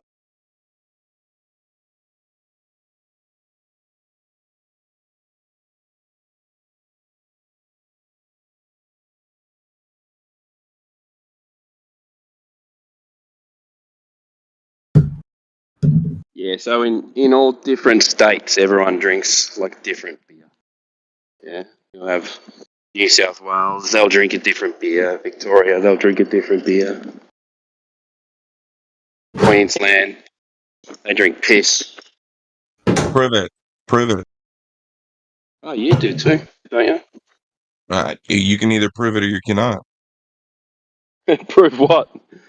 You said you drink piss. Prove it. I said in Queensland they drink piss. Oh, well, I do too. So. Was that a euphemism for shitty beer? Really? Yeah. When I say piss, I'm talking about living water. Living water. Why would Yeah, you, it's almost don't you like think this Earth is not eating guy just doesn't make it at all.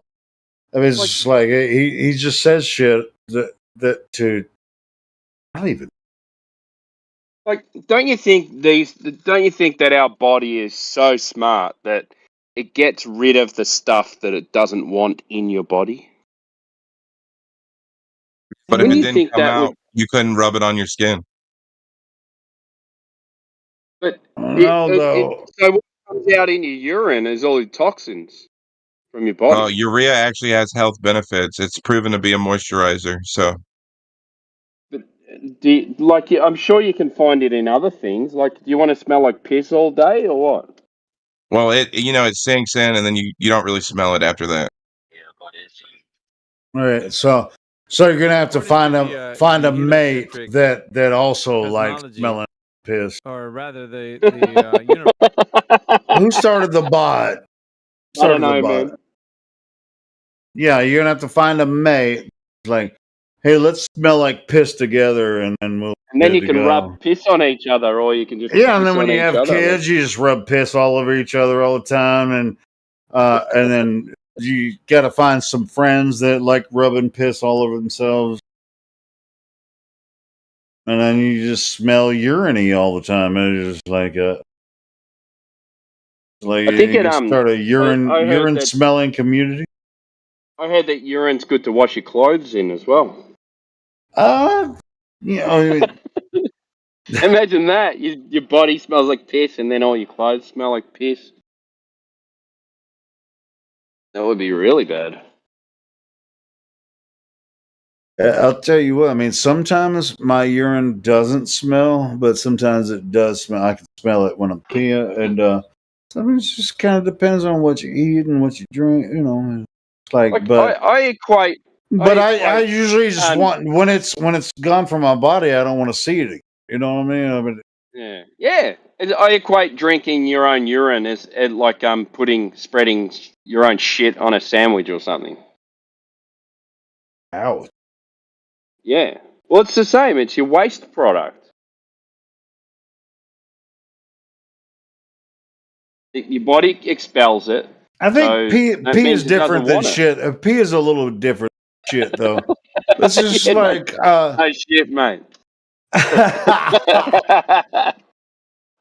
not gonna even say anything Why are we even talking about this? because asshole brought it up. The guy that just says anything off the top of his freaking skull. But yeah, I'm gonna find a way to find some of that Carlton beer. Try it out. Yeah, If I you can get should be able to find some type of Australian beer apart from Foster's, man. Oh I yeah, think you'd yeah. enjoy it. Like it's a good Australian beer is a good summer and winter beer. Like it's got a really kind of it's got Do a you really guys? good flavor. I have a feeling you guys have more American beer over there than you do Australian beer. Like when you go to Nah, the beer store, or do you have a lot nah, of? no, we don't have a lot of American beer, man. Oh, okay. No one drinks it. You might get maybe you'll find a couple of slabs of Miller, or of course Corona, but I know it's Mexican. Yeah, that's Mexican. Yeah. But other than that, I don't think. Because Okay, you cool. guys drink a lot of light beer, yeah? Yeah, yeah, because we drink a lot of beer, and you know, like the heavier beers, you can't drink a whole case of that shit.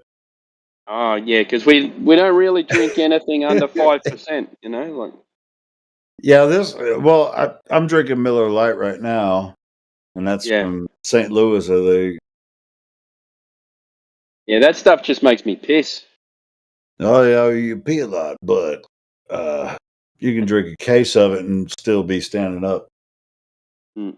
Yeah, I think it's But I would say 4.4. I most think is people what it in. is. 4.4, Oh, okay, that's not bad. It's not and it's really light. less than 100 calories a can. So I would say most people in Australia drink Australian beer. I would say. You get your people that are beer connoisseurs, and they go out and they try all these different Well, beers. But we've got a little. I love a good. I love good beer, but I just, I, you know, I love IPAs, different I'll be back. I'm dark still beers and listening. stuff. It just, you know, I'm gonna spend.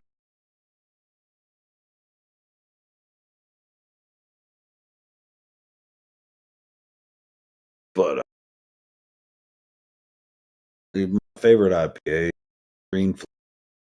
There,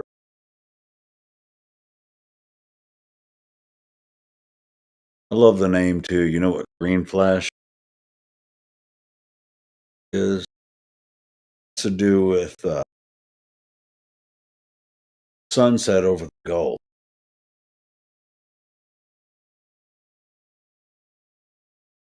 There's a certain part of the sun rises, flash once it reaches the horizon, flat.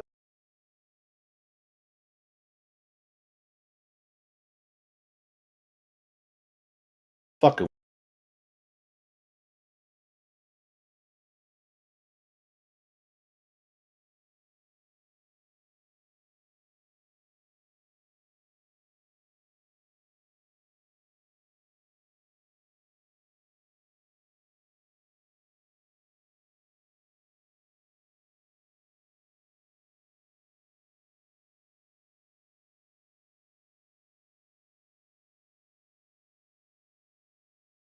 you guys have probably seen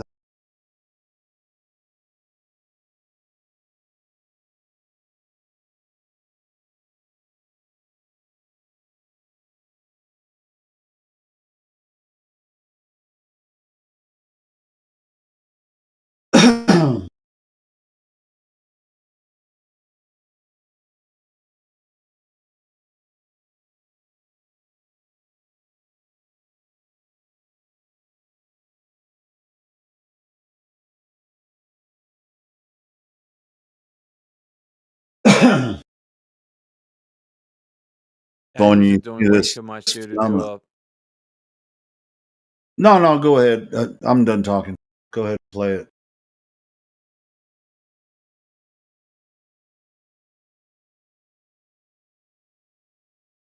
That's green.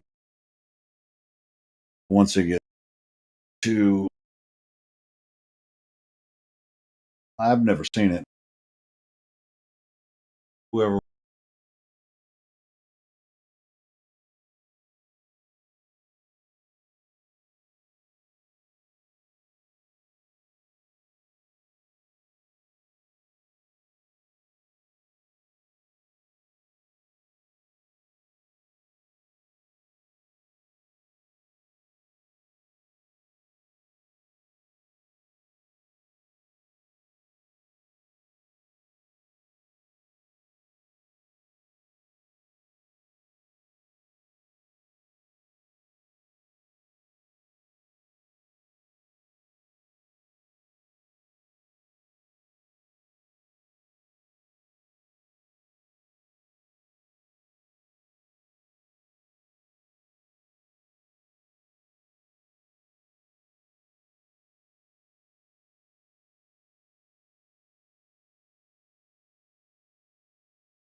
Yo, what's up? What's up, man?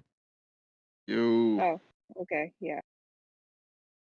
So, we're asking people the question: what is your position on the topic of this channel, John? I'm a flat earth believer. You're a flat Earth believer. How long you been doing that, John? How long? Hmm? About 10 years. Good stuff, man. Good stuff. Were you ever a part of 24/7 Flat Earth Discord? Yeah, man. Where? I've been there a mod. You were a mod? Yeah, man. What was your username over there? My username was Hawk Jungle. Why does that name sound familiar? Because I used to dance to it a lot in the 1990s. Some hard jungle. What is it? No, that name sounds familiar. Fuck. Okay, man. No, wait a Yeah, minute. I haven't been there for 2 or 3 years, so it's a long time ago. It's coming back to me now. You had a avatar of a ninja, right? Yeah, true, man. Yeah, I got you. That's some memory you got there, man. What's your name? Yeah. Mayhem. I used to be Miggy. Miggy. Oh, yeah, I can remember, yeah. Yeah. Been a long fucking time, dude. What? Did you get lost in the woods? What the fuck? No, man, I've been banned, so I stopped Discord for a while. We take our sabbaticals, dude, but it's only like maybe 3-4 months, dude. When you're gone that long, that's fucking. We gotta send a I've search been party banned, out, man. huh? Oh yeah. But I mean, I don't know. Let's just try to see future and prospects, and hopefully things that shouldn't be anymore, and we can fix problems and mend fences and all that good stuff. I don't really care, man. Whoa. Oh, we do. I mean, everybody that's a part of the community is a part of like a bigger, cause, So it's not just people. It means like when you're a part of something like this, like it has meaning, and whether people say it or not, well, it's kind of like a family. It might be dysfunctional sometimes, but fucking which one isn't? You know what I'm saying? At the same Man, time, it's I'm all just politics, man, and ass kissing over there. yeah, but let's not do that, right? Because I mean, that's going right back down to just holding grudges in that. So, I mean, if we can is let what it is, bygones be man. bygones, you know what I mean? Like, let's do that. Bro, That's all I'm saying. if I haven't been there for 3 years, so I don't really care, man. I know, but we do, bro. That's what I'm saying. Like, having that kind of attitude is almost like saying, you know, I don't give a shit about you. You know what I'm saying? Like that's not an attitude, I think, of Yeah, but I mending. got You know. banned, so that's they didn't give a shit about it. So why should I give a shit about it? You know? Well, perhaps something can be done. You know, let's use the diplomatic road versus the other one where Oh it's man, just, there's no diplomacy in that shit. well, if that attitude is going to continue, probably not. But I mean, you know, there's Yeah, always room for that's that. what I'm saying, man. Anyway, maybe let's get back to the topic. So, anybody's in here that, let's see, I'm looking, scanning. We don't have, but just the usual suspects so far. So, oh, we got Bay Raktar. You can hear me? I just did. You right can now. hear me? No, nice. Well, you're trying to talk and you couldn't, or what? Because I just now heard you. You can hear me? I can hear you now. Yes. Yeah, nice. Fucking push to talk. That's a great accent you got. Can we hear it some more? Yeah, I learned the English from Counter Strike. Yes. Okay. Okay, that's great. So, what is your position on the topic of this room here, Bay Raktar? I'd like to remind you that he learned his English from Counter Strike. Yeah, flat Earth is cool, but not real. Okay. So, yeah, Cool theory. All right. Yeah, we get it. Now, what is your position on the topic, though? Do you think that the Earth is a globe?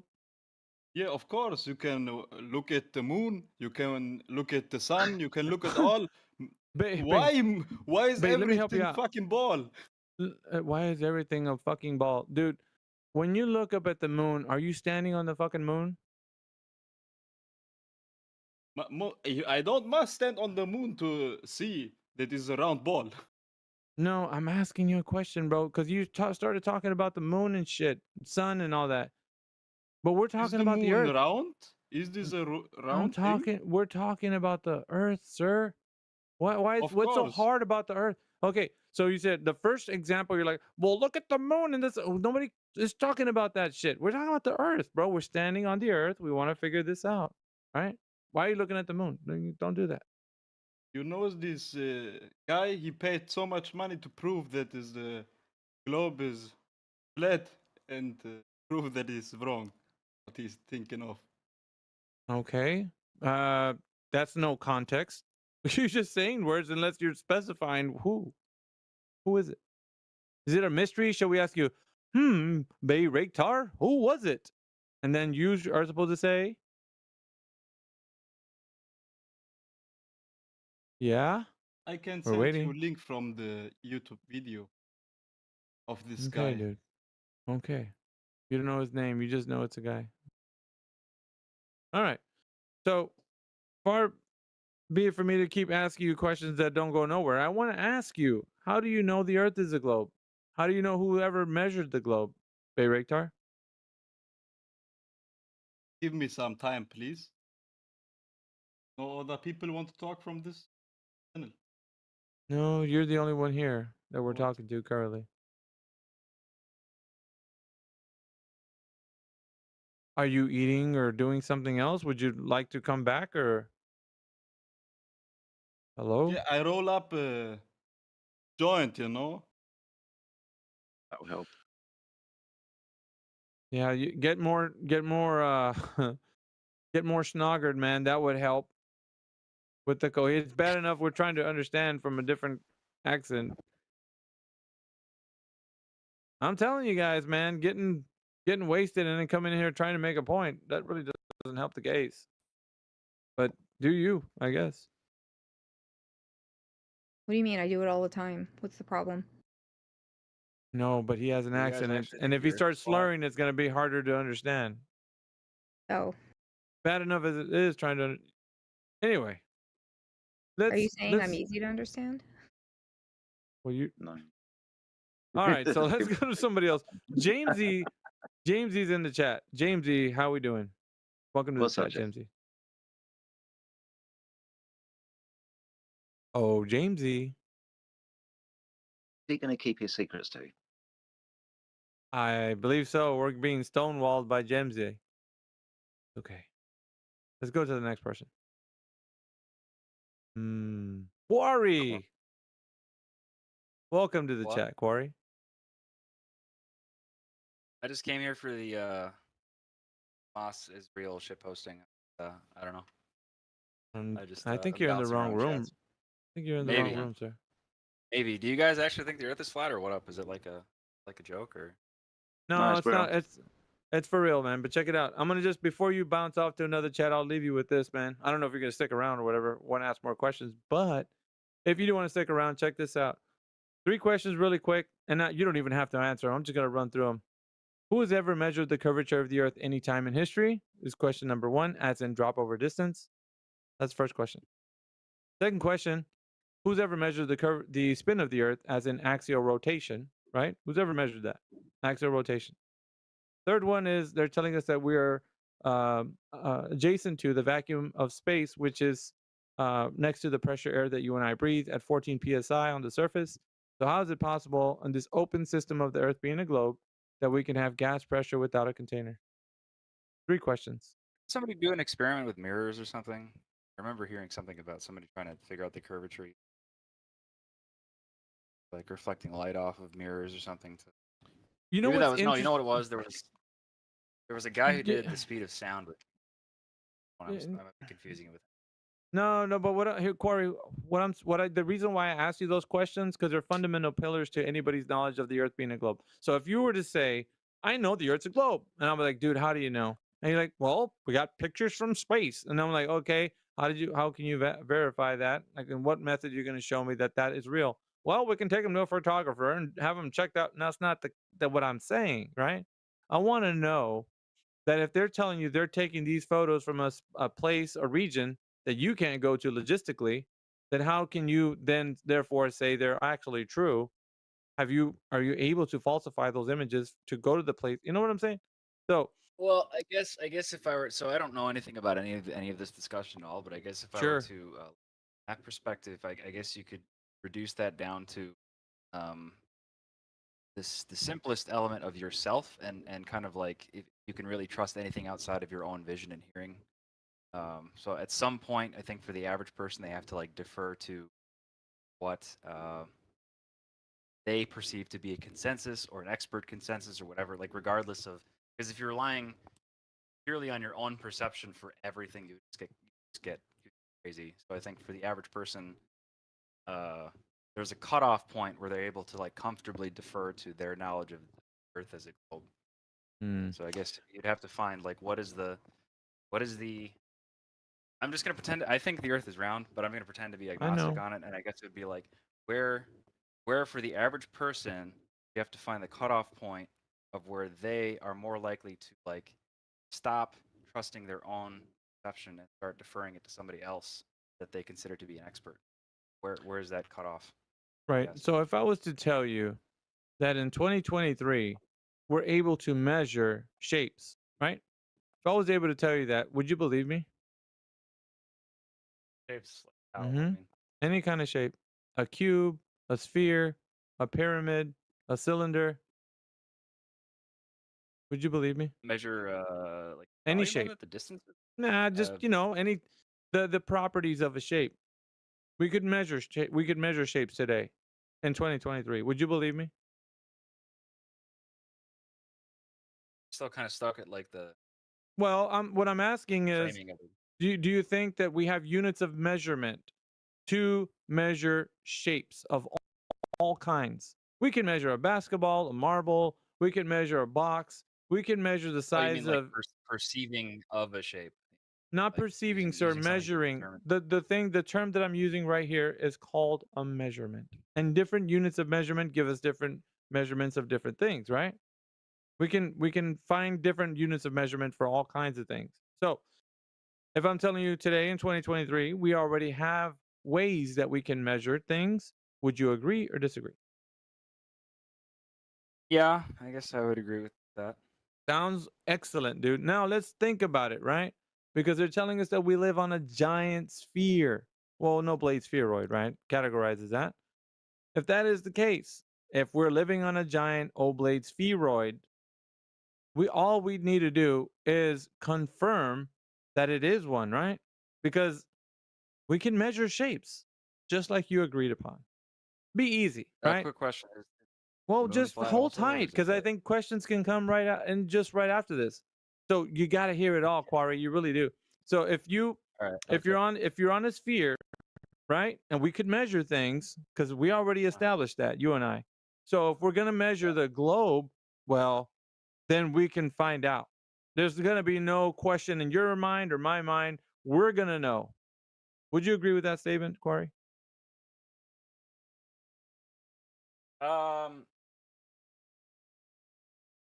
I mean, Mhm. there's no way that you can know anything for Oh, It's kinda so now we can't know when the previous statement that I Back it had up. you agree with is that when we measure shapes, we could know because we could measure shapes.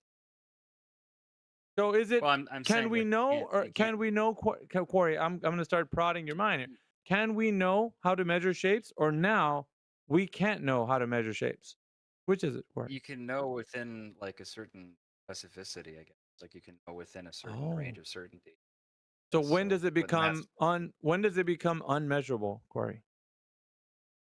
I guess when the measurements stop having predictive validity or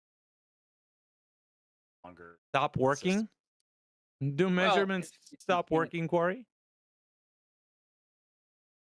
probably in some circumstances that we haven't encountered yet, or Well, you just outlined one, right? In the case of the globe, they stop working when they get to the size of the globe. Is this correct? sure there are measurements that exist for Uh-huh. a globe. So we can measure the globe. Back to we can measure the globe. Well, you say we can Mm. measure the globe. Do you mean Mhm. like the specifics of the measurements, or Yes, sir. Exactly what I just said. Yes, you got it. measure the diameter and the Mm-hmm. the volume of Radius, it, circumference. Mm-hmm. right? All that. I mean, reasonable to me. Back to we can do it. Excellent. So we're back to we can measure it. Are we good now? Is there any Yeah, confusion that you think we maybe cannot do it or we can do it? I just want to know that we're solid. Like you ever see the show Want to Be a Millionaire? Well, They ask him, "Is I this your think final that answer?" I'm of the impression that you can kind of whatever semantic solution you want out of anything. Like Is that somebody even could a invent. Corey, is that reasonable to use in a sentence? Semantic solution? I would say so. I mean, you can like the Okay. way that you word things can make Okay. almost anything true or untrue to what it means. Like you Well, can I know, but I said create. something.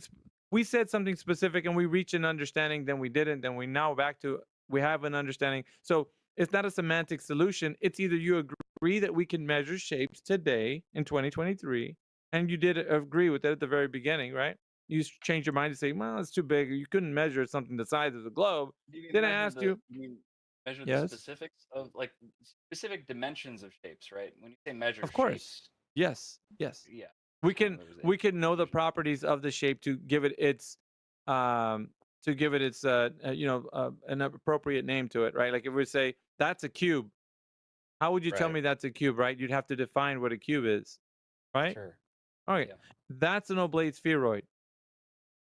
Then what is an oblate spheroid, right? Yeah. Corey? Okay. So I just want you to see like we can be on the same page on the same. We're not going to have any kind of like, well, ambiguous, gray area here. Like we don't know. Like we have to know, or let's not say that we can't know it. Either it can be found out or not. And so right now we're on that it is, right? We can measure the globe. Yes, Corey? Yeah. Sure. Okay. So now we're going to go and attempt to do that because all we need to do is take a small sample set of this Earth being the natural consequent of an oblate spheroid. The surface would have its curvature. Would you not agree? Yeah. Seems Okay. plausible to me that there'd be curvature on a globe. Okay. Okay. And it could be measurable, right? Yeah. Okay. So Now what we would attempt to do is get a small sample set, because really, if it is a globe, then like I said, the surface would be curving, and the prediction for the curvature would be pronounced. We would be able to go out into nature and say, hey, let's do like 20 miles line of sight observation, because within that amount, we're going to notice that there is going to be some curvature, even ever so slightly. If you think the Earth is too big to get that or not, we could still measure curvature one way or the other. We'd get a result. Predictable, right? Yeah, sure. Okay. So when we go and do a line of sight test, let's say over 20 miles, then we're going to find out how much drop there is going to be over the distance of an arc. Because between point A and point B, point of origin and target to the target, we're going to have a gradual slope or a elevation change, right? Would you agree so far? Yeah. Okay. So lo and behold, we do a line of sight test. We set our sights on doing things like laser tests, line of sight tests, checking out certain things in the distance to demarcate a known distance between us, which is a point of observation, to the thing that we're using as a demarcation to give us a known distance, right? We can use an oil rig, we can use a peninsula, we can use a building on the shore of a beach far away from us. We can use anything, but what we have to remember is that the claim is that the Earth is curving. So the curvature of the Earth begins at the horizon. That's a key point, right? Can't forget that. It begins at the horizon, because that would be where the ship's going over the curve. I mean, do you agree with that, right? That's what everybody says usually. Yeah. Okay. So what we're doing now is we're finding the predictive power of the geometry of the Earth, where it's said to be. Now, we've done these tests. Now, I'm only going to tell you this so far as to say, because I don't know how much time you have, Corey, but I'm going to only tell you this. There's a lot of information actually we can give you on all the tests that we've done, methods that you can do, which I'm outlining one right now, which is called the line of sight test, right? Well, I just have one quick question. So I don't, again, Sure. I don't have any familiarity with this topic at all. I have seen Sure. one image though of the Sure. Pontchartrain transmission line. Lake, Do you know what I'm talking about? Lake Pontchartrain. Yes, that's by Right. Soundly. What is Sure. there specific refutation of this from your guys' side, or is it? Okay, so I'm going to tell you a few things. It's not going to make sense to you until you actually investigate what I'm saying. That day that it was taken, there was a few ambient air conditions of the air, like the water that was in that Lake Pontchartrain is salt water and fresh water combined. It causes brackish water. There's a few conditions, but I'm not going to attribute it to the image, right? What I would say though is that if it is from my perspective, there's a lot of things that people say about it to debunk it. I'm not going to go that route with all that. I just want to let you know that there are things that people talk about, right? Like the water that mixes together and it causes the air above it to change its temperature, like stuff like that. And then, of course, you get air turbulence that's going to change the viewer's perspective. Needless to say, if there's something that people say that with Lake Pontchartrain is the Earth's curvature, then we have a known distance to the horizon and the curvature, which means that we have predictive power. Now, if that means that the curvature of the Earth is exactly where Lake Pontchartrain on Soundly's images is where it's said to be, then we have a known distance, which means that now we can do some geometry. How far away was the point of observation, elevation height, directly to the horizon, where that curvature started, and we can start to figure out how big is this Earth? Well, we got a small sample set here with Soundly's image, right? So we can start to measure. Okay, so if he's seeing curvature at that distance, what would be the per mile squared function to get to that distance over a parabola, right? Because we're going to do some geometry here. It's not too difficult, but once you start to figure out if that's going to conform to the predictive value, right? Then we have ourselves a gold standard, a knockdown win, right, for the globe. However, if it does not conform to the predictive value of where the Earth curvature should be from that elevation, then we have a disqualification, right? It is not the actual Earth curvature. This is something else. Do you Well, what's agree? most compelling to me is that it's over a body of water. Sure, So sure, sure. you'd have to focus on causing the body of water. Oh, and then Right. compelling And to me. yeah, I said I've outlined that in that specific area. I have some, well, I don't have some. I know some people that actually Miggy. live around there, and they call it brackish water, which changes the temperature of the water to the ambient air that's right above it, and it causes an effect that warps and distorts the viewer from seeing in the far distance. Now Well, that's like I said before, that's like, and I'm not going to lean on that. I'm just telling you that exists, right? I know, However, but I just so blank partial Mayhem. training is more of an example of this type of image. So I'm sure that there's other Mhm. structures. I haven't seen them, but other structures and other similar types of structures that stretch on and on and on. Miggy, do you want me to just clarify what that feature is called that he's talking about, though? As a photographer, he's Yeah. talking about one specific thing. So let me just talk to you real quick, man. Yeah, I've been a photographer since I was like 8 years old, so over 30 years.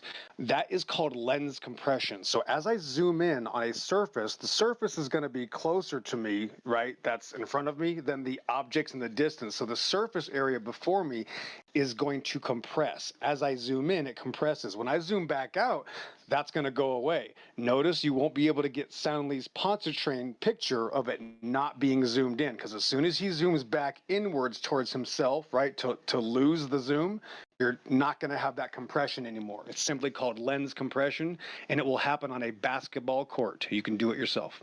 Go ahead, guys.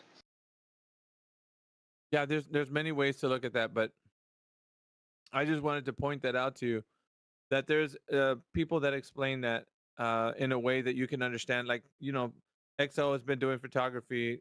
People talk about in that area there's brackish water. There's other contributing factors.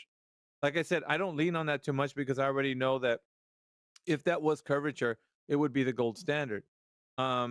Because you're using elevation height, you're taking into consideration the geometry where it should be.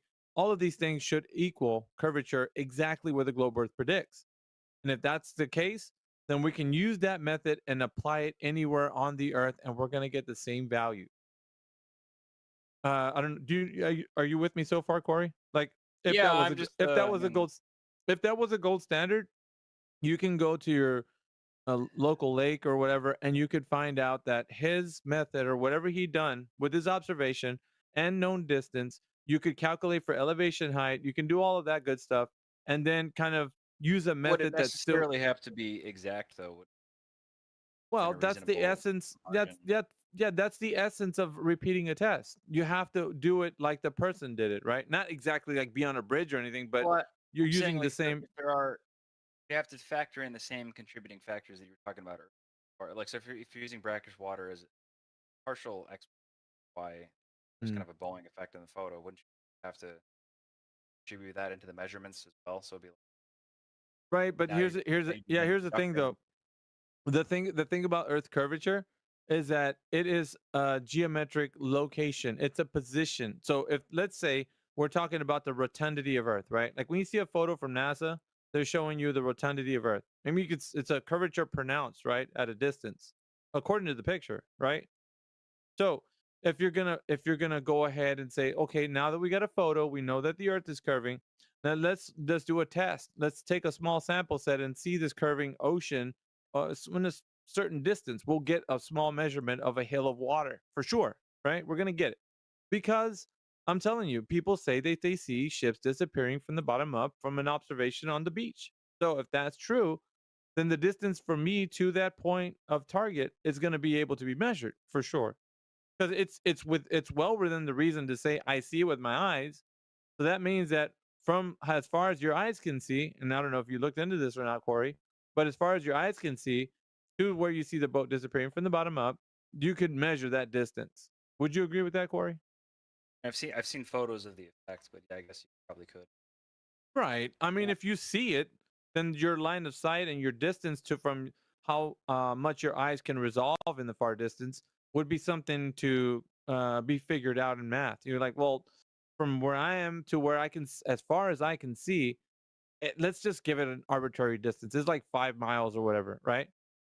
So if it's that, then you've constructed or you've found a method of a gold standard type, right? So then you could say, let's use that. Now I've did this test. I could see the ship disappearing from the bottom up due to the curvature of the Earth, which is going to remain tomorrow when I have my friend do the same test that I did, he's going to find the same results because that curvature will be right at 5 miles when the ship's going to disappear from the bottom up due to the curvature.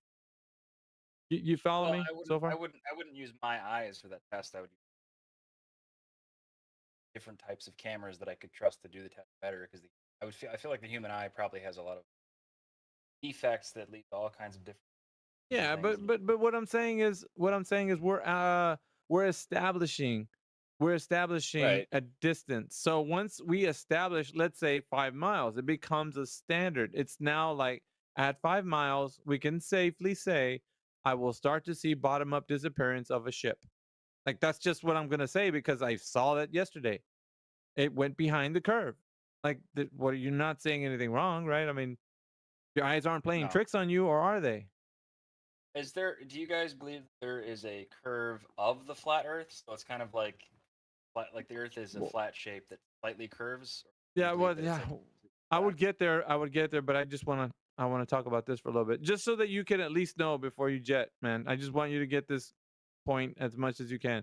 So with that, you'd have a gold standard at 5 miles, right? So if you were to give your friend the test to replicate, they'd be able to get the same results because obviously you might say that your eyes were fooling you that day or whatever, but that's why you're having your friend do it to kind of verify if it wasn't your eyes just tricking you or you did see a ship disappear from the bottom up from 5 miles away, right? Okay. So you get a confirmation from your friend. He says, "Yep, 5 miles. I saw it too, and it disappeared just like you said at 5 miles away." So now we got not just you, but somebody else verified it. You hand it over to somebody on Discord. You say, "Hey, look, guys, I'm coming in here to let you know I've just did a test. This is what the camera I used, the elevation height, the target distance was at 5 miles, and everything works out to be that it disappears as the globe Earth predicts at 5 miles." Then what we have is what we're establishing here is empirical evidence because now it's gone out of the realm of belief. It's gone into the realm of testable, repeatable, falsifiable. So you've just created something that is outstanding evidence, right? That cannot be denied. Well, you could deny it, but it's going to be people that are going against what's actually true. So you've just established something. So that's what I'm saying. You need to make sure that everything that's done is solidifying your position with evidence. So I got to bail, but I do want to Yeah. ask one question though. Go ahead. Go I ahead. consider myself an extremely open-minded person, so I'll say it. Sure. I'll try to frame it like what type of measurement would satisfy your requirement The predicted value how for would the you Earth. I'll tell you the predicted value for the Earth to show up with its curvature at its predicted rate of curving. So it's said to be 8 inches per mile squared before you leave. Just look into that. 8 inches per mile squared. The radius is already given to everybody. The diameter and the circumference at 24,901 miles. All this information is readily available for anyone on the internet. And we take that value, and so long as the Earth's curvature is where its predicted value should put it at, where obstruction should begin at the geometric horizon, you got yourself a globe. And if it doesn't conform to that, it is not a globe. 100%. You do this with like laser range finding? Lasers, yes, but you can't just use any old laser, right? You're actually going to traverse a good sample set. A good sample set would actually put you somewhere in the range of like 10 to 20 miles. So for that, you need something constructed to be enough or put out enough energy to reach that distance. So you're dealing with a little bit more if you're doing lasers. But line of sight would be Well, I feel like the most you- cost like- efficient. Go ahead, Corey. Yeah, just like establishing a cost-efficient way to Mhm. satisfy Line of sight. considered to Line be of the sight. measurements that Line of sight. The what? The line of sight test. It's the least. You don't have to spend money. Just go to the beach, find out the distance to certain things in the water. You find some demarcation points, so that you can know. Okay, for Yeah, me, I don't that kind of bugs me. Line of sight. I feel like the focus should be more on like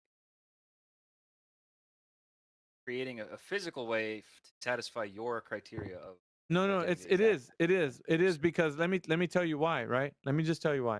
Line of sight is useful because what we're doing is seeing how far we can see with our eyes because there's something that should be taking place that obstructs our viewing distance. So if you can't see something in the far distance due to the curvature, then your line of sight is obstructed. You know what that means, Corey? Yeah, right. Right. So line of sight, it works just fine. So long as you understand at a certain distance, I see ships disappearing from the bottom up, you got yourself something to work with. I don't know. I don't trust the human eye to. It doesn't I like just what. I would prefer a like a But we use our eyes, Corey, for everything, and we have to trust it. Listen, whatever cockamamie stories that somebody fed you that you can't trust your eyes, they're lying to you because you need your eyes for everything, everything, Corey. They're the reason. They're the reason observation is the beginning step of the scientific method. It's observation first. So if you can't observe with your eyes and trust what you're, yeah, if you can't trust what you're, Corey, if you can't trust what you're seeing, then we have a bigger issue. It's bigger than you actually doing a test. It's now you're in a more of a philosophical understanding. Like, oh, well, you can't trust your eyes. Like, what does that mean? Like, it has bigger implications. Like, you can't do that. You actually have to know that your senses are given to you to understand and navigate the world around you. Because if you didn't have your eyes, you know what I mean? That's another thing taken away to navigate the earth. Like, which channel are images? put it in the right above where we're speaking. There's a bubble, chat bubble right next to it. Just want to do one quick open chat. In an open chat. Yeah, it Right is. over here. Well, as far as I know, I don't know. Can you post something? Yeah. See this? Yeah. I see. This is a really good example of why I don't trust my eyes, particularly because there's a lot of, I mean, you can post like endless examples of how the eye can be. Yeah, I see your point, but the thing is, when you stop relying, see, if you didn't have your eyes, you wouldn't be able to discern what is a trick and not. You know what I'm saying? You would not know if there was one or not, because your vision is a part of the observation process. So once you get to the level, it's like I said, it's almost philosophical. You're removing one of the most important aspects of the scientific method or any process, any test. Now you're saying let's do it without observing. Like that's because observation is the first step. You gotta use your observation. So Well, you I would can't I would remove say, that. like, do it super observation.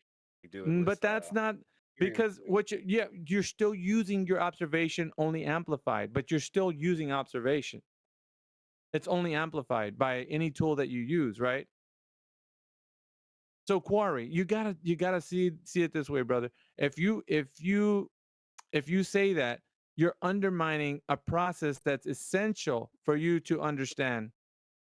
You really are, and you're cutting yourself off at the knees, like from any process. And so what this does, it lends your mind over to, well, because I don't have the right equipment, I can't know. Not because I didn't do the observation correctly. It's because I can't do the observation correctly because I cannot trust my eyes. I have to trust high powered equipment, which again logistically puts it out of the realm of like every man. It puts it into like the realm of only those who can. Well, I'm sure that I don't have the I don't know anything about this topic, but I'm sure there are things someone could We've already to done stuff, verify the sir. curvature of the Earth. Because I'm sure you this can is buy a cheap Corey. telescope. Corey, think about this, Corey. Like, and before you leave, people are trusting images of curvature from space, so they're using their eyes to look at a photo on a screen. They're using their eyeballs. Yeah, I can see. I don't agree with that argument, but I can follow it. Like I'm not gonna I know. push back on it. And at least.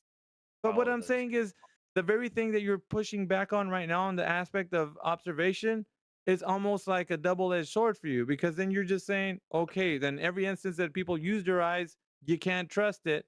So anything that has to deal with you looking at something, you can't trust it unless you have high-powered equipment in front of your eyeballs. Well, You like I see, said, it's a double-edged sword, Corey. I'm sure that there are ways to. It's like I've been in an airplane, right? And Corey, it's so simple, Corey. Like what I'm saying is, you're trying to find a way around seeing doing the simple observation, and the simplicity of it is the reason why nobody can see the reason behind it. They're trying to do mental contortions to say it's got to be more complicated than that. No, it's not. Otherwise, the smartest people would have figured it out, right? That's what you're thinking. The smartest people wouldn't have just bypassed a simple observation on the beach. You know what I mean? Have you been in there? What does that have to do with an observation on the ground level, Corey? Because it's slightly above the ground level. Yeah, but we're not testing the ground anymore. We're going above it. We're not. When people look out an airplane, space, but I mean, I can't help but notice the slight curvature that I. Yeah, but you just said Yo, Corey, hang on. You just said you couldn't use your eyeballs, bro. You're looking out the window and seeing curve. I'm meeting you halfway, and I said that. But I don't think that's meeting me. Wow. I said I'm sure that there are tests that allow you to use. Such as. Well, like I just said, like when I was in an airplane. It's using your eyeballs. Yeah, we just keep going back there. What are we allowed to say then? Like, are we allowed to believe it? When are we allowed to believe our eyes, bro? So if I go up, and say, oh, there it is, it's not curving, then are we good? Or like, I can bring my camera, My experience being in an airplane was that I was seeing slight curvature. I know. We've heard that a lot. Listen, can I say this real quick? I said the exact same thing. Then I looked at my own photography, and then I said, "Oh shit!" It was about 10 years ago, by the way.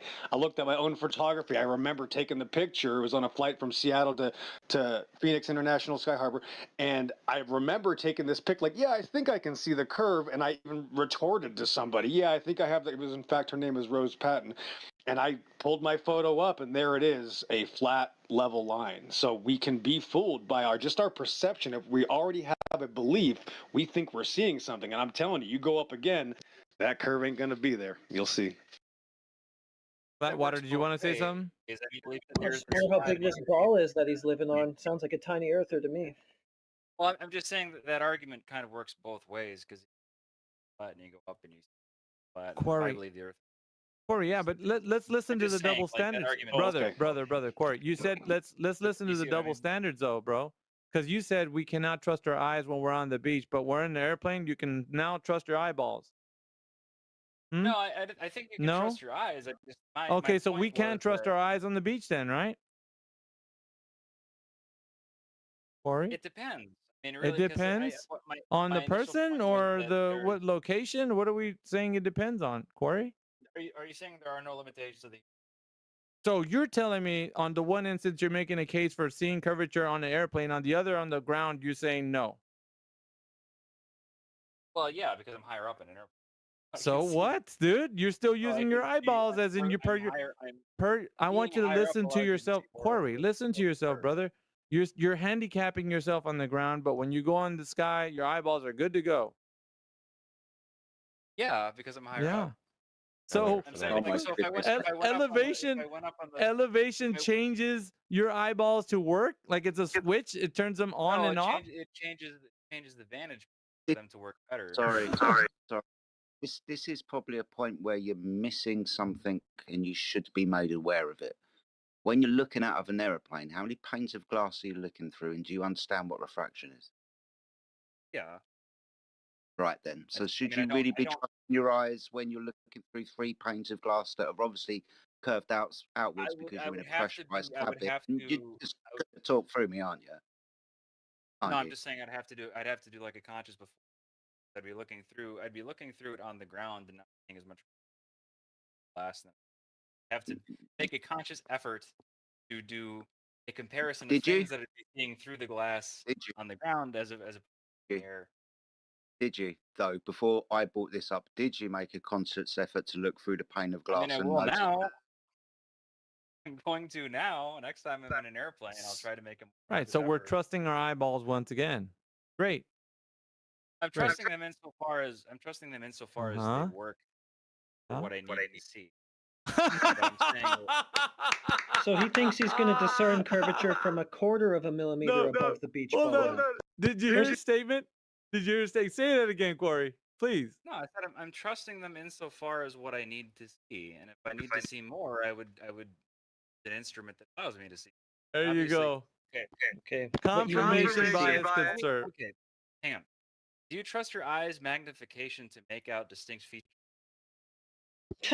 Do Another what? planet. Do Begging you the trust your question. eyes? Do you trust your human eyes' magnification to make out distinct features? No, there's On no such TV. thing as another When I planet. see him on TV, like wait, wait a minute. When we're watching Well, I don't know TV, is that about what you're wait a talking minute, about? so there's no such thing as another planet, though. You're not on one to begin with. I mean, on TV, that's my point. They're on TV though, so I'm going to give them that. Is that what we're talking about? All right. What are we talking Do about? you trust your eyes' magnification to make out the features of other planets? Like, Yeah. If you're trying, so you can see the basic features of the moon, right? You can see the the, Can the I might be able to answer the question, but if you're just going to formulate an answer, what's the point? I mean, yeah, the answer is yes. What I can see, I see things, and then when I can't trust my eyes, I verify them with what, Miggy? My eyes. Then I go back to my eyes, and so this is just a circular argument, bro. The reason we know that there's illusions is because we trust our eyes. That's how we know there's illusions, bro. So we're I just going can't to keep believe- going around the circles. I'm saying don't I can't believe you made instrument to enhance the Corey. I can't believe you made this statement though, man. It is profound, bro. You gotta hear you. It's being recorded, by the way. You can play it back and listen to yourself. You Yeah, I said, figured. "I can use my eyes when I need them to be." You can use them when you need them to be working. Right. I use my eyes Yeah. up until the point that I trust them to. So, So- there's a threshold. Well, let me clarify that statement. There's Oh, a boy. threshold point at Gonna which qualify it now. and then there's Please a threshold qualify it. point at which I acquire an instrument that goes beyond my. That's why I brought up the telescope. I trust my eyes enough to look at the moon, and when I need to clarify details of the moon, I use an instrument to enhance my natural eye. That's what I'm saying. So, like, I trust my eyes up to a threshold point that they're able to do something, and then not able to do that, I get an instrument to enhance them. Right. That's So, what I'm so what if we get an instrument to enhance them when we're down at the surface and see if we can find a geometric horizon or not? I mean, yeah, you could. Well, my point is that my elevation is similar to. Well, my enhancing point is, vision. would you be able to trust your eyes then? Or does it depend on what you find? I don't know. I mean, it would probably be kind of like a. I had to do. There'd be like a cross section of what you find and what you see, and then trying to discern between. Those two So here things. come the mental contortions, right? Hmm. What do you mean? So it seems do you like you're going mean? to trust your eyes when you see something bias confirming. Otherwise, it's going to Yep. be, geez, I don't know. Yeah, pretty much. I mean, that's how most people operate. Pretty Okay, much. There we all go. right, that's all I need to hear. Thanks. We're good here. Not, We're good. but that's not like a bad thing. I mean, like that's We're how good people here. evolved to have bias confirmation with what they see, and then if they see We're something- all good, like Corey. if they're seeing something they know that they're not supposed to be seeing. People unfortunately have evolved to have visual bias confirmation. It's like a natural human tendency. All It's right, a thing Corey. that most people default to. It's a thing that most people are comfortable doing. Like I know that I cannot see fine details in the. So my eye is going to fill in those details, and I'm going to be comfortable and like secure in the details that my eye is filling in for me. And if I need for any reason to see specific details, to enhance them, right? So it's not like, I mean, I trust my eyes up until the point that I know that my brain is tricking them, and I can enhancement instrument over Oh, that. that doesn't make a hill of beans right sense at all, man. Oh, I What mean, you just that's said. just I feel like the natural intuitive state for most people is to trust their eyes up until the point that they know they can't, and move on to Yeah, other but methods. when is that? When it's not confirming your bias? When it's not Confirming your I mean, bias. when you Complete know the that- statement. you Just be know that proud. there's Be reason proud and be for- proud in what you think. If that's what you think, just say it. There's too many Just say it. circumstances where I would be seeing something that I know that I shouldn't be seeing, or I'm not seeing something that I think that I should. I would use, any number of instruments to try to create a predictable outcome with what I think I should be seeing versus what I am seeing, I guess. So I mean, like the understanding that all kinds of different, Should be. Mm-hmm.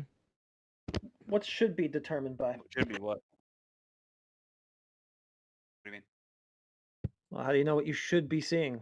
You're gonna look out, see something, go, that's not what I should be seeing, so I can't trust my eyes here. Well, how do you know what you should be seeing? What from what you have been seeing? Whoops. Yeah. Okay. And right, so like Have you been seeing a from what- curve? from what you have Have been you been seeing a curved surface like when you're looking out at the beach or a flat level horizon? What do you see, Corey?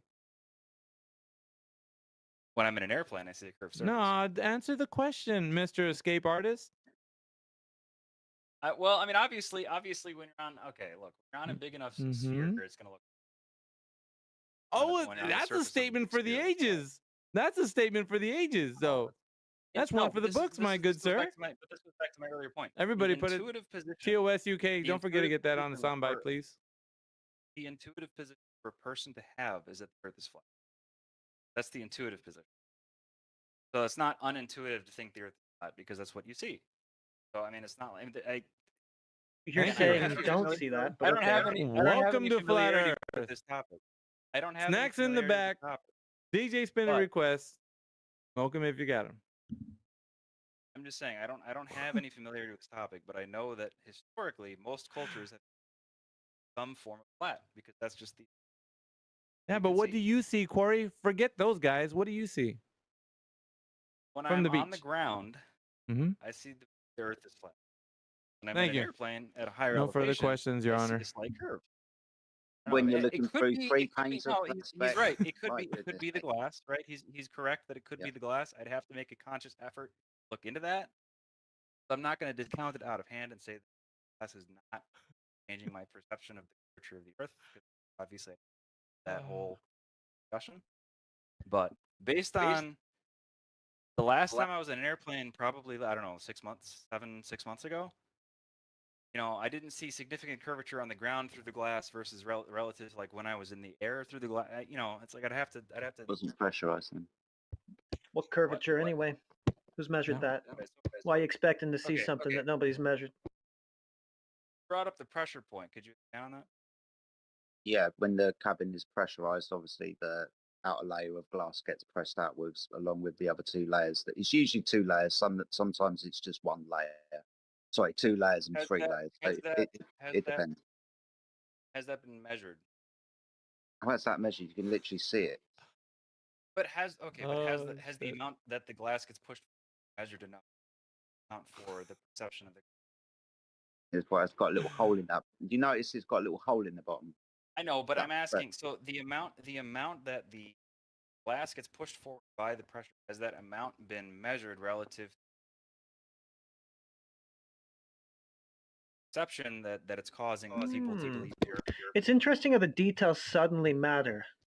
When it comes In this into case, it does question matter, whether or yeah, not it's because Earth curve, now it's up for scrutiny. But before that, it's like, hey man, I saw the curve. Well, because it's a well, first of all, it's a much smaller, easier thing to measure. You can measure the bowing out of one window more easily than like entire curvature of the Earth. So in this case, the reason I say that is that it's easier to measure a How does window's refraction work? curvature. How does refraction What? work? Can you remember how refraction works? I know it's I mean I know the while I know It's- it's not magic. Yeah, so it's when light goes from one medium to another. So from the outside atmosphere, and then let's say it hits a pane of glass or two. So for me, okay, I'm just saying for you to make this argument compelling to me, and I'm not saying that's not compelling because I don't know Mhm. the specifics of the argument. You would have to show the before and after of a pressurized window. I that- could do it that another is- way. I could do it another way. Mathematically speaking, even at 37,000 feet, you're not high enough above the surface of the Earth to see curvature. Mathematically speaking. Yeah, See, I'd have I to mean, get- if you're I'd 2 have to- millimeters above the beach ball at 128,000 feet, what are you in an airplane? Half a millimeter. Yeah, that's That's the a next Neil deGrasse question. Tyson reference, in case you didn't catch it. He's That's talking the about next- the Felix Baumgartner jump. Sorry, you could go ahead, ma'am. You know the No, story. I was just gonna say that's the next question that we're gonna ask him. At what elevation, Quarry, can we start to see the Earth's curvature? Because an airliner would fly around 30 to 40,000 feet. So, what are we saying here? Do you see curvature at 40,000 feet, sir? that what you're saying? What is the minimum that would be acceptable by a I'm person? asking So you, sir. It's a question to you. to me, I don't know because everybody's different. So I'm But saying you, like, but what you, is the but you're what is claiming, the you're, so sir, you're so hang claiming on, I wait, saw, but sir, you're claiming I saw curvature at the window, right? right, Okay. yeah, So what altitude were you flying? Well, normally that's around 40,000 feet. probably whatever Normally, the average. right? So if that's the case, then you, sir, have just seen curvature at 40,000 feet. But Is what's that the possible? what is how has the minimum perceptible? What? So okay, you're saying that there is a Are you minimum serious, perceptible. dude? You're saying that there is a minimum perceptible height at which the curve can be perceived Yeah, by but humans. that's because you'd have to be a certain distance away to have the field of view that's required to Right. view curvature on a large scale, if it was true. But who measured that And it sure the minimum hell distance that a wouldn't human be has to be to perceive 40,000 it? feet, and it wouldn't Mike. individual to each at all. Oh yeah, you were cutting out, Mike. You might want to come back. Yeah, you're cutting out pretty. Try again, Mike. Oh well, it's all math. That every person's different. That's the dumbest shit I heard all night. What? How the hell does that apply to seeing curvature? Moron. I would like to hear the logic. Well, you know, some people have binoculars for eyes, and some people just have normal eyes. No, but seriously, man. Well, this is true, but if you don't have the field of view at that distance, it wouldn't matter who the fuck you are now, would it? As far as human perception is concerned. So I think human perception is really impressive, and it would not shock me that I humans would be able to perceive a difference in curvature. at think, that huh? order. So wait a minute. So now it's impressive, but when you showed me that little GIF, it wasn't impressive because it was getting fooled by those dots. No, it has limitations. It's impressive Well- within limitations. So Like the we- double okay, so speak is for- coming for out the example, woodwork. It's humans can't- impressive with limitations. I mean, humans can't perceive a full color scale. Like there's other species of animals on the planet that can colors much more. High. The human eyes are very Yes, we don't see across the full spectrum. That Right. still doesn't address. So would you the agree that's a point. limitation? Not of curvature. Yes, human eyesight has limitations, and we're absolutely covering that at this current time. So, but do you believe that there are other colors that aren't perceptible by humans? what does that have to do with the shape of something? We talked Because about you're shapes, using- not colors. Well, you're using an instrument. You're using an instrument. It's got nothing to to do determine- with color, but spectrum. So, in this spectrum, when can we see curvature in this spectrum? We actually in, huh? Let's refine the question. But I'm saying that if you know that there's a spectrum that's not perceptible by No, would in use this perspective. It's just in our outside current our state, physical. how could we observe, not go into what if or in another spectrum, but how in this physical body with tools to ifs don't prove shit. Well, to me, I mean, again, see to how me, they're I would relevant. need to know I what is really- what is the. I don't. I think okay. Let me refine this a little. I think if you're existing at one elevation all of the time, and then you very quickly go to a much higher elevation, even tiny imperceptible changes in curvature would become more perceptible. Kind of like when you're. I mean, humans are very good at Okay, that's an assertion. intuiting Can very you back tiny it? little changes. You know, like if you jump quickly into a very cold pool or a very very cold body of water, you know, it's kind of like that. Listen, mean, that's- angular size is dependent over distance. The further you get away, the more you can. Fuck are you? I'm saying that I feel like the curvature is visible the higher up you go, just because how often or how long Where, you sir? spend at How what high do you elevation have to go to see it, Corey? That's what Right. we're asking. The $1 million question is, how high do you have to see the curvature, Corey? It depends on the person. It depends Probably what within spectrum the you're- 40,000 foot range, it would depend Listen, on the it person. doesn't depend on the. People I can't think see wear I glasses, think that well, moron. okay, so we've established that there is a distance that you can though, right? Have you? What distance is that, Is Corey? there is I'm is there a asking you. distance that you can Geometric Dude, you should know equations. though. You should know because if I you're don't know. seeing curvature, that's the issue. That is the issue. You don't know. You have gaps of knowledge.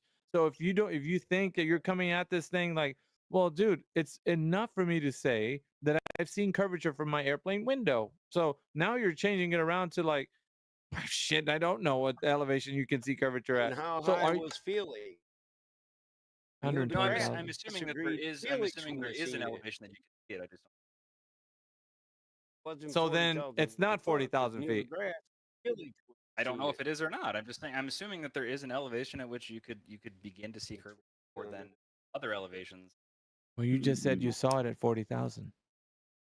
Yeah, that's a I think. Yeah. I mean, I feel. Yeah. I don't know. Mhm. I feel like I saw curvature. you think a 40,000 lot, feet. I but don't you know. don't use Shall we give logic the game very away? much. Shall we give That's the game all right. away? Yeah, I'd say Jedi can give the game away.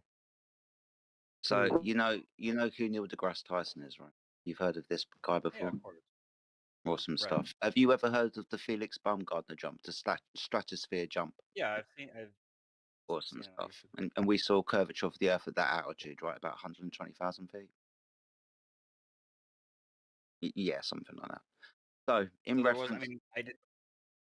So anyway, sorry, buddy, I didn't mean to interrupt. But in reference to this specific, event that took place, Neil deGrasse Tyson and a few others got, but I'm going to pick on Neil deGrasse. He came out and said, even Felix Baumgartner, not high enough above the surface of the Earth to see curvature. In actual fact, and I quote him, that shit is flat. So he's not high enough from 120,000 feet. He then goes on to say that even the International Space Station isn't high enough above the surface of the Earth to see curvature. So when you say that you see curvature from 40,000 feet, it's not like that. This is the first time we've heard this argument made. In actual fact, we've all been in aeroplanes, and some people say they see curvature, and some people say that it's flat. But this is why I jumped in earlier, because mathematically speaking, even the International Space Station isn't high enough to see curvature of the Earth.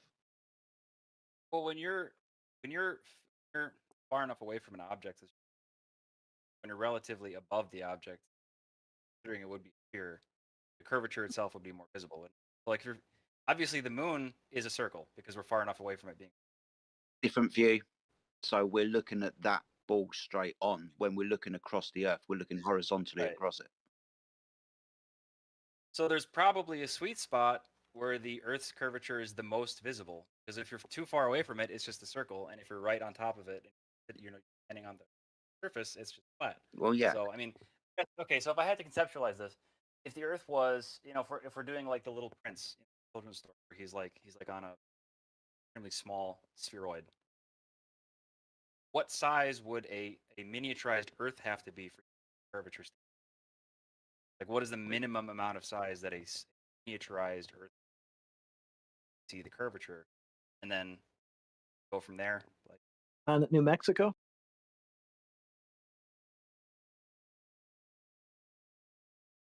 I mean, I'm asking honestly, is my hypothetical too silly? Like, do you see where I'm getting at?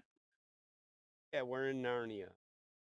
No, I'm saying, okay, so if you're the hypothetical, right? If you're on a miniaturized Earth, like we already heard it once. it's the size of the Come moon. Would you on, be able to spare see? us. Okay, would you be able to see curvature? Let's say that the moon Oh, is a sphere. I don't know spare if you guys believe that or not.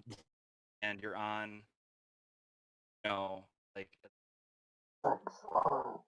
what is the minimum size of Come a on, dude, spherical get object it out, 3D man. space? And shit. No, does anyone get where I'm getting at here? Or need to keep Yeah, if the elaborating? Earth was the size that they said it was claimed to be, we would see the horizon at 1.225 miles times the square root or whatever of the height of the observer every single time. Not same curvature. I'm glad you brought it up, because at the moment we're talking about left to right curvature, and to see that left to right curvature, you've got to be really far away from the surface of the Earth with the radius value that we're given, right? But to see from you across the ocean, for example, to suggest that boats disappear from the bottom up, then that's the curvature you should most definitely see from an altitude of what? 1 foot, 6 foot, 12 foot, 30 foot. That would be the curvature that we should all be able to perceive. This guy here, right? Is he perceiving curvature or not? Which one? Who? The thing I posted in. Oh, sorry. So if you're on a pressurized Earth, again, what is the minimum size that this pressurized Earth would have to be? And go from there of like, what is a human would have to be up off the ground of this miniaturized or the full size Earth? See where his shoes are? Right. That's the height of the International Space Station above the surface of the Earth. Okay, but I'm saying that there's still an ability to perceive a curve on this spheroid that he's standing. At some point, there's a size cutoff where you're no longer able to curve, right? Yeah. But So- you're not high enough in your airplane. No one is. That's the kind of point. what this is the is why, sweet spot this is at that why height? Neil deGrasse Tyson pulled out, I think it was like a 3 foot radius beach ball, and then put his finger above it, and so it's 2 centimeters above that 3 foot radius beach ball. So 6 foot diameter. Sorry, 2 millimeters, whatever it was. So from that altitude above that beach ball of 6 foot in diameter, not high enough to see left to right curvature of the Earth. If you want a comparison. Anybody Well- have that video? I wanted to play it so they can hear it. If you have that video, Yeah. put it in the chat for me, please.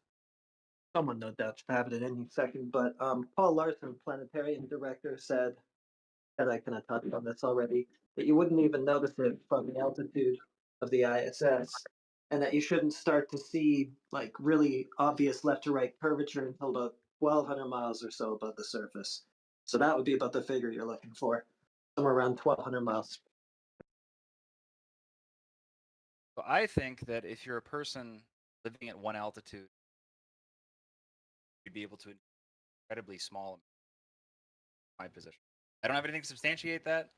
That's just what I believe. I think that maybe it's just the shock of being in an airplane. Maybe it's those blowing out because I think that if you exist at one altitude and then you rapidly change several tens of thousands of miles of altitude, some very small intuitive perception of curvature might occur. Would you agree that you've got a 360-degree circle of vision around you? Yeah, sure. Oh, awesome. So that's all we see anyway. And this, I mean, look, us guys have been doing this for 8, 9, 10 years. And the rhetoric has kind of changed in that time. You know, people that are trying to stop flat earthers from talking about things. So even within this argument, we've come to realize that even globe earthers will now turn around to you and tell us that to see curvature from an aeroplane is fundamentally ridiculous. We've now given you 2 people, Paul Larson, owner of an observatory, and Neil deGrasse Tyson. Both of these scientists and mathematicians have demonstrated through maths and demonstration that no one is high enough above the surface of the Earth to even see curvature, my friend. We've been talking about this for 20 minutes.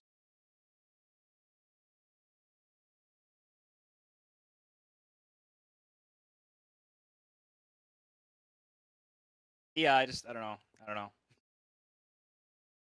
Because I feel like if the Earth was so if the Earth was a like I said, if we were on what is the minimum size the Earth would have to be? Scale that up to within human perception of becomes more plausible to me. No, Earth is Go outside. You live on it right now. I've been trying to explain to you. And look, we haven't even spoke about this yet. When you look out of one side of your airplane and you see curvature, go and look outside the other side of the airplane and you'll see curvature there. Go up to the front where the cockpit is, you'll maybe see curvature there. What happens when you join all of those lines up? You'll just get a circle of vision around you at best, or a wibbly wobbly line, but you're not getting Earth curvature.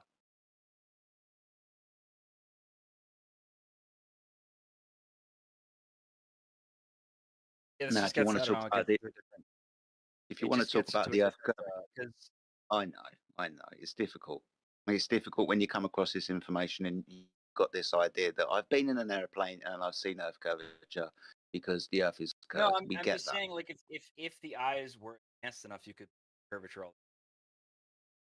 If the human eye didn't have That's what you've been limitations, taught to perceived think. curvature Well, all- you're also kind of presupposing with that there's any to perceive. Exactly. No, I'm just saying that if the human eye was elevated to a certain point, you could Yes. at all times perceive curvature. Like Sounds- this is why I posted sounds like the you're still doing- Prince example. No, I'm Well, just my- saying like this is why I posted the example of somebody standing on a. There's So, obviously a point at which the human eye is Tell you able to what. perceive curvature just from standing on a surface, right? Yeah. Now let's try and Yeah, switch that's- this. Let's try and switch this around a little bit. You know that picture that you posted? Imagine if you could draw a tangent line from that prince's eyes down to the curvature of the earth, where beyond that curvature you couldn't see anymore. Can you imagine that? Yeah, sure. Awesome stuff. So that would be the curvature that we should all be able to perceive. Because you've obviously heard the argument that, you know, I can't see the bottom of that boat, building, ship, or whatever over a distance of water because the physical earth curve is in the way, right? You must have heard that argument. At some point. Sorry, I didn't catch that. Yeah. At So some point, this yeah. is again going to invoke math again because this is something that we should all be able to see. If we're standing on that curved surface, tangent line from your eyes to the horizon, and beyond the horizon, the earth begins to dip down, so things like boats sail over the curvature of the earth. Now, this is the primary reason why we're here as well, because we don't observe that curvature either. I'm going to post an image for you in the live stream. I want you to have a look at it for me. Calculation for this on a radius of a ball of 3,959 miles is 1.2 times the square root of the observer's height in feet. It sounds complicated, it's really simple. If you're a 1 foot observer, square root of 1 is 1, you times that by the distance of 1.2. In the geometric physical horizon, the tangent line from your eyes to the edge of that sphere should be at 1.2 miles away. Now, this is an observation taken from about 3.5 foot above the surface of the water. Now, for that observation, the physical geometric horizon should be about 3 miles away, something like that. Now, this is really interesting because it's got the bottom of 6 wind farms in it. We've numbered them for you because they've got distance markers. Can you tell me in relation to the distance markers, the wind farms, can you tell me where the horizon appears to be, mate? Is it in front of them or is it behind them? I wouldn't be able to tell you that. I'm just. You I'm wouldn't just, be right able now, to I'm tell just me trying to- where it. Okay, I'm just fair trying to, enough. right now. I'm just trying to picture myself standing on a Let spheroid me- and the locations of Let me my let me eye. play this, Jedi. But hang on, let me just talk Yeah, for a yeah. second, right? Okay, so you're standing on a sphere, spherical object. There is obviously a point. An eye. Are See the you gonna curve of do the- this again, dude? Yeah, You've because done it's how this I'm like able. 17 I know times, man. because it's how I'm able to. You don't have conceptualize. to. You don't have to go through it again, dude. Just let me just play this clip, just so you can hear. I It's know, a but scientific obviously, communicator. I'm saying that there's a point at which this object that you're standing on. just You becomes said flat, that like right? like he said There's a 17 point- times. We got it. We There's got a it, point bro. at which we need to end this loop, man. Yeah, we got it, bro. But let me just play this clip. Well, That's I what I'm didn't- I trying to show wasn't- you. I was not. I mean, You got to hear this clip, bro. Really do. Check it out. right? This guy in chat is saying we can see miles. So he's If the talking about moon it is from the. approximately 50 feet, I think Oh boy. this would be, to this scale, a mile. Show us where the International Space Station is, Hubble.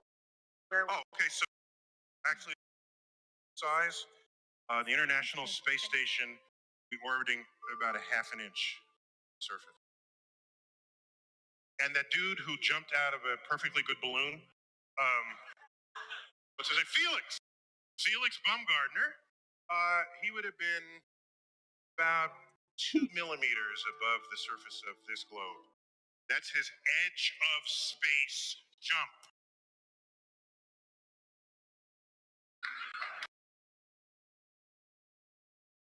But there's no reason that that 2 million millimeters isn't perceptible I don't to have a human problem eyes. if he does it, but There's still some. the There's still some honesty level of of it would change that greatly a human eye can diminish what I think people thought he was actually doing. And not only that, they made sure to photograph him standing there, really wide-angle lens, which curves horizontal lines. So in the photo, you see this curvature of Earth's surface, and he said, "Wow, he's in space. Look at that." No, he's not. At that height, you don't see You don't see the curvature of the Earth if you are 2 millimeters above this beach ball. That stuff is flat. That stuff is flat. That stuff is flat. That stuff is flat.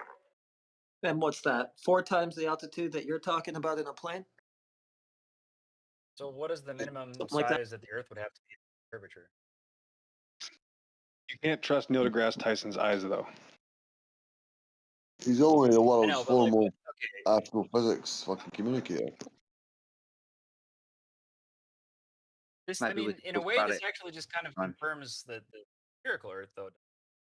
It's still like, I mean, the point he's making is that there's You obviously didn't.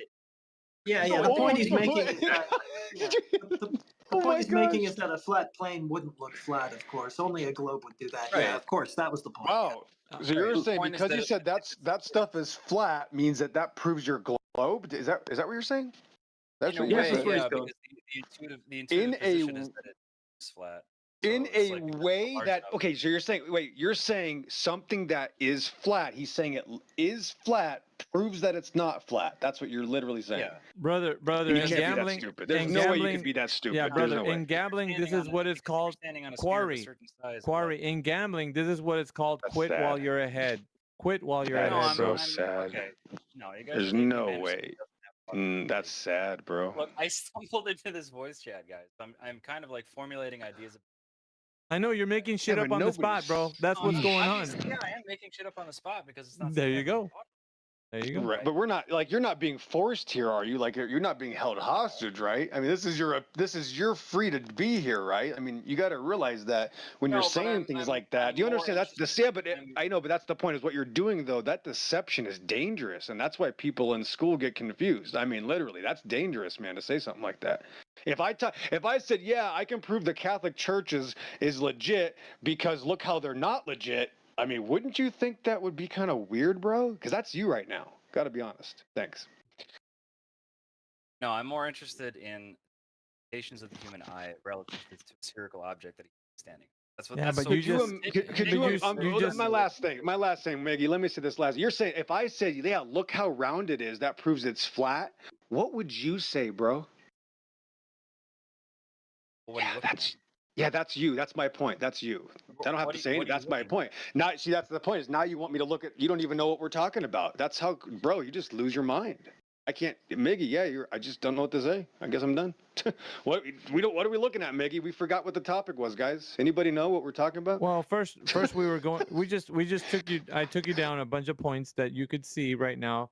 How it is not what you're thinking it is, or even saying it is from your vantage point at an airplane. Or remember, we had a little pushback and resistance on even standing at the beach and making observations because this whole dialogue that you went into about not trusting your eyes, but you can trust your eyes, but you can't trust your eyes, but you can trust your eyes, but you can, and it was just a circle jerk.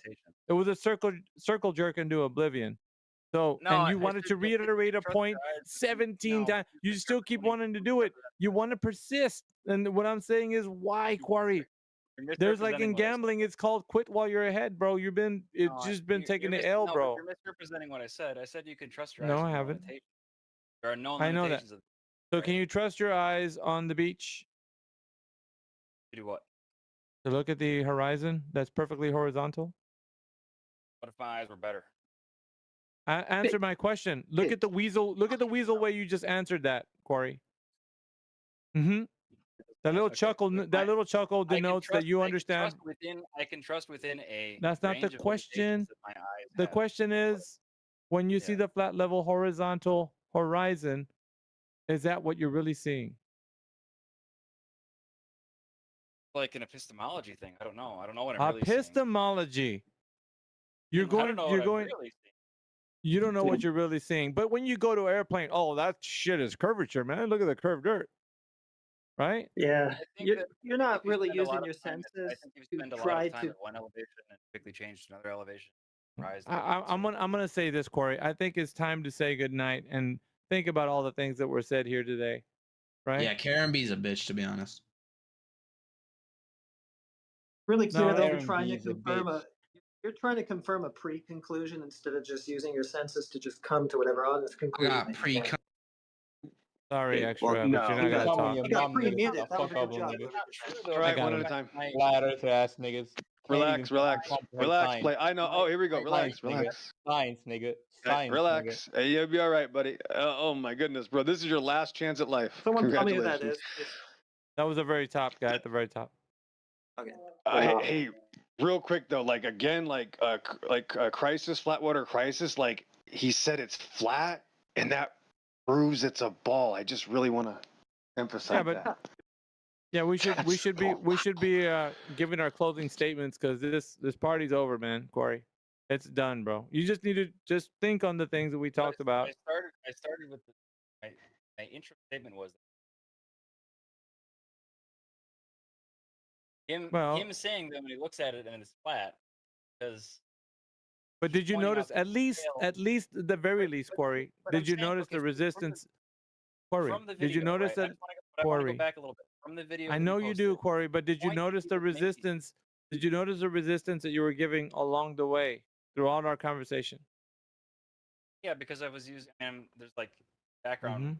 thoughts that are going on about scale and how you perceive scale. That's why I was Not that's why I really. brought up You the whole didn't. point You of- didn't have any of those when you thought that you saw a curve outside of an airplane.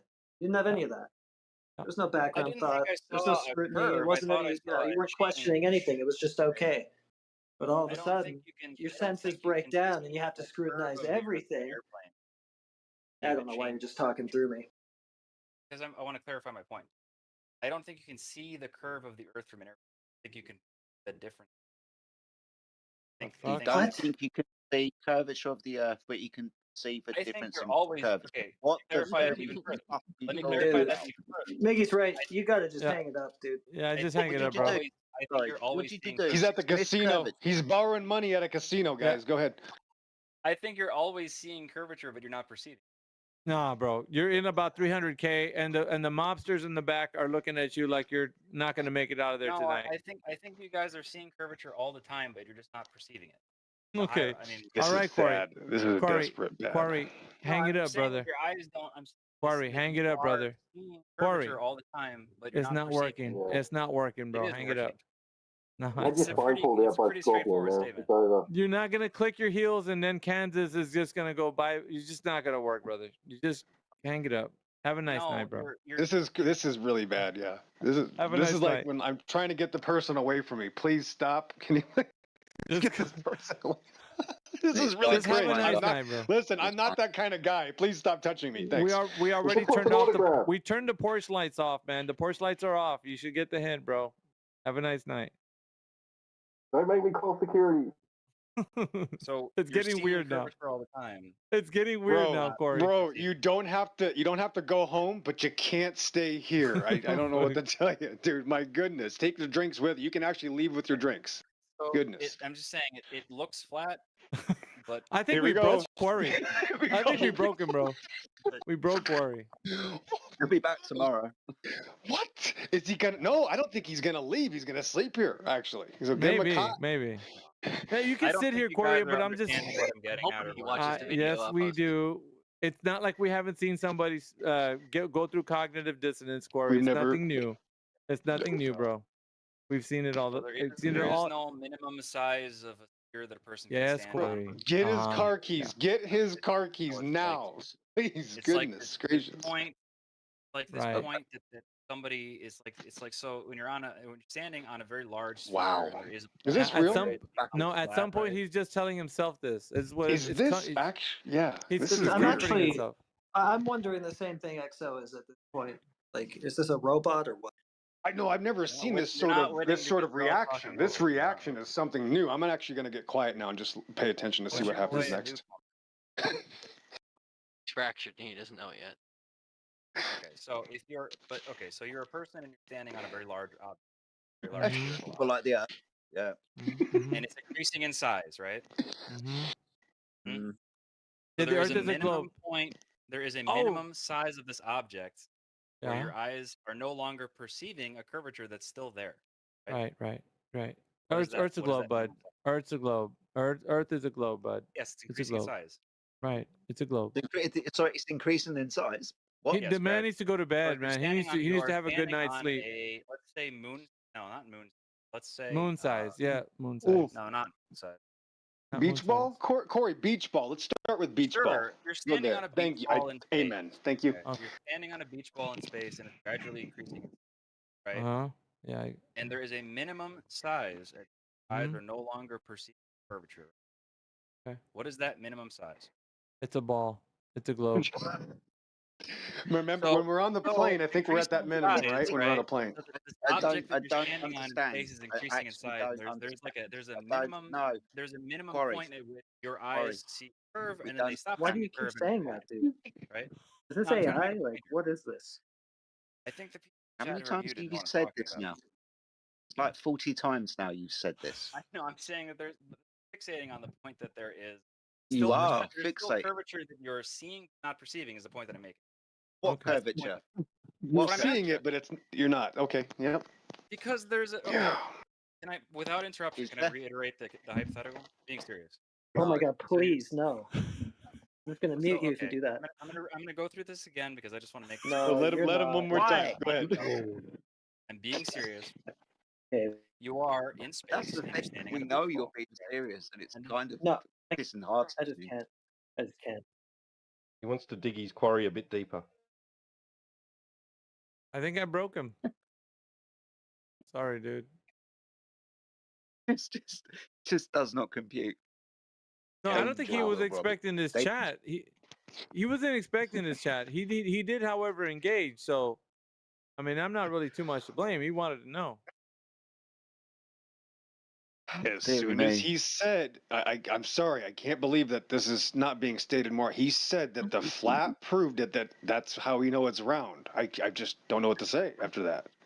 Sorry, just I've wanted- just had this That's vision of it. him going up to work tomorrow, and he's going to be going up to people, grabbing them by their shoulders, and going, "You curvature, you can't perceive it, but it's there." So, You do if see the the beach Earth, ball, right? if the Earth was a bit, look, listen, There's a you're not minimum listening to size, me. right? Are you listening to me? And Stop people interrupting me. just people are just walking away like, dude, stop. Like, what the fuck? Have a good night, Quarry. Don't worry about this, man. It was all a bad dream. There, you wake up tomorrow and you'll be right as rain. We never They said had to this me. conversation. No. I would have liked to have understood his argument for gas pressure without a container. That could have gone on for fucking weeks. Not that You we would would have have been ever happy. fucking got. Oh yeah, I would've- know. Would have been happy to have it. Are we taking a Can we deep do breath that? and saying everything's gonna be okay, bud. At the end of the day, every little thing is gonna be all right. So without memeing or shitpost.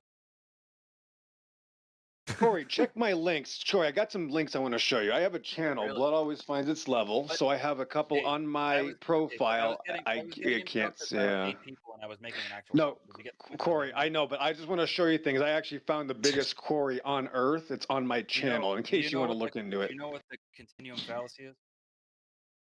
I know. Why don't you tell us? Yeah, go ahead, Corey. You got it. The continuum fallacy, if everyone's familiar, is this idea that because you can't find the exact point color spectrum of a solid color, you can't say that red or blue exists necessarily because they bleed into each other. So there's no like exact. I'm sure I'm paraphrasing. I'm sure. Earth curvature. So the point that I was making is if you are standing on a spherical object that is increasing in size, at some point, right, the curvature is no longer perceptible to you because it's increasing in size slowly. So at some point, the curvature that you are witnessing, that you're perceiving with your eyes, is flat. But the thing is, you're still perceiving the curvature. It just is flat to your eyes. So there's imagine. I want you all to imagine this. In You're your brains, laughing. your You're eyes. laughing. I like the laugh part. Go ahead. I know. Obviously. You knew that? That's good. I'm proud. Okay, keep going. I'm just asking you to conceptualize this in your brains. You're standing on a slowly expanding object in space, and there's obviously a point at which We did that like the first 18 I know, times but- you did this. I don't know why you're doing it again. You know, this sounds like somebody that got caught in a lie, bro. This constantly, I know. It sounds like you're being interrogated, but it's like the cops don't want to. I'm trying to reiterate Yeah. that there's Okay. a minimum threshold at which We your get perception of a it. curve becomes. Yes, So he's but still- you realize, okay, Corey, do you realize that I'm claiming that if something appears to be flat, you can't say it's evidence for something that's curved? Does that make sense? Well, in this hypothetical, it's an expanding sphere, so you know that it's curved. No, I'm saying evidence. That's the point. You hypothetically don't even understand what up and down is. I'm saying if something appears to be flat, it can't be evidence while it's appearing to be flat for something that's curved. That's just a basic axiom of reality that most children would understand in kindergarten. That's not the point that I'm getting.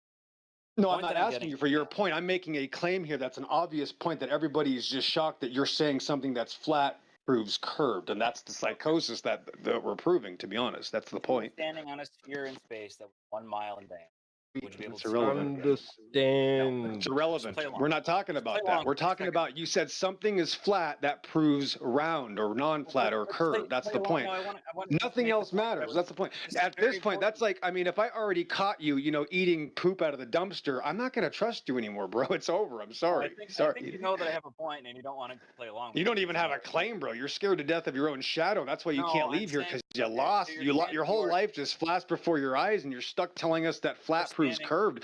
Bro, you're gone, man. It's over. You are standing on a 1 mile in diameter sphere.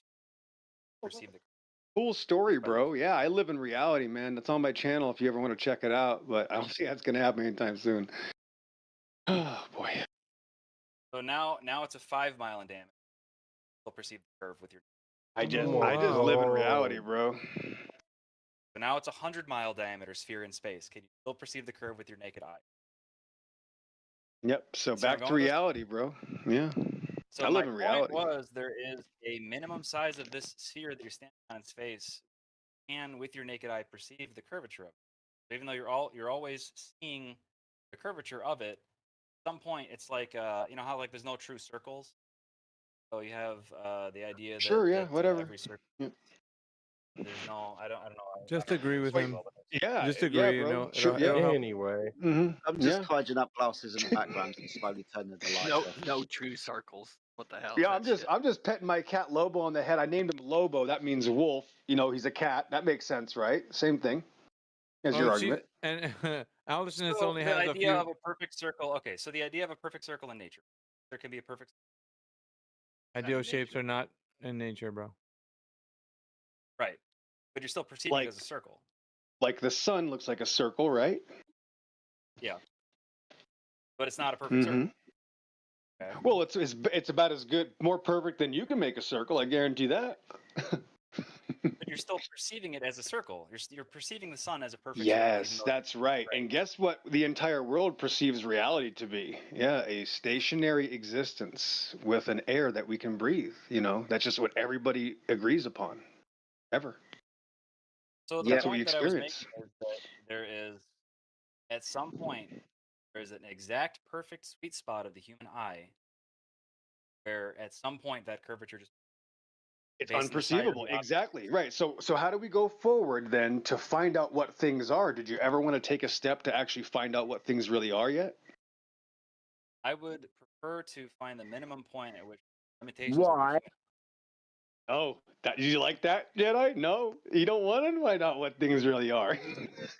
I prefer to find the limitations of what I'm Dude, able to it's see. painful. But yeah, Bro. I mean, we've understood your ever increasing ball that eventually you would not be able to perceive curvature, but it is actually there because you're standing on it. Yeah, we got that about 45 minutes ago. Yeah, it's nice. I like it. So But my I'm telling you, point was man, that you're seeing you the should have curvature, walked but not away. perceiving You're now like 600K to the bad. I'm telling you, the mobsters are looking at you sideways because you don't leave the, No, my the gambling my table. point with this ever expanding ball was that even though it's Mhm. expanding very slowly, you're Yeah. still seeing the curvature or seeing flat without perceiving. Yeah. I agree. And I agree with Corey. I agree with him. Point Yeah. is, Crescendo to this point is, of a ball with the radius of 3,959 miles, you have to be further away than the International Space Station to start seeing that curvature that you couldn't perceive before. If the ball was smaller, you could. But it's not that small. We're on a ball of a certain radius value, and we can't see curvature down here That's or right. in your aeroplane or from a high altitude balloon Okay. or from the Amen. International Space Station, mathematically speaking.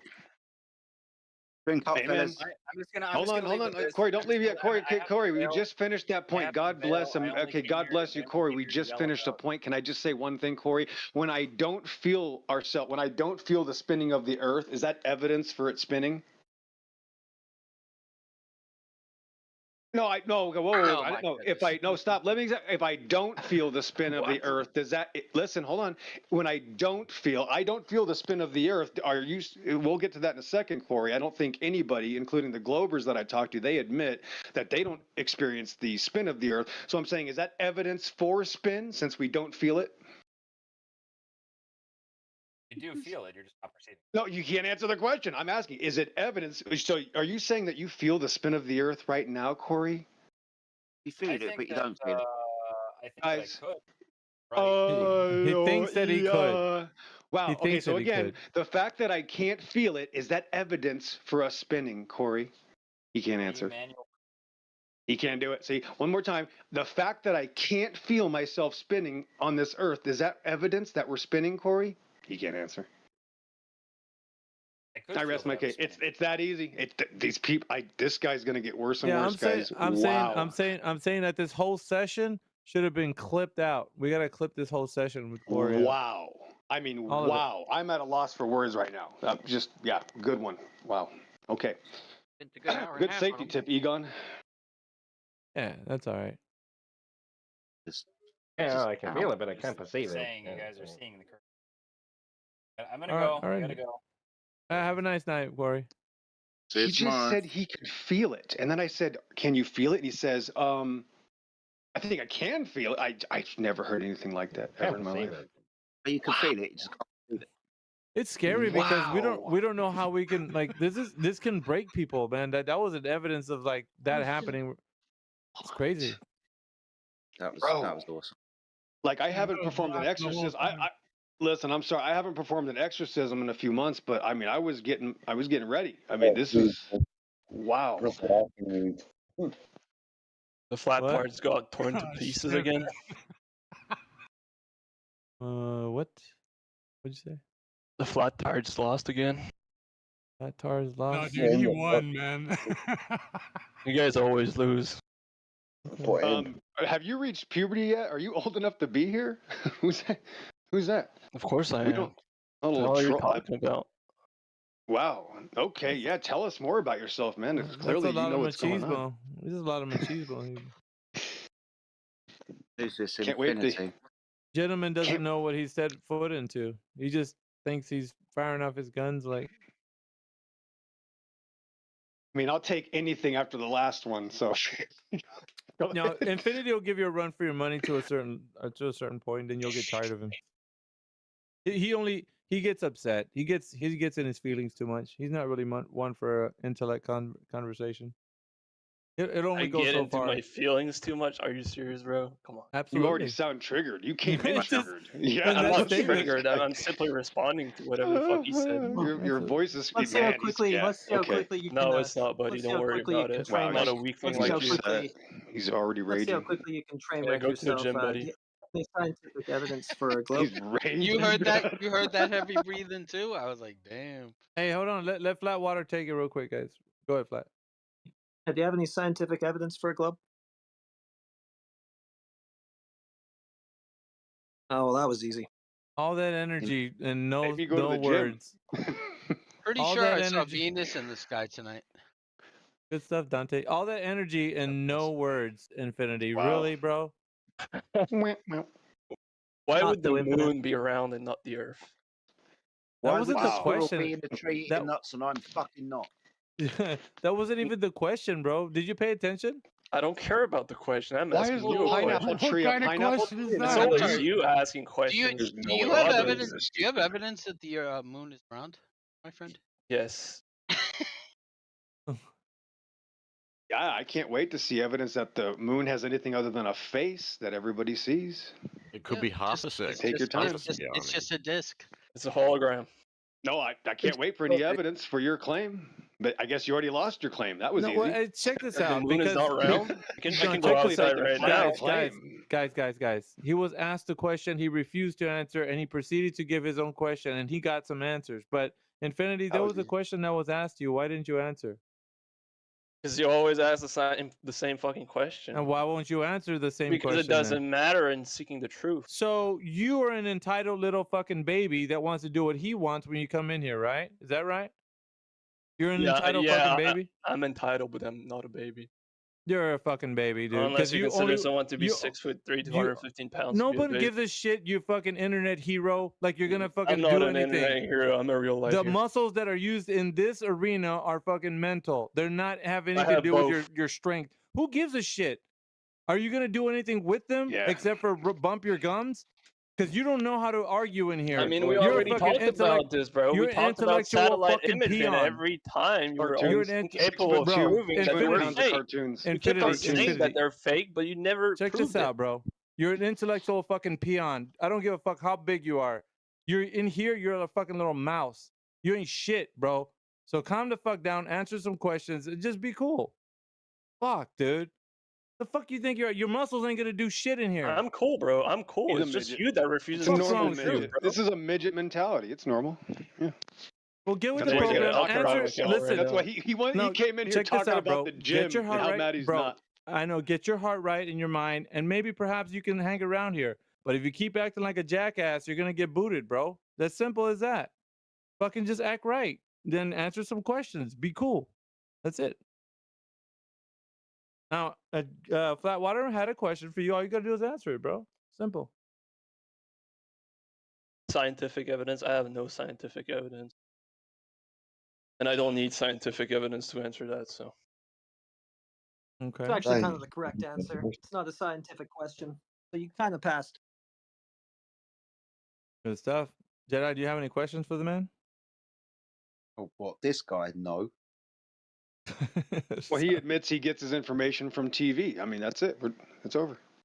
I mean, I get my information from NASA and SpaceX. So. Yeah, that's what they're hired for, to show you things on what? Yeah, your TV and your screens, your media. That's where you get your religion from. You can't talk about it, but that's what you believe. Yeah, case closed. And think, how can you prove that that imagery is fake? How can you prove that? Oh, on here on Earth. Yeah, on Earth here, and with the thousands of pieces of technology. The military-industrial complex, the laser systems, radars, sonar. I mean, just everything here. So you can prove that those imagery that. Yeah, with here, yes, technology here in reality. Have you ever thought about that? Yeah. What? What are you talking about? Wow, you've You're never not heard of answering my technology? I know, this guy's a psychopath. He won't even technology in reality. Like cameras, radars, sonar, long-range equipment. What do you don't believe in these things? What does this have to do with anything? What we're talking Wow, about? Satellite you don't imagery. believe in reality? So what does reality have to do with anything? I think you've proven my point. Thanks, man. What? What? That is just incoherent. Yeah, reality. Are you guys really this retarded?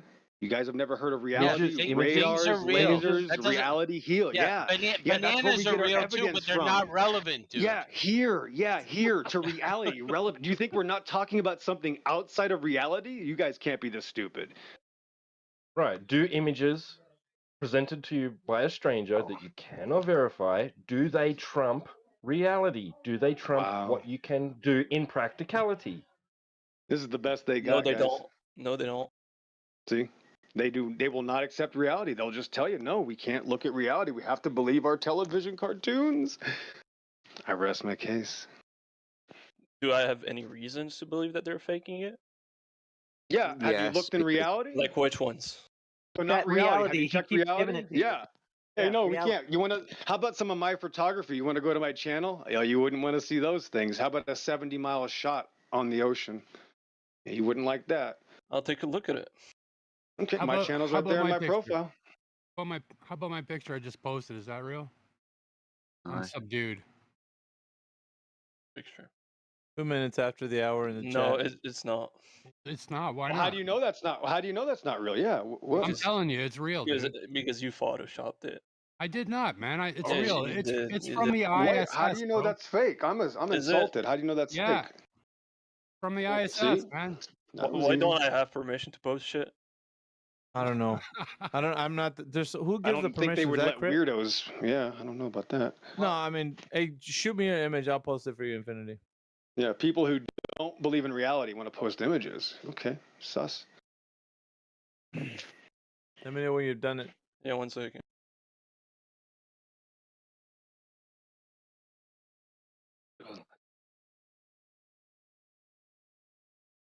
I don't know Well, what's wrong with that picture. It's a live video, so how can you deny that the Earth is The live video. The Yeah, live video. I'll give you the full they keep movie here if repeating? you want, dude, of Star Trek, and you can tell me if it's fake or not. That's real. I'm gonna put it in the chat, guys, and I mean, how can you prove that this is fake? That's all I'm asking. give me a second. How can you prove Here. it live? I already Very- said with Yeah. reality. My gosh, this guy hates that much. His What a link weirdo. his link is in the chat. How can you prove Earth it's from live? space. I mean, this looks like it's kind of hard to fake. How you know? can you prove it's live? Oh my god, it looks fake. Did you see It's the above hard picture to with fucking fake? Star Look Trek? at that curve, man. Star Trek, Star Wars. Come on, think outside your tiny little brain cell. Now prove to me it is live. Figure this out. You I think mean, you we've can never see the seen a curve? space movie before, 1 have we? second. Never seen a space movie before, no? Yeah, I've A seen a space, couple of the these. space movies, you know, when the Starship Enterprise is flying around in an orbit of a planet, is that real? Is the Enterprise really there? No, it's not. It's a movie. And Awesome stuff. Oh, That's a come on, movie. spoiler Awesome. alert, guys, please. Fish. So how can you prove to me and everybody else that that is live? Well, because based on what I You- know, I think the ISS has an integrated camera, right? So is the fucking Starship Enterprise, and What? so is the Starship Enterprise, and Yeah. So you don't believe that the ISS is in space right now? how do you know it's live? Because the ISS has a camera on board, and I guess connecting So it to does the the internet so isn't does, that so does complicated. the Starship Enterprise. You look out the fucking window on the Starship Enterprise when it's orbiting a planet, and there's the fucking planet. Now, show me that this is live. Showing you that it's live. It's No, there's you a haven't. camera on the You fucking haven't. ISS. You Okay, how about I send you the website of NASA that is broadcasting the same shit. So the way how to prove that can they're you live is you prove ask them to it's show them their live? tits. Apart from the little red and white thing in the bottom that says live, how can you prove it's live? I mean, the NASA has The- it on its n- n- website. It's on a website, awesome So- stuff. So I can turn on the TV, can I watch the fucking Starship Enterprise hit warp, land around the planet, look out the fucking window, and there's a planet. Hold on. That's not fucking real. You know that's not fucking Don't you real. don't you think there's a difference between a movie and NASA? Like, let's No, there's not. Well, at the moment, all you're doing is giving images on a screen. Can So you tell me how- the difference? the difference between a movie and NASA? Yeah. Yeah, Isn't NASA NASA's like a way, reputable Yeah, NASA's agency? way, bro. No, NASA's way worse, way lower quality than the movies, bro. It's pathetic. They're talking about the production value, Infinity, not the organization. The production value of what you're seeing. So how Okay, good? You know what that means, right? Like how good I'm the video guessing, yeah, looks. their CGI is pretty good because they have a shit ton of money. Is that what you're trying to say? Yeah, Hollywood versus NASA. Well, how could you tell the difference between one to the other? If they look, their production value, it's maybe different, right? Depending on the cost, but the thing that they need to make the videos look like they do, there's a bit of production value involved. It's not just cameras turn on and then you get whatever you get. You got to get stuff to where you want them to. Anyway, I don't know if that makes sense, but I mean, I guess, but then you're assuming that NASA is just, I don't know. Full of shit. Yeah, basically, but Fuck, that would be awful, wouldn't it? some dude, you're fucked so up. how dude. about these thousands of people working for them? Are they lying? I mean, I don't think any of No, them are. that's not how it works. That's Do you not how it think they works. all know, dude? Or do you think No. they're just doing their job? They're doing their job. They're doing their job, right? Well, Right. believing that they're working for the greater cause of putting things in space and all that. But of course, Exactly. yeah, the guy who goes in there and punches keys, their keyboard, and puts information, data on there and stuff. They don't fucking know anything about that. They think that what they're doing is contributing to that. They all sign non-disclosure agreements anyway, so if they build a component that gets sent to some other part of the building or some other building, and then that component gets added to the next component, so they're cutting off the lines of communication between them all, huh? That's not uncommon, man. It's just business. That's the way business works. Compartmentalization, departmentalization, need-to-know basis, non-disclosure agreements, top secret, fucking confidentiality. Oh, bloody hell. Military eyes only. What a some of laundry it as list well. of goodness. That's awesome. Yeah, but that's So, that's not do that's you not a guys, do you conspiracy, guys have man. an That's opinion? Hey, Sorry. go ahead, Dante. No, you go. Uh, You go. Yeah, do you guys have an opinion on the Challenger disaster? Like Krista McAuliffe, like she die and like Fuck, are is they that an evacuated off-limit to this topic? cause? Is that No, an no, no. off-limit? Supposedly still What do you alive. mean? It's NASA like sent an No, I know, aircraft but in I'm the air asking and the it room. blew up and people died. I'm Go ahead. asking the room though. Is it off limits? Oh, is it? Oh, I didn't know. I don't know. No, I'm I would asking just the room. answer. I missed No, what you were I would asking. answer. Just answer him. See what he says. I think that the space race was kind of losing public interest, so disasters always get public interest. I mean, this happened in what, 6? Yeah, they something probably like that. didn't kill anybody. My guess would be that they The didn't space kill race was anybody. over. We had Aren't the these space people shuttle still going. alive? Space No, race was over. What? They got twins allegedly, Jedi, quote Do you unquote. think that in Oh, is that what it- 1986, when with the bread lines in Russia, right, and us like dropping the space shuttle, theoretically, I'll just put that out there, because the company Yeah. I'm keeping, right, every 2 times a year, that yes, the space race was not like a contention. At that Yeah, it was all fake anyway. What are you talking about? The whole thing No, was a that's hoax from the beginning. yeah, okay. There is The no claim space was that race. the space race, that because of the space race, they needed a disaster, right? Like we No, weren't that's not what losing he the said. space race at That's that not point. what Jedi said. That's not what Jedi said. He said that the space race was coming to an end. It was boring. What are you talking about? No, he's talking about the economics, I think. Is that what you mean, Dante? The Oh well, economics? no. Then maybe I just misunderstood Jedi. Well, which I mean, is fine. okay, whatever. This isn't even like part and parcel of, like the core point. The core point is I just wanted to understand your opinion, like just generally. Do you guys think that actually happened, the explosion, meant and that fucking Krista McAuliffe died, or you is don't- that a part of the cover up? Those False were some flag hard events. times, bro, Sorry. in America. Sorry, Jedi, go ahead. No, you're fine. False flag events happen all the time, right? People don't always die in these quote-unquote disasters that are propagated across the world. Like So I said very earlier, the specifically, race- do you think Krista the McAuliffe died? No, Okay, that's fine. I'm just honestly I just don't trying think. to I understand don't what your think belief any was. of these people were in that spacecraft when. Okay. Did you see their doppelgangers, I mean, Dante? there's a couple of memes that are going through the live stream and the mic where these people are said. Look, I think Yes, Spake 9 has that minutes after the video. hour. Spake, don't you have the? Who's got the photo of their doppelganger? They got twins, I think. Each one of those got a twin. Yeah, I seen that shit. Oh Fucking really? crazy, oh, bro. Yeah. oh yeah. Fuck Share yeah, that. dude. No, I love that. Shit. Yeah, You haven't seen that, if you, Dante? if you have, no, I have no idea. Dude, Some it's of them are fucking. just And coincidences. I'm in Boston, which is right next to New Hampshire, so it's kind of a bigger deal. You're like, oh, a local teacher. Yeah, I You know told what I mean? guys. Bro, You this scroll shit's back gonna a blow couple your of fucking screens. mind, dude, when you see it. Well, It's it's pretty hard to blow my mind at this. well. I'll take a look. No. I mean, I get it. Hey, Geppy Get, are you there? Oh, shit, it's about morning time for him right now. He's probably just getting up. Don't awaken, please. Why are you fucked up, Don't dude? awaken Dracula. No, but he was talking about that laser printer. This guy wanted to see it. He said he'd believe flat Earth if Geppy Get would show him that printer. No, not the printer. No. You got to show me where they. Wait, are you talking about me? Yeah, man, you. Yeah.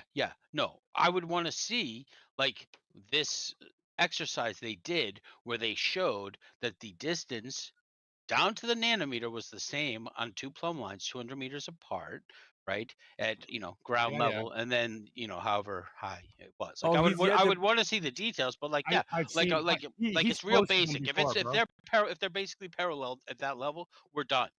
Yeah, there's no arguing. Like Oh, he's it's a yet to plumb line. produce that. enough. What'd you say? What's up, dude? He's posted the information before. Oh, yeah, Yeah, I haven't seen yeah. it. I don't know. His internet broke.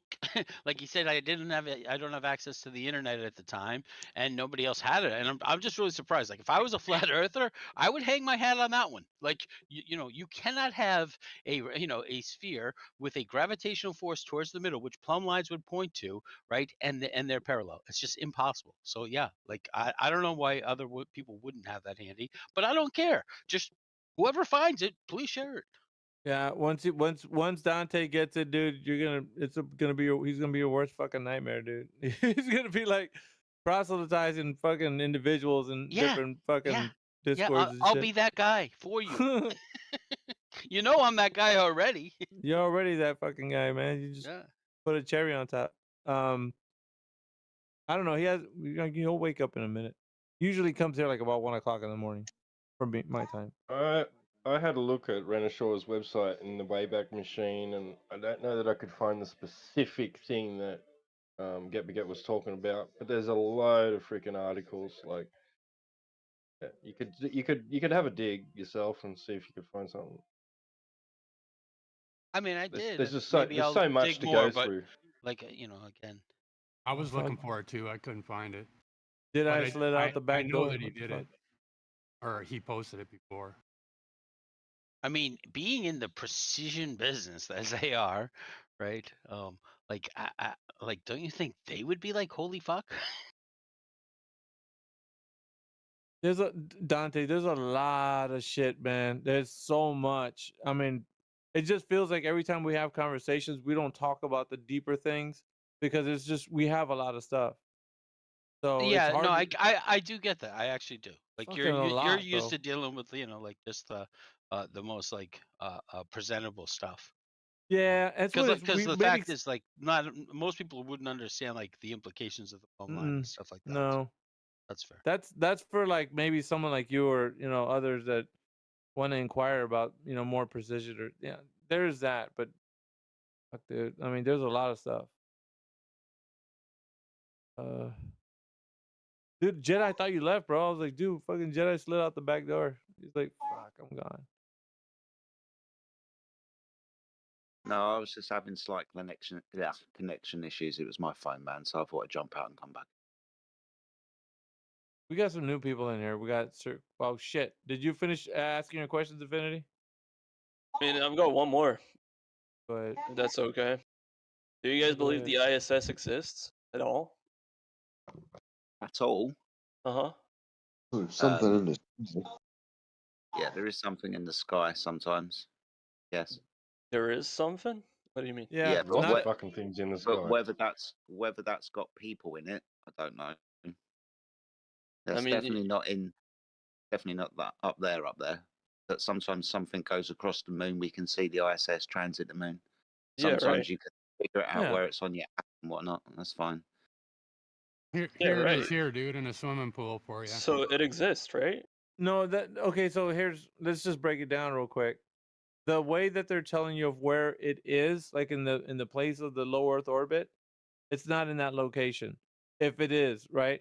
And also, if you're saying that there's a tin can that has human beings on it going at 17,500 miles per hour in a decaying orbit for over 20 years, falling around the Earth, that shit is bullshit.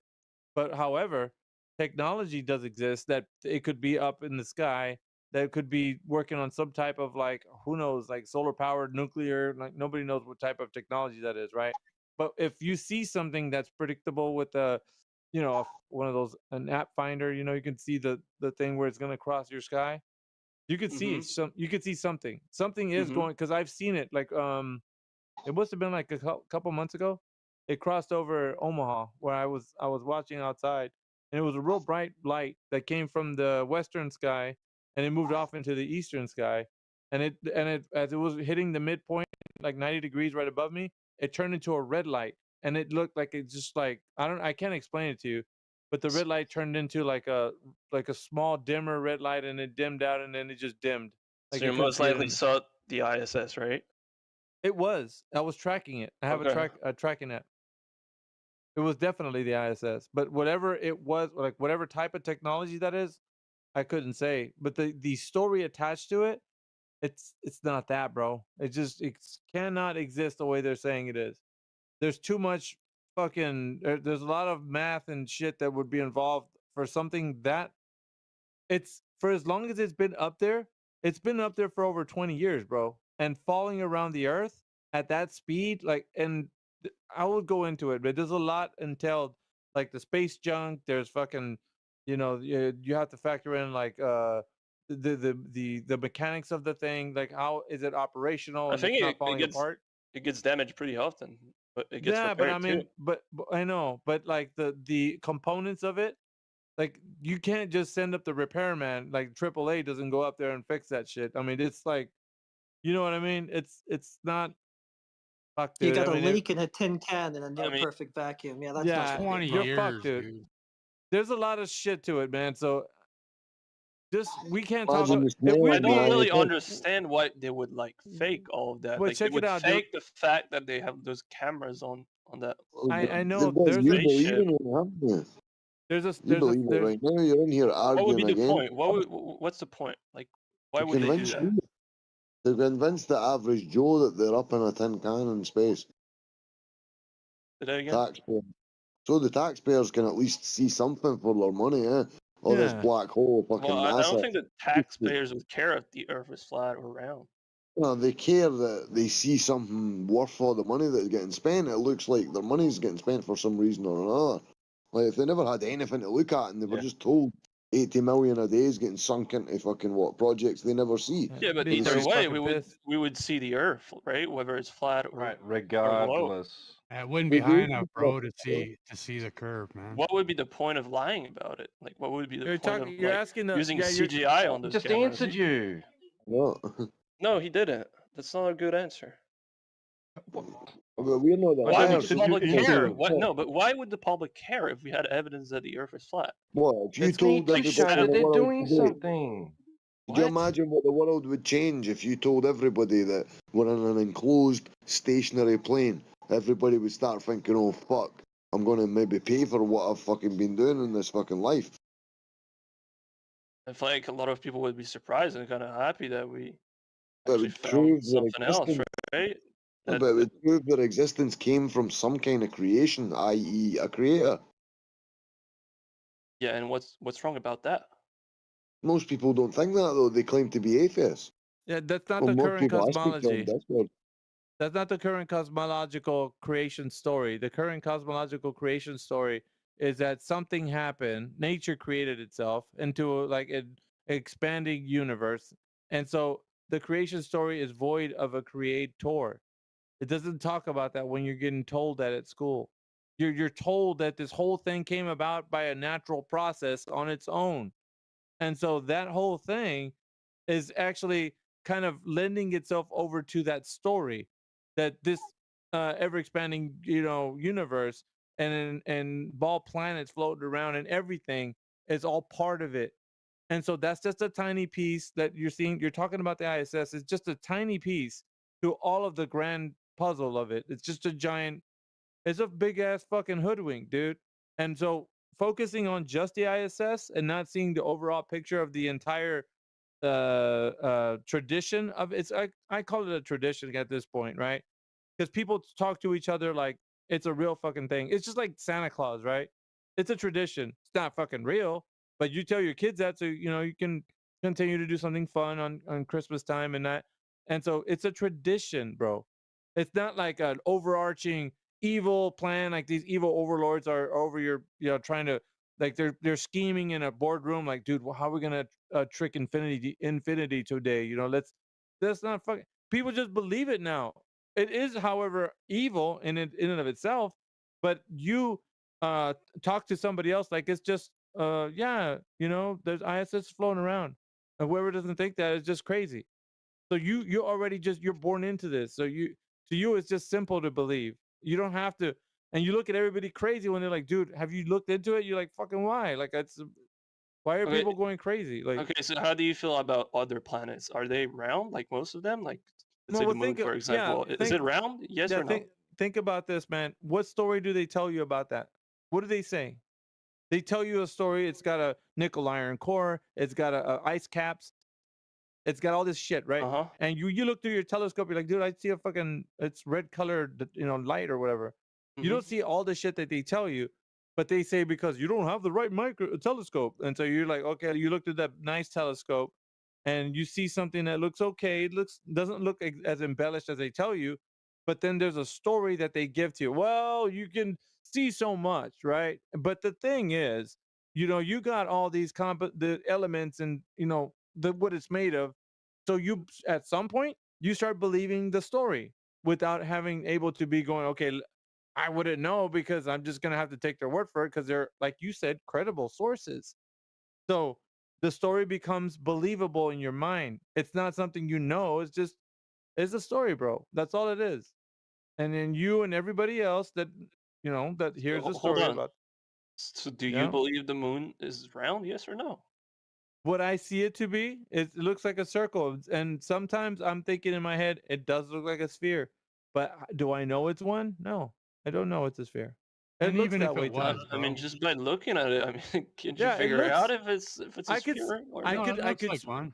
I could speculate. I could say, yeah, it looks like one, but do I know it's one? No, I can't. I don't know it's one. It looks like one to me. But what does Does that does Doesn't have prove? Mars? parallax. It doesn't have Hold on. parallax shift like a sphere should either. So there's, there's reason to think it's not. And we never see the back of it either, bro. Right? Yeah, you only see one face of it always and forever. But I'm being honest with you, right? At least Infinity. I'm not gonna be here sitting lying to you just for the sake of it. It's just because I think the Earth or know the Earth is flat. Like it's not because of my thought process. It's because I'm being honest. I'm like, dude, I see everything you see. Why would it Be be flat? serious? Why would it be flat? Why You wouldn't it? asking He that said. question? Mm-hmm. Is this fucking Discord dead? Because there's no measurable curvature. We don't. So ever since we started to have this conversation on the internet and people started talking to each other Why? about it, we started to The figure out a fuck? method on how we can figure out if we're standing on a ball. How can you figure out that if it is a ball or not, right? So a lot of stuff started to happen: laser tests, line of sight tests, people using mirrors with lights across lakes. Like there's stuff that people started to do to like actually figure out if this is a ball or no, right? So Uh-huh. it has to deal with geometry. So if they Okay. tell you you're standing on a ball, and in 2023 you're like, dude, we got all kinds of measurement units, right? Mm-hmm. I mean, you got inches and millimeters and centimeters and all this shit. So if you really wanted to, you or anybody else, we could start to measure the surface. And you say, okay, from me to like 20 miles away, I know that there should be some curvature that's going to block my view, and then I can't see whatever's beyond that or whatever. Then you can start to know some things, right? That the earth is indeed curving or it's not. That's what the people have, all of us in here have been starting to figure out. And we're waking people up to like, look, guys, if the earth is a globe, like everybody believes, it's going to be one tomorrow when you measure it. It's Can I not going to stop being a globe, dude. can I say something? Yeah.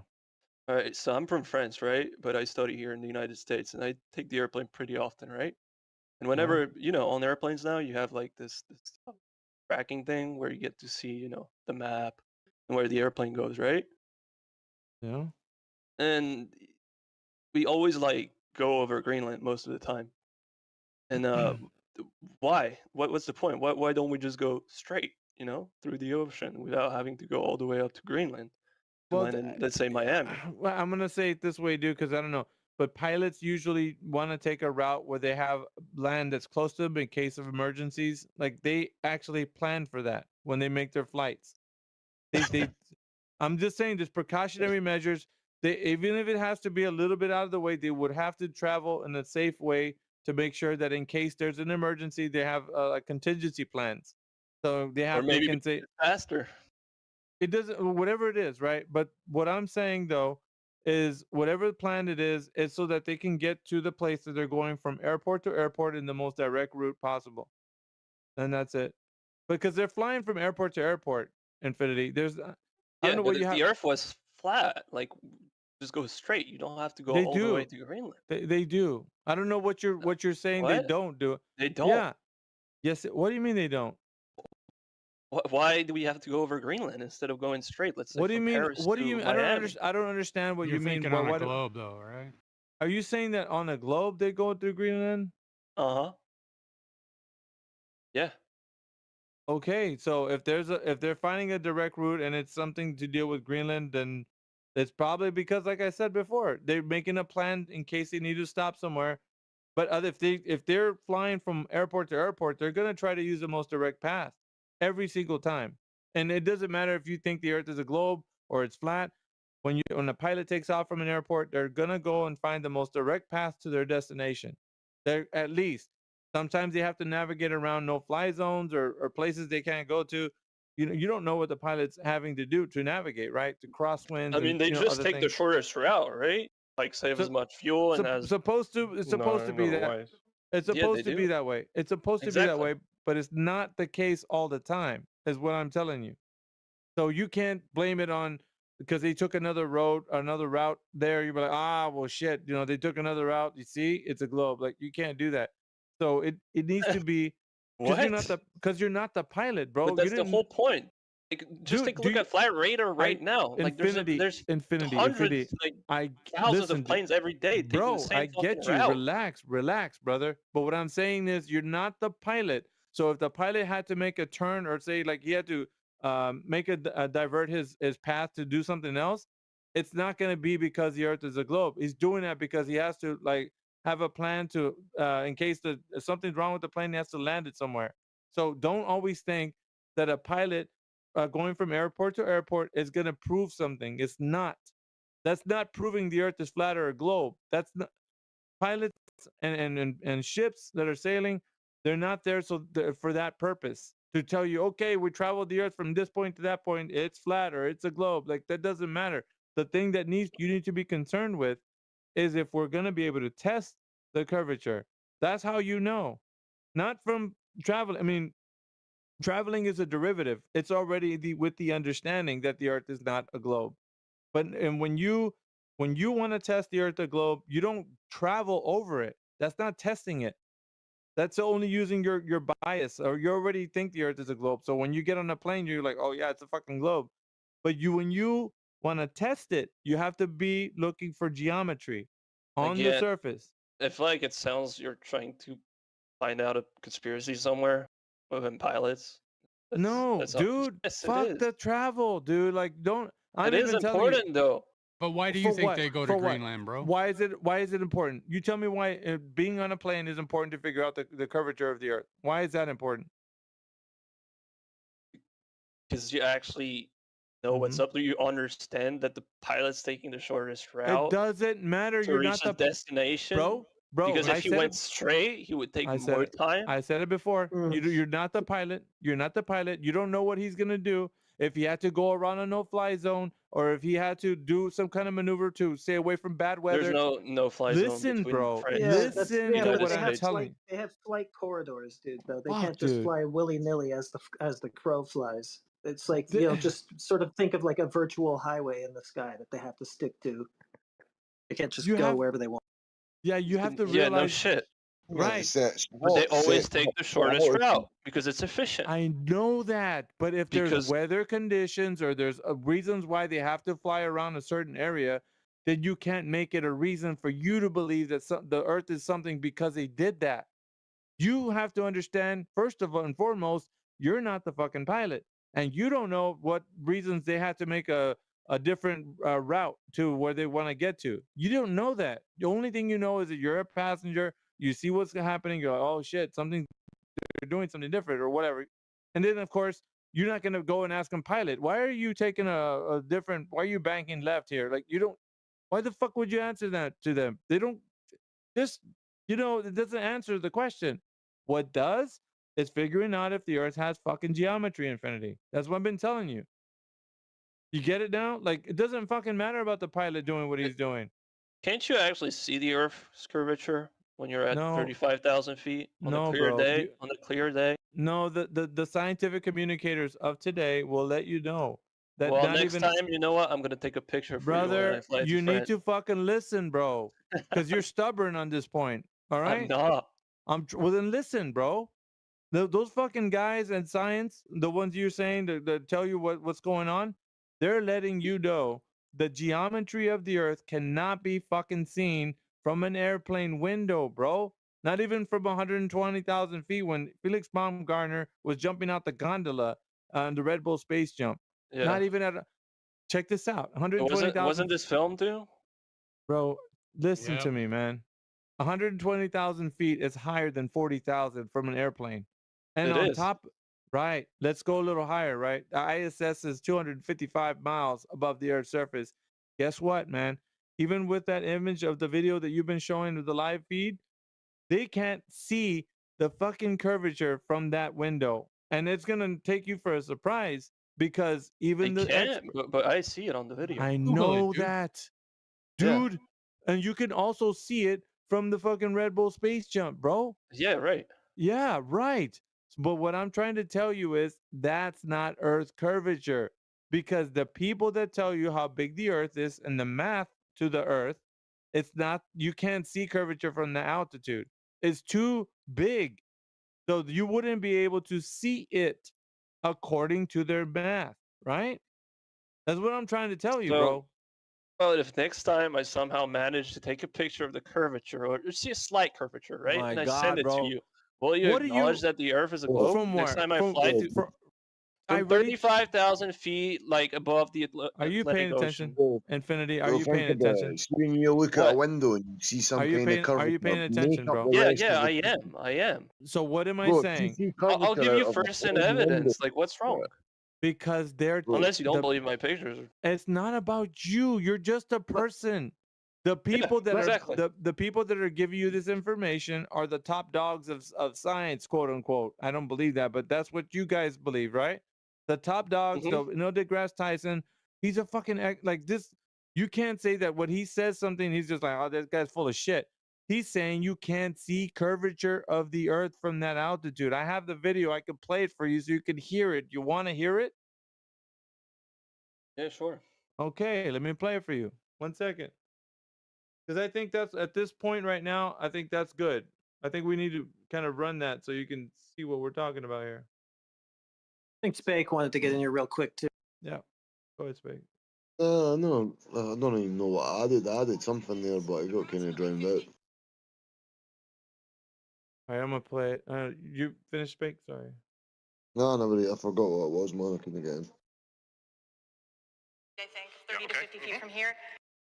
This would be, to this scale, a mile where national. Oh, okay. Breaking up, dude. This size, the International Space Station will be orbiting about a half an inch of the surface. And that dude who jumped out of a perfectly good balloon,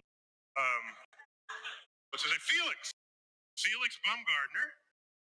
He would have been about 2 millimeters above the surface of this globe. That's his edge of space jump. No, he's not.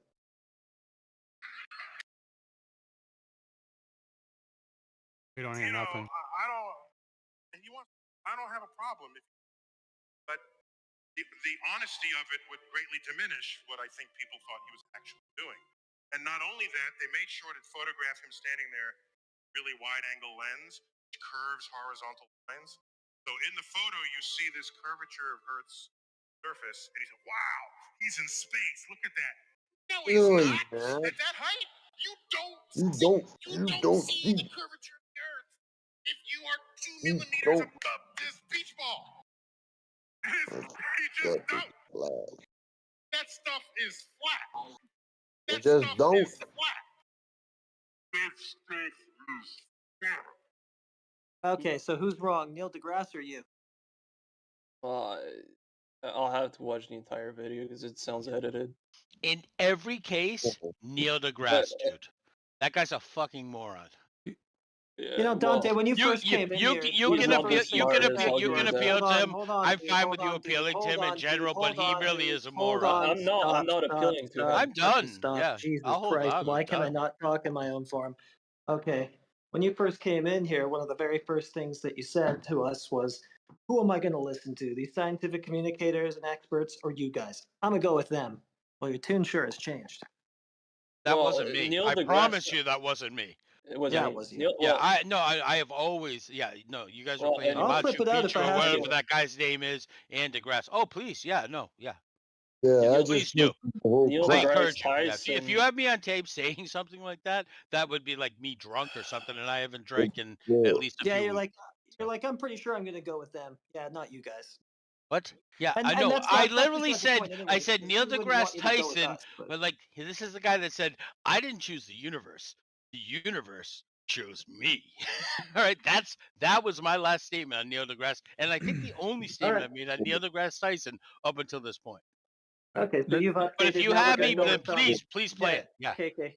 Okay, fine The if I best, find that. But we've got that now. You've updated. Neil deGrasse is less credible than this random Discord guy, Infinity. All right, fine. just to Yeah, add, but I Neil deGrasse posted Tyson is not the entire scientific community. Oh see the God. person who claimed that that was edited. I just put the whole clip there, so you'll be able to verify it yourself that he did say that. 38 minutes after the hour. I Infinity.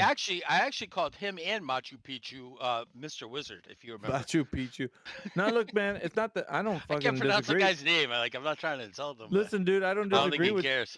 Listen, I don't disagree with you on that point, but the fact is, Infinity's world right now just got rocked because this guy isn't just a candy ass. He's not a pansy. This motherfucker right here, he's the big dog. Okay, he denounced Pluto being a planet, so he's got a forum worth millions of people, and he tells people shit about what's going on in the universe and shit. Whereas Infinity is a person who has to believe credible sources, right? Like NASA and all this. So he has the forum to speak on things. Infinity doesn't. So whatever he says should be followed as scientific consensus. Because otherwise, if he was some random idiot saying things, he would get taken off the air quickly. So he's not. Okay? He's put there Yeah. for a reason. He's the mouthpiece of science. And you have to at least understand that. He's You can't a just mouthpiece of science, yes. And right. again, I'm not disagreeing. Like, yeah, Dante, like one many second, people brother. We're having believe this him. with Infinity because he's Oh, he's go ahead, kind of go ahead. Yeah, I'm so sorry. so You must go over Infinity. chuck him under the bus, though. Bro, one Yeah. second. Yeah, go ahead. No, I wanted you to finish. You No, go. no, dude. We're saying something. Yeah, but the thing is though, this guy and a lot of people do this, right? They're like, fucking Neil deGrasse Tyson is he used to be a comedian or was some shit. But what I would say to that is that when you look him up, he has master classes that he teaches people. And I'm not just talking about your random Joe Schmoes on the internet. He's talking to individuals who have like PhDs and doctorates, and like these aren't fucking clowns. These are real high authority people. But So- he's just one guy Yeah, among listen. thousands of other astrophysicists. Okay, grab us another scientists. one then. Grab us one, because I would like to know if he's no good, where are you getting your information from that says how high you actually should be perceiving curvature? But do I need that? Like, I can Yeah, express it myself, I guess. Yeah, I mean, by what I metric? just, Okay, what hold on, mathematics? one Who second. said that? Like, where are you getting this information from? Yeah. What information? That This if I take idea if I that you take a can perceive picture of if curvature I of this globe that you think that you're on from airplane height. yeah, exactly. And if I show you some type of curvature, will you admit that the Earth is a globe? It's No, not. of course not. It's not Fuck, measured that dude. way. Why not? Curvature from where? From what elevation? You're not measuring it. You've just You're been not showed measuring. that I don't even need to from measure it. I just over see it. 100,000 feet, bro. There's no curvature. So how are you going to measure it? Why do I need to measure it? Bro, It's not- I don't- It's not On a measured clear, that way. hold on, And on a clear mathematically, day, okay, how on about a this? clear Let me try day this. above the Atlantic Ocean, I'm pretty sure I can. Yeah, oceans don't do that, bro. You can measure them from the surface. They don't curve like that, so you wouldn't be seeing a curved ocean. That doesn't exist. But let me ask you this: if you're looking at only 3% of a ball, would that be enough of it to notice a visible left to right curve? 3% of a ball? Yeah, 3% of its surface. How? I don't know. That would be a 12-degree arc, right? Something like that. So I would I think can that answer that. yes. Like just on the circle, not knowing anything about the Mm. Earth, right? If I look at it at 3% of a circle, I think I can see an arc. Okay, so you think you can. All right, Planetarium Director Paul Larson says that you shouldn't be able to if it's only 3% of the surface. Horizon's going to be too far, shouldn't be an obvious geometric curve. Even at that height, that's 250 miles above the surface. But you're talking about with a plane, 30 to 40,000 feet. Who's that guy? Who's that guy? His name is Paul Larson. He's a planetarium director, and I'll link the citation for you in the chat. All right. But, What's your is he point in on that? Ames? Oh my god. Yeah, so the issue is that even if these people are hostile witnesses, they're not flat earthers by any stretch of the means. Like Neil deGrasse Tyson, I guarantee you 100% he's not. He actually speaks against it. So for you to understand, it's not the fact that we're So saying why would he compromise himself like that? it's not, he didn't compromise. Oh. You're doing that. He's not. He's the authority just figure. leading to You're order. just an internet person. Do you see the difference? He You're actually says that compromising he yourself. doesn't. He actually says that he doesn't want, the opportunity to experience, things for what they are, to be, misrepresented and misconstrued by these images and with wide-angle lenses and things like that. He wants people to appreciate it for what it really is, not what you see on TV. Right. Like his quote was, "There's enough amazing things in the universe to not be amazed by things that aren't amazing." Yep. So what you think is awesome that you saw curvature, he's like, stop saying that. It's people see curvature only when you're at a specific altitude above the surface. So you are doing something that he would be telling people like, why are you doing this? Like this is you don't see curvature here. Can I Not watch here. the video? Can you send me the video? Yeah, he put it in the text chat. Spakeface. Look for Spakeface. He put it in the video in the chat.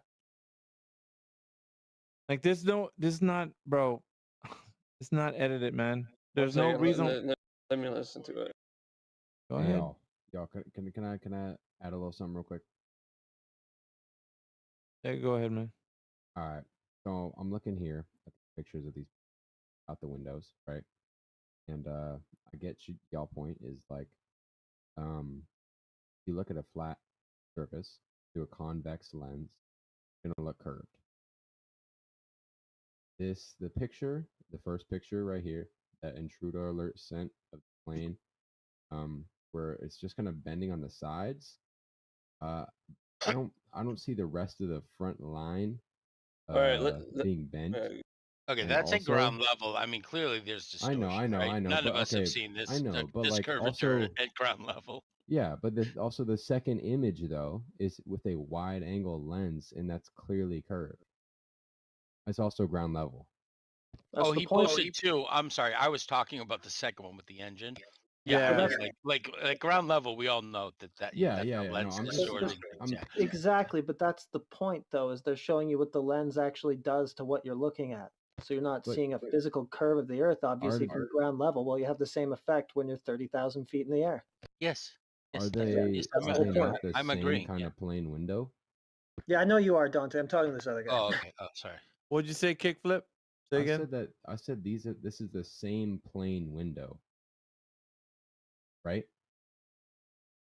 What are you comparing it to? I saw the window that you said on the image, but which other one are you comparing? I'm looking at the two that there's the one with the circle, like the two little red circles. Oh, I get you. And then that 43 minutes after the hour? Yeah. Okay. I'm going to tell you right now that these are definitely what appear to be two plane windows. Look at the area around the window. I'm going to make a case that either that's a different lens or that's a different window. You Like, could probably argue both. You could probably argue both on that.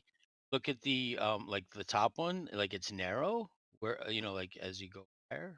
I would say you can argue both. The right one. I think what I think is this different colors is happening is going like on there. the first picture is a normal flat lens, like from the camera view at least, like maybe not the window, but the lens camera, definitely a basic lens. But I think the one on the second picture is a wide angle lens. So I'm just trying to get at like okay, what was we agree. the context here? That's fine. I wouldn't disagree with that. Because like that's like that it just seems like not That's contradicting your own not the image. one. That's not the lens you want to use to prove curvature of the Earth. When Yeah. like your, I'm sorry, your engine is also It's fucking like curving very already. curved. Like that thing doesn't fucking fly. Well, yeah, I get what you're saying, man. But I mean, these are the conversations we have to have. I mean, obviously, people just because it's already assumed, right? They're going into this. They're not looking at the camera and seeing what the effects of that. Like they're not thinking of it. They're just like, dude, fucking Earth is curved from up here. I'm looking at my 40,000 foot, Yes. airplane. Yes, Red Bull wants you to think that guy was like, just above the moon's surface when he dropped. You know what I mean? Like whatever camera they used was ridiculously exaggerated. Well, this is the other conversation we've been having in here. Somebody actually came in here. I'm not sure how long ago it was, but they were saying, "Nah, you guys are denying science." And I'm like, bro, chill. Like just because we didn't agree that the Red Bull space jump was like actual curvature. Like what the fuck is it? Planet Arizona all of a sudden? Like, dude, it's fucking. It's not. You can't do that. Like Yeah. that. No, hey, I got a question for you.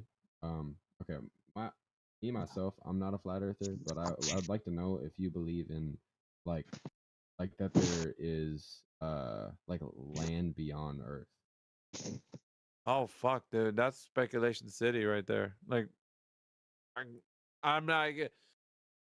The nature of this conversation would allow me to only speculate so much because of the fact that we have so much new people that are in here. That if I was to say anything, that I would be incriminated. But if I say anything, because they were like, "Oh shit, you guys believe this," and then I don't. So I kind of hold my speculations for probably a different room. But I would want to answer that in a way that I could say like, there's probably shit that we don't know is going on because we're limited. And there's a lot that I'm not saying because it would be longer conversation, like a really long drawn out one. Like limitations of where we can go and fucking logistics. It's a logistical conversation that if we got into it, you're gonna be asking like 10,000 other questions. Trust me. What I would say is stick around. I want you to be hanging around and just see like what other sessions we have with people, so we can probably get into that. But all right. Oh wait, on the topic of this Red Bull space jump, I don't know if this is too speculation, but do you believe in a space and solar system?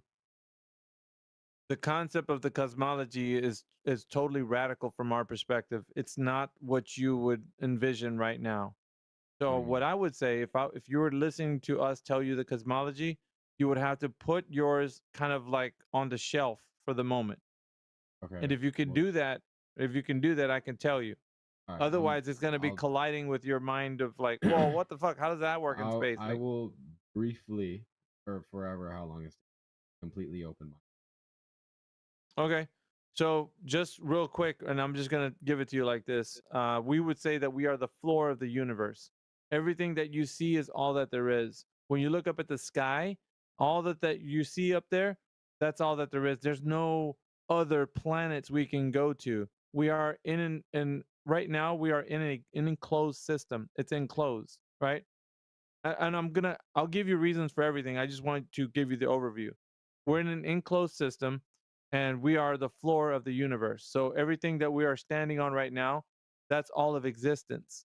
There is no other protoplanetary systems. There's no exoplanets, quasars, galaxies, all that other stuff. It's going to be hard to swallow, right? But like I'm saying, put your cosmology on the shelf for a little bit. All of this whole concept of what we're understanding right now, right? Getting into this from the globe Earth paradigm to where we're at today, what we've discovered is that the Earth isn't what we've been told. There's a lot of mystery involved. A lot of mystery. What is the sun, right? What is the moon? What are the mechanics that drive them? Do we operate on the models of the framework that the globe Earth gives us? So basically, we're like, if you could imagine, and I'm only saying this so you can think about it, right? Think of a terrarium, right? Like we're inside of a ecosystem that works as a dynamic ecosystem. Okay, it's got fluctuations in pressures and temperatures, and it all works to balance itself out. like the sun and the moon input energy, and one removes energy.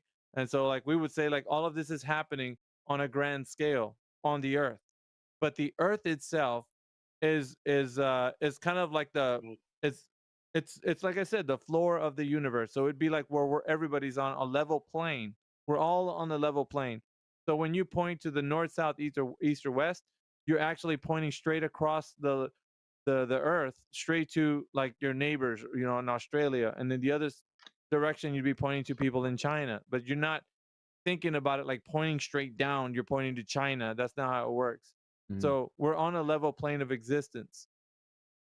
Can you kind of see what cosmology I'm Yeah, showing you? I Yeah. I get what you're getting at here. So yeah, so what, real quick, with the enclosed system that we're in, those lights in the sky that we would consider the stars, sun, and moon are unobtainable. We can't go there. We are inside of something, right? Now, the actual enclosure, what the structure is made of, we don't know. However, in the understanding of knowing that we need gas, we need a container to have gas pressure.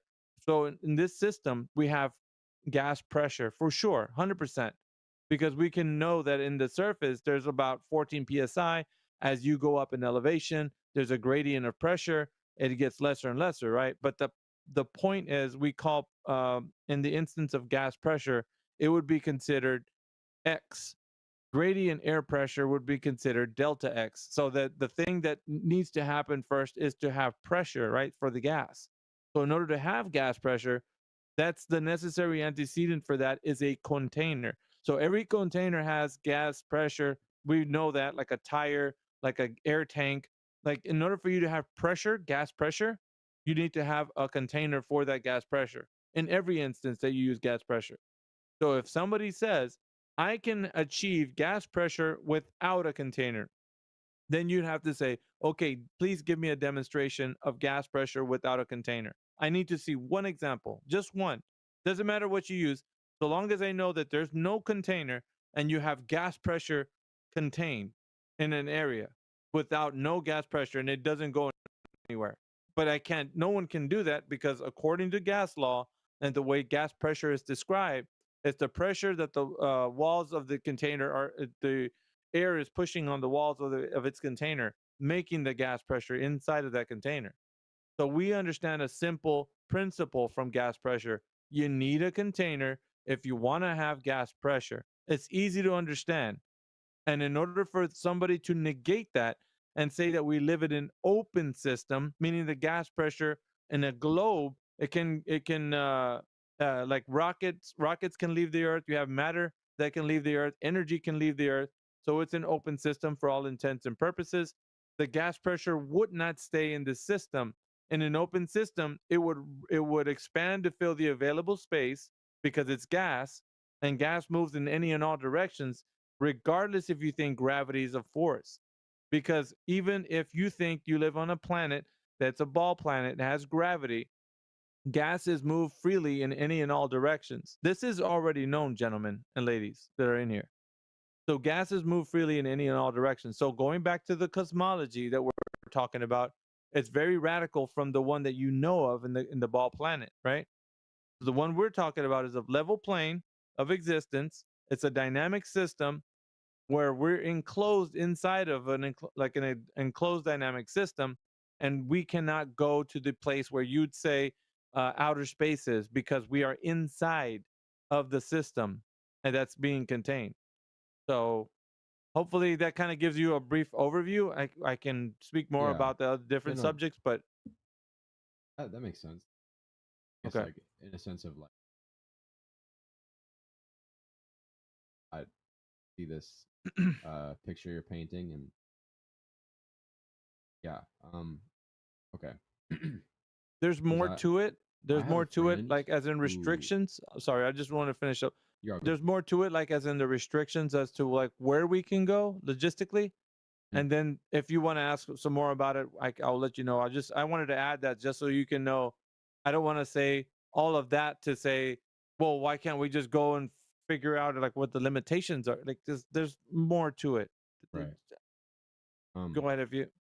Okay. I have a friend who believes in flat Earth, and he believes in a lot of things. But he believes, I don't know if this is to speculate, whatever. I don't know what the correct term for that, but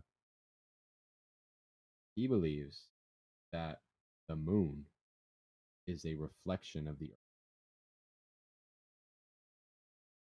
Yeah, that's not. We can't substantiate that in a claim form. Like if somebody says that there's a map to the Earth because we see the moon, and we could relate that to, like, let's say an azimuthal equidistant projection, like the AE map.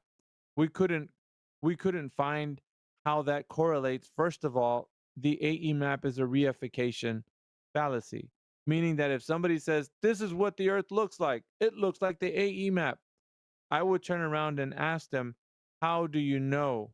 Did you verify from a perspective, from a top-down perspective, how the Earth looks? Somebody making a mockery in here? Because you can easily have a seat and quickly. So the top-down perspective of the Earth being, like the AE map, or looking like it's like a map on the moon, that's not something we can verify, because we can't even verify that the concept of the AE map, or the Gleasons, which a lot of flat earthers say is the Earth, the map of the Earth, that we can't verify that to be true. I would ask anybody that says that map is true, demonstrate how you can verify that map to be true if that's what you are saying, flat earther. Like, there's no way. Just like the same for the globe. They can't verify the whole world looks like It that. matches the satellite imagery. So, Advocate, you're jumping in the middle of this conversation right now. So, I really want to address Kickflip. I will address you, however. Other people want to actually talk to you. I just wanted to finish up with Kickflip. So, but yeah, that's the important part about it being not saying, hey, the moon is the map of the Earth, as far as like what some flat earthers might say. Because then I would ask those guys, those are the speculations you have. Those are the assumptions, because you're looking at an AE map, which is already a reification fallacy that you can't verify. And then you're then saying that the moon is exactly like that. You see what I'm saying? Kickflip? I'm Right. gonna get weird. Okay. Well, that's, yeah. Anyway, if anybody has any questions, I think Advocate wanted to ask some questions, or if anybody else wants to jump in, I was just. I was just saying, that it would match with the satellite. You mentioned like how you could prove a map. Well, the maps now the maps you see line up very well. In fact, Google's able to take you from a map, colorful map function, all the way to the satellite, which is very convincing to me. Does anybody want to answer that? I'll take it if anybody. I just don't want to take up too much airtime for you guys, because I've been talking a lot. Fuck. No, Yeah, you I'll can have answer it, it. man. What'd you say? Yeah. You can have it, man. You're fine. You take it. All right. So, Advocate, you come from the perspective that the Earth is a globe. Is this true? Yes. Okay. I'm going to ask you 3 simple questions. They're fundamentals for the Earth being what they are. They're pillars for the Earth actually being what they are. All you got to do is substantiate them with the affirmation that you understand by saying, I can pull up the demonstration, the primary source, and a citation to back up my claim, and we're Gucci, man. We're good to go. So I'm going to ask you the first question, which is, who's ever measured the curvature of the Earth any time in history, as in drop over distance? And if you don't I don't know. understand anything, just allow me. Okay, you don't know? Okay, that's fine. We'll go to the next question. There's only 3. Second Wait, question is. hold up. Yeah. You said anytime someone's viewed or like measured the curvature of the Earth. Yeah, I'm actually addressing H Advocate. Wonderful. Okay, I seen the video a bit ago, and I mean, you can argue that, and it's an internet video. Can't believe everything you see on the internet. I agree, but I could ask you, Kickflip. I didn't know you wanted to jump in, but if you do, I could ask you and H Advocate. I can ask both of you guys if you'd like me to. I can include you. I thought it was just me and Advocate, but if you want to, I can include you too. I just thought of some there that I heard about. I was in the server a bit ago. Sure. they've seen a video, and I've seen this video where a dude took a like 2 planks essentially with a little hole through it and spaced them apart very, very far. I don't remember the exact distance between the 2 Yeah, planks. I but know. Yeah, let me just interrupt you to say that I know what you're talking about exactly, yeah, and I could he, finish. I could actually finish that. But this is a Netflix documentary made by a group of people who were trying to expose flat earthers and what they were saying, and so allegedly, right? The way they spun that, it's a hit piece. So the way they spun it was that they wanted to make it sound like flat earthers were proving that the Earth was a globe.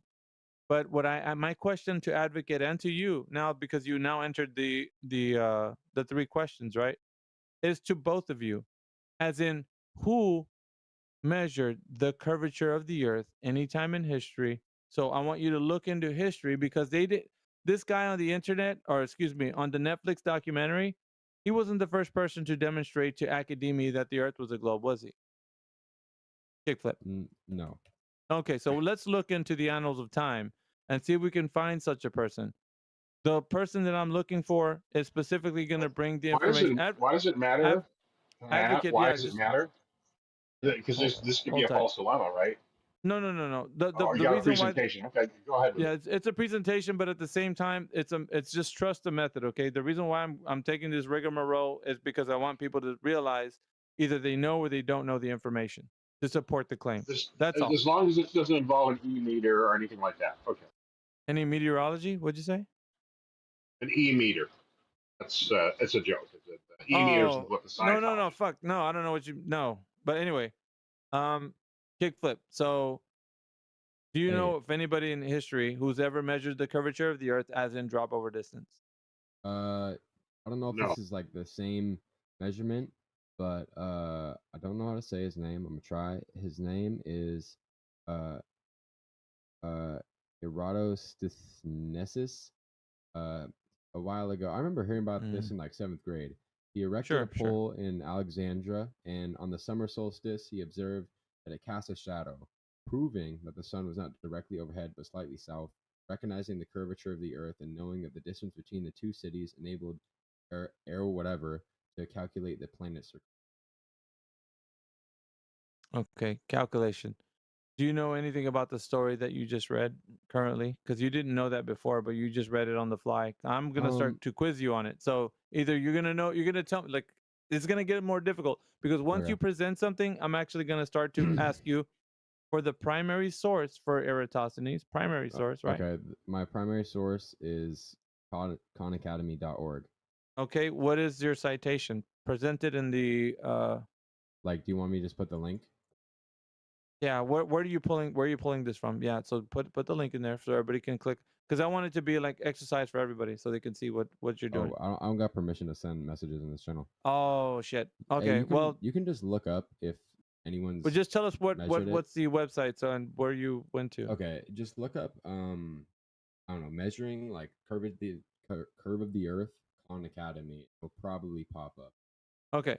So remember, and the thing that we're looking for is the natural consequent of the Earth being an oblate spheroid. So we need to figure out whether or not they've measured this drop over the distance.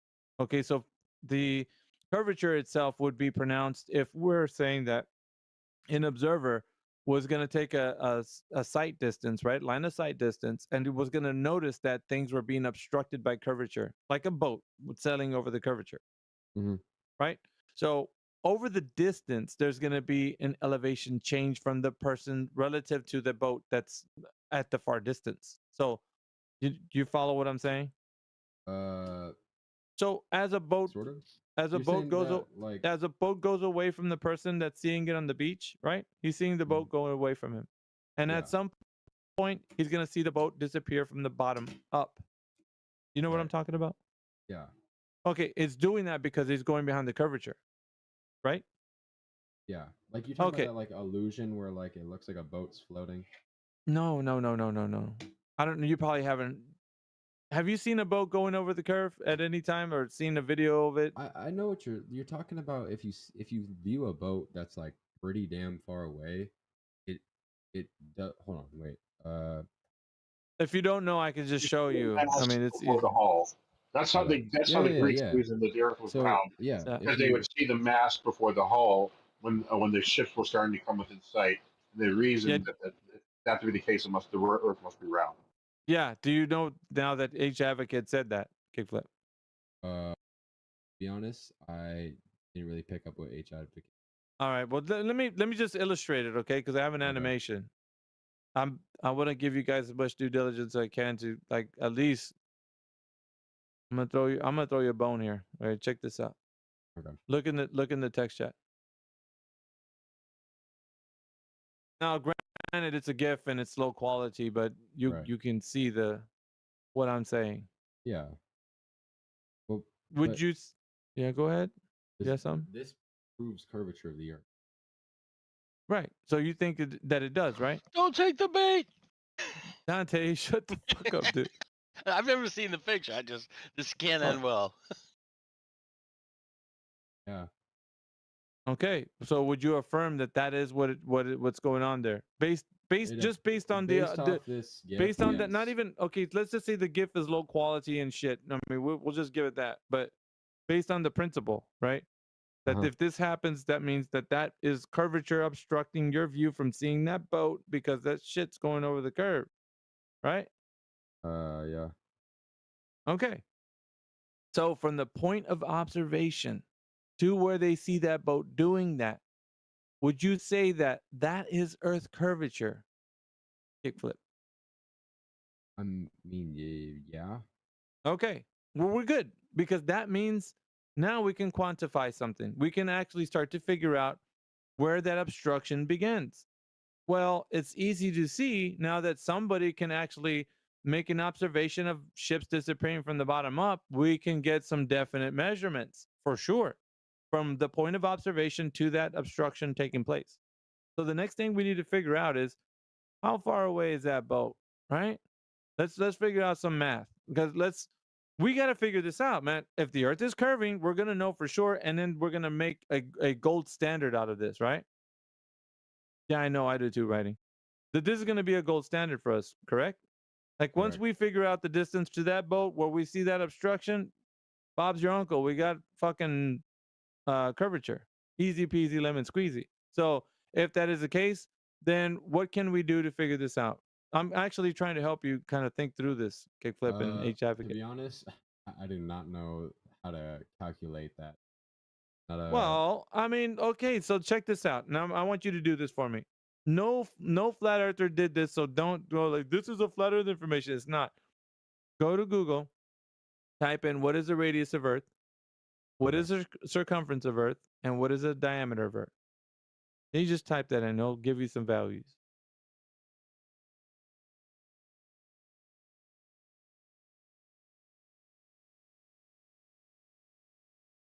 Let me know if you see them. It shouldn't be too long.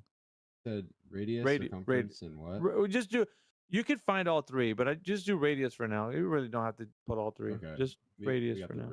Radius is 1,000. Okay. Well, you got the radius, right? So radius value is important. So would you say that because we have the values of the size of the Earth, that we have some measurements of how big it is, how big the ball is? Okay. So the next step is we got some values. The next thing I want you to look up is Earth Curve Calculator. Preferably Walter Bislin. This is not a flat earther once again. I got to give you that disclaimer before you look it up. You're like, oh, this is a flat earther. No, it's not. Walter Bislin is not a flat earther. So just look up Earth Curve Calculator, Walter Bislin.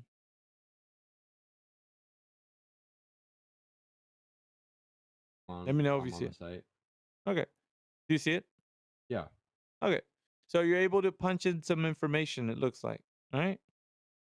All right. So what we want to do is we want to make sure we're putting all the right information. Now, this has to be done, I think, when you're doing a test. Not right now. We're gonna do like run fucking hypothetical because it's the best we got. So we're gonna do like if we're doing an observation, how tall are you? You know, let's say 6 foot or whatever. I don't know. I'm just guessing. Is that Right. somewhere near? Okay. Okay. It's pretty close.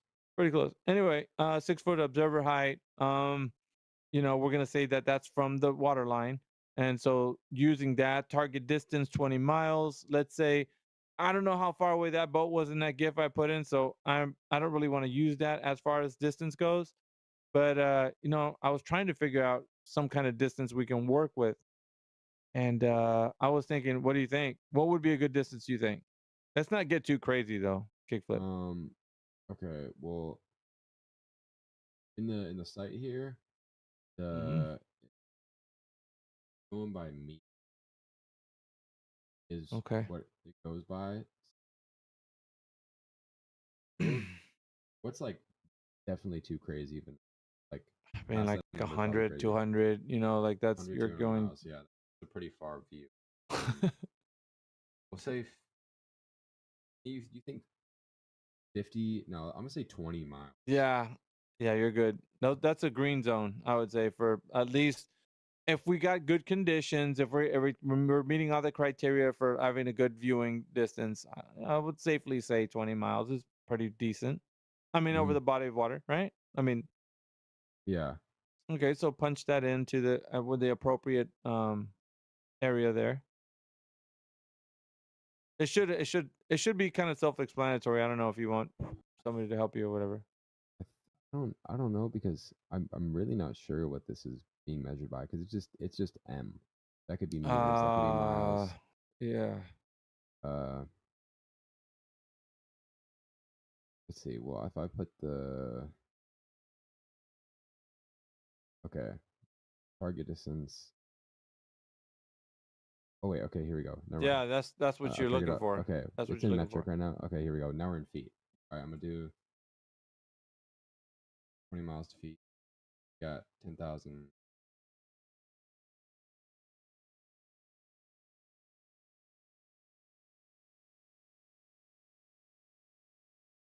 Okay.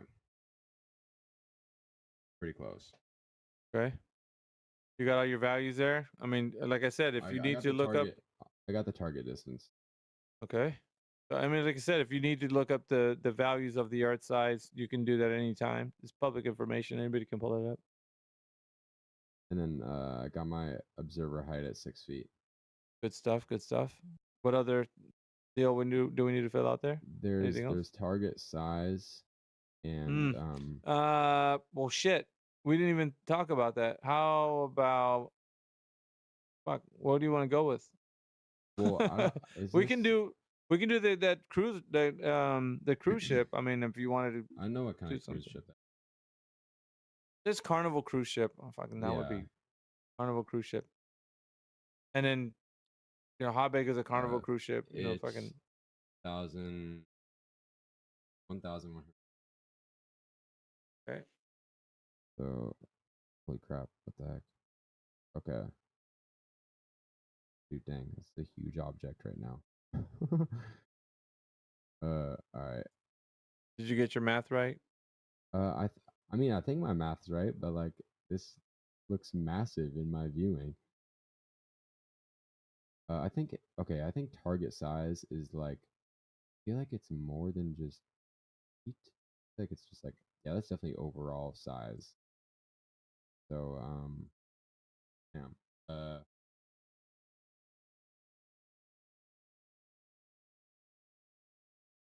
Okay, well if it's like overall size, what do you think?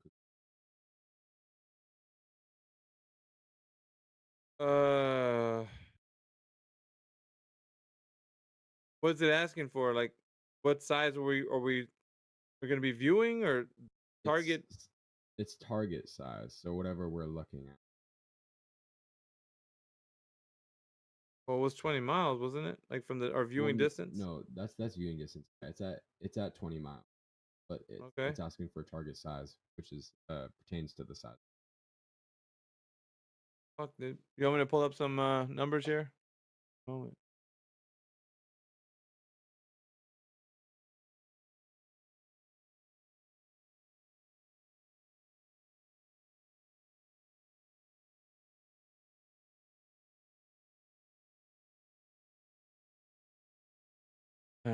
Yeah, this thing thing says the average size is about 1,000 feet in length. Right. Roughly the size of 3 football fields. Fuck, they're huge.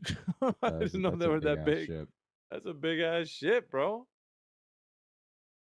Yeah, 1,000 feet in length, bro. Whew. That's a floating city right there. Okay, wait, hold on. I want you to pull up the same calculator real quick and put in what I got. All right. Yeah. Walter Bislin, right? Yeah. And then you just gotta scroll down to units and click feet. It's not like too far below all the sliders.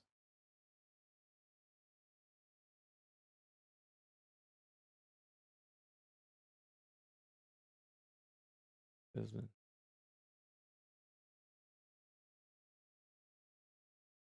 Your observer height is It's around 6, and then my target distance is around supposed to be around 105,600. So however close you can get to that, I guess. And then the target size is what I'm bugging about, because like if you turn it up, you can see that it just like spans across the entire horizon. Did you change everything to feet though? Because that Yeah, I way. did. Okay. Target distance.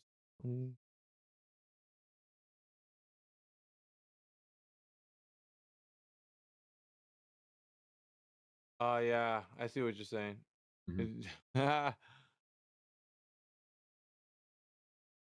Broke this thing.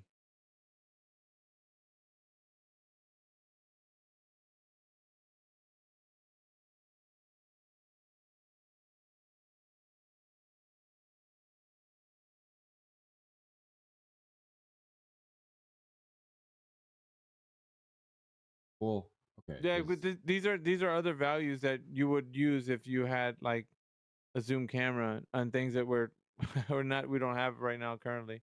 Right. You know what I mean? So that you're actually, to be honest, man, you'd have to go out and do this physical test and then get all the information and put it in there. But and the reason why I'm saying this is because this is a tool that you can use, right?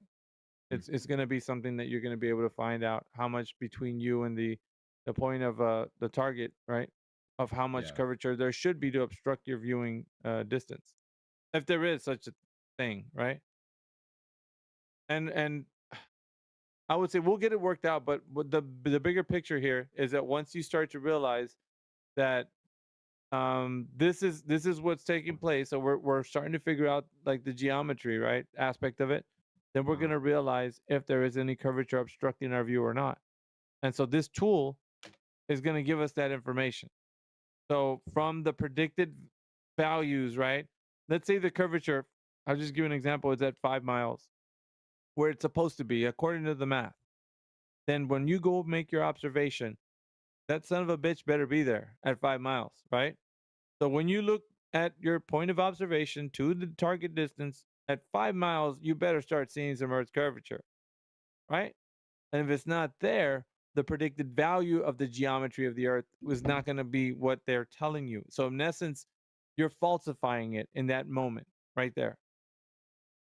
Because it has to conform to the size, because they gave us the size. They told us how big it is. Okay. I feel like 5 miles is a bad gauge. No, it was just I gave that that was a shit kind of standard. That's not, I'm Because I not was gonna saying say, that's 'cause what it is, I bro. looked up the Earth around it's 24,000. So Yeah. No, what I was saying though was like if there is some type of distance we figure out with the math, like okay, from point A to point B, like in this specific line of sight test, let's say that 20 miles, and then you get like, you know, where the curvature should be, it was predicted to be like at like 7 miles or 8 miles or whatever, right? And the 20-mile distance that we're looking at, then in fact 7 miles should be the curvature obstruction. Then you can't see the rest of the way because it's obstructed by the curvature where the ship's disappearing behind. You know what I mean? Yeah. So you're going for a target distance, but it's not saying that you're going to see it or not. You're testing the globe to see if you're going to be able to see the 20 miles distance. I don't know if you're following me on that. I kind of am. Yeah, so you want to see the 20 miles. That's why you're putting 20 miles because you're going for that distance. You're going for the distance. That's why I said don't get too crazy. Go for Right. something that's kind of something you're able to conceive the Plausible. scene. Yeah, it's possible.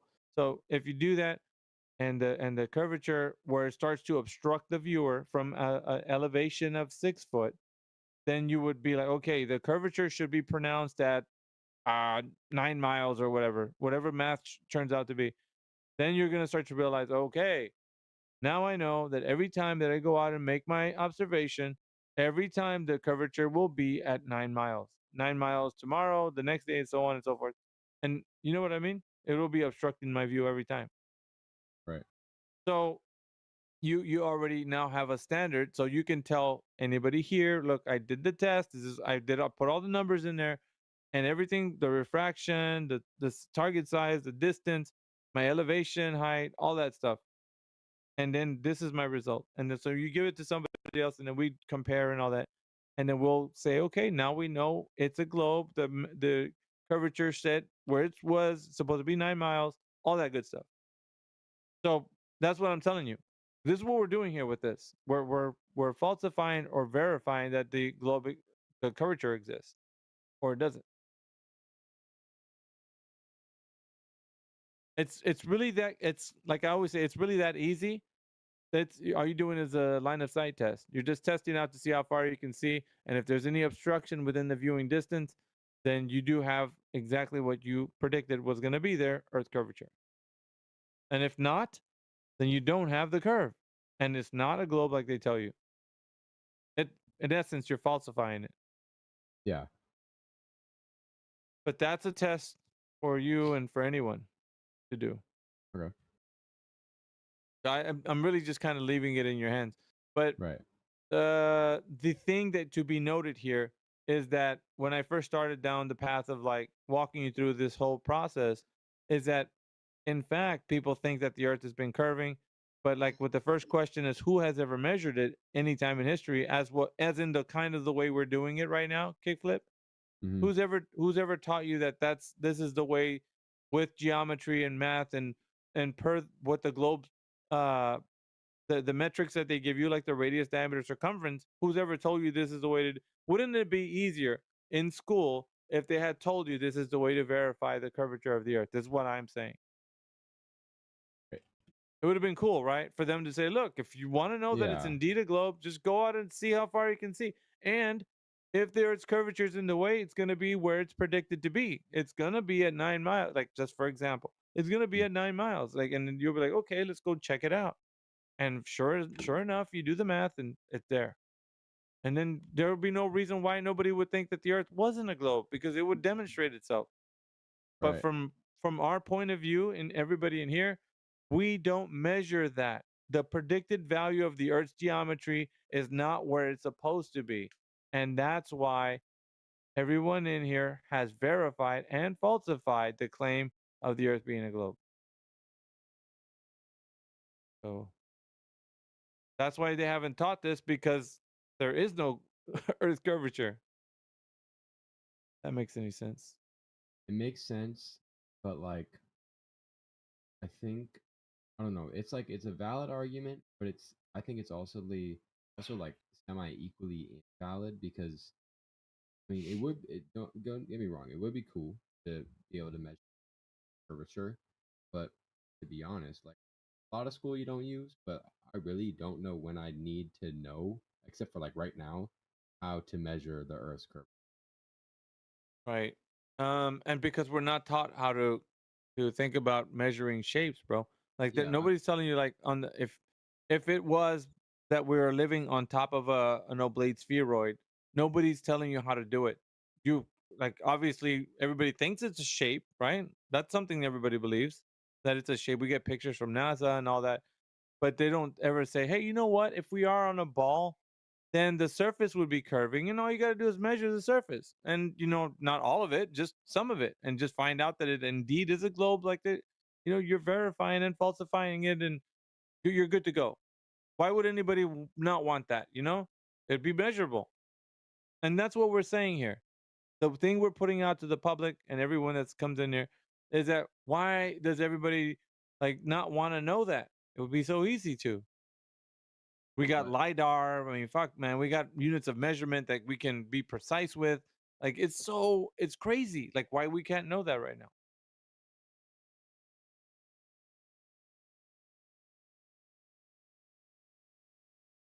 Well, that's what I'm saying. It's like, it's not a hard fucking task. I mean, if you really ask somebody, how can you measure a shape? Well, that's fucking easy. Like, let me show you. You got units of measurements that are any kind you want, you know? Like, what do you want to measure it with?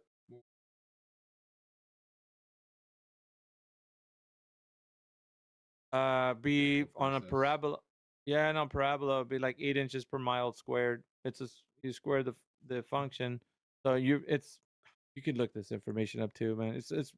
I want to say it so much to say that we have already looked into this information, but I kind of want you to like see when you type in like the information, but like somebody can post something in the chat if they want to. If not, I'll pull something up. Yeah, so my question would be, right? So like What's how up, would they Henzi? go? Yeah. Yeah, so my question would be, so like how would the institutions like go out of the way just to falsify the information of the Arabian flag? So like what is there for them to gain from, from like falsifying that information? Like that's what I would like that's what I really want to know though. Like what's the Yeah. end goal in trying to fake the information? Because like so far I can't really see like an advantage point for them in just falsifying that information. So just trying to know why they're going just go It's like go through all the trouble just to fake it.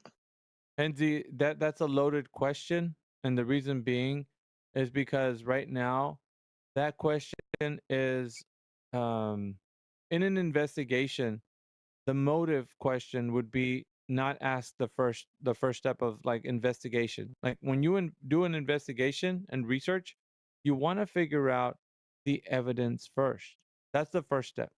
The motive comes after, because think about it like this: the intent of individuals or individual, whoever started the tradition for us to believe that the earth is a globe, started somewhere. But you and me, we probably wouldn't know what plans or what's being devised, or what powers are doing this. The only thing that you and I know is the evidence that it's not what they're saying it is. So answering that question is like divining the thoughts of people who we don't even know. That's like saying, I am gonna tell you because based on the evidence, I could say it was they're trying to hide God, or they're trying to hide more land, or they're trying to do it for money, or whatever the case, right? So whatever reason I give you right now, answering the motive question, your mind is only gonna receive it and be like, yeah, but I don't think that's a good reason. You know what I mean, Henzi? Because your mind is not ready for the implications of this. So you first have to see if there's evidence for it first, and then we can talk about like perhaps the motive, right? But that's why it's a loaded question, and I do want to answer it. I kind of partially did, but if you realize, if I was to answer you directly, your mind would receive it as in, yeah, but that's what you're saying because you're a flat earther. But that's not what's really going on, and it's your mind coping with like not listening. You know what I mean? Yeah. So Yeah. it's not So like, yeah. I Go get ahead. what you're saying, right? So but is there like any, any like well known motives that you have, like a few examples? Because I do Yeah, get what sure, you're sure. saying, right? I Yeah, let me lay it to you like this, man, because it's simple. It's simple to see from my perspective. And if you can't see this, and I don't know, maybe perhaps they got you better than I think they do. What it is a method of control. The information itself is a method of control. The ones who control the information have the power. And what I mean is they become gatekeepers and key masters to the information. In order for you to understand more of this information, you have to go to academia. And now academia has hierarchy. They have systems and methods of control. So in order for you to go into the system, of higher learning. You have to pay in, or you have to do some things to get a college degree, and then you advance into this deeper knowledge.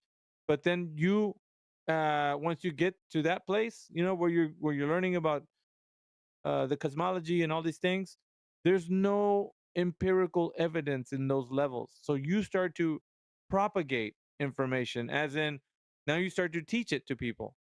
Whereas before you were just someone who just believed it religiously. You don't ask questions about the globe, like how do we know that the earth is a globe? Because it's silly, right? Why would you ask that question if academia has given it to you, and for all your life your mom and your teacher and everybody's told you that the earth is a globe? That's the way it is. It's life is, you know what I mean? So I see. um Yeah. So and also it's a method of uh, control. yeah. That's what I So mean. also if they are lied about, the Earth being a globe, right? Then how much of space, like, would you say is like fabricated or just made up? Like the solar system and all that. How much of Man, that is just yeah, just made up stuff too? and Because Henzi, if I was to tell you, bro, I don't know if you're ready for this information, bro. It's you you need can to go ahead. strap yourself. You need to strap yourself in, dude, because this is gonna be a fucking crazy ride. Everything that they told you about what's up there is all a story. None of it is real. The story, So I would you mean. say like like, would you say like about like 50% is false or 80%? Like, do you have like a rough number? I would say this. If it's something that you cannot verify, it is false. So think about it. Like if they told you that Mars is a red planet with ice caps and it's got a nickel iron core, and Jupiter's a gas giant, and the stars are made of plasma, and there's quasars and galaxies and nebula clouds and all these things, right? They Yeah. can say whatever they want, but how do they know? Well, I And mean, so they so so yeah. so so they can give you information like an educated guess is what they call it, right? Educated guess. My best guess is that we're living in an ever expanding cosmology with quasars and black holes and dark matter and all that stuff. So they're giving Yeah. you this information, but nobody's verifying it. So you're believing a story. I That's mean, it. but to answer your question though, but I do think that they have access to like to like technologies that the average man doesn't have access to. So I think maybe that would be like the way they can verify things like that, on like without like the average public, without like the average man like being able to verify those stuff. So just to answer that question, I would say like most likely because the like this um you know, institutions like NASA, they have like technologies that like we the general public don't have access to. So I mean until we can get our hands on it, we can't really like Enzi. verify it for ourselves. But But at some point, you're gonna have to figure out that if they have these magical devices that give them more information than you have, like, at what point is it's starting to become your own personal bias that you believe that there's something that they're figuring out? Like, they just can't be making up anything. They gotta have a magical device out there that tells them the mysteries of the universe. That stuff doesn't exist, Henzi. That world that you think, that right there, what you just said, those statements, bro, I'm telling you, I've talked to cosmologists, astrophysicists, PhDs, bro. They don't know, Henzi. I'm telling you straight from them. They don't know. I've been doing this for 9 years, brother. Those guys, that what you just said, it's kind of like what they want you to believe.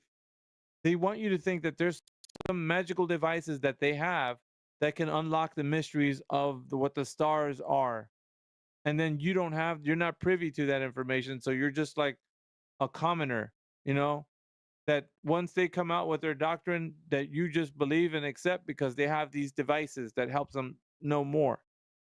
But they can't, when we ask them the question, like Flat Earth has been around for a little bit, right? And our group in 24/7, we're in here in the politics server, but we have our own Discord server. in our server, we've had conversations with people, like many conversations with these guys who are in every field you can think of, right?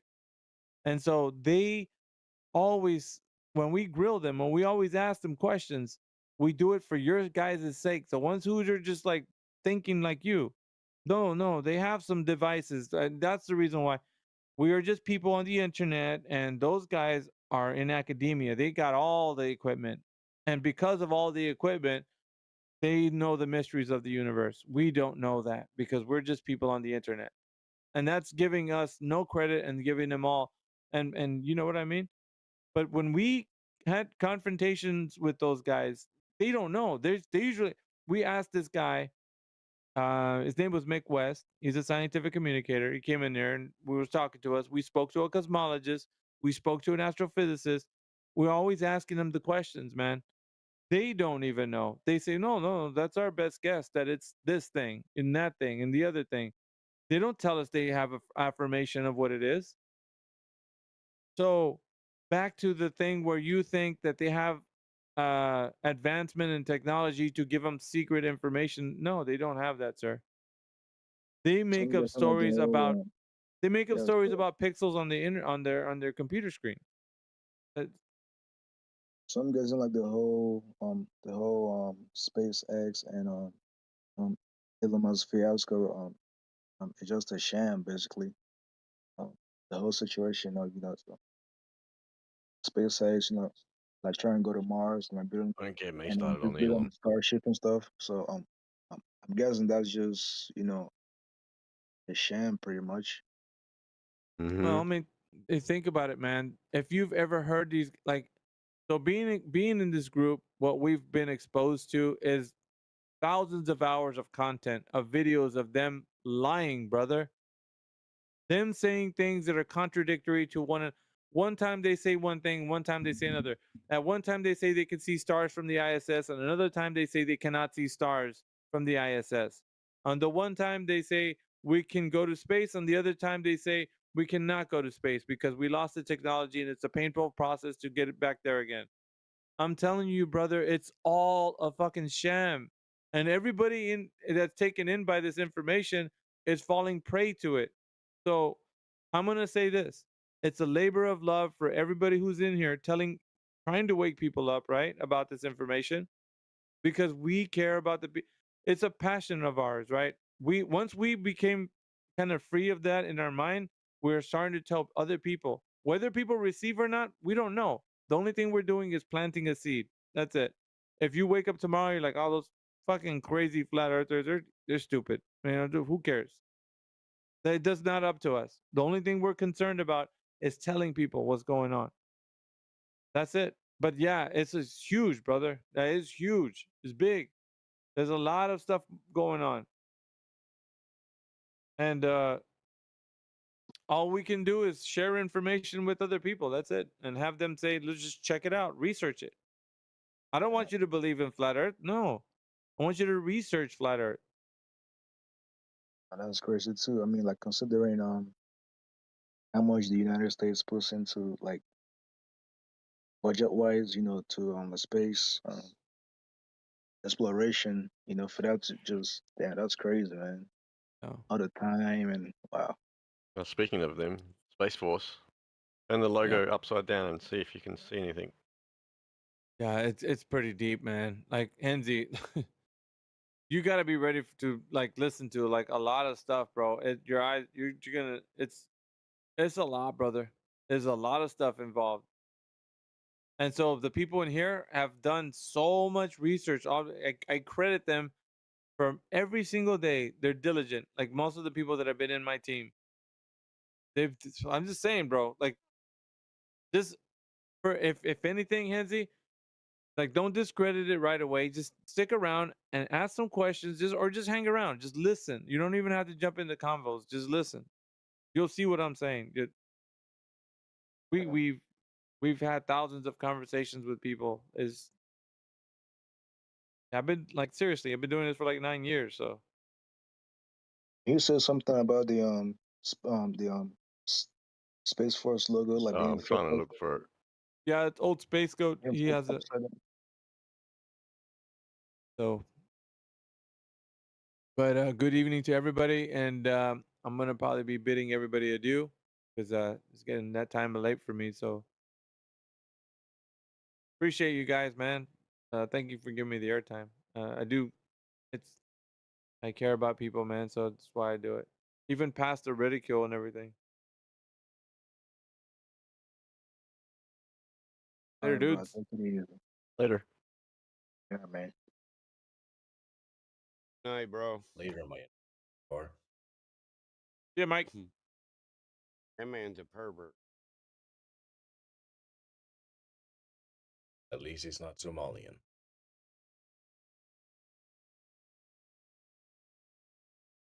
I mean, he But I doesn't was sound calling like you the Somalian. pervert. A rape victim disregarded.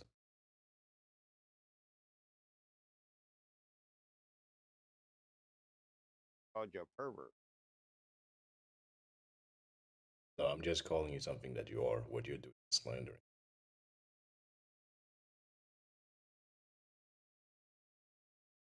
See, no rebuttal. I win. Well, I had to think about it and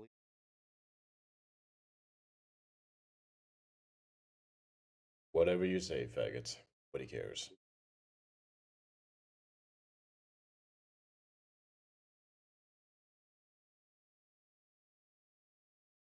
you can do that on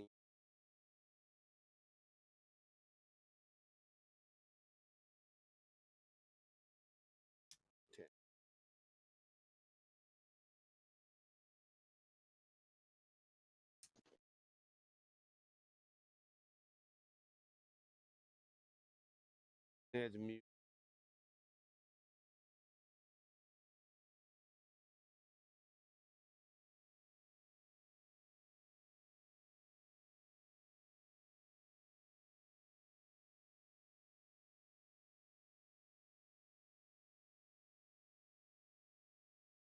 Say shit. If this gonna be that kind of party, I'm gonna stick my dick in the mashed potatoes.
Wolves in sheep's clothing have pulled the wool over our eyes. For almost 500 years, the masses have been thoroughly deceived by a cosmic fairy tale of astronomical proportions. We have been taught a falsehood so gigantic and diabolical that it has blinded us from our own experience and common sense, from seeing the world and the universe as they truly are. Through pseudoscience, books and programs, mass media and public education, universities and government propaganda, the world has been systematically brainwashed. slowly indoctrinated over centuries into the unquestioning belief of the greatest lie of all time. A multi-generational conspiracy has succeeded in the minds of the masses to pick up the fixed Earth, shape it into a ball, spin it in circles, and throw it around the sun. The greatest cover-up of all time, NASA and Freemasonry's biggest secret, is that we are living on a plane, not a planet. That Earth is the flat, stationary center of the universe. Eric Dubé is an American living in Thailand, where he teaches yoga and part-time while exposing the New World Order full-time. He is also the author of 4 books and president of the International Flat Earth Research Society. He joins us via Skype from his home in Thailand. Eric, welcome to The Conspiracy Show. How are you? I'm great. Thanks for having me on, Richard. Did I pronounce your last name correctly? Is it Dubé? It's Dubé. Terrific. It is, yeah. All right. My dad's a big fan of your show. He listens to every one. So, hey, Dad, I'm sure he's listening right now. Absolutely. Shout out to Dad. Thank you. Now, may I ask, is your mother still living? She is. All right. And Do you want to happy shout? Mother's Day to her as well? Exactly. Yeah. Shout There out you go. to my mom. She'll be hearing at some point. Probably not live like my dad is. All right. Now, let me reiterate again, make it very clear. I don't believe for a minute that the Earth is flat, but, as I say, I'm fascinated by the theory. I'm looking forward to speaking with you. I'm not here to mock or ridicule or ambush you or shoot you down. I'm going to sit. I'm going to listen.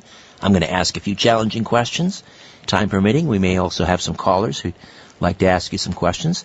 And to quote Mr. Zimmerman, then more than likely you'll go your way and I'll go mine. But let me begin by asking you, Eric, first the idea of a flat Earth. I mean, that was sort of the predominant theory up until, Aristotle in around 300 BC talked about the Earth being a spheroid. But how did this idea become resurrected? Bring us up to speed on sort of the modern day flat Earth society.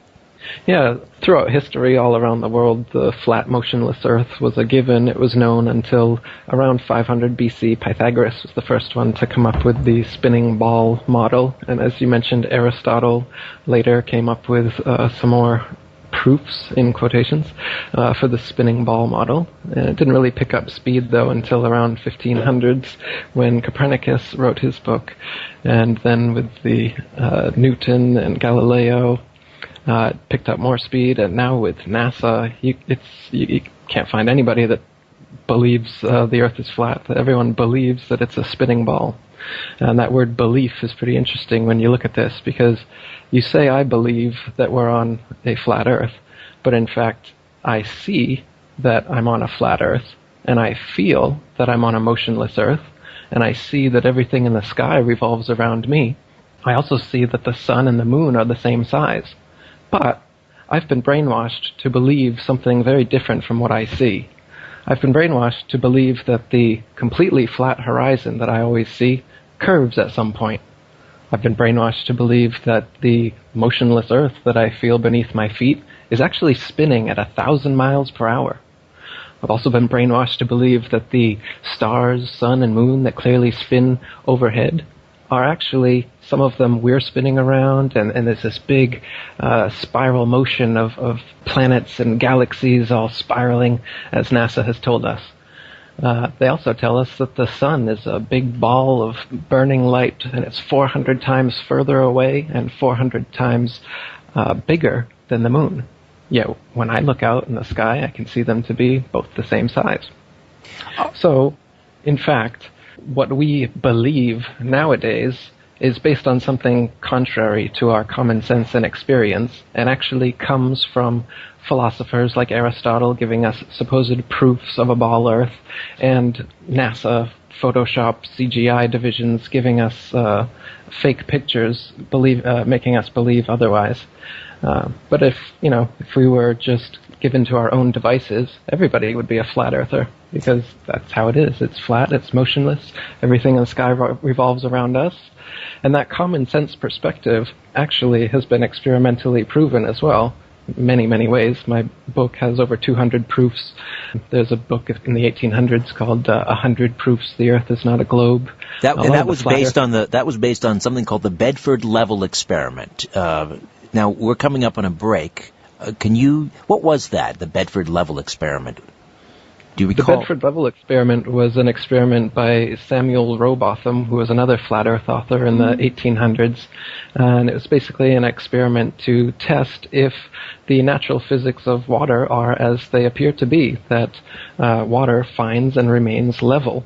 And if that's the case, then we couldn't possibly be on a spinning ball Earth, because all the water, the oceans of the Earth would have to be curved. Yet we know that the natural physics of water is to find and remain level. So on the Bedford level there, it's just a really long canal stretch of straight water that you can do different measurements to figure out if there actually is the supposed curvature that they say there is in the Earth. They say the Earth is a 25,000 mile in circumference ball, so using spherical trigonometry, you can figure out the curvature, which figures out to 8 inches per mile when you square the mile. So the first mile is 8 inches, the second is 32 inches, 72 inches, 128 inches, 200 inches. Got it. Let me just jump in here, Eric. We're going to take a timeout. We'll come back. Eric Dubé is with us, the director, or the president rather, of the International Flat Earth Research Society. Yes, it's still out there. And we'll find out why he insists the Earth is in fact flat.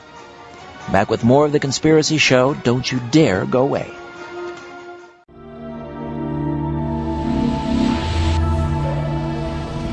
T-minus 15 seconds. Guidance is internal. Plasma's hot at night, 11, 10, 9. Ignition sequence start. 6, 5, 4, 3, 2, 1, 0. All engines are running. Liftoff. We have liftoff. No, cut. Hey, let's wait until we get into orbit before the ball comes down. Thanks. Not going anywhere for a while? Right away, people. Back to 1. Grab a Snickers.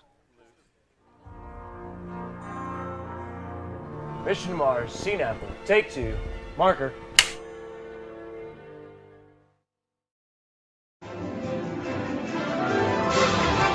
Where there's smoke, there's The Conspiracy Show with Richard Syrett. Welcome back. We have a real humdinger of an hour here. Eric Dubé is with us, joining us via Skype from his home in Thailand. And he insists, maintains most confidently that the Earth is flat. He is the president of the International Flat Earth Research Society. Now, you were talking about the curvature of the Earth. If it's supposedly curving, the curvature is approximately 8 inches per mile. So if it was just 8 inches per mile, it would be a downward straight slope. So you have to use spherical trigonometry, so it's actually 8 inches per mile when you square the mile after that. So there's an exponential drop over time. And you're able to measure, for instance, the Bedford experiment you were talking about was over 6 miles. The Earth should drop 16 feet. So you should be able to measure that. And it's never been measured, whether using telescopes, binoculars, flags, lasers. They've done many tests over the ages, and there's never been even the slightest bit of curvature, not even a little bit. So even if the Earth was a ball, but they got the figure wrong and the circumference was actually much, much bigger, you'd be able to measure some curvature.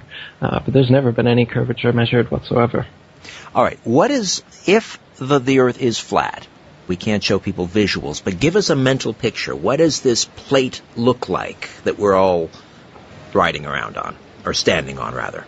It's stationary. Sure. But what does it look like, this plate? The azimuthal equidistant projection map that the USGS actually uses is the Flat Earth map. The UN logo is another example of it. The UN logo is actually a Flat Earth map divided into 33 Masonic sections, by the way. But you can just type in Flat Earth map on Google, and it's a disc shape. The North Pole is in the center. all the continents go out from there, and Antarctica, instead of being a ice continent on the bottom of the globe, actually surrounds us 360 degrees. And how far that ice goes outwards is unknown at this point. So there's a cover-up. That's what the Antarctic Treaty is all about. That's why you can't independently explore Antarctica.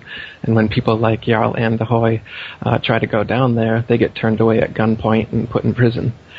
So there's a big cover-up there in Antarctica as well. I don't know how far the ice goes, whether there's an edge, a barrier, a dome, or infinite plain. But what we do know is that the Earth and the water is completely flat, for as far as we can see and as far as we've measured. And the horizon is completely flat, as far up as we go. All amateur rockets and all amateur balloons sent up over 20 miles, as high as they can go. The horizon is flat all the way around, and it rises to the camera all the way up, rises to the level of the camera. Now, this is totally impossible on a ball. No matter how big the ball was, as you rise up, you have to look down to see the curvature, look down to see the horizon. But what actually happens if you go up in a hot air balloon, the horizon rises right on up with you the whole way up, just keeps on coming up at eye level as high as you're going to go. That's just impossible on a ball. If you think about it, if you're on a ball and you're in a hot air balloon or an airplane, you should not be able to see out your window, straight out your window, the horizon. You should have to look down, further and further down, the higher you ascend, to be able to see that horizon. But you'll never look down to the horizon on the Earth. It will always rise up to your level. So that's the horizon proof. There's many other proofs we can get into if you'd like to. Yeah, I don't quite frankly have an answer for that one. I hadn't thought about that, the idea of being in a hot air balloon and having to look down, but being able to look straight ahead and see the horizon. Interesting. However, let me ask you about what has been regarded as one of the strangest objects in the heavens, and that is the moon. And it's strange for a lot of reasons, but I bring up the moon now because the idea that if the Earth is, in fact, a sphere and is rotating, that would account for this oval shadow that it produces each and every lunar eclipse. Does that not prove this oval shadow that can be seen on the moon each and every lunar eclipse? Does that not prove, Eric, that the Earth is not only round but spherical? Well, this is one of those proofs, in quotations, that I was telling you about. They claim that the shadow that goes across the moon during a lunar eclipse is actually the shadow of the ball Earth. And that's a proof that the Earth is a ball because you can see the ballish shadow eclipsing the moon. Now, in fact, it's been on record over 50 times in the past 2,000 years that there's been a lunar eclipse while the sun is still in the sky in the same vantage point that you can see an eclipse. Now, this makes their theory impossible because their theory maintains that the sun would be behind the ball Earth and the moon would be in a 180-degree syzygy, so they would be in a straight line, and that's the only way that you could get the ball Earth shadow on the moon from the sun, if the sun was lighting it from behind. But, as I said, the sun is in the sky many times while these eclipses are happening and can clearly see them both. So the angle is not there. It's absolutely impossible that what we're seeing is the shadow of the Earth. And in fact, if you look at ancient astrology, ancient astronomy, you'll find that what does eclipse the moon is called Rahu, R-A-H-U, or the black sun. It's a third celestial body that they don't tell us about that is the same size as the sun and the moon that eclipses them. It's a dark body. And that's what causes eclipses, not the Earth's shadow. Are you referring to, when you mentioned this third celestial body, what some have called Nibiru or Planet X? Interesting. I haven't thought of that idea, whether they go together at all. I haven't looked too deeply into the Planet X Nibiru thing because it's all based on this spinning ball Earth cosmology, and it just seems like, Zecharia Sitchin, his Masonic work on it, it all puts me off the wrong way. It looks like more NASA-style science fiction. So okay. I haven't looked too much into the Planet X Nibiru thing, but I suppose very well could be some sort of crossover in the mythologies. Are there, according to the Flat Earth research, does that then preclude the existence of other spheroid celestial bodies? Does that mean that that all planets are flat, or are we the only sort of plate? Right. Well, we're a plane, not a planet. So all they did was add a T to the end, and everybody bought it. But in reality, Earth is the only physical plane, and everything above us is just a light. So there is no spherical terra firma ball planets like Mars, Jupiter, and all these things that NASA presents us with. You know, the moon landing was fake, and it's done here on Earth. The Mars footage is fake, and then done here on Earth. All the CGI images you've ever seen of all these planets, you'll notice that there is no actual footage. Type in real planet footage or something along those lines in YouTube, and you'll not find a single real video of a planet. And when you look at planets through amateur telescopes, they just look like flat, circular disks of light, just like stars. And in fact, for thousands of years, they were called stars. They're called the wandering stars, as they differ from the fixed stars in their relative motions only.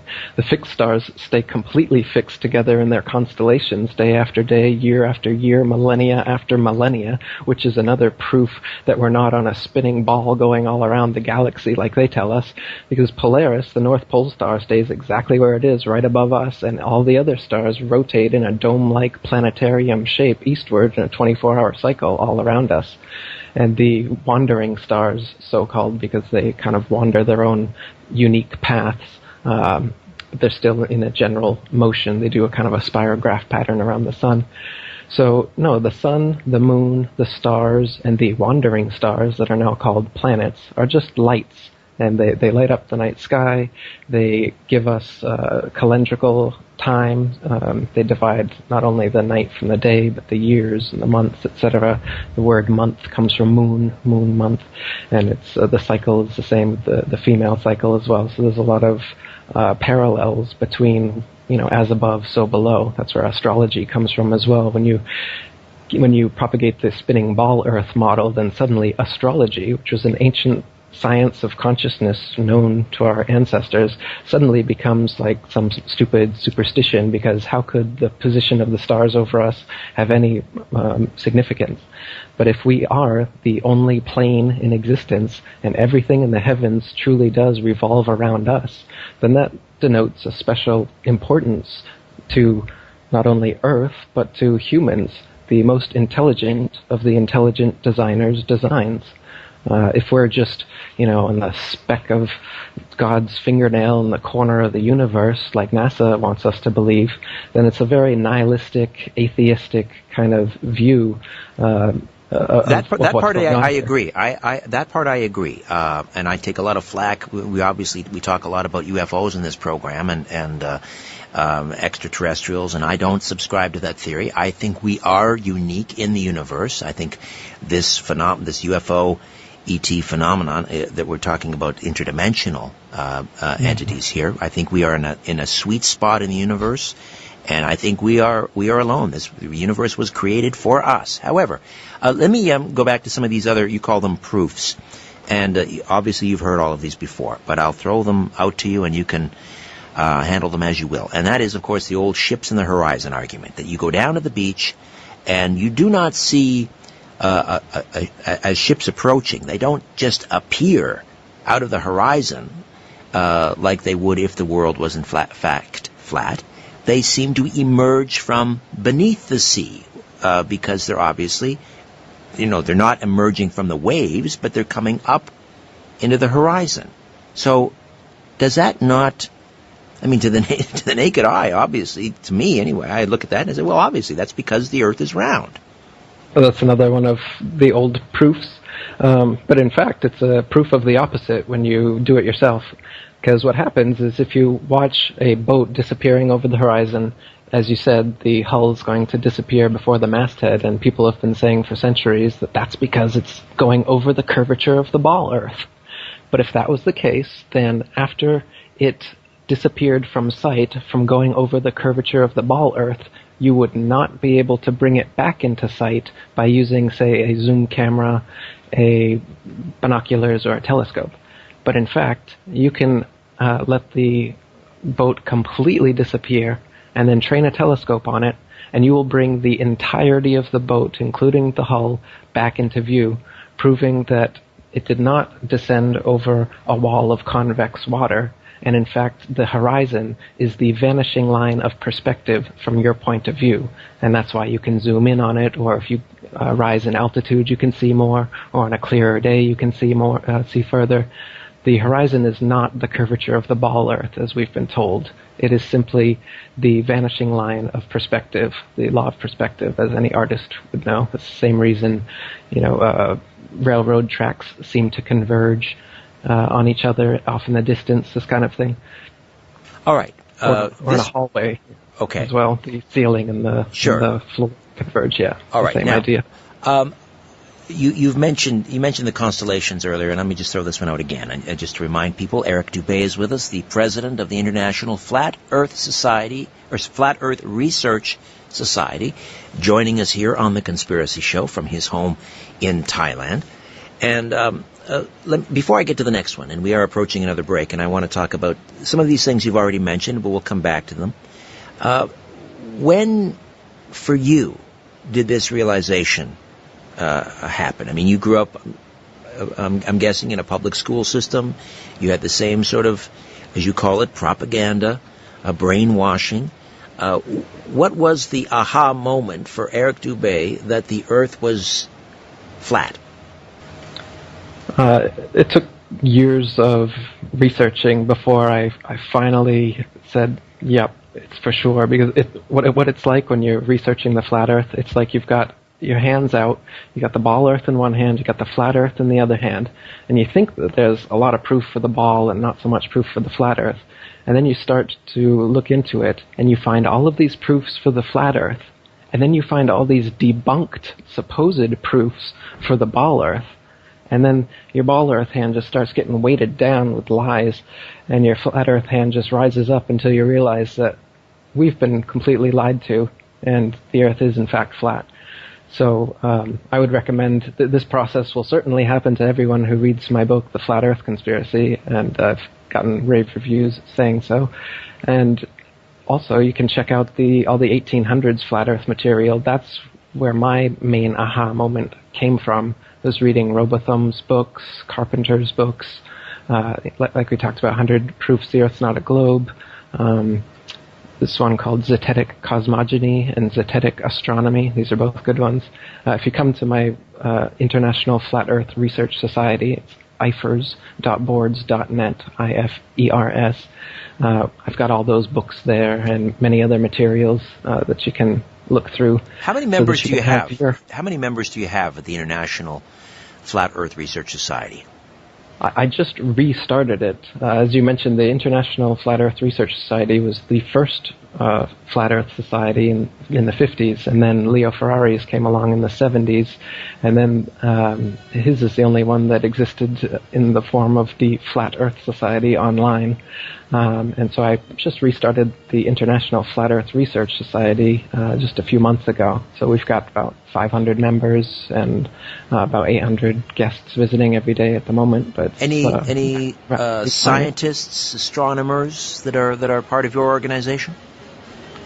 Yeah, we just had one join. She went to school for astrophysics, and she didn't finish her degree, she said, and she's quite glad now that she started looking into everything. Interesting. All right, Eric, stay put. We'll come back on the other side. The flat Earth. Believe it or not. Come back and listen to some more of my conversation with Eric Dubé right here on The Conspiracy Show. Big Brother is listening, and so are you, to The Conspiracy Show with Richard Syrett. Welcome back. Eric Dubé joining us live from Thailand via Skype, talking about the flat Earth. I was on my lovely bride, the mighty Aphrodite, is in Greece at the moment, and we were on FaceTime at about 5 o'clock this afternoon, and she was getting ready for bed. It was midnight in Greece, so we have time zones. The idea of time zones. Do not Eric, the existence of time zones. How can we have time zones if the Earth is flat? I mean, we should all be seeing the sun, I mean, if the Earth is not rotating on its own axis, then we should all be experiencing, the same daylight at the same time, shouldn't we? The sun is not 93 million miles away, as we're told, nor is the Earth a ball spinning around it. In fact, the Earth is a flat plane, and the sun is a disk that spins over and around the Earth in circles every day. Same with the moon. If you can imagine the yin-yang sign, the Chinese yin-yang symbol is actually a symbol representing the sun and the moon's path over the flat Earth. So imagine the yin-yang spiraling in a circle.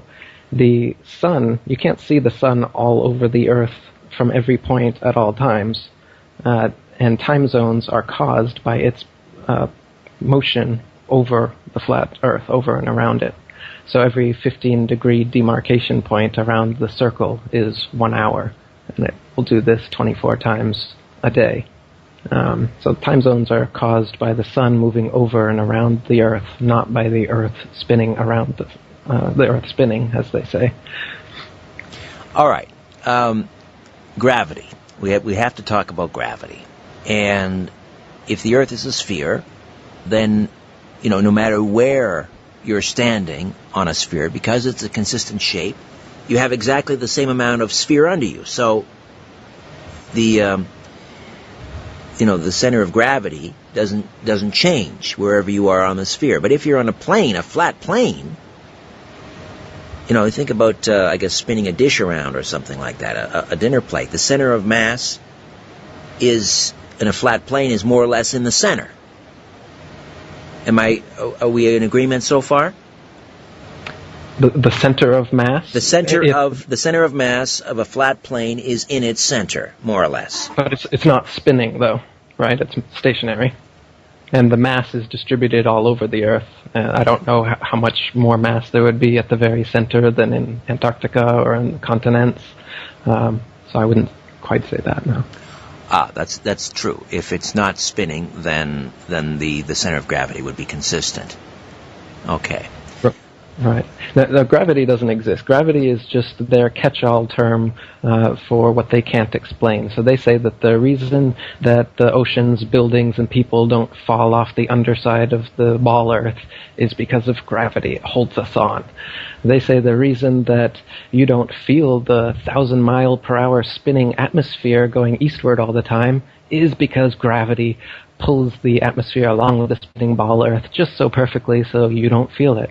They say gravity causes the moon to orbit the Earth and the Earth to orbit the sun, and gravity actually is what caused the sun and the moon and the Earth and everything to form in the first place in their materialistic cosmology, where they try to get rid of God and they use gravity instead, another G word, and gravity is actually what created the planets and the sun and the moon and everything, and gravity caused the Big Bang, and gravity pulls the ocean's tides.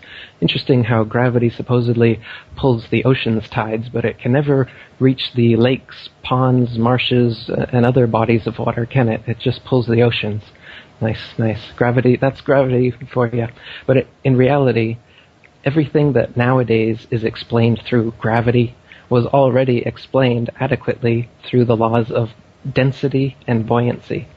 So if you drop a feather and it slowly floats to the ground, or you drop a brick and it drops right to the ground quickly, or you fill up a helium balloon and it rises, or you fill up a hydrogen balloon and it rises even faster, this is all based on density and buoyancy. It has nothing to do with gravity. Gravity is this fictional pulling force that they say pulls us to the center of the ball Earth and keeps us from falling off of it. But they can't actually show you any example of some mass, by virtue of its large mass alone, causing other masses to stick to or orbit around it, as they claim gravity, this force gravity does. So gravity was given to us by a knighted Freemason, Sir Isaac Newton, who just took the pre-existing laws of density and buoyancy and applied it to the budding heliocentric spinning ball model. And that's what we're taught in schools nowadays. All right, we'll take another time out. I've been on a plane. I've, fairly long trips on a plane. And it seems planes can travel in a relatively straight line for a very long time and not fall off any edges. They can, and also theoretically some do. actually circle the Earth nonstop. So we'll find out what that portends. What does that mean in terms of a flat Earth theory? Back with more of my conversation with Eric Dubé here on The Conspiracy Show. Stay with us.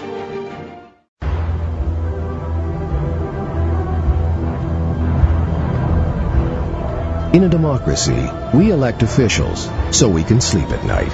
So why are you up? All right, we are back. Our last segment with Eric Dubé, president of the International Flat Earth Research Society, joining us live on the line from his home in Thailand, or I should say via Skype, here on The Conspiracy Show. Now, people may remember, it's long gone now, but the Concorde, the superjet, and this was a phenomenal aircraft. This thing, its top cruising altitude was something like 60,000 feet. That's about 11 miles high. And, I mean, I've seen pictures taken from the Concorde. I'd like to know how you respond. I mean, when you see pictures taken from the Concorde, 11 miles up, you can clearly see the curvature of the Earth, Eric. Are those photos faked, or how do you respond to that? Well, the fact that you see the horizon out your window at 60,000 feet at eye level, as I said, already tells you that the horizon is flat. It couldn't possibly be curved and still be out your window at 60,000 feet because you're above it. No matter how big the ball is, they say it's 25,000 miles in circumference. Imagine it was 25 million miles in circumference. If you're 60,000 feet above it and you look straight out your window, you should be looking off into outer space, shouldn't you? But you won't. You'll be looking straight at the horizon. And if you see that the horizon warps a little bit, it's because of the curve in the window. There's a curve in every commercial airplane window.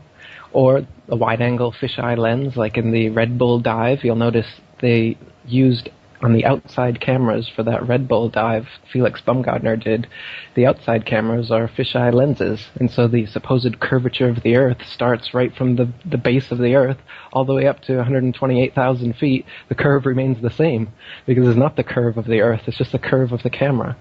So when you're seeing, and as I mentioned, there's amateur rockets and balloons that have been sent up over 20 miles, so much higher than the Concorde, and it's still completely flat all the way around and rises to eye level. When we look over the 60, nearly 60 years of manned missions to space, and we begin with people like Yuri Gagarin from the USSR back in 1961, and again in 61 we had Yerman Titov, and of course we had the Americans, Alan Shepard and Gus Grissom and John Glenn, in around the same time. This space race between the Americans and their enemy, the Soviets. If the Earth was flat, why would the Americans' enemies blow the whistle? Why would they maintain this conspiracy? Well, first of all, Russia and America or any other statist nation are not enemies at the highest levels. They're all friends and they're all Freemasons, and usually members of other secretive organizations as well. So the idea that America and Russia are enemies is just like the idea that Macho Man Randy Savage and Hulk Hogan are enemies, but in reality we know that's fake. And the space programs all over the world are fake. The French program's fake, the Russian program's fake, NASA's fake, the new Japanese and Chinese programs are terribly fake. If you take a look at some of their images, they're much worse than the NASA ones. They're even easier to debunk than the NASA images. So these space programs are just a way to fleece the populations from their tax money. NASA's got hundreds of billions of dollars in their pockets to give us crap CGI photos and brainwash the whole world. So the fact that there's space agencies all over the world that are doing this now doesn't actually mean anything, because they're all part of the deception anyway. Anyone selling you a spinning ball Earth is leading you up a creek without a paddle. Well, let's talk about the nature of the deception. What is the point of trying to brainwash the masses that we are living on a plate and not a planet? What purpose does that serve? Well, this is speculation now because I'm not I'm not the person enacting this deception. As I just said, NASA and the other space agencies certainly are some of the biggest black budget black holes in existence. So there's definitely a profit motive to do this, just as there is with any deception or manipulation. You fool people into giving you money, and these space agencies aren't the only example we see of governments doing that to us. So they're definitely fooling us into giving them money, but beyond that, there's a spiritual nature to this deception where they're materialists, and they're trying to come up with this whole cosmology, this whole Big Bang idea that can erase God from existence, erase intelligent design, and maintain that just physical matter, gravity, their God, causes a Big Bang sneeze, a creationary explosion, and all this stuff just coalesces together into this perfect Earth and, celestial bodies and everything that we see around us. To me, I don't know what you think, Richard, it's pretty obvious that we're in an intelligently designed system here. I agree with possibly... you, 100%. I agree with you. But I don't see how it follows that if you allow for the existence of spheroids in the universe, that takes God out of the equation. God could just as easily... in fact, there was an interesting book written a number of years ago called Who Built the Moon? And I had the co-authors on the program, and they talked about what a remarkable heavenly body the moon is. And the suggestion was that it was built, it was designed, because without it, there would be no... if the Earth or the Moon and the Earth were in exactly the distance that they are apart, there would not be intelligent life on Earth. So it's as if the Moon was designed, and they went off on a theory about perhaps it was time travelers and so forth. But I mean, it was designed, yes, it was by God, as the universe was. Why can we not have God and spheroids at the same time? Oh, well, I mean, spheroids are just a tiny, tiny part of it, right? The spheroid model is just how they tried to fit in all the phenomena. But nowadays we've got the Big Bang, evolution, dinosaurs. They've built this whole thing up so that people think that we're coming from nothing. Everything came from nothing. And so there is no spiritual layer to existence. There is no God. Everything is material. Everything is physical. Those status and selfishness, materialism, it fits into these psychopaths that control everything. It fits into their ideology. It also fits into their consumer mentality they'd like us to have, so that we just keep buying their products and believing their baloney that they sell us. They set themselves up as the authority. It's like I told you at the beginning. If you just look out, you can see the horizon's flat. You can feel that we're not moving. You can see that everything's revolving around us. But then Neil deGrasse Tyson or Carl Sagan comes along and says, "Oh, silly, you believe your senses? You believe your own eyes? Don't do that. Believe me. Here, I'll show you some CGI. I'll show you a documentary. I'll show you a spinning ball Earth." And then suddenly you abandon your own senses, your own common sense, your own experience, and you prostrate yourselves at the feet of these authorities, and you just believe everything they say. So nowadays everyone is believing that they're on a spinning ball instead of seeing and feeling that they're not. Is it difficult for you in society in general? I mean, when people know that you are a flat earther, does it make life difficult for you, uncomfortable? Not at all, no. It's much better knowing the truth and living it and spreading it. And no, I don't. I've been in the conspiracy scene, writing conspiracy books and stuff for 10 years, so I'm quite used to people ridiculing stuff they know nothing about, and it doesn't affect me. And if I may ask, how does you mentioned your father, because he's a fan of the program and so forth. Do you discuss this with him? Does he engage you? Does he believe? Does he share your theory?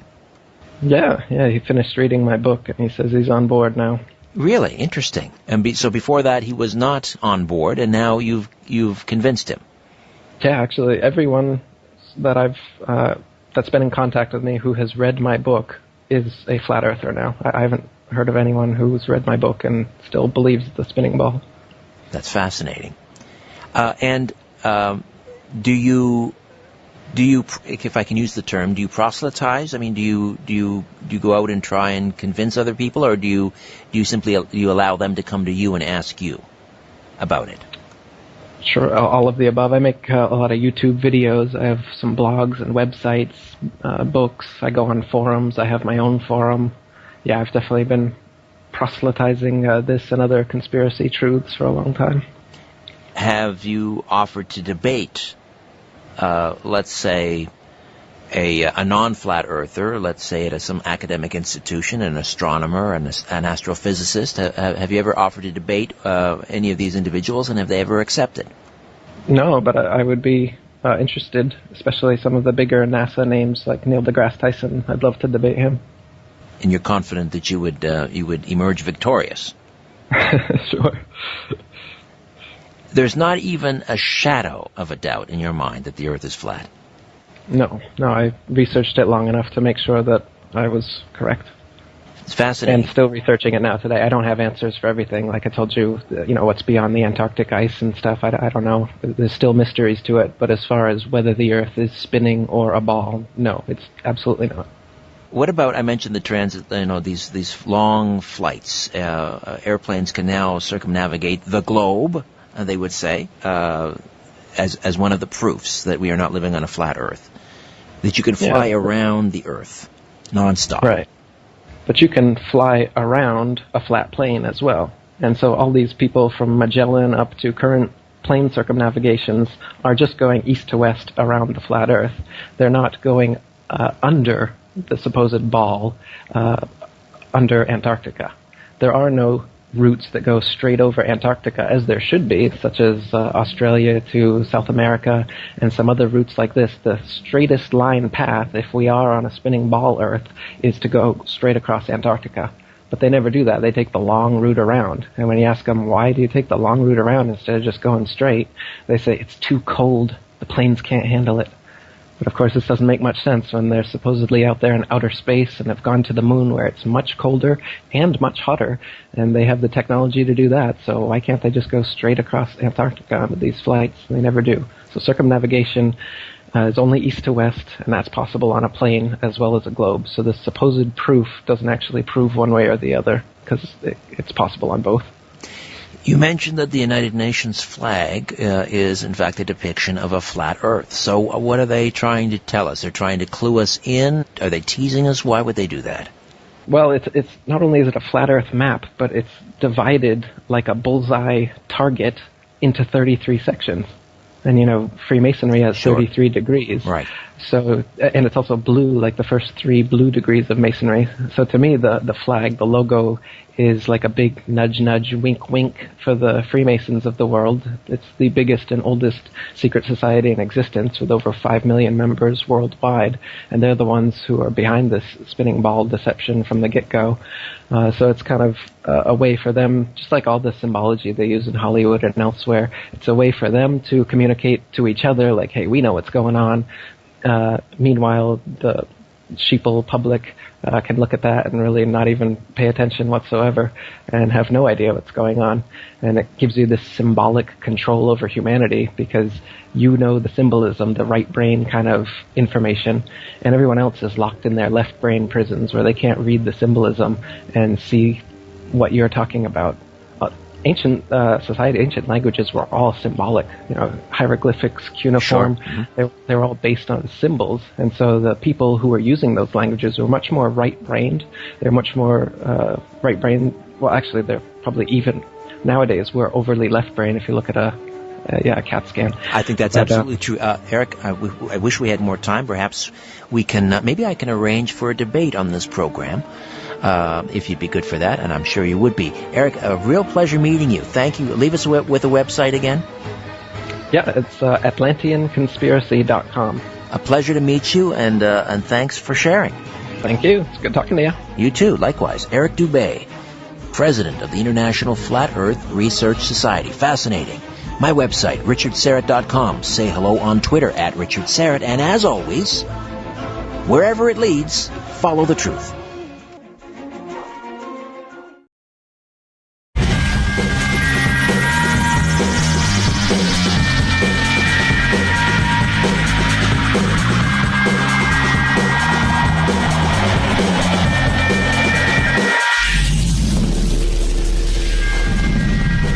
truth seekers. Welcome to another edition of Anarchast, your home for anarchy on the internet and around the world via satellite radio on the Liberty Radio Network and on over 140 radio stations in the U.S. We have a great guest coming on today. It's going to be an incredibly interesting episode. We've been talking about so many things lately, spiritual stuff. We've also been talking about economics. We've been talking about love, all kinds of stuff. We've been getting into all sorts of different areas. And one area we really haven't gotten into lately are conspiracy theories. And there's a lot to talk about that. And we actually, it's going to be an incredibly interesting episode. Let's just put it that way. We have who I consider to be the world's leading person trying to bring forth this theory on the flat Earth theory. And now, don't turn off your computer yet. Don't just laugh and go, these guys are crazy. Give us a minute or two here to talk about what we're talking about, because I've looked into this and it has some very valid points. And I'm not saying I believe in it at all, because I just found out about it about a month or two ago. But when you hear some of these points, you're going to go, whoa, this is very interesting. And so we're going to get into all of that. He's coming in from Bangkok in Thailand, in my old neighborhood where I used to live in that area. He's been there for about 10 years. His name is Eric Dubé. He's written numerous books, including The Flat Earth Conspiracy, The Atlantean Conspiracy, Spiritual Science, and Asbestos Head. He's very prolific. He's also very well-spoken and very well-written, which I found very interesting. He doesn't really come off as one of these wild, crazy sort of people at all when he's talking about these wild, crazy ideas. To some people, he comes off very professional, and you're going to see that. So stick around and at least see what he has to say, because I think you're going to find it very interesting, as I did. So let's get right into it, Eric. I got to ask you first thing, we got to check your credentials, make sure you're a good person, at least morally sound and person. How did you become an anarchist? There you go. Yeah, just trying to find what is the viable system of government. What is the only morally viable system of government? As you start ticking down the list, it's like a process of elimination, and you find yourself an anarchist or a voluntarist, because it really is the only moral option. If you hold morality above dogma of any other sort, then you're going to come to the point where you realize that all the other forms of government, they include taxation, coercion, a monopoly of force, violence. And the word government itself just means govern, to control, like mental, the mind. So it's like mind control. And in reality, it doesn't even exist. It's an idea. There is no such thing as government. There's just people who believe in this idea of government and then use this fallacious power they've given themselves over everyone else. And everyone believes it. And so that's how we're kind of corralled by this belief system called government that doesn't even exist in the first place. So I'm into things that exist, and so that's why I'm into anarchy. Yeah, government is conspiracy theory. Yeah. I really want to just jump right into this because I found it fascinating. Let me give you a little bit of the background about what happened here. So many people know that I've been researching many things over the years, not as heavily as you. I haven't written any books on it or anything, but I've been just looking into a lot of things. And I think the first one that just blew my mind was 9/11. And how anyone can look at what happened there and think that what the government said happened is true just goes to show the amount of mind control they have over people, because it's just physically impossible what they said happened. I'd like to see someone try to knock down 3 skyscrapers with 2 planes at free fall speeds in a laboratory experiment. Just build a model. Show me how that works. And then you go on and on. So 9/11, I'm 100%. There's not even a whisker of doubt that what the government said about it is not the truth. Once you see the evidence, you can't just think anything else unless you're completely brainwashed or totally deluded. And so I started looking into other things. I was like, well, if 9/11 wasn't what they said it was, what else isn't? And it's pretty much everything else. So I started looking into everything, and it's like every single thing was fake or some sort of a hoax or some sort of a setup.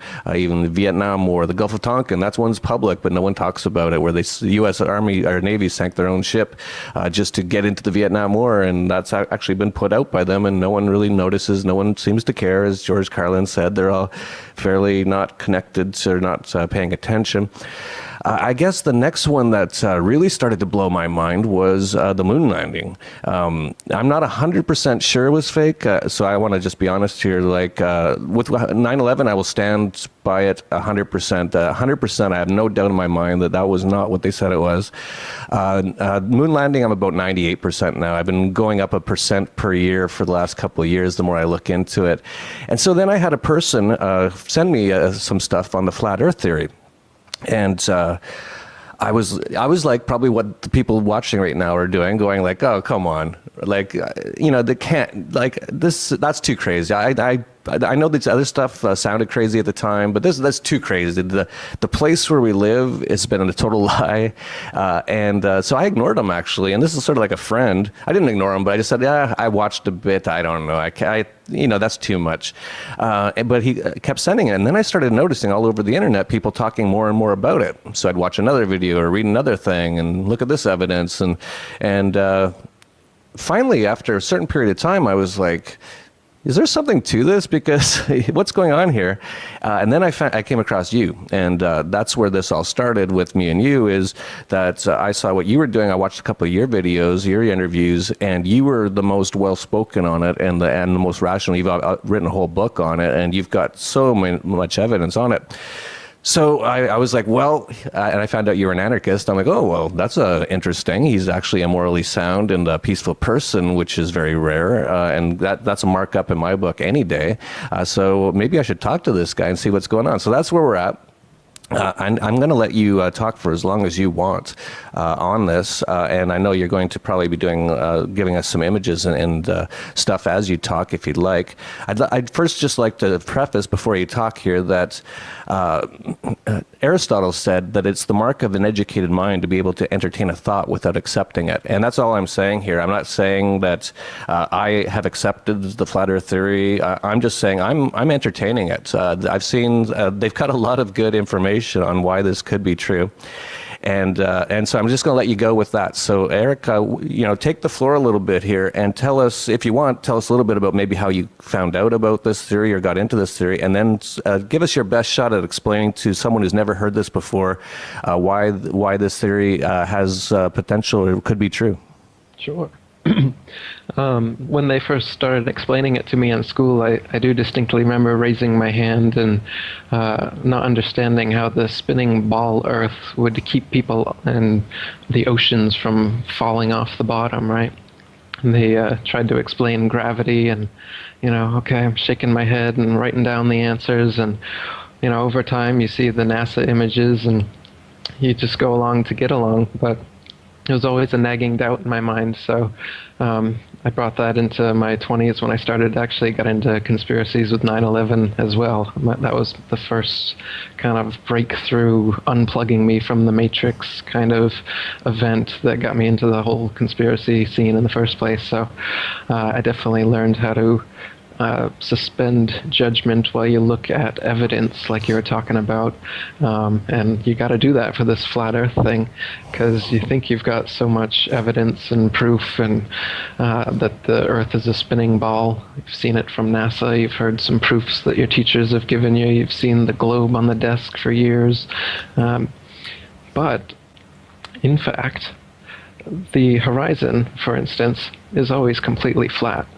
And you don't feel any motion. So if you were just born today and looked out, you wouldn't assume that you're standing on a spinning ball. You'd assume that you were on a flat, motionless plane.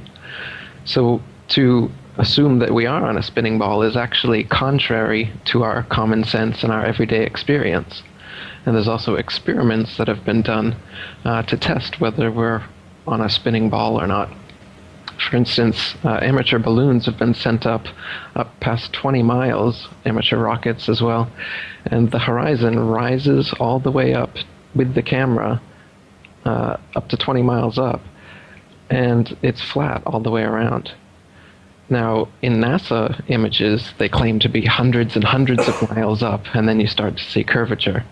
But if you notice, these images are often clearly CGI, computer graphic images, sometimes not so clearly. Sometimes the earlier ones were actually done through a round window. So they've used many different tricks throughout the years, but NASA is essentially Hollywood, and all the images that you think you've seen of a spinning ball Earth are faked. And all the amateur balloon and rocket footage that we've sent up there shows a flat horizon that rises all the way up. And that's impossible on a ball. No matter how big a ball is, as you rise up, you would have to look down to be able to see the horizon. The horizon would not rise up with you. That's a characteristic of an extended flat plane. And it's, when you're in an airplane, you can see out both windows and you can see the horizon at eye level at 35,000 feet and higher, out both windows. But think about it. If you're on a ball, over a ball, no matter how big that ball is, you shouldn't be able to see the horizon out your plane window. Now, some people think that they see the curvature of the ball out their plane window, but in fact, they're just seeing the curvature of the glass because the windows are all slightly curved to fit with the fuselage. And when you look at the horizon through a window like that, it does give a slight effect. And GoPros and traditional cameras, wide-angle fisheye lenses, they also give this kind of effect. So a lot of footage you'll see of the horizon, it'll warp, and sometimes it'll be convex, sometimes it'll be concave, but as the camera stops moving and stops tilting, it will always pan out to completely flat and on level with the camera. Again, this is just impossible on a ball. It doesn't matter how big the ball is. The ball could be 10 times larger. They tell us it's 25,000 miles in circumference. Even if it was 25 million miles in circumference, if you're above it, you're above it. You would have to look down to the horizon. But you just never will on the Earth, the actual Earth. So the horizon proof is one obvious one, a go-to. Another one is just the natural physics of water. It's the natural physics of water to find and remain at level. If water is dammed up and then released, it will flow out in all directions until it becomes level again. But on a spinning ball Earth, we would have to have oceans that were hundreds of miles of curved water. And this is impossible. I mean, they can't show you any example of this happening, but they claim this is what's happening on the Earth. And then they claim that there's a force called gravity that holds these oceans in just so, you know, it's strong enough to hold the oceans in, but weak enough to allow, you know, bugs to take off and smoke to rise out a chimney. So the magical force of gravity, which was created by knighted Freemason Sir Isaac Newton, is basically their go-to answer that explains away anything they have a problem with. Gravity is what they say caused the Big Bang somehow. Gravity is what formed the planets and the sun. Gravity is what causes the planets to orbit around the sun and moons to orbit around planets. Gravity is what causes the water to stick to the planets. Gravity is what causes the tides from the moon. You know, you name it, gravity does it, as far as they're concerned. But in the flat Earth model, gravity is just density or buoyancy. In other words, an object in a medium, depending on their relative densities, will float or sink based on the friction between the two. So whether it's a gas, liquid, or solid, dense things sink and light things float. There really is an up and down in nature.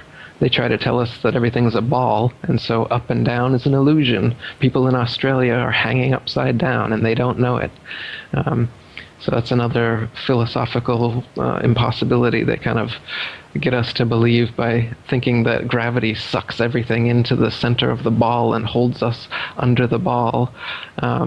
Meanwhile, gravity causes planets to orbit around us. So like I said, when they want to, gravity causes some things to stick to and we could become central, and sometimes it causes them to orbit things. Sometimes it causes big bangs, apparently.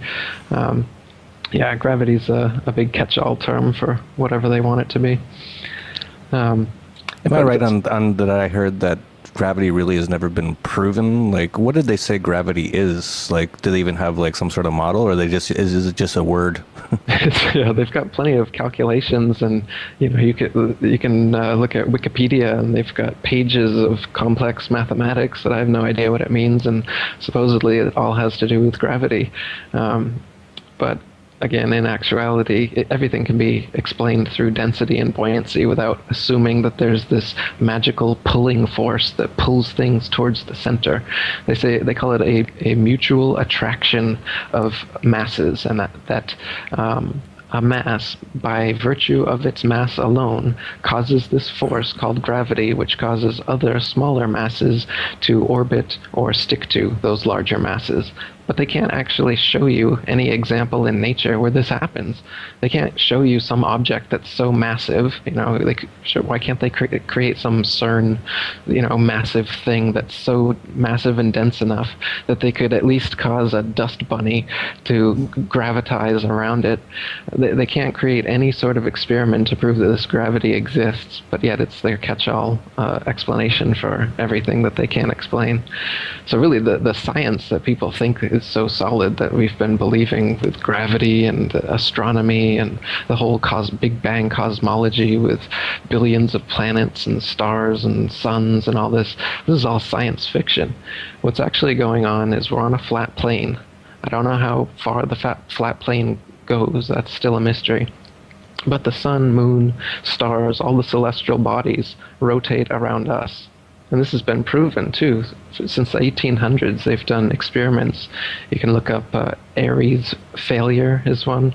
George Airy put water in a telescope to slow down the starlight coming in, and comparing it with control telescopes, you're able to see whether it's the starlight that's moving over us relative to a stationary Earth, or is it the moving Earth rotating under a relatively stationary star. And this and many other experiments by Michelson, Morley, Gale, Sagnac, and some others in that time proved that the celestial objects in the sky are all revolving around us, and we are completely still. Those conclusive findings, however, were philosophically debunked by Einstein and his relativity theory, where he banished the absolute ether to absolute relativity and said that you can't determine what is the most central thing in the solar system, and even what is moving around what, essentially, because everything is moving and everything is relative to everything else, and we don't know where the center or the edge of the universe is. So this like absolute relativity is what I call it. It's a paradox, but through this philosophical paradox of absolute relativity, they banished these conclusive experiments that proved that the Earth is stationary and everything's revolving around us. Since then, we've had planes that can prove even further that the Earth is stationary, helicopters as well. You'd think if the Earth was revolving under us, you could just hover up in a helicopter and the Earth would revolve underneath, and then you could land when your destination got to you. But of course, they tell us that the magic of gravity holds the atmosphere to the spinning ball too, and so, relatively speaking, you're moving with the ball. Okay. But they've done experiments with projectile cannons as well as planes taking off in all cardinal directions. And if the Earth was spinning 1,000 miles per hour eastward, as they say, and the average commercial airliner goes about 500 miles per hour, your eastward destinations should come up behind you long before you ever reach them. That's just a fact of this. But it's not the case that going in any direction changes the resistance or speed of a airplane.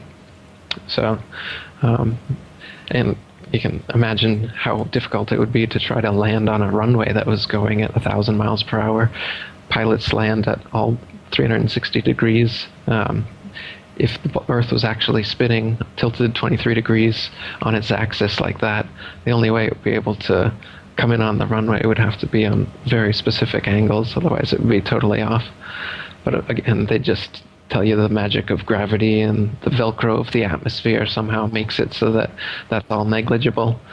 Another thing they say is negligible is that, if the Earth was a ball and you're flying over it, you'd have to descend gradually to stay at the same altitude.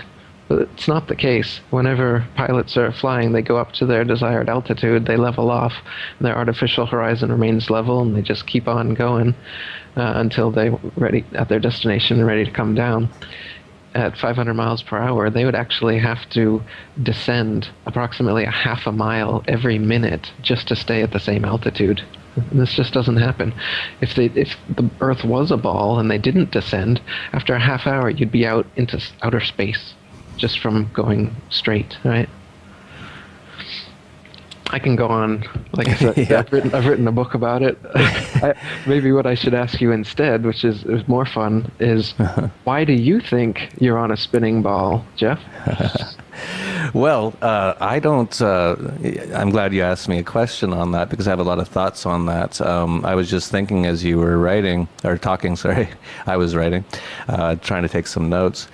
That what I've found in my life is that, okay, I'm going to give you an example. I started off more the economic side of things when I started to wake up. So my first introduction to, hey, maybe we don't need government, maybe government is evil, was after the tech bubble burst in 2000, and there seemed to be no explanation for it. So I started looking into how the money system worked, and the very first book I read was The Creature from Jekyll Island, and I was like, whoa, this is not what you're told.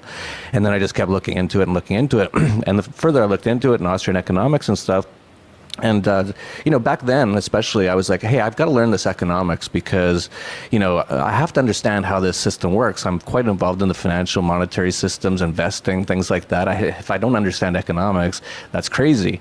And I looked at, what they teach you in school, and it's all these formulas and craziness and Keynesian sort of craziness. We add up all these numbers and then that tells you what the economy will do. It's like, okay, so I was like, well, I'm not smart enough for that kind of stuff. But then I found the Austrian School of Economics and they're like, no, you just look at everything from first principles. You just say, this is the way it is, and you go from there. You don't need all these formulas and stuff. And so what I've discovered over time is that in the economics profession, there's a ton of garbage they just teach you in school, and it actually makes it look really confusing. And like you have to be like this super genius in math to even think about becoming a really serious economist. But what I found out is most of that stuff, or quite a bit at least, is totally just BS. It has nothing to do with anything. It's useless at the very best. And so when you ask me, why do I believe that I am on a spinning ball or whatever, what came to mind is that, a few years ago, I looked into it's called the Thunderbolt of the Gods, the electric universe theory. We'll put a link to that video down below. And the same thing with astronomy. I was like, oh, I don't know. They've got all these computer models, and I'm not very good at math. That's my thing. And I was like, how could I ever even understand any of this stuff? And then I watched the Thunderbolt of the Gods, the Electric Universe theory, and it just made sense. They just asked questions like, why does a comet have a trail of stuff coming off of it, ice or whatever it is, if it's, they've got all these things. And I was like, that makes total sense. If you watch the Thunderbolt from the Gods, you'll understand what I'm saying. And so basically I've come to the conclusion that I just have to use my own brain and my own senses and my own ability to perceive information and go from there. I can't listen to these professors and PhDs because I think they're mostly just spinning garbage. And so that's why I'm so open to what you're talking about, because you're right. I don't feel like I'm on a spinning ball. I might be. I don't know. This is a very new idea, by the way, started by the Masons, 500 years ago or whatever. And before that, it was fairly understood you were on the flat Earth. Then something happened. Some people took over and started killing you if you said you weren't. And then so yeah, it is definitely all the perceptions that I have go with your theory, and that's why I'm attracted to it. Maybe it's that physical law of attraction or whatever, that I'm open to these ideas. I'm listening to you and writing notes as you speak because it makes so much sense. Right on. So, thinking about it, back to your education, do you remember any proofs that you were taught as to why you're on a spinning ball? Why is the Earth a ball? Or things you've seen on television, perhaps? Well, I just didn't go to school much. I think that's why I am able to think fairly freely and not just listen to dogma and not just accept and repeat what I'm told. But no, I think it's mostly just growing up in a situation where, like you said, you got that globe on the desk. You listen to the news or anything, and they talk about NASA did this in outer space, and here's the photos of the Earth, which now that I look at them, they all look fake. But so yeah, I think you're just sort of ensconced in this sort of environment where these things are just never brought up, and so you just assume it must be the case. Yeah, you got it, man. And yeah, like you're saying, the people that are the most indoctrinated are the professors and the people who've looked into this so much. They've just been buying what is being told to them by authority, and so they're arguing from authority, and you can see it in the comment sections of everything I make. The argument is always from authority. When you argue from evidence, experience, and experiments, you're going to come to a flat, motionless Earth every single time. Yeah, I'm sure we're gonna have a million comments down below, and I have this one. There's a few people every now and then that say this. They say, you're hurting the liberty movement by talking about things like this, because a lot of people think this is crazy, including myself. They say, and it's usually some little loser, and I've had this happen even just in the last few weeks. Just some loser who's never done anything, and he's like watching you because he's never done anything, so he's got to watch everything you're doing, and they'll say, you can't talk about this stuff because you're hurting the liberty movement. It's like, fuck off. You're not doing anything for the liberty movement. I'm working like morning to night on it. I've probably brought in more people than most people into the liberty movement in the last few years. So yeah, go, take a walk, you're a bunch of losers. So we'll see that down in the comments down below. But let's talk to the people that are really the science, or as I'm starting to call it, scientism, after I got that word from Mark Passio.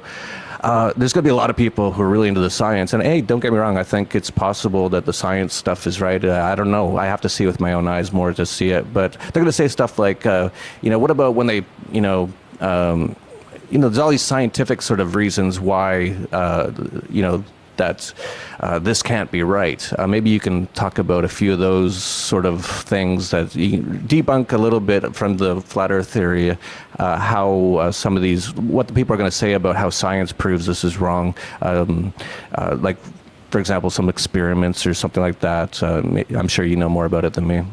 Sure.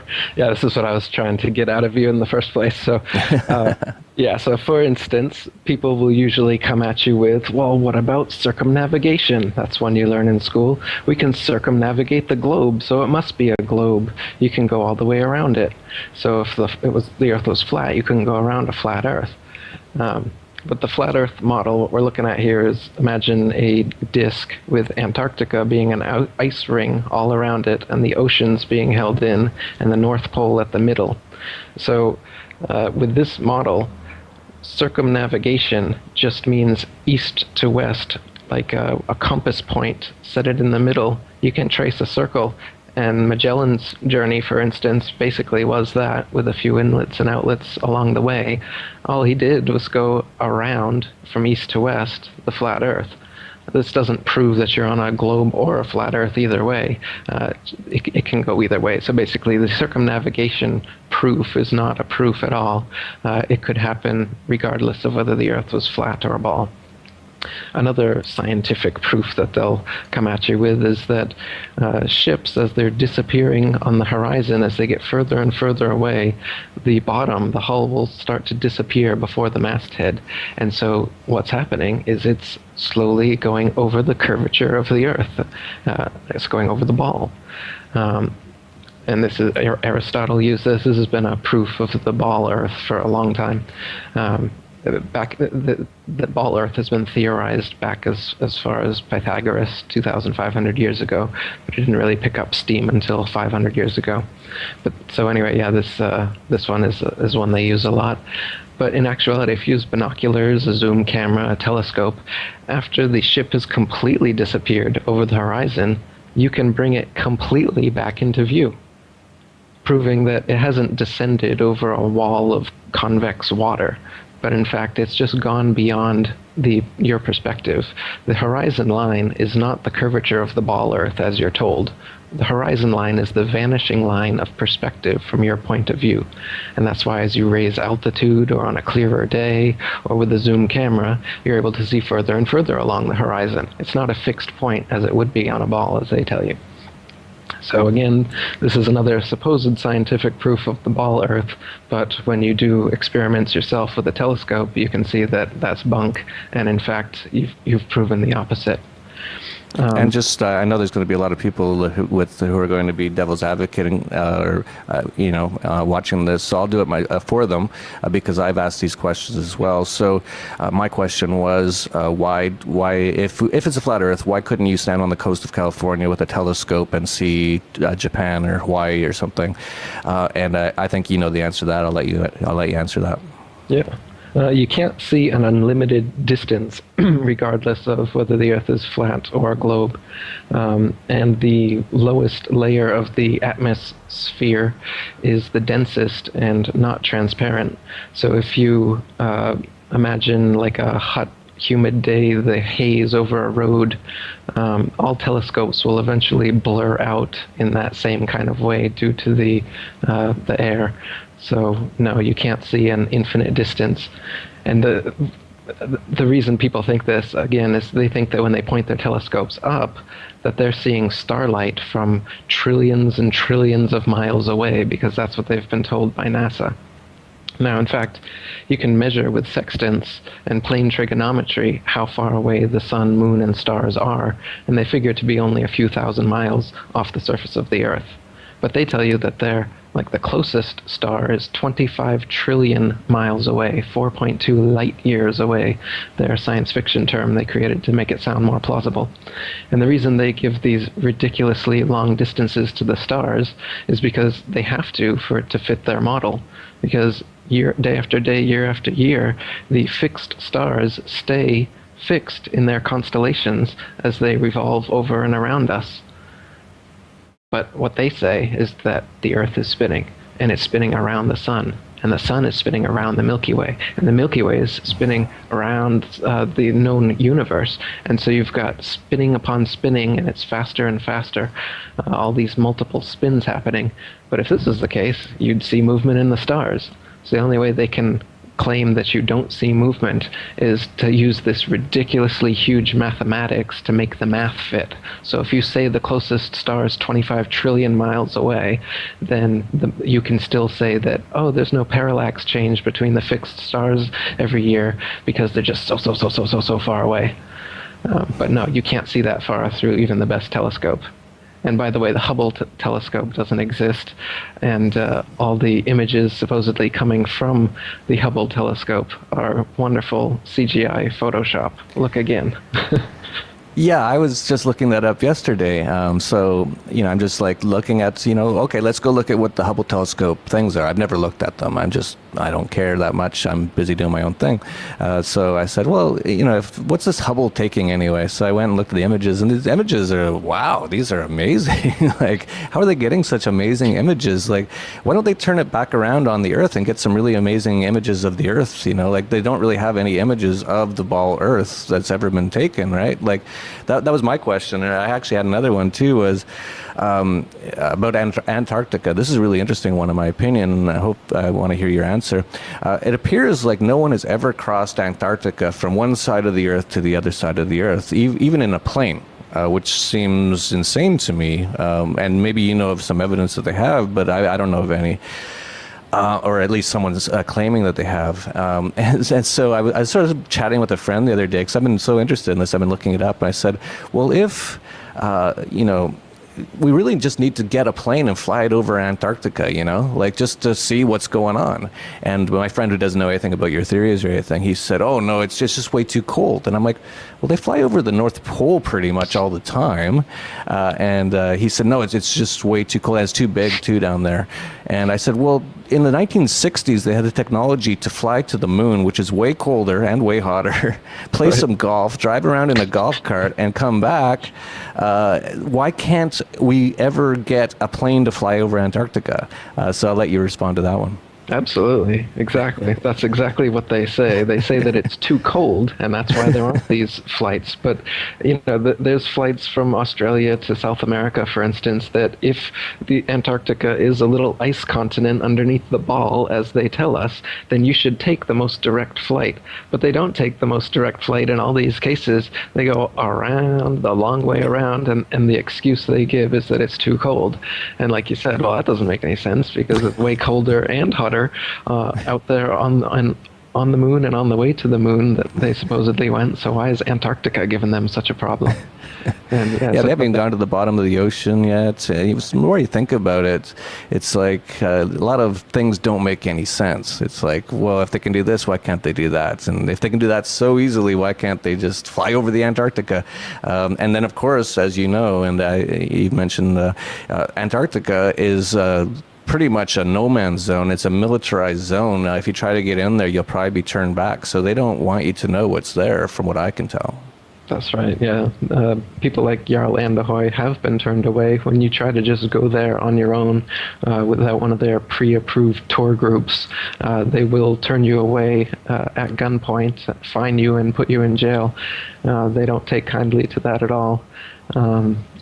And yeah, they don't want you to expose the hoax. There's a UN treaty that's been going on since the 50s there, so they don't let anyone in there other than their pre-approved guided tours that they take people to the fake South Pole. They've got a ceremonial South Pole there at an arbitrary point along the Antarctic ice, and they take people there. It's a little barbershop red and white pole, and there's a ball earth on top of it. And they take photos there and tell people that they're at the South Pole. And it's interesting, though, you can hear on a BBC clip them talking about how, well, it's not actually the South Pole. The real South Pole is somewhere, several meters away. Everyone's made it, all 12 of them, the whole group of 20, whatever it is, but the 12 wounded soldiers have made it. Couldn't have made it without everyone's help, especially back home. The founders, Ed and Simon as well. But everyone is so happy. Everyone's touched the ball. We've all had photos. We've all had hugs, a few tears here and there. But all in all, mission success, basically. If you're wondering about that ball that he was talking about, it's the ceremonial South Pole at the Amundsen Scott South Pole Station. It's like a metal sphere on a red and white pole, and it's partly surrounded by the flags of the signatories of the Antarctic Treaty. So it's lovely for a photo, but the problem with it is it's not the real South Pole. It's about 300 meters away. So at the real South Pole, what is that? Well, there's nothing. That's the thing. You can't see. To do it properly, to cover all your bases, you have to do both. You have to do the picture with the ball, and then you have to go and kind of hang around at the exact why don't they move longitude the and ball to where latitude. the actual thing is? Well, that's a very sensible question. It's to not work one I can answer, but it's a very good point. And so they tell us that this spinning ball Earth model is that the magnetism of the ball Earth happens from the molten metal core in the middle of the ball, and it causes the geomagnetic poles to constantly shift. So the north and south poles are constantly moving. So this is their perfect excuse that they can give for when people go to the South Pole and break out a compass and see that north isn't in every direction as they go around the pole. They can just say, oh, well, the pole's constantly moving, so there's no way that you can find it. And in the North Pole documentaries, they never break out a compass there either, nor do they give any star readings to prove that they actually are at the North Pole. So I'm quite skeptical of all the footage I've seen claiming to be at the North Pole or the South Pole. Whether they're actually there. They just show a Garmin, which is GPS, Global Positioning System, which is created by the U.S. military. And I'm not trusting the U.S. military just to show me 90 degrees north latitude on a Garmin, and I believe that they're where they say they are. So yeah, I have some serious questions about why people can't go to the North Pole or to Antarctica and independently explore it. Pilots are also not allowed to go over there independently. They have some polar routes, they're called, but they don't go directly over the North Pole, and nor do they ever circumnavigate under the supposed ball from one side of Antarctica to the other. They always go around. You can check for yourself on all these flights. If the Earth was really a ball and they can survive the cold of outer space, they should be able to fly a straight route across Antarctica. Yeah, you'd think we'd have the technology for that, to just fly a plane from South America to, I guess, what's on the other side in their theory, Africa or something. I think we should push for this. Let's do like a crowdfund or something to try to do the first manned aircraft flight over Antarctica. We probably need about at least I don't know what we'd need because if your theory is right, they probably won't be coming back because they'd get so far that they wouldn't have any gas to get back. And I don't know what's out there, but probably not anywhere good to land. Right. And who knows, but or they get shot down. That's probably the other thing, especially as it got public. So if you're a really rich guy out there, if you're a billionaire and you want to do something super cool for humanity, and you're willing to die, try to fly over Antarctica and see what happens, and try to get us that information back somehow in real time using some sort of radio frequencies or something, so that we know what you see before you die, as you either get shot down or something else happens probably. Or if you get to the other side, great, then this theory is wrong and that's it. But this is what we have to do is question these things and look at real evidence. And like you pointed out, after everything I've seen, I don't listen to anything the government says. I don't believe anything the government says, and that's where I start. So you said, oh, the government says here's your Garmin with your GPS. It's like, well, who made up GPS?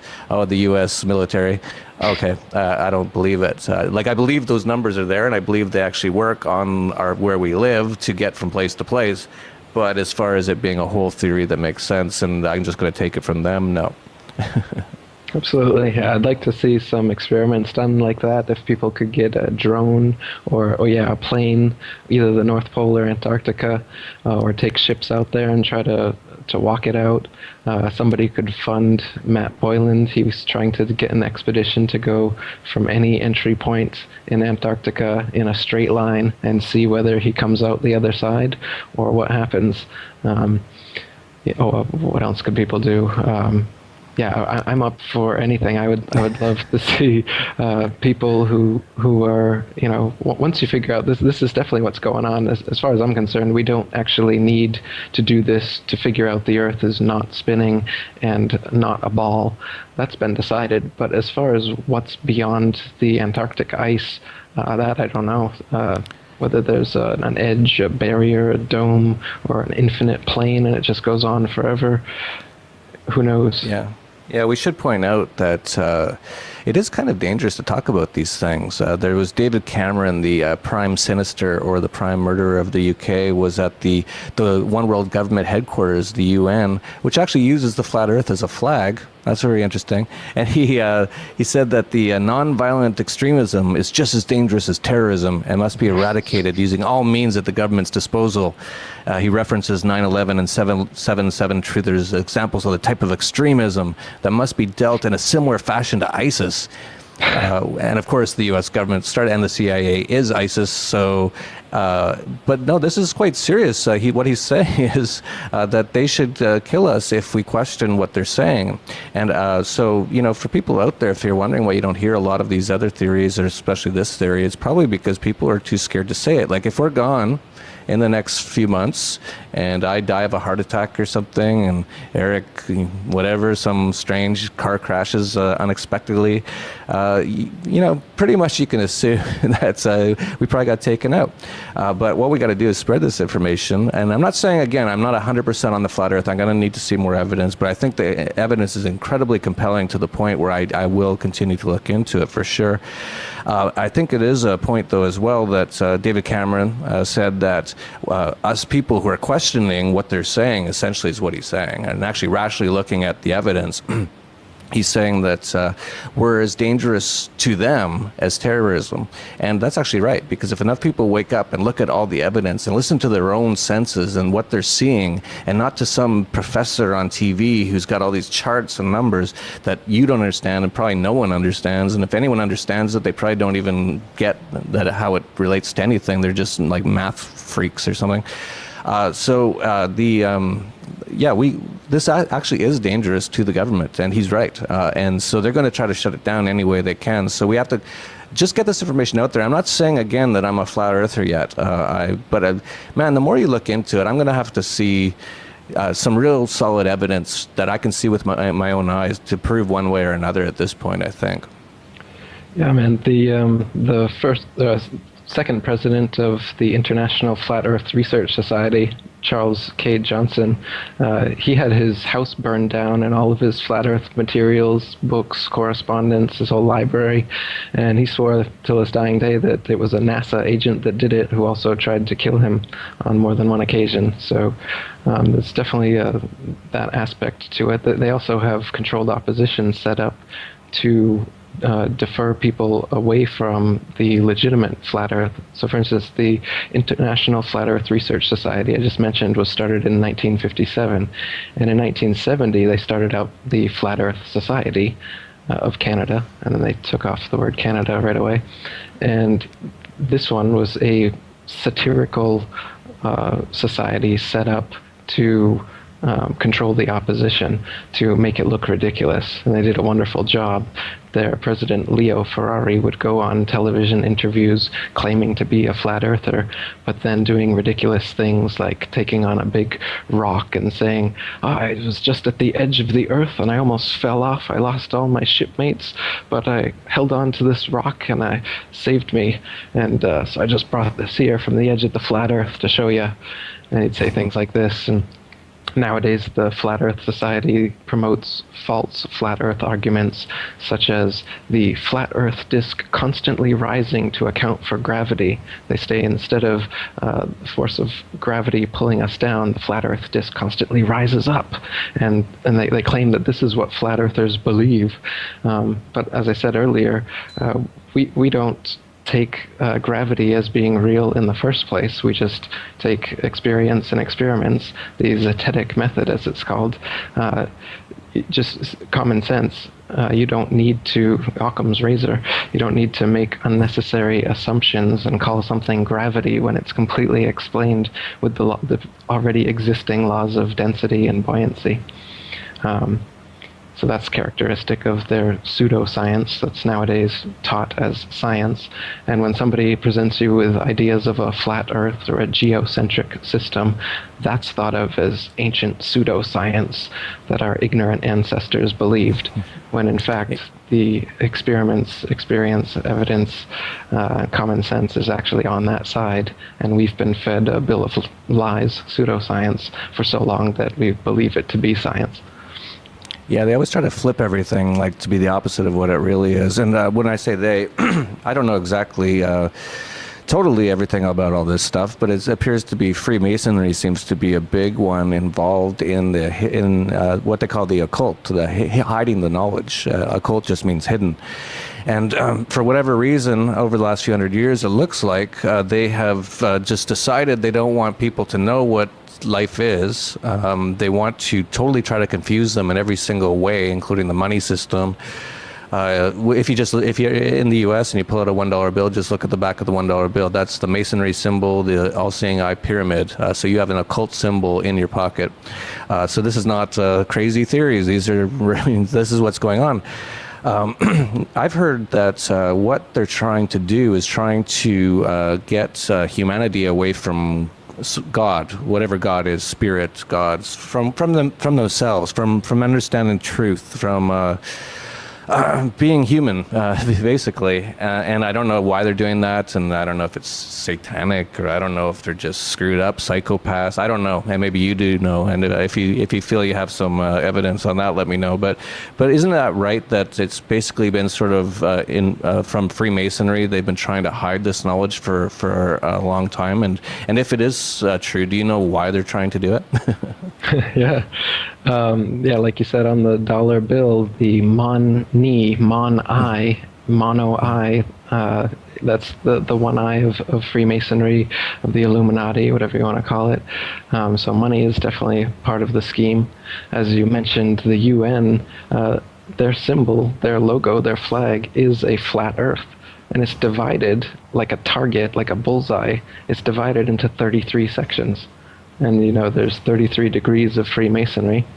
The first 3 degrees are called the blue degrees. The flag also happens to be blue. So yeah, you've got that encoded there. And then the people who originally brought us the spinning ball Earth from all the way back to Pythagoras and Copernicus, Galileo, Newton, Kepler, these people are all Freemasons as well. I showed in my Freemasons Exposed book, there's pictures, paintings of them doing Freemasonic hand signs, standing with Freemasonic objects and everything. And of course, nowadays, the NASA astronauts are unabashed Masons. You can just look online and find that literally every astronaut that claims to have walked on the moon and every astronaut that even claims to have been in Earth orbit is a Mason, or their father was a Mason, and it's openly admitted. So this deception has been orchestrated by and acted out by these actor-nauts, or astronauts, depending on how you look at it. They're Freemasons, on the mathematical, astronomical side, as well as the exploratory astronaut side, you know, the whole thing. Even the Hollywood side, you know, Hollywood is run by Freemasonry as well. So the special effects, everything they're using, right from their gravity, think of the G in the compass and the square, another possible meaning for that G. You've got God, geometry, gnosis, and perhaps gravity, their biggest deception. And you can see even Masons today, like Neil deGrasse Tyson and Carl Sagan, they're always given their little Masonic hand signs and whatnot. So it's definitely part of the big boys club that's given us every other deception, and it's worth looking into based on that alone. And the more you look into it, the more you're going to find that, like you were saying, the reason they've done this is to position themselves as the authority.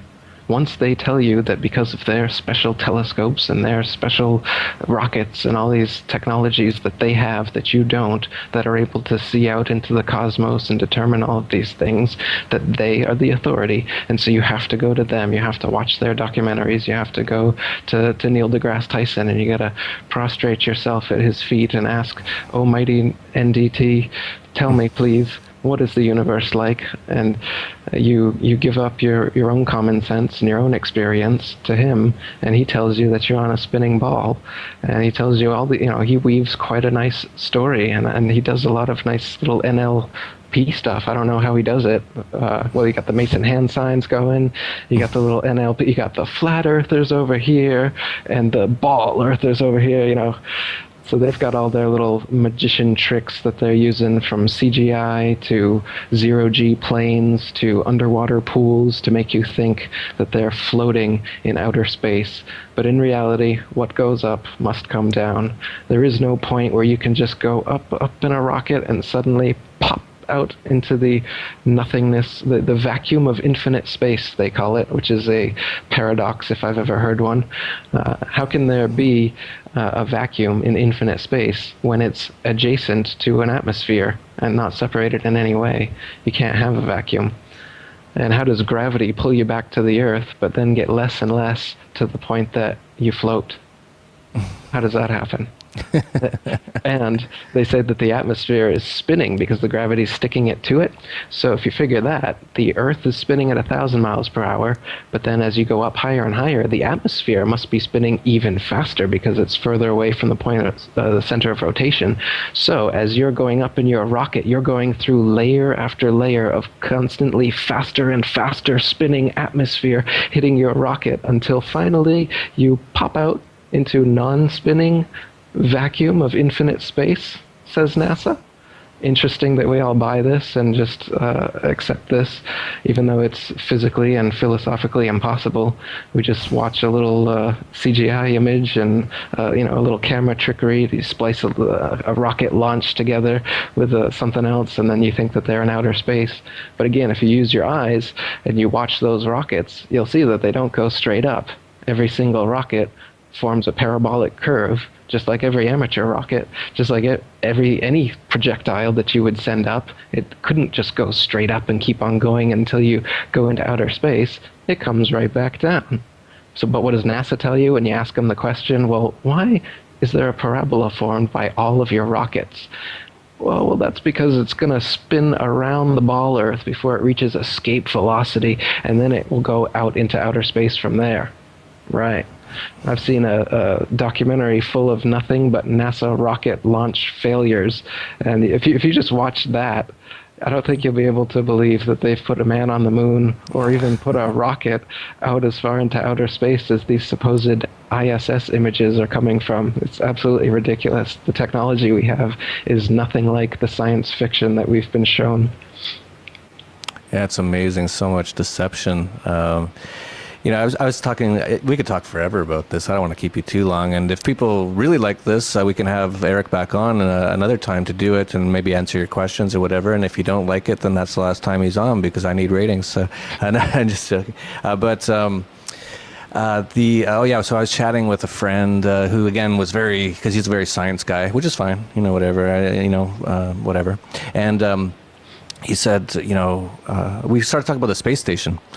And I said, why do they even have the space station? Why don't they just put it on the moon? And he was like, well, no, they want to have it there because they want to study orbits or whatever. And I said, okay. And I said, well, why don't they just put one on the moon? It was so easy like 45 years ago just to fly up, drive around a go-kart, play golf, take some really awesome, amazing pictures and then just, hop in like this little tinfoil thing and then float in outer space and then come back and then it was really easy back then. I don't know what's changed since then, but why don't they put like something on the moon, like, because now I'm hearing they're starting to talk about Mars, and they're like, we want to do put humans on Mars and start a colony. It's like, why don't you do it on the moon? It's so much closer, according to what you guys say. It's like, and it'd be so much easier. And if it's so easy to get to the moon, the guys on the space station should, just every weekend go to the moon. Why not? They're already out there. It's just like, bloop, hop in that little tinfoil thing and just, land down, no problem, go, drive around a bit, have some fun, then come back. It'd be like a nice little weekend getaway, because the hard part's really, according to them, getting outside of the atmosphere, right? So once they're out there, just take off to the moon for the weekend, but they never do. No one's ever going there. I don't know why. It's strange. That's a good point. Yeah, why haven't they been back there in 45 years? And if you look at the moon on a clear night during a waxing or waning cycle, you can see through it. Especially if you look during the afternoon, you'll notice that the supposed craters on the moon, you can see the blue sky right through those craters. Just look up, type in moon afternoon or something in Google and take a look. Or when you can see the moon sometime around 4 or 5 o'clock, when it's still, the sky is still blue, the sun's still out a little bit, but you still got the moon there, you'll notice that what is called craters is clearly not craters. And the supposed solid globe-shaped moon that they've presented us with cannot be the case, because you're seeing right through it. And even astronomers from the Royal Astronomical Association from hundreds of years ago have have written periodically having seen stars and planets through the moon. So like the popular Islamic flag and the symbol you see on mosques, for instance, with a crescent moon and a star occulting it, that actually happens. You can see that happen. So the moon, it appears, is its own unique light. It's semi-transparent and self-luminescent, whereas they tell us it's a spherical terra firma body that reflects sunlight. But you can prove that this is not the case, and that the sun and the moon are actually the same size as they appear. That's another thing. We were talking about things that you can see with your eyes, but then are told to be different by so-called science. They tell us the sun is 400 times bigger and 400 times further away than the moon. And from our faulty parallax perspective, we just see them appearing as exactly the same size. But no, one's really big and really far away. But if you're just using your own eyes, you would see that they are the same size. And the horizon is flat, and the Earth isn't moving, and everything in the heavens does revolve around us. Like you said, why haven't they been to the moon? Because you can't go to the moon. The moon is just a light. It's not a spherical, terra firma, Earth-like body that you can land masons on. Yeah, we should keep this a little shorter because I think if anyone's watched this far, they already know most of this stuff. And if they haven't watched this far, then they've already given up because they're like, oh, these guys are crazy, so there's no point even talking any further. So, but there is probably some people who are like, whoa, and watching and watching and watching. So why don't you let us know where people can get more information on this sort of stuff? That's one thing I noticed. It seems to be all over the place. Maybe you, since you've already written what I consider the only book I know of that looks like it makes a lot of sense, The Flat Earth Conspiracy. Maybe you can sort of figure out a way that people can, or maybe you already have it, some sort of place where people can put evidence that proves the flat Earth theory that can be all collected, actual evidence using video cameras and showing, whatever. It obviously could be fake, but some sort of repository for this information that you can build off. But anyway, let people know where they should go if they want more information on the flat Earth and about your books and everything else. Yeah, I actually just restarted the International Flat Earth Research Society that I was talking about earlier that ended after he died and his materials were all burnt down. So I started it up again as a forum, and I've put on all the materials that I have on there, and everybody on there is collecting their own experiments and evidence as well. So I definitely recommend going over there if you're interested in learning more about the flat Earth. It's ifers.boards.net, which is ifers.boards.net. My website is atlanteanconspiracy.com. I have a flat Earth section on there. You can see a bunch of research I've compiled there. And my book, The Flat Earth Conspiracy, you can get from the website as well. I have a documentary called The Flat Earth Conspiracy you can see on YouTube. Go to my YouTube channel, Eric Dubé, and actually I have a lot of documentaries on the flat Earth and other related subjects. That's a good place to go if you're wanting to look into some more of this information. Check out Eric Dubé, ERICDUBAY, on YouTube. That's great. And I have to say, after talking to you in person, I'm even getting closer to pretty much being a flat Earth person. I think I'm going to hold that still because I haven't done enough research on my own to be totally comfortable. But just the way you are and the way you talk and how you're on the same wavelength as me on 9/11 and all these things says to me that either we're both crazy, which a lot of people are going to say, or I should listen to you because you're on a similar track to me, so you can bring me a lot more information which I can decipher and figure out for my own self, make my own decision on what I think is correct. But fascinating stuff. I'm really glad to have had you on. I think we're probably going to end up having you on again if you're open to it because already we're up to an hour here, and we want to make this quite a good video as well, so we're going to put in some graphics and stuff. So this could be quite a bit of work for a lot of people involved here to kind of show you what Eric's talking about. So let's keep this one to about an hour now. And like I said, if you like this, if you're interested, you want more, please comment anywhere you see this on Facebook or on YouTube and just say, yeah, I want to hear more about this. And if not, no big deal. It was just information. We're just trying to figure out what's real and what's not. And there's a lot more unreal out there than we appear to know. So we're just digging into all that kind of stuff. And now we're the terrorists. So welcome to 1984. And so, if you like this information, share, subscribe to this channel, download this may get taken off YouTube, and that should be a sort of a little bit of hint. YouTube owned by Google, I believe, with the slogan "Don't be evil." I think it's should be don't expose evil is really what it is. And so yeah, download this, put it on something that can't be destroyed by an electromagnetic pulse, which they could totally do at any time. All this kind of stuff. They want to hang on to their control of this reality grid, and the more that we can just get information out there, the better. So please subscribe, share, and download this video and keep it and re-upload it. I don't care. Re-upload it anywhere on any video channel because they will probably be starting to ban a lot of these pretty soon if people start talking about it. And so that's it for Anarchast, your home for anarchy on the internet. Peace, love, and anarchy.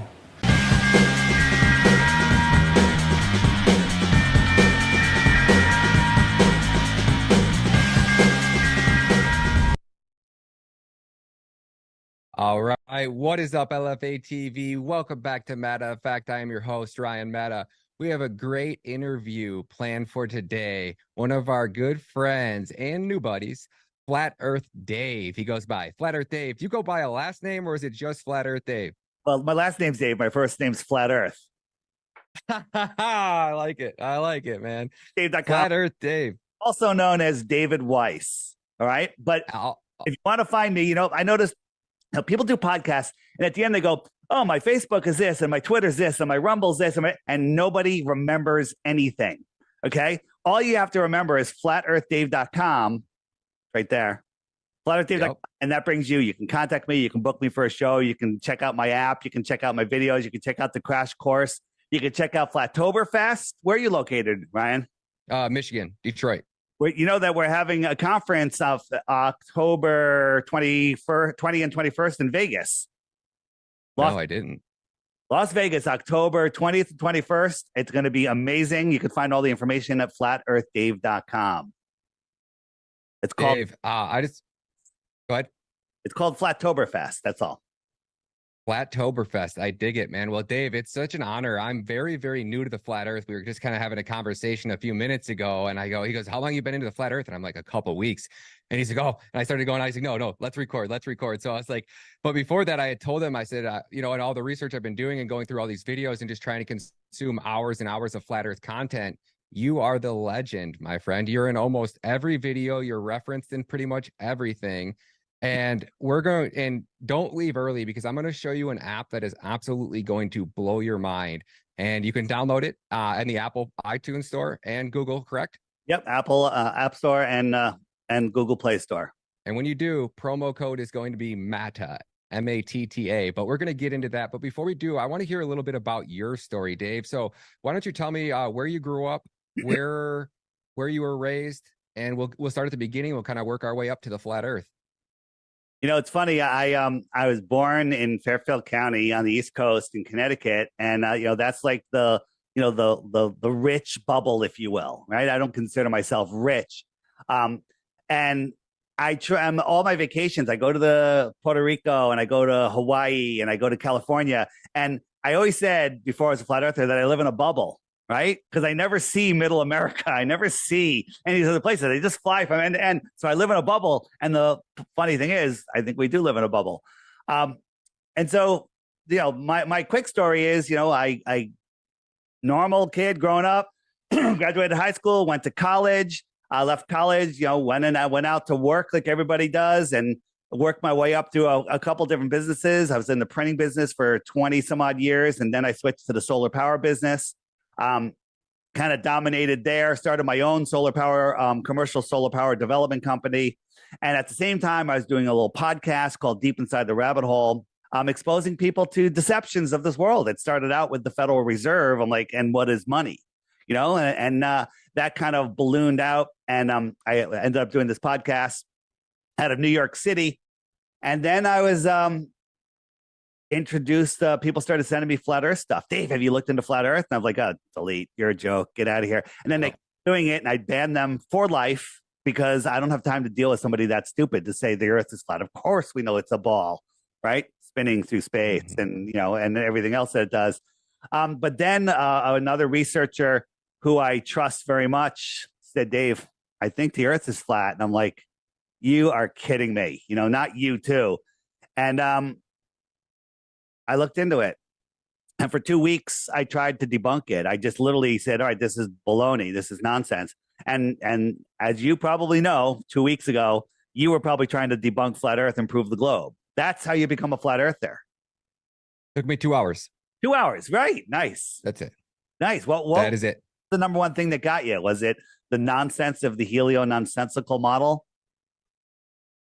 What got me was you asking in one of your videos, how does water stick to a ball?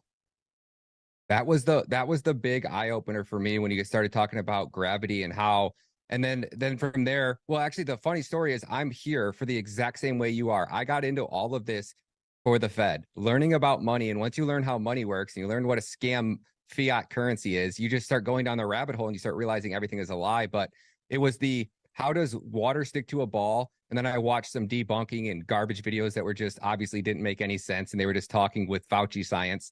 And then I was just thinking to myself, we can send somebody to land on Mars. We're going to build civilizations on Mars, but nobody can go into like a laboratory and recreate the Earth and show me how water sticks to a ball. And then from there, it was just one thing after the next. But Yeah, that's how I got there. From the globe side there is, that's because you can't, pouring water. I hate when flat earthers pour water on a basketball or on a tennis ball and say, why doesn't the water stick? And the answer is, in the gravitational model, is because it's not big enough to hold the water on with the gravity, right? You have to have something to do that test. You have to have something as big as the earth, okay, to hold it. But as you said, it doesn't make any sense. Large bodies of water at rest lie flat. That is a proven, undeniable fact. And once you understand that, everything else falls apart, right? So I was just showing you that model. We're spinning. You know what have been in this 2 weeks? I give you a little test. How fast is the Earth spinning at the equator in the heliocentric model? The Earth is spinning at 1,000 miles per hour. Very good. 1,000 miles per hour. And we're orbiting the sun in an elliptical path, speeding up and slowing down at an average speed of 67 million miles per hour, 67,000 miles per hour. It's 66.6, 67, same thing, right? And then we're chasing the sun at like almost 500,000 miles per hour, moving those three different directions at once, spinning, whirling, and twirling at these insane speeds, right? So let's put that into context. What's going on here? Hold on. Let's put that into context of what that looks like in reality. So here is the hypersonic sled track. Anybody can pull this up on YouTube. Just type in hypersonic sled track. You come up to this video. This is a test track with a rocket sled on it. And it's going to show it again. It's going to go by at Mach 8.6. Ready? Can't even see it, right? Well, if I had the sound on, it's shocking to you, right? It goes by so fast, your whole body, every cell in your body goes, whoa, right? So you can barely fathom this speed, let alone twice the speed. Okay. But this is only 1/10 of the speed of our orbit. We're traveling around the sun at 10 times faster than this. Okay. And we're chasing the sun 100 times faster than this. Okay. That's insane. Right. But then when we go out into nature, we see things like this. Right. What does your common sense tell you if you don't listen to the nonsense? That the Earth's not moving. This isn't moving. Tap your foot on the ground next to this lake and it's going to send a ripple all the way across it. Okay? 100%. Get a dinner plate. Go in a car, the nicest car on the smoothest, straightest road you could ever find. Set the cruise control at 100 miles an hour. Get a dinner plate, fill it with water. Okay? Take the slightest turn, the slightest acceleration, or the slightest braking. And what's going to happen to that water? It's going to off the plate. Go right off the plate. Right? We're whirling and twirling at incomprehensible speeds. Oh, but it's so big. Gravity is holding it down. Baloney. Okay? Nonsense. We are perfectly still. Now, this water is contained. It has land all the way around it that is higher than it. Okay? It has land all the way around it, right? So they tell us that Antarctica is a continent about 11 to 13,000 miles in circumference at the bottom of a ball, but no one is allowed to explore anywhere except the edge, which is weird, right? It's really weird. It's really weird. So for those of you that don't know, flat Earth isn't a disk floating in space. That's what they want you to think it is. We're a pond. We're just a giant pond with continents. These are islands in the pond. And the shoreline of the pond has to be higher than the surface of the pond. Well, Antarctica, many of you don't know, is the highest land basin on Earth. There's even claims that the mountains and the outskirts of Antarctica, as I'm saying out, not in, because Antarctica surrounds us. They say that there's mountains higher than Everest. I can't confirm that because nobody is allowed to independently explore. So people are Googling right now, well, trip to Antarctica. Look, there's 100 different companies that'll take us to Antarctica. They are, but they're all run by the Antarctic Commission. So they're all really one company, 100 shell companies competing against each other because they all work together. Okay. Kind of like everything else in this world. Right. And they'll take you from Santiago out here to a little island. Okay. Now, this little peninsula here is bigger than many countries. It's huge. Okay, they'll take you to a little island, and one of two islands: Deception Island or Rothschild Island. Those are the islands that they take you to, and they're gigantic. And they'll show you ice, they'll show you penguins, but they will not let you explore independently out this way. Why is that? Why is Very it? good question. Why is that? Well, the answer that they give you is, well, they don't. It's the only pristine place on Earth that they can't pollute, and we don't want to disturb the migratory paths of the penguins. Now, this treaty, called the Antarctic Treaty, went into effect in 1959, I think 1959, 1961, somewhere in there, when environmentalism wasn't even a word. Okay, nobody knew anything, right? And we could go and burn down the Amazon and the lungs of our world, but nobody's allowed to go to Antarctica, to the outer spaces of Antarctica, because we don't want to hurt the ice, right? Right? People, well, there's bases in Antarctica. Yeah, there's bases. Here are the bases. They're here along the edge. As I said, no one's telling you what's out here, what's out there, what's out there. Right? Mm-hmm. So here's something very interesting. Here's Google Earth, and I've got you do this, go onto your web browser of Google, right? If they haven't fixed the patch yet, and you can measure the square, the area, shows right here, of anywhere. But when you try to measure Antarctica, watch what happens. See that? It doesn't, it makes a loop, it flips out. What the loop all the way around, right? Let's try another place. So we'll go, let's go over, where are we going? We'll try Greenland, right? So I'll make a little line around Greenland. Oh, that's I'm doing the North Pole here. This is the North Pole. And the same thing happens there. Everywhere else, it'll give you the measurement. Everywhere else, it'll do the proper measurement, right? Here's Greenland. I'll do Greenland. No problem. There's Greenland. But the North Pole and the South Pole, the only two places you're not allowed to physically go, you're not allowed to virtually measure. I'm trying, is that Madagascar? Yep. Works perfect. Nope. Wow. Works perfect, no problem. Works perfect, no problem. Okay.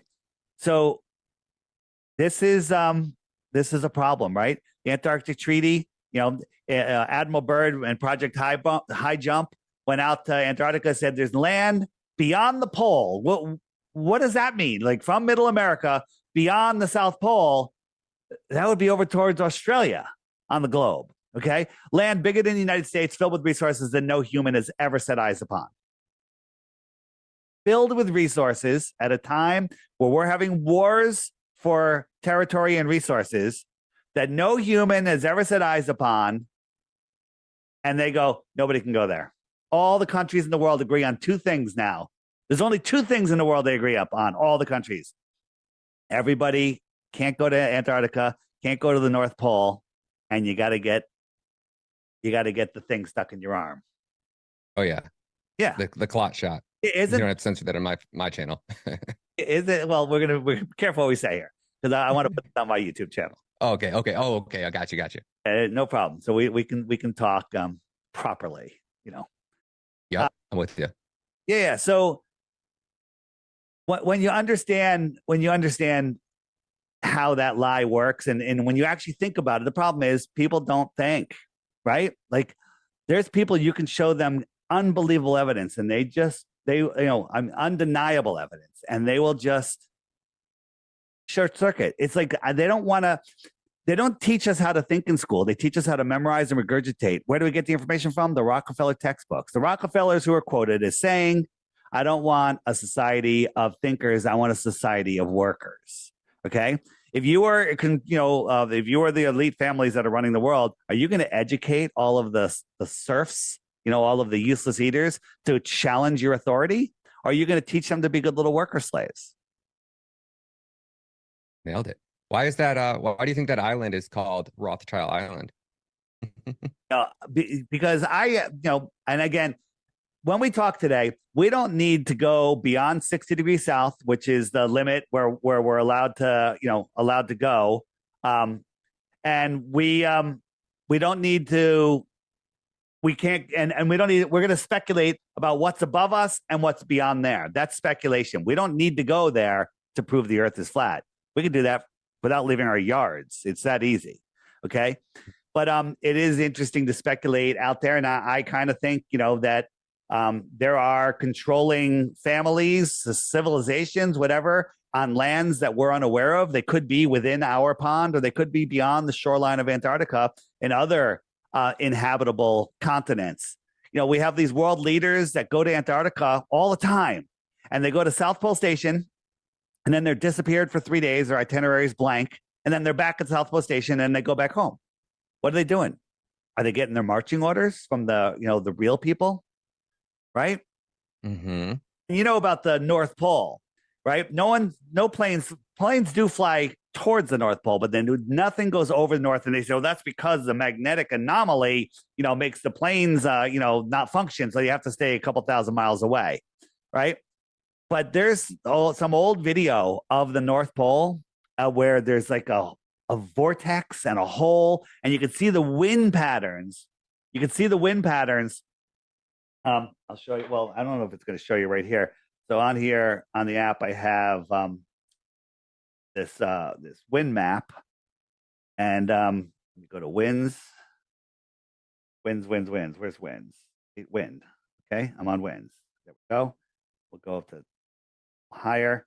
So here are the winds, right? But it's not going to show it today. But right in the center, you can see something blocking the winds. When there's winds that are going tight around the center, you can see something that's blocking the winds, and they call it the Rupus nigra, or the Black Rock. Who's controlling the world these days? It's called Black Rock for some reason, right? Right? It's crazy. It's crazy. And all compasses point to the north. No compasses point to the south, right? On a geodynamo ball model with a molten magnetic core. Again, that's like saying military intelligence, right? It's a misnomer, right? Because you can't have a molten magnet. There's no such thing as a molten magnet. Yeah, magnets break down after you melt them, right? After they hit the melting point. Hit the Curie point before they melt, and that is where they lose all their magnetism before they melt. But they tell us there's a molten magnet at the center. Okay, molten magnet at the center, right? And no one's ever gotten below 7.5 at 7.8 miles, whatever, less than 8 miles. Okay, that's like drilling through the skin of an apple. Okay, right? You got a quarter of the way through the thin skin.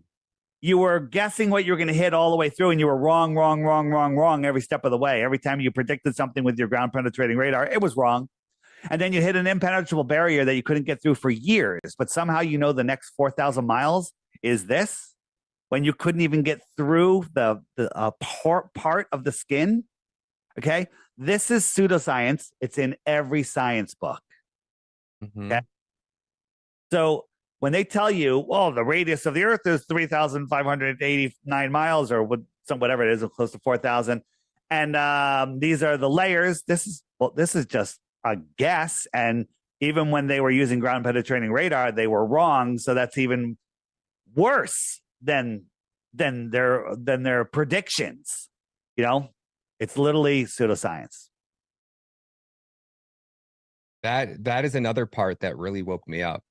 Watching you in the documentaries. What is the documentary called? Level with Me. Level with Me. Yeah. Wow, man. That was fantastic, man. It was really, really well put together. Sean Hibbeler does some great stuff. On the app, which we'll get into in a little bit, there's a web button, which is called the More Resources page. And if you go down to here, FE Movies, you need to see every one of these movies. Okay, these are movies that are being hidden from you. Have you seen A Stranger's Guide to Flat Earth, 21 Questions yet? No, sir. This Nope. is There's only literally 3 I could find on YouTube. That was it. And they were hidden. I had to look for